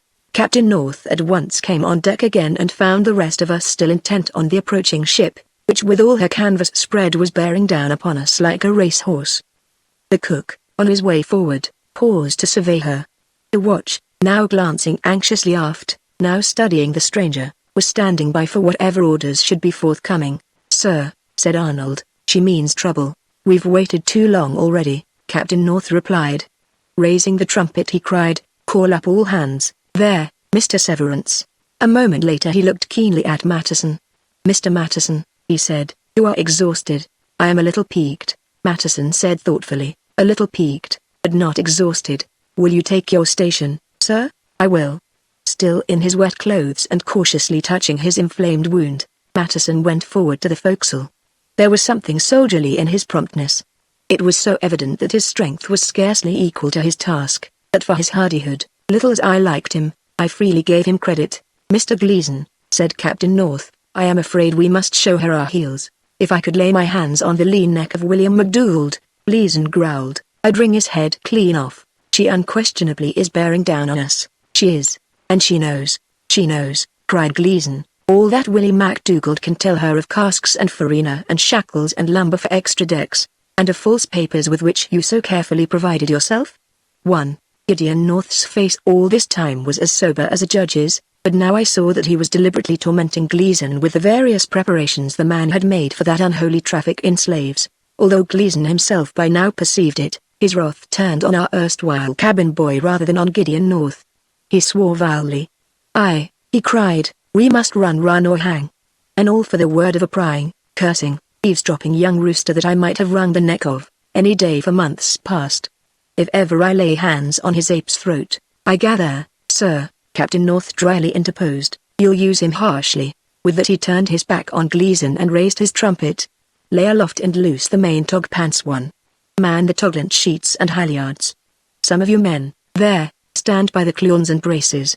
For a moment he stood, trumpet at lips, watching every motion of the men, then, as those on the yards loosened the sail, he thundered, let fall, lay in, sheet home. Then, hoist away, lay the halyards. As we crowded on sail, the brig leaned before the wind, and for a time we hoped that we were gaining on the stranger, but our hopes were soon dispelled. It seemed queer to run from our own countrymen. But run we did all that afternoon, through the bluest of blue seas, with white clouds flying overhead and lowlands on the horizon. In another sense I could not help feeling that Gideon North himself showed quite too little anxiety about the outcome of the race. Yet, as time passed, even his face grew more serious, and all that afternoon, as we braced the yards and so made or shortened sail as best to maintain our speed at every change of wind, an anxious group watched from the quarter-deck of the Adventure the swift vessel that stood after us and slowly gained on us, with her canvas spread till she looked on the blue sea for all the world like a silver cloud racing in the blue sky. The nearer she came, the graver grew the faces about me, for, if the full penalty of the law was exacted, to be convicted as a slaver in those days was to be hanged, and in all the world there was no place where a vessel and her men were so sure to be suspected of slaving as in the very waters where we were then sailing. The track of vessels outward bound from America to Good Hope and the Far East ran in general from somewhere about the Cape Verde Islands to the southeastern coast of Brazil, that of vessels homeward bound, from Good Hope northwest past St. Helena and across the equator. Thus the western coast of Africa formed, with those two lines that vessels followed, a rough triangle, and looking toward the apex, the two converged. It served as the base. In that triangle of seas, as blue as sapphire and as clear, occurred horrors such as all human history elsewhere can scarcely equal. There a slaver would leave the lanes of commerce, run up to the coast one night, and be gone the next with a cargo of ebony under her hatches, to mingle with the ships inward or outward bound, and there the cruisers hunted. The faces of the crew were sober as the man of war, cracking on every stitch of canvas, aim slowly up to us at the end of the afternoon. We all knew then that even to keep a safe lead until sunset, it would do us precious little good, for in a clear starlight night our pursuer could follow us almost as well as by day.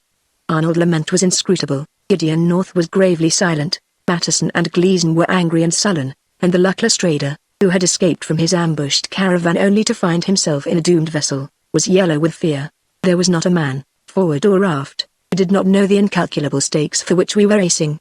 Pedro with his monkey on and off his shoulder as he worked, Abe Guptill with his nervous, eager step, and all the others, each showing the strain after his own manner, leapt to the ropes at the word of command or fidgeted about the decks in the occasional moments of inaction. Of our passenger I had thought often and with ever keener anxiety.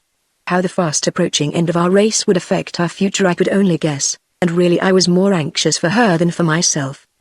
But from the moment she went below neither I nor any of the others saw sign or glimpse of her, until, just at sunset, I ran thither to fetch the leather-bound spyglass whose lower power and greater illumination lent itself best to night work. As I clattered down the companionway, I heard someone dart out of the cabin. But when I entered, the girl, as if she had been waiting to see who it was, came back again, so eager for news from above that she could no longer remain in hiding. "Tell me, sir," she said, lifting her head proudly, "has the cruiser overhauled us yet?" "Not yet," I replied. She stood as if waiting for whatever else I had to say, but my tongue for the moment was tied. "If they do?" she said as if to question me. "Heaven help us, come," she cried with some asperity, "don't stand there staring like a gaby. Tell me everything." "Have not I a right to know?" "If you wish," I replied, stung by the scorn in her voice. "The chances are that, if we are caught, some of us will hang. Which of us and how many, is a debatable question." She thought it over calmly. "That is probably true. I think, however, that I shall have something to say about which ones will hang." That was a phase of the matter which had not occurred to me. It gave me a good deal of relief, until I met her eyes regarding me still scornfully, and realized what an exhibition of myself I was making. I had been assertive enough hitherto, and I had not lacked confidence where females were concerned. I remembered well the one who so long before had come into my uncle's store in Topham, and how Arnold had smiled at the scorn that I had accorded her. But this young lady somehow was different. She had a fine, quiet dignity that seemed always to appraise me with cool precision. She had shown, once at least, a flash of humor that indicated how lightly, in less tragic circumstances, she could take light things. Now and then she had dealt a keen thrust that cut me by its truth. And yet she treated me kindly enough, too. She had seemed almost glad to have me at her side when we ran together from the mission. "Mistress," I began, then stopped and clumsily stammered, I don't know your name." "11 My name?" With a hint of a smile, but with that fine dignity which made me feel my awkwardness many times over, she said, "I am Faith Parmenter." Another pause followed, which embarrassed me still more. Then, awkwardly, I reached for the night glass. Things were not happening at all as I had dreamed. "You're long enough finding that glass," Captain North growled when I handed it to him. And red in the face, too. I was thankful indeed that the approach of the ship, which had sailed so swiftly as to overhaul even our Baltimore brig, gave him other things to think about. By now the race was almost over. I heard Gleason talking of bail, of judges, of bribes. I saw the man Pedro twitching his fingers at his throat. I saw Arnold Lamont and Gideon North watching the stranger intently, minute after minute. Taking in our studding sails and royals, we braced sharp by the wind with our head to westward. At that our pursuer, which had come up almost abreast of us but a mile away, followed our example, sail for sail and point for point, whereupon we hauled up our courses, took in top-gallant sails and jib, and tacked. When the stranger followed our maneuver, with the same sail that she had been carrying, she came near enough for us to see that her lower deck ports were triced up. When we tacked offshore again, she hauled up her mizzen staysail and stood for us, and 15 minutes later she hauled her jib down, braced her headersails to the mast, and rounded to about half a cable's length to the windward of us on our weather quarter. We had already heard the roll of drums beating the men to their stations, and now Captain North, his glass leveled at her in the half-light, cried gloomily: "Aye, the tompions are out of her guns already. Ship ahoy!" Came the deep hail. "What ship is that? Train your guns, Captain North." Gleason cried fiercely, "Train your guns, Mr. Gleason," Gideon North retorted, with a stern smile, "with one broadside she can blow us into splinters. Our shot would no more than rattle on her planks. Ahoy there!" The deep voice roared, now angrily. "The brig Adventure from Boston, bound on a legitimate trading voyage to the Guinea coast," Captain North replied. "Where are you from?" To his question they returned no answer. The curt order that the speaking trumpet sent out to us was, "Stand by. We're sending a boat aboard." We were caught by a cruiser, and there was evidence below that would send us, guilty and guiltless alike, to the very gallows if the courts should impose on us the extreme penalty. Up to this point we had not been certain of the nationality of our pursuers. Too often flags were used to suit the purpose of the moment. But there was now no doubt that the uniforms in the boat were those of our own countrymen. With long, hasty strides, Gleason crossed the deck to the captain. In his face defiance and despair were strangely mingled. He was nervously working his hands. "Quick now," he cried. "Haul down the flag, Captain North. Break out the red and yellow. Throw over the papers. Over with them, quick. I am not sure I wish to change my registry," Gideon North quietly returned. Gleason swore furiously. "You'll hang with the rest of us," he cried. "I think, sir, that I can prove my innocence. The casks and shackles will knot the rope round your stiff neck." "Aye, Captain North, you'll have a merry time of it, twitching your toes against the sunrise." In fury Gleason spun on his heel. For once, as his teeth pulled shreds of skin from his lips, the man was stark white. We heard the creak of blocks as the ship lowered her boat, heard the splash of oars as the boat came forging toward us, saw in the stern the bright bars of a lieutenant's uniform. There was not one of us who did not feel keenly the suspense. So surely as the boat came aboard, just so surely would the searchers, primed for their task, no doubt, by that vengeful little wretch, MacDougald, find whatever damning evidence was stowed in the hold, and I was by no means certain that, in the cold light of open court, we who had fought against every suggestion of illegal traffic could prove our innocence. But to Gleason and Matteson the boat promised more than search and seizure. Whether or not the rest of us effected our acquittal, for those two a long term in prison was the least that they could expect, and the alternative caused even Gleason's nonchalance to fail him. It is one thing, a very creditable thing, to face without fear the prospect of an honest death in a fair fight. It is quite another, calmly to anticipate hanging. Still Gleason stood there in the fleeting twilight, opening and closing his hands in indecision. Still Captain North waited with folded arms. determined at any cost to have the truth and the truth only told on board his brig. The brig slowly rose, and fell, and rose, on the long seas. The men stood singly and in little groups, waiting, breathless with apprehension, for whatever was to happen. A cable's length away, cruising man of war, her ports driced up, her guns run out and drained, rolled on the long seas in time with the brig. We had thought, when we escaped from the unfolding attack of the African War, that all danger was over. Now, it seemed, we must face a new danger, which menaced not only our lives, but our honor. The boat now lay bumping under the gangway. "Come, pass us a line," the lieutenant cried. Suddenly Gleason woke from his indecision. Stepping boldly to the rail, he called down in his big, gruff, assertive voice, "You men had better not come on board.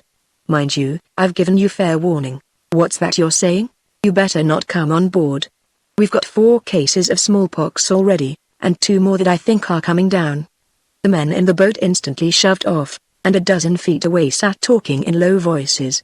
Obviously they were undecided what to do. To most of us Gleason's cool, authoritative statement, that the most dread plague of the African coast, the terror alike of traders, cruisers, and slavers, had appeared among us a downright lie was so amazing that we scarcely knew what to make of it. I must confess that, little as I liked the means that he took, I was well pleased at the prospect of his gaining his end. But Gideon North, as he had been prompt to shatter at the start Gleason's first attempt at fraud, promptly and unexpectedly thrust his oar into this one. "That, gentlemen, is not so," he called down to the boat. "We have as clean a bill of health as any ship in the service." Come, now," cried the young officer. "What's all this?" "I'm telling you the truth, and I'm master of this brig." With his hands at his mouth Gleason, half pretending to whisper, called, "We're humoring him. He won't admit he has it. But what I've told you is God's honest truth." Captain North started as if about to speak, then seemed to think better of it. Folding his arms, he let the matter stand. I think he, as much as any of the rest of us, was relieved when the boat, after hesitating a long time, during which we suffered keenest anxiety, made about and returned to the ship. Still we dared not breathe easily, lest the commanding officer, refusing to accept his subordinate's report, order a search at all costs. But 5 minutes later it appeared that, whatever their suspicions may have been, they had no intention of running needless risks, for they came about and made off up the coast. Small wonder that they acted thus. The bravest of captains must have stopped 3 times to think before ordering his men to dare that terrible disease, the worst scourge of those seas, the terror alike of slavers and cruisers, on the bare word of such as Willie MacDougall that he would find contraband. I have often wondered whether Willie MacDougall was on board the ship, and whether he was responsible for the chase. In the light of all that I heard, I rather think he was, although none of us who searched the decks of the other vessel caught so much as a glimpse of him.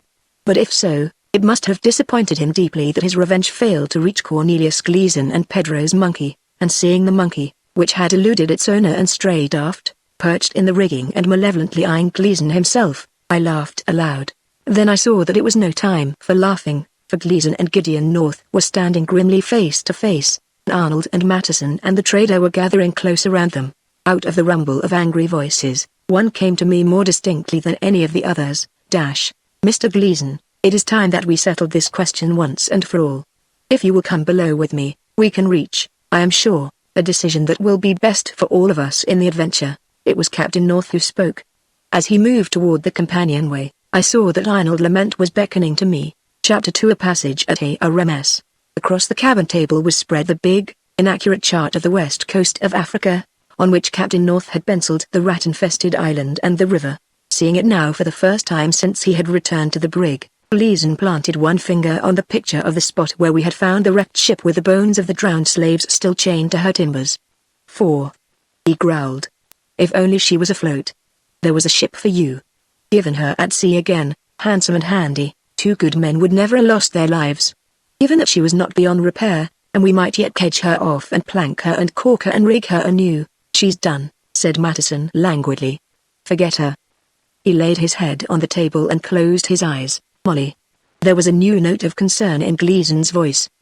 He leaned over and shook the man. "Let me be," said Matteson. "Gentlemen," Gideon North interposed, "we are dodging the issue." "Well?" Gleason angrily raised his head. "There is no issue. We'll sail for the Rio Pongo, lay off and until the first dark night, then take the cargo that a friend of ours will have ready. Thence, Captain North, sail for Cuba. I'll give the orders now, and you'll carry them out. How long, I cried hotly, have you been giving orders on board this vessel? He turned and glared at me. If you want facts, Joe, I'll give them to you.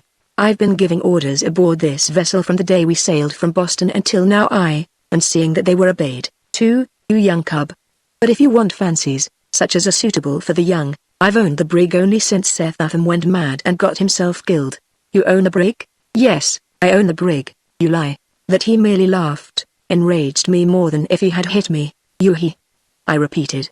Next, said he, you'll be telling me that Seth Upham owned her. That I will, indeed, and it is a small part of what I'll be telling you. Well, he didn't. The man's effrontery left me without words to retort. He didn't, Gleason said again. Him and I went into this deal share alike. Half to him and half to me and my partners. Ain't he dead? Well, then I keep my half and Molly, here, is all the partner I've got left now, gets the other half. Ain't that plain? Of course it is. It would be plain enough if we'd got clear with the fortune that was ours by rights. And because we lost the fortune, it's all the plainer that we ought to get something for our trouble. But, Mr. Gleason, Arnold interposed, supposing there were a grain of truth in what you say, which there isn't, rest of us, Joe and Abe and I, still have a sixth part in it all. That, cried Matterson, bursting into the controversy before Gleason could find words to meet this new argument, that is stuff. The sixth part was to come out of Seth Upham's lay. Seth Upham is dead, so he gets no lay. Therefore you get not a bit more than the wages you signed on for, and if you signed on for no wages, you get nothing. I can promise you, Matterson, Gideon North said with a smile, that nothing of that kind goes down under my command. Then you're likely not to keep your command. The trader, glancing shrewdly from one to another, had edged over beside Gleason, but now Arnold spoke, as ever, calmly and precisely. Let all that go. About that we do not as yet care. It is a matter to be argued when the time comes. But, what will you take on board for a cargo at Rio Pongo? As if Arnold's question implied permission for him also to have his say, the trader spread both hands in a gesture of despair at such ignorance as it manifested. What will you get? Me. Yes, what will you get? Arnold reiterated, quietly smiling at the irony of his question. We'll get a cargo all right when we get there, Gleason asserted. We'll let it go at that. Captain North, bring the brig about on a course, say, of approximately west by north. He bent over the chart. That will be about right. As for the wind, Captain North, said I, you will do nothing of the kind.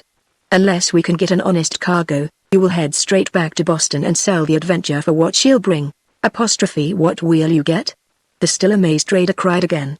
You will get, as for you, Joe, Gleason momentarily drowned out the man's voice, you'll get into trouble if you're not careful. For you, Mr. Gleason, I don't care the snap of my finger. I'll have my property handled in the way I choose.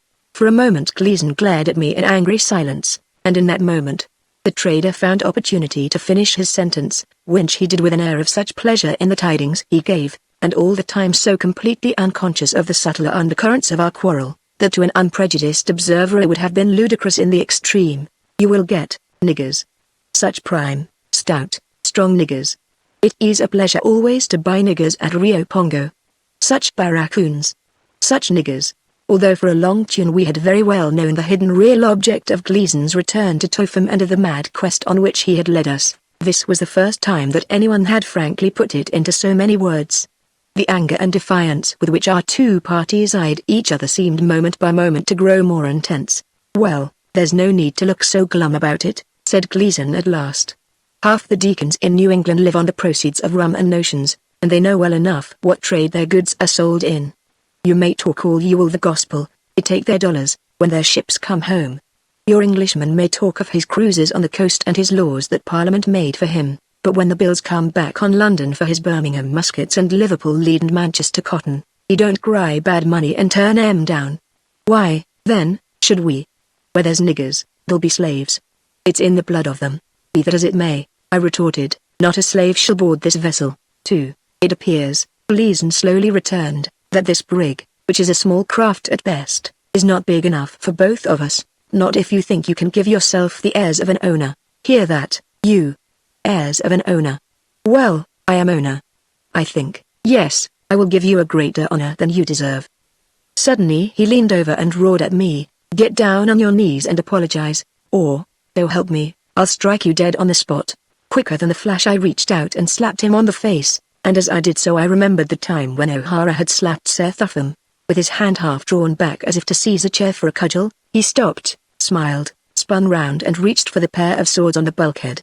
Extending the two hilts, he smiled and said, I shall take pleasure in running you through, my friend, not so fast. It was Arnold who spoke. I, sir, will take first a turn at the swords with you. In your turn, Mr. Lament, Gleason retorted with an exaggerated bow. Meanwhile, if you please, you may act as second to Mr. Woods. Come, enough of this nonsense, cried honest Gideon North, or I'll clap you both into irons. Dueling aboard my vessel, indeed.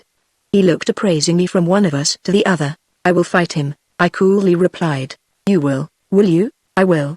Soberly Gideon North looked me in the eye. Already Gleason, Matteson, Arnold, and the others were moving toward the companionway. This happened, you must remember, in 27, dueling was not regarded then as it is now. I am afraid, my boy, it will not be a fair fight. It will be fair enough, I replied. Rising, Captain North brought out his medicine chest. I followed the others on deck, as if the little world in which I was moving were a world of unreality. All that I knew of swordsmanship, I had learned from Cornelius Gleason himself, and though I felt that at the end of our lessons I had learned enough to give him a hard fight, it was quite another matter to cross swords that carried no buttons, and to believe that one of us was to die. There was only starlight on deck, and Captain North stepped briskly forward to Arnold and Matteson, who were standing together by a clear space that they had paced off. Gentlemen, said he, if they were to wait until morning, there would be more light, to be sure, Arnold returned. The disadvantage is common to both. Gleason grumbled something far down in his throat, and I cried out that I would fight him then as well as any time. If a couple of lanterns were slung from the rigging, Matteson suggested. He moved slowly and now and then touched the hot skin around his wound, but although it still troubled him, he appeared to be gaining strength. The words were scarcely out of his mouth when two men came running aft in response to Captain North's sharp order. Lanterns were lighted and slung, and Cornelius Gleason and I, with sword in hand, faced each other across a length of clean white deck. It was a long way from friendly combat on the village green at Totham to the bout I now waited to begin, and both for Cornelius Gleason and for myself the intervening months had piled up a formidable score to be settled. Waiting in silence for our seconds, Arnold and Matteson, to clear away some coiled ropes, we watched each other with a bitter hate that had been growing on his part. I am convinced, since the days when first he had seen me working in my uncle's store, on mine, certainly, ever since I had become aware of the growing conviction that the friendship he had so loudly professed for me was absolutely insincere.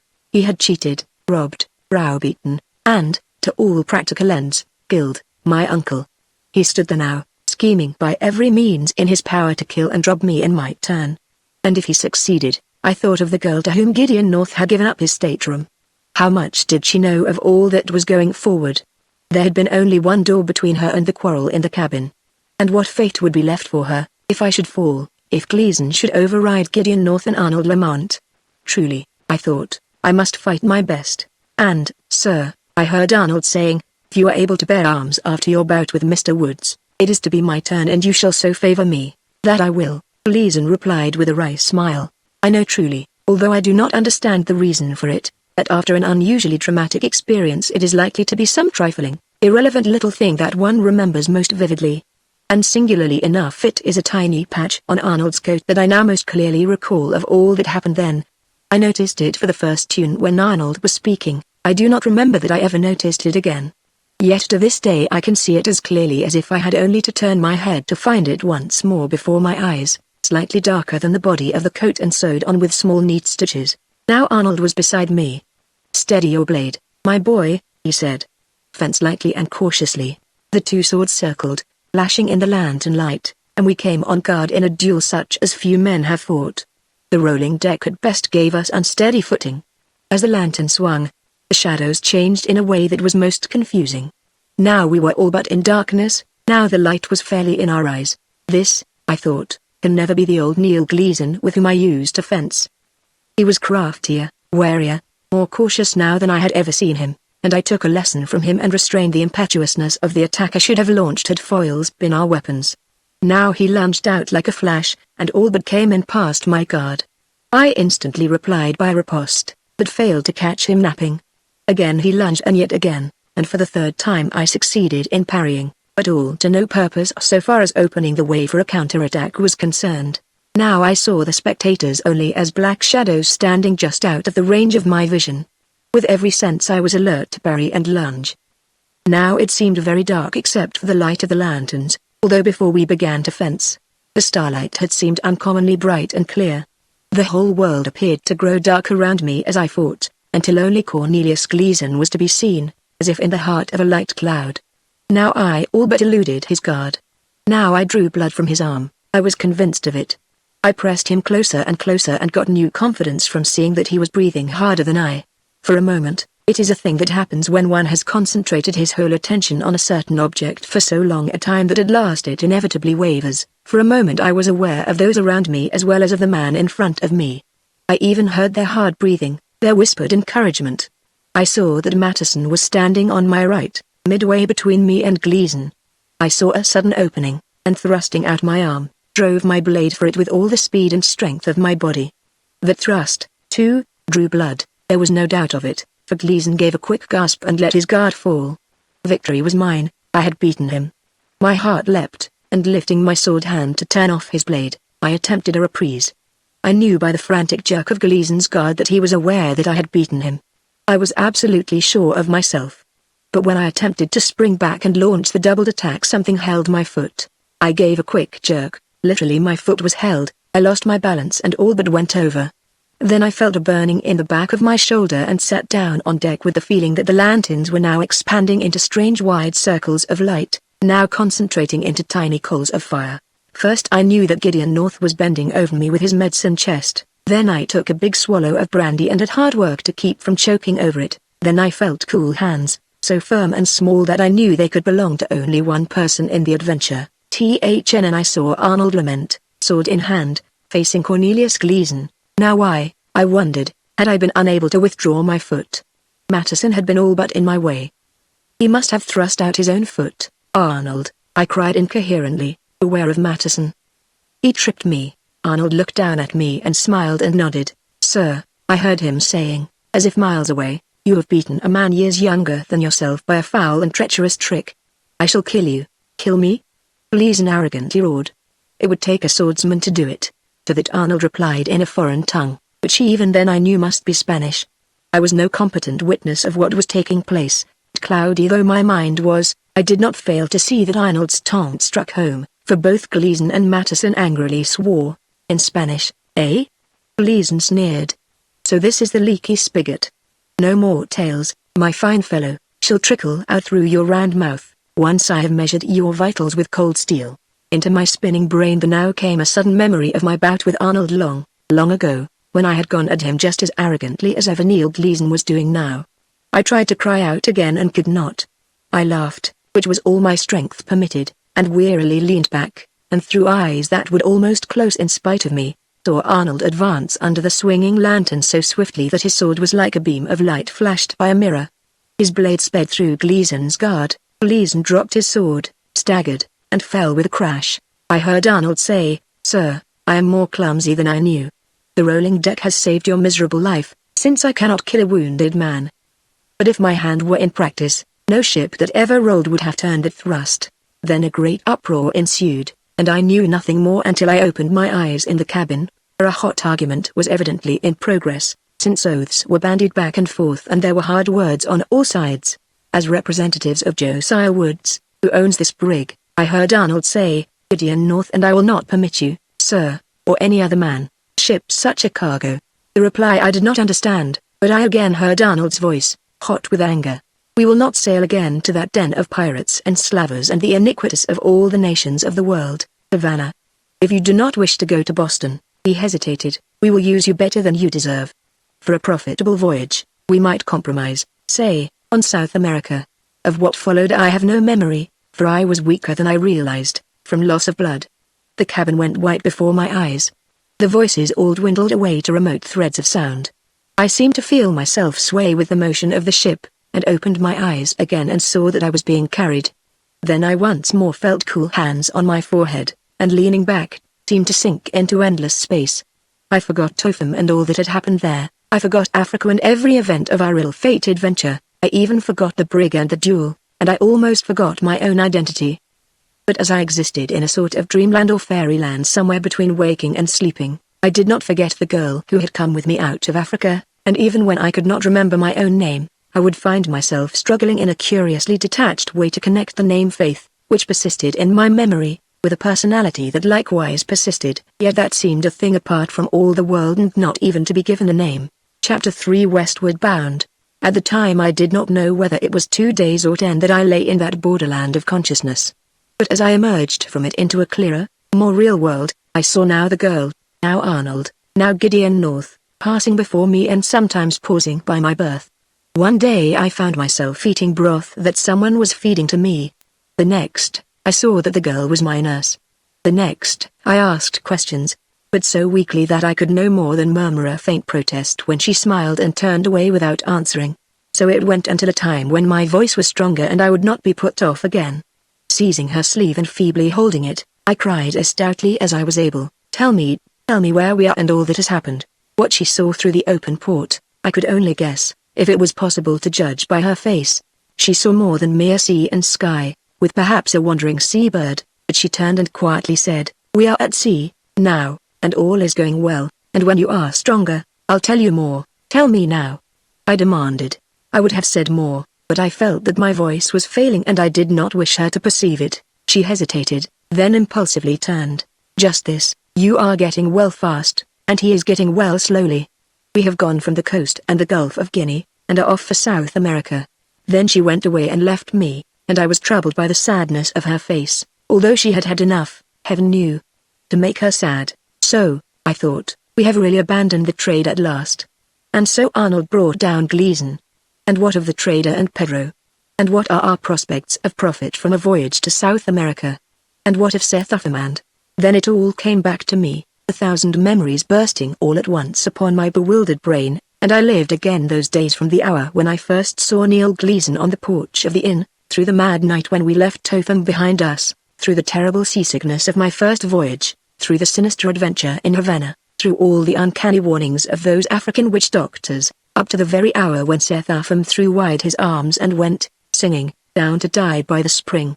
I remembered our wild flight, the battle in the forest, the race down the river, the fall of the mission, and again our flight. The girl was with us now. The affair of the cruiser, the quarrel, the duel, and the voices that I heard as I lay on deck. Then I came to a black hiatus. Memory carried me no further and I wearily closed my eyes, having no strength to keep them open longer. Next I knew that good Gideon North was standing over me, his hand on my pulse. There was a sharp throbbing pain in my shoulder where Gleason's sword had struck home. I was vaguely aware that the girl was sobbing. Now why, I thought, should anything trouble her? It was not as if she, like me, had come up against a wall that she could not pass. I seemed actually to throw myself at that black rigid barrier which cut me off from every event that followed, and my delirious metaphors were sadly mixed, left me balanced precariously on a tenuous column of memories that came to an end high up in a dark open place, like the truck of a ship in a black, stormy night. I heard Gideon North speaking of fever and my wound, then the picture changed and the girl alone was sitting beside me. She was singing in a low voice, and the song soothed me. I did not try to follow the words, I simply let the tune lead me whither it would. Then I went to sleep again, and when I woke my memory had succeeded in passing the barrier that before had balked every effort. Now I remembered things that had happened while I lay in my berth in my stateroom. I put together things that had happened before and after my duel. It was as if I reached out from my frail mast of memories and found accustomed ropes and knew that I could go elsewhere at will. I felt a sudden new confidence in my power to think and speak, and when the girl once more appeared, I cried out eagerly, even strongly, "Now I know what, who, and where I am." At my words she stepped quickly forward and laid her hand on my forehead. The fever had gone. With a little cry she turned, and I heard her say to someone in the cabin, "His face is as cool as my own." In came Gideon North, then, and in the door appeared Arnold. "Bless me, boy." Captain North cried, "You're on the mend at last." "I think I am," I returned. "What happened to me?" "Happened to you?" "A touch of African fever, my lad, on top of a dastardly stab." "Where's Neil Gleason?" I cried. "Oh, he's getting along better than he deserves. Our friend Lamont, here, spitted him delicately, but he escaped the fever and has had an easier time of it by far than you, my lad." He once more counted my pulse. "Fine," he said in his heartiest voice, "fine enough. Now turn over and rest." "But I've been resting for days and days," I protested. "I want to talk now and hear all the news." "Not now, Joe. We'll go away and leave you now. But I'll have cook wring the neck of another chicken and give your nurse, here, the meat. She has a better hand at broth, Joe, my boy, than ever a man cook had. I'll warrant, 2 hours from now, broth'll taste good to you." So I went to sleep and woke to a saner, happier world. In another week I was able to be up on deck and to lie in the open air on cushions and blankets, where the warm sunshine and the fair wind and the gentle motion of the sea combined to soothe and restore me. It was good to talk with Arnold and Captain North, and with Abe Guptill, who, at my request, was ordered aft to spend an hour with me one afternoon. But why, I wondered, did I see so little now of Faith Parmenter? She would nod at me with a smile and a word, and then go away, perhaps to lean on the rail and watch for an hour at a time the rolling blue sea, or to pace the deck as if oblivious to all about her. On that night at the mission weeks before, when neither of us even knew the other's name, she had spoken to me with a directness that had even more firmly stamped on my memory her face as I had first seen it among the mangroves. On that terrible day when her father had gone out from the mission house to die, when dangers worse than death had threatened us from every side, she had cast her fortunes with Arnold's and with mine. In all the weeks of my pain and fever, she had tended me with a gentleness and thoughtfulness that had filled me with gratitude and something more. But now she would give me only a nod and a smile, with perhaps an occasional word. Why, Arnold and even old Gideon North got more of her time and attention than did I. I would lie and watch her leaning on the rail, the wind playing with straight tendrils of her hair, which the sun turned to spun gold, and would suffer a loneliness even deeper than that which I felt when my own uncle, Seth Upham, died by the spring on the side of the hill. Could there be someone else of whom she was always thinking? Or something more intangible and deeper rooted? More and more I had feared it, now I believed it. To see Cornelius Gleason, his right arm still swathed in many bandages and his face as white almost as marble, eyeing me glumly from his place across the deck, was the only other shadow on my convalescence. With not a word for me, or for my friends, for that matter, he would stroll about the deck in sullen anger, for which no one could greatly blame him. He had no desire now to return to our hometown of Topham. His bolt there was shot. We had refused him passage to the port of lawless men where no doubt he could have plotted to win back the brig and all that he had staked. Little grateful for the compromise by which he gained the privilege of landing on another continent, he kept company with his thoughts, ill company they were, and with Matteson. But more than all else, it troubled me to see him watching Faith Parmenter. As I would lie there, I would see him staring at her, unconscious that anyone was observing him. He would keep it up for hours at a time, until I did not see how she, or the others, could fail to notice it, yet apparently no one did notice it. The man, I now learned, and it surprised me, had a cat-like trick of dropping his eyes or looking quickly away. As I grew stronger, I would now and then stand beside her, and we would talk of one thing and another. But without fail there was the wall of reserve behind which I could not go. She was always courteous, she always welcomed me, yet she made her reserve so plain that I had no doubt that it was kindness alone which led her to put up with me. Only once in all that westward voyage did I feel that she accepted me as more than the most casual of acquaintances, and I could see, as I thought it over afterwards, that even then it was because I had taken her by surprise. It came one night just when the sun was setting and the moon was rising. The shadows on deck were long and of a deep umber. The mellow light of early evening had washed the decks and all the lower rigging in a soft brown, while the topsails were still tinted with lavender and purple. We were running before a southeast wind and, though I incur the ridicule of old sailors by saying it, there was something singularly personal and friendly about the seas as they broke against our larboard quarter and swept by us one by one. I know that I have never forgotten that hour at the end of a fair day, with a fair wind blowing, with strange colors and pleasant shadows playing over an old brig, and with Faith Parmenter beside me leaning on the taffrail. We had been talking of trivial things, with intervals of deep silence, as people will, especially in early evening, when the beauty of the great world almost takes away the power of speech. But at the end of a longer silence than any that had gone before it, as I watched her slim ringers moving noiselessly on the rail, I suddenly said, "Why do you never tell me about your own life? In all this time you have not let me know one thing about yourself." As she looked up at me, there was a startled expression in her eyes.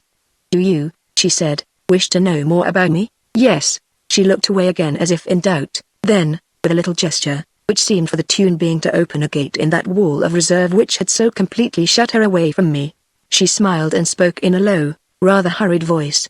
My story is quickly told. I was born in a little town in Dorset, and there I lived with my father and my mother and nurse, until I was 16 years old. My mother died then. The years that followed were lonely ones.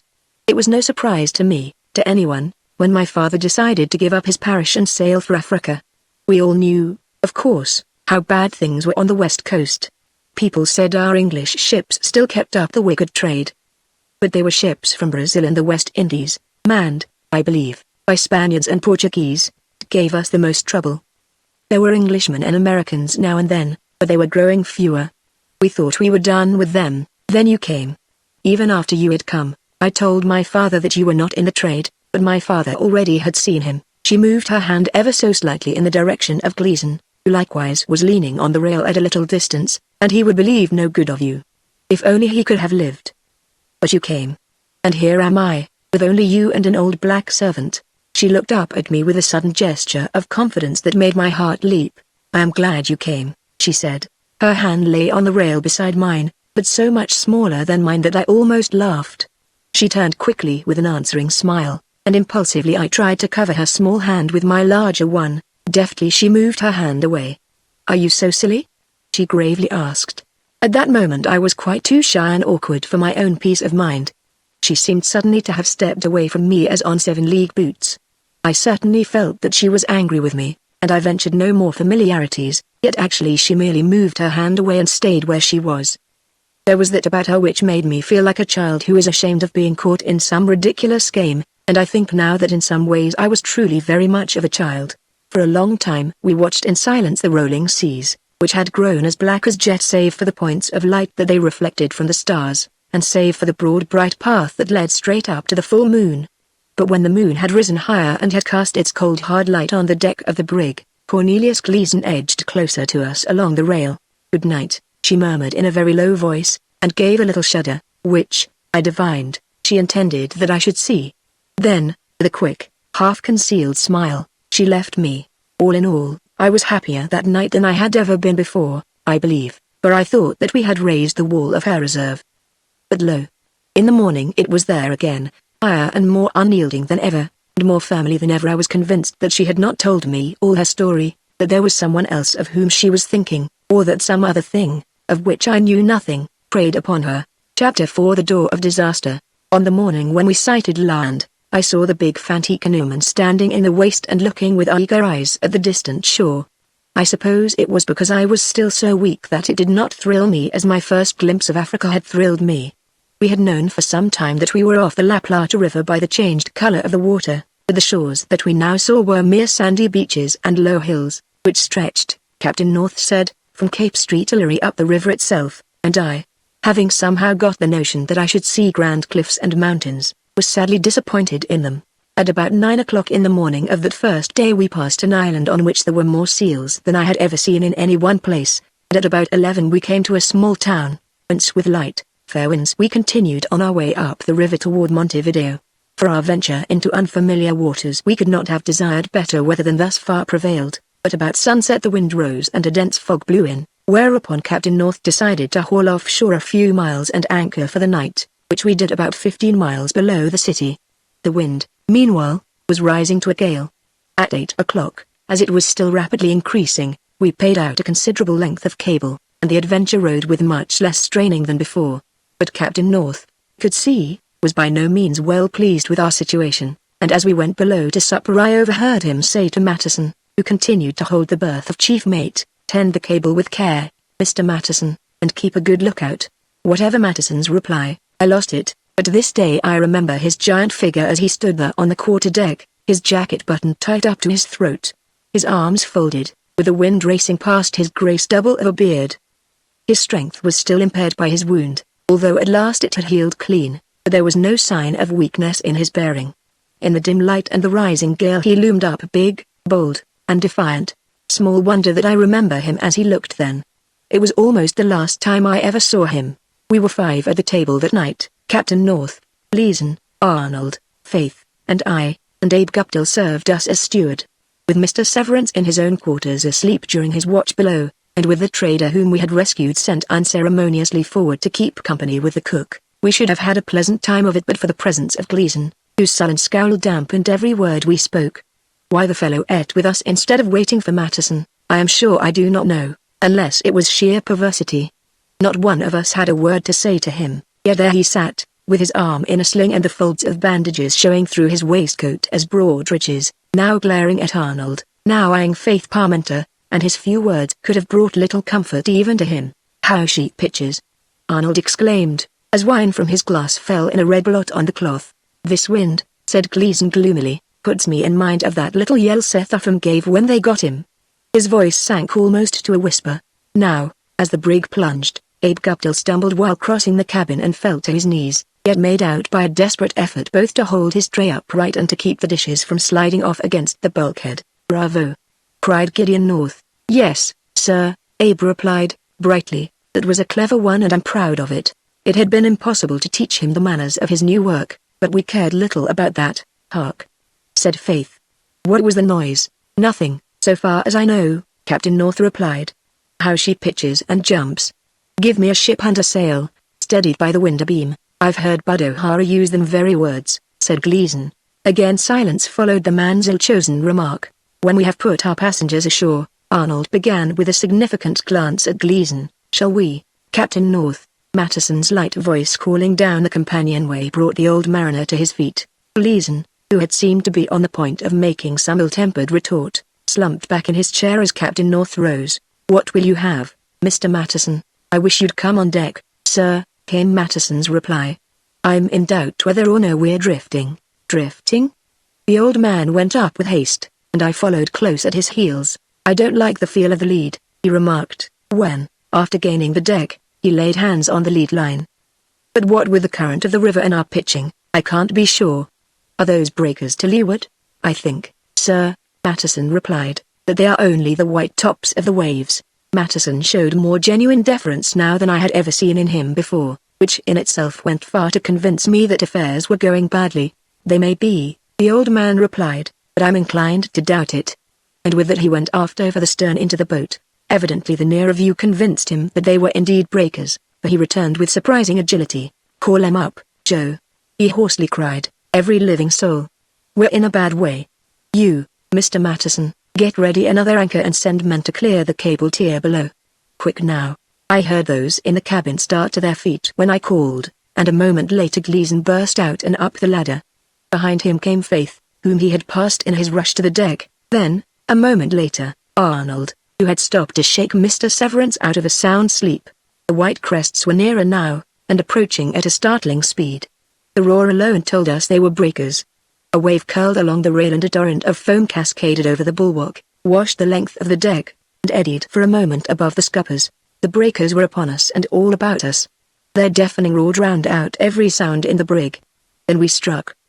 The man at the wheel was thrown to his knees, but held his place. One or two men succeeded in clinging to the rigging. The rest of us went tumbling up against the rail. I really did not understand the expression on Gleason's face. I simply could not yet comprehend the terrible danger in which we were placed. To me, being no sailor, anything would have seemed possible at sea, but now, when we were so near port, indeed, actually in sight of land, it seemed utterly incredible that we could be in deadly peril. But it was a terrible lesson that put an end to my folly. A second blow followed the first shock of our striking, then a third still heavier, then a sea broke clean across our bows, carrying one poor wretch overboard and driving two more back to the quarter-deck. With a fearful, despairing yell the luckless fellow went past us and down, and as he did so I saw clinging to his shoulders a frightened animal and knew that we had seen the last of Pedro and his monkey. The next sea broke over the whole weather side of the Good Adventure, and only by clinging fast to the rigging did any one of us manage to retain his hold on the pounding wreck, which, desperate though her plight was, represented our one chance for life. Now in a voice that rose above the roar of the tempest Gideon North thundered, "Cut away the masts! Cut away the masts!" A lull followed, and for a moment we dared hope that, once the brig was freed of all weight aloft, she would right herself and go over the bar in such a way that we could let go our anchor on the farther side and so bring her up again into the wind. But the lull brought us only despair when the carpenter answered him by shrieking at the top of his voice, "The axe has gone overboard." So swiftly and so mightily had the succession of seas burst over us that of all hands only 10 or a dozen were left on board. I could see them in a line clinging precariously to the weather rail. At first, in dazed horror, I thought Faith Parmenter was not there. Then, seeing someone drag her back through the wash of the sea, I myself strove to reach her side. Another sea broke, and again she almost went overboard. Then I saw that it was Abe Guptill who was holding her with the strength of two men.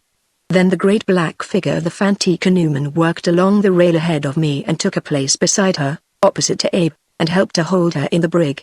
It was plain to every one of us what the outcome would have been had not a cross-current now thrown the pounding hull at a new angle, so that for a breathing space those of us who were left alive had opportunity to take other measures for safety. But the very wave that did that also sent the masts by the board and, instead of lightening us, glutted the decks with a hopeless snarl of ropes and canvas.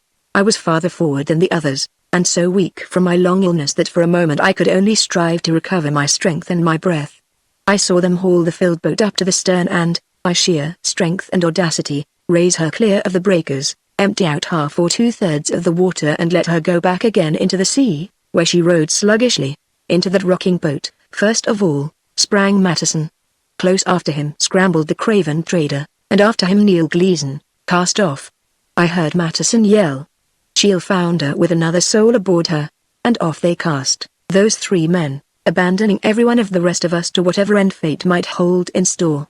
That they should leave behind them those of us who had been from the first their enemies was not surprising, but that they should abandon thus, on a wreck that we all could see was doomed to break up in a few hours, if not literally in a few minutes, a girl who had done them no harm whatsoever, whose only fault lay in coming from quite another world than theirs, was contemptible beyond belief, if for no other reason than that she was but a young girl and they strong men. I would not have believed it of even them. I could scarcely believe my eyes when I saw them go. But as if to deal them a punishment more fitting than any that we could devise, while the brig was pounding the breakers, a wave, sweeping clean over her, wrenched the trysail boom about and parted the sheet and flung the boom in a wide half-circle squarely on top of the boat, which it crushed to kindlings.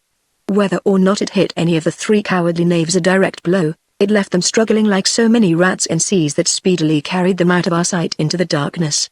No doubt we should have seen more of their fate had our own plight been less desperate, but the boom, as it swung down on the boat, raked across the taffrail, and those of us who had been clinging in a long line, losing our hold on what up to that point had represented to us our only chance for safety, threw our arms round the boom and clung fast to that, and with it was swept away from the wrecked brig, straight through the breakers that foamed between us and the shore. Holding the boom itself with one arm, I struggled to give Faith what help I could with the other, but we must both have been washed off the leaping spar, had not the big black Fanti canoeman, who all this time had been working closer and closer to his beloved mistress, plunged under the boom and, coming up on the farther side, seized both her and me with a grip like a gorilla's. Meanwhile Abe Guptill, as strong as a bear, in a flash had seen how effective the Fanti's maneuver was, and had tried to duplicate it for himself. Arnold, and Gideon North, had been washed to the farther end of the spar and nearly carried away from it, but he only partly succeeded, for to him the water was not nearly so natural an element as to the Mungo, and he began his attempt later and completed it more slowly, coming up on the far side of the boom, gasping and choking from a wave that struck him squarely in the face. He clasped hands with Arnold and tried to do so with Gideon North, but as his outstretched arm groped for him, the sea tore the old sailor away and we five were left alone on the long spar, two of us on one side and three on the other, with arms and bodies locked around it. Brave Gideon North. There was little time then to feel his loss, but it was to grow upon us more and more and more in the weeks and months to come. Stout-hearted, downright, thoughtful, kind, it is very seldom that one gets or loses such a friend. The spar rolled and turned as it swept toward the shore. Now we were pounded and battered and almost drowned by the breakers. Now we got a chance to breathe and regain our strength as we came into deeper, quieter water. Now we were swept again through breakers that tossed us, half drowned, into surging shallows. And so, holding fast to one another, we were cast up on the shore in the darkness, where we crawled away from the long waves that licked over the wet sand, and sat down and watched and waited and watched. Twice we heard someone calling aloud, and once I was sure that I saw someone struggling toward us out of the surge. But though we staggered down to the sea and shouted time and again, we got no answer. Slowly the conviction forced itself upon us that we five and some half a dozen sailors who had reached land before us were all who were left alive of the passengers and crew of the brig Adventure, that after all there was no hope whatever for Gideon North, the bravest of master mariners. To such an end had come Cornelius Gleason's golden dreams. Through suffering and disaster, They had led him to the ultimate wreck of every hope. His own catastrophe had shattered the future of more than one innocent man, and had caused directly the death of many innocent men. It was a wild dawn that broke upon us on that foreign shore. The wind raged and the sea thundered, and black, low clouds raced over our heads. To watch by daylight the terrible cauldron through which we had come by dark was in itself a fearful thing, and beyond it, barely visible through the surf, lay the broken hull of the Adventure. So far as we could discover, there was no living creature in all that waste of waters. My dream of being a prosperous shipowner lay wrecked beside the shattered timbers of the Adventure, and knowing that, after all my youthful dreams of affluence, I now was a poor man with my way in the world to make, I felt that still another dream, a dearer, more ambitious dream, likewise was shattered. If when I owned the brig and had good prospects Faith Parmenter had withdrawn behind a wall of reserve, if there had been someone else whom she held in greater favor, of whom she thought more often, what hope that I could win her now? Starting to walk away from the others, I saw that she was ahead of me, staring with dark, fearless eyes at the stormy sea. I stopped beside her. I suppose the tune of our parting is near at hand, I began. If I can in any way be of service to you. You are going to leave me now? Here? There was something in her breathless, anxious voice that brought my heart up into my throat. Not leave you, but the time of parting has come? She said, with a rising inflection. It has found us in a wild and desolate place, she smiled, more desolate and less wild than the place from which we sailed. You came to me strangely, sir, you go as strangely as you came. If I can be of any service to you, I blindly repeated. Still smiling, she cut me short off. I thank you, but I think I shall be able, after all, to make shift. If someone, Mr. Lament, perhaps will take me to some town where there is an English church. She still was smiling, but her smile wavered. Could she, I wondered with a sort of fierce eagerness, have told me all her story? Was there, then, really nothing hidden? I began. Then she covered her face with her hands and sobbed, and for the first time I dared guess the truth. At what I then said, the words that opened the gate to the life we two have lived together, she smiled so brightly through her tears, that for the moment I forgot the dark shore, the stormy seas, and the terrible, tragic night through which we had passed. There was a wealth of affection in Arnold's kind, thoughtful face when we joined the others, and Abe Guptill and the big fan Paul, smiled at us. It was good to see their smiles after the sufferings and sorrow that we all had passed through. If only Gideon North and Seth Upham were here now. Abe cried, poor Seth, said Arnold. What a price he has paid for one passionate blow. What do you know?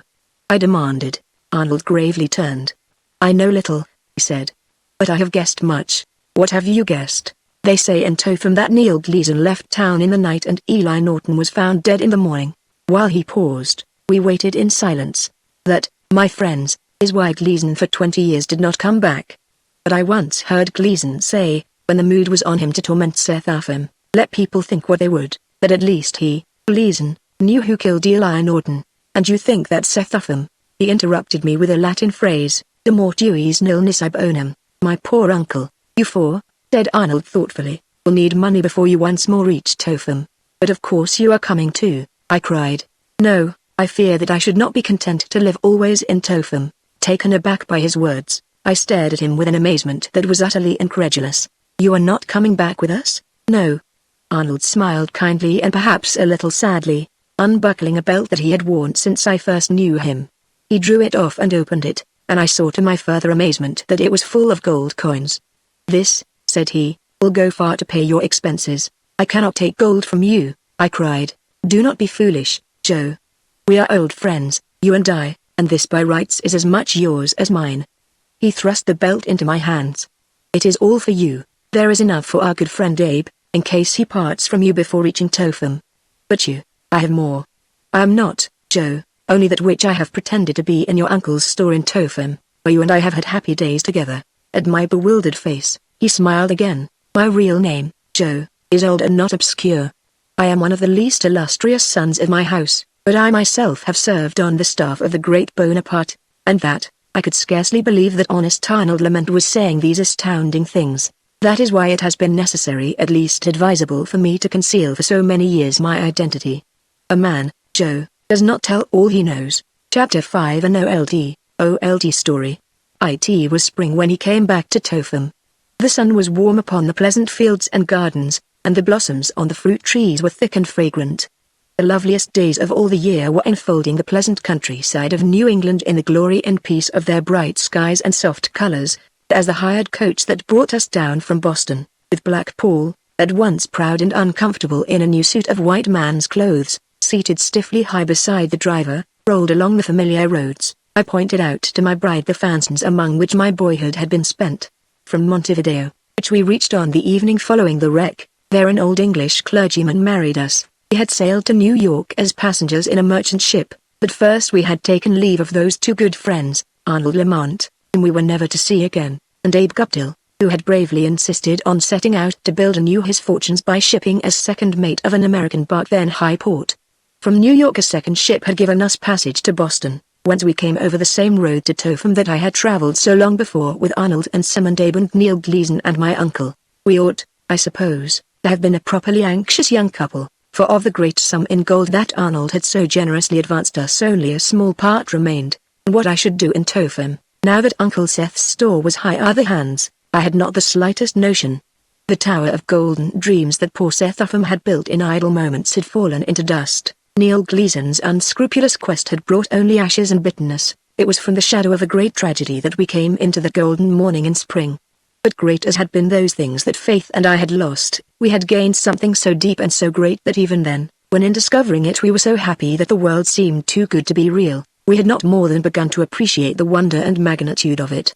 Thus I came back to Topham after such a year and a half as few men have known, even though they have lived a full century, back to Topham, with all my golden prospects shattered by Gleason's mad adventure, but with a treasure such that, if all the gold in the world had been mine, I would eagerly have given every coin to win it.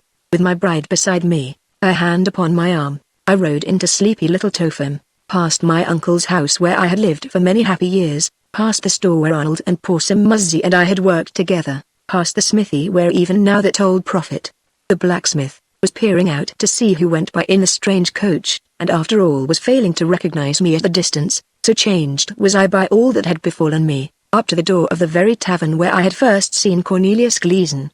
There I handed my dear wife down from her seat in the coach, dressed in a simple gown and bonnet that became her charmingly, and turned and saw, waiting to greet me, the very landlord whom last I had seen reeling back from Gleason's drunken thrust. At first, when he looked at me, he showed that he was puzzled, then he recognized me and his face changed. My fears lest the good man bear me a grudge for my share, small though it was, in that villainous night's work, vanished there and then. "You!" he cried, with both hands outstretched. "Why, Joe? Why, Joe? We thought you were long since lost at sea or killed by buccaneers." Such a story as son Muzzy told us. "Sim Muzzy?" I cried. "Not Sim." "Yes, Sim." Then I heard far down the road someone calling, and turned and saw. It was so good that I rubbed my eyes like a child waking from a dream. Actually saw Sim Muzzy come puffing and sweating along, the cloud of dust trailing for 100 yards behind him. "Joe, Joe," he cried, "welcome home. Welcome home, Joe Woods." And as I am an honest man, he fell to blubbering on the spot. "Things are not what they used to be," he managed at last to say. "The new man in the store don't like the town and the townspeople don't like him, and I've been living in hopes Seth Upham would come home and take it off his hands." "But who is this has come back with you, Joe, and what's come of Seth Upham?" At that I presented him to my wife, who received him with a sweet dignity that won his deepest regard on the spot, and then I told him the whole sad story of our adventures, or as much of it, at least, as I could cram into the few minutes that we stood by the road. "And so," I concluded, "I have come back to Topham with not a penny to my name, save such few as are left from Arnold's bounty." Sim heard me out in silence, for evidently his own trials had done much to cure him of his garrulity, and with a very sad face indeed he stood looking back over the village where we had lived and worked so long together. "Poor Seth Upham," he said at last. "Well, there's nothing we can do for him now. And as for Neil Gleason, he's better dead than back in Topham, for here he'd hang as sure as preaching. Jed Matthews, they say, never moved a muscle after Neil hit him on the head. But as for you, Joe, you're no penniless wanderer." "What do you mean by that?" I asked. "There was all of $15,000 on board the brig. What makes you think that? Didn't I help Seth store it in his trunk?" "You're simple, Sim, and honest," he says to me. "I'll not have another soul besides you know this. But you're as honest as you are simple." Them's the words he said, and I was that proud of 'em that I've treasured 'em ever since. I thought of the papers and bags we had stored in the wagon that night when we fled from Topham. He hid it well, I replied. But even if he had not hidden it so well, I fear that it would nevertheless be at the bottom of the La Plata River, just as it now is, with the brig, and all the goods that were on board her, and many men that sailed in her, good and bad alike. But that is not all. Not all? What do you mean? Seth Upham left money in the bank, and I've seen his will with my own eyes. It was found in the safe after we left town, and turned over to Judge Fuller. But surely, what with buying the brig and taking all his papers, which I looked over myself in the cabin of the Adventure and which were lost, every one, when she broke up, he had nothing left. Why, the brig must have cost a pretty penny. That may well be, Joe, but there's money in the bank, for all that. Seth Upham had more money tucked away than most people would have believed. I thought this over with growing wonder. I do believe, my love, I said, that we shall be able to make a fair start in the world after all, and, which is more, repay certain debts at once. Faith smiled as she looked up at me, then she turned and looked at the quaint old town, which was spread before us in the sun. Chapter 6 Fugaces. Sim Muzzy's tale, when he bethought himself to tell it to us, was a lively one in its own way, although it did not, of course, compare with our African adventures.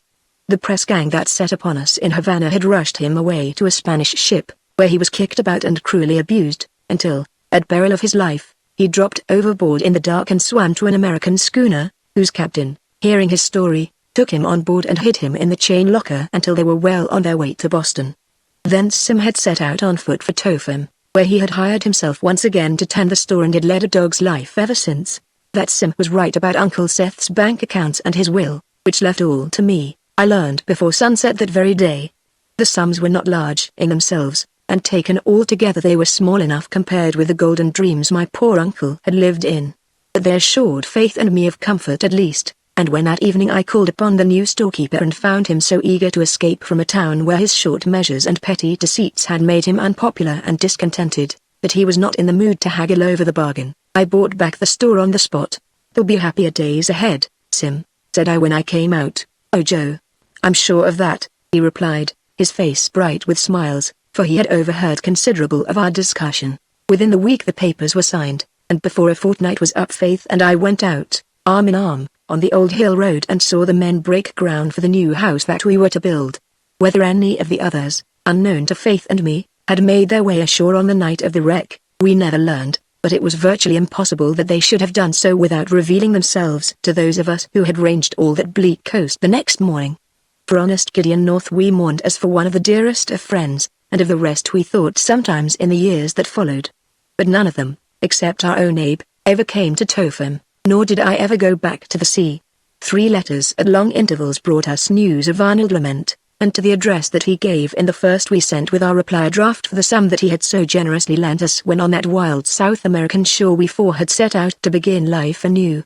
They were good letters, and there was no note of complaint in them, yet as I read them and thought of the Arnold Lamont whom I had known so long and, all things considered, so intimately, I could not but feel that in the cities of South America and, later, of Europe he failed, whatever compensations there may have been, find anything like the peace and quiet happiness that he once had found in our New England town of Topham. The week before the walls of our new house were raised, Faith and I drove together along a road that I had trammed on an autumn afternoon, to the farm where Abe Guptill had lived in the days that now seemed so long ago. We carried with us certain papers, which changed hands in the kitchen where Abe and his little family had slept the night when I was their guest, and so it happened that, when Abe returned from his voyage and came to see me at the store full of honest joy at my good fortune, I sent him off to his own old home with the assurance that the terms by which he was to buy it were such that he need never fear again to lose it. As the town of Topham has grown around us, Faith and I have grown into the town and with it, and although the black Fantee, Paul, who remained the most faithful of servants, was a 9 days' wonder in the village, there now are few people left, I imagine, who know all the wild, well-nigh unbelievable, yet absolutely true, story of the year when we first met. A royal fortune may have been lost with Seth Upham and Neil Gleason in Gleason's mad quest, but I can say in all sincerity that from his quest I gained a fortune far beyond my deserts,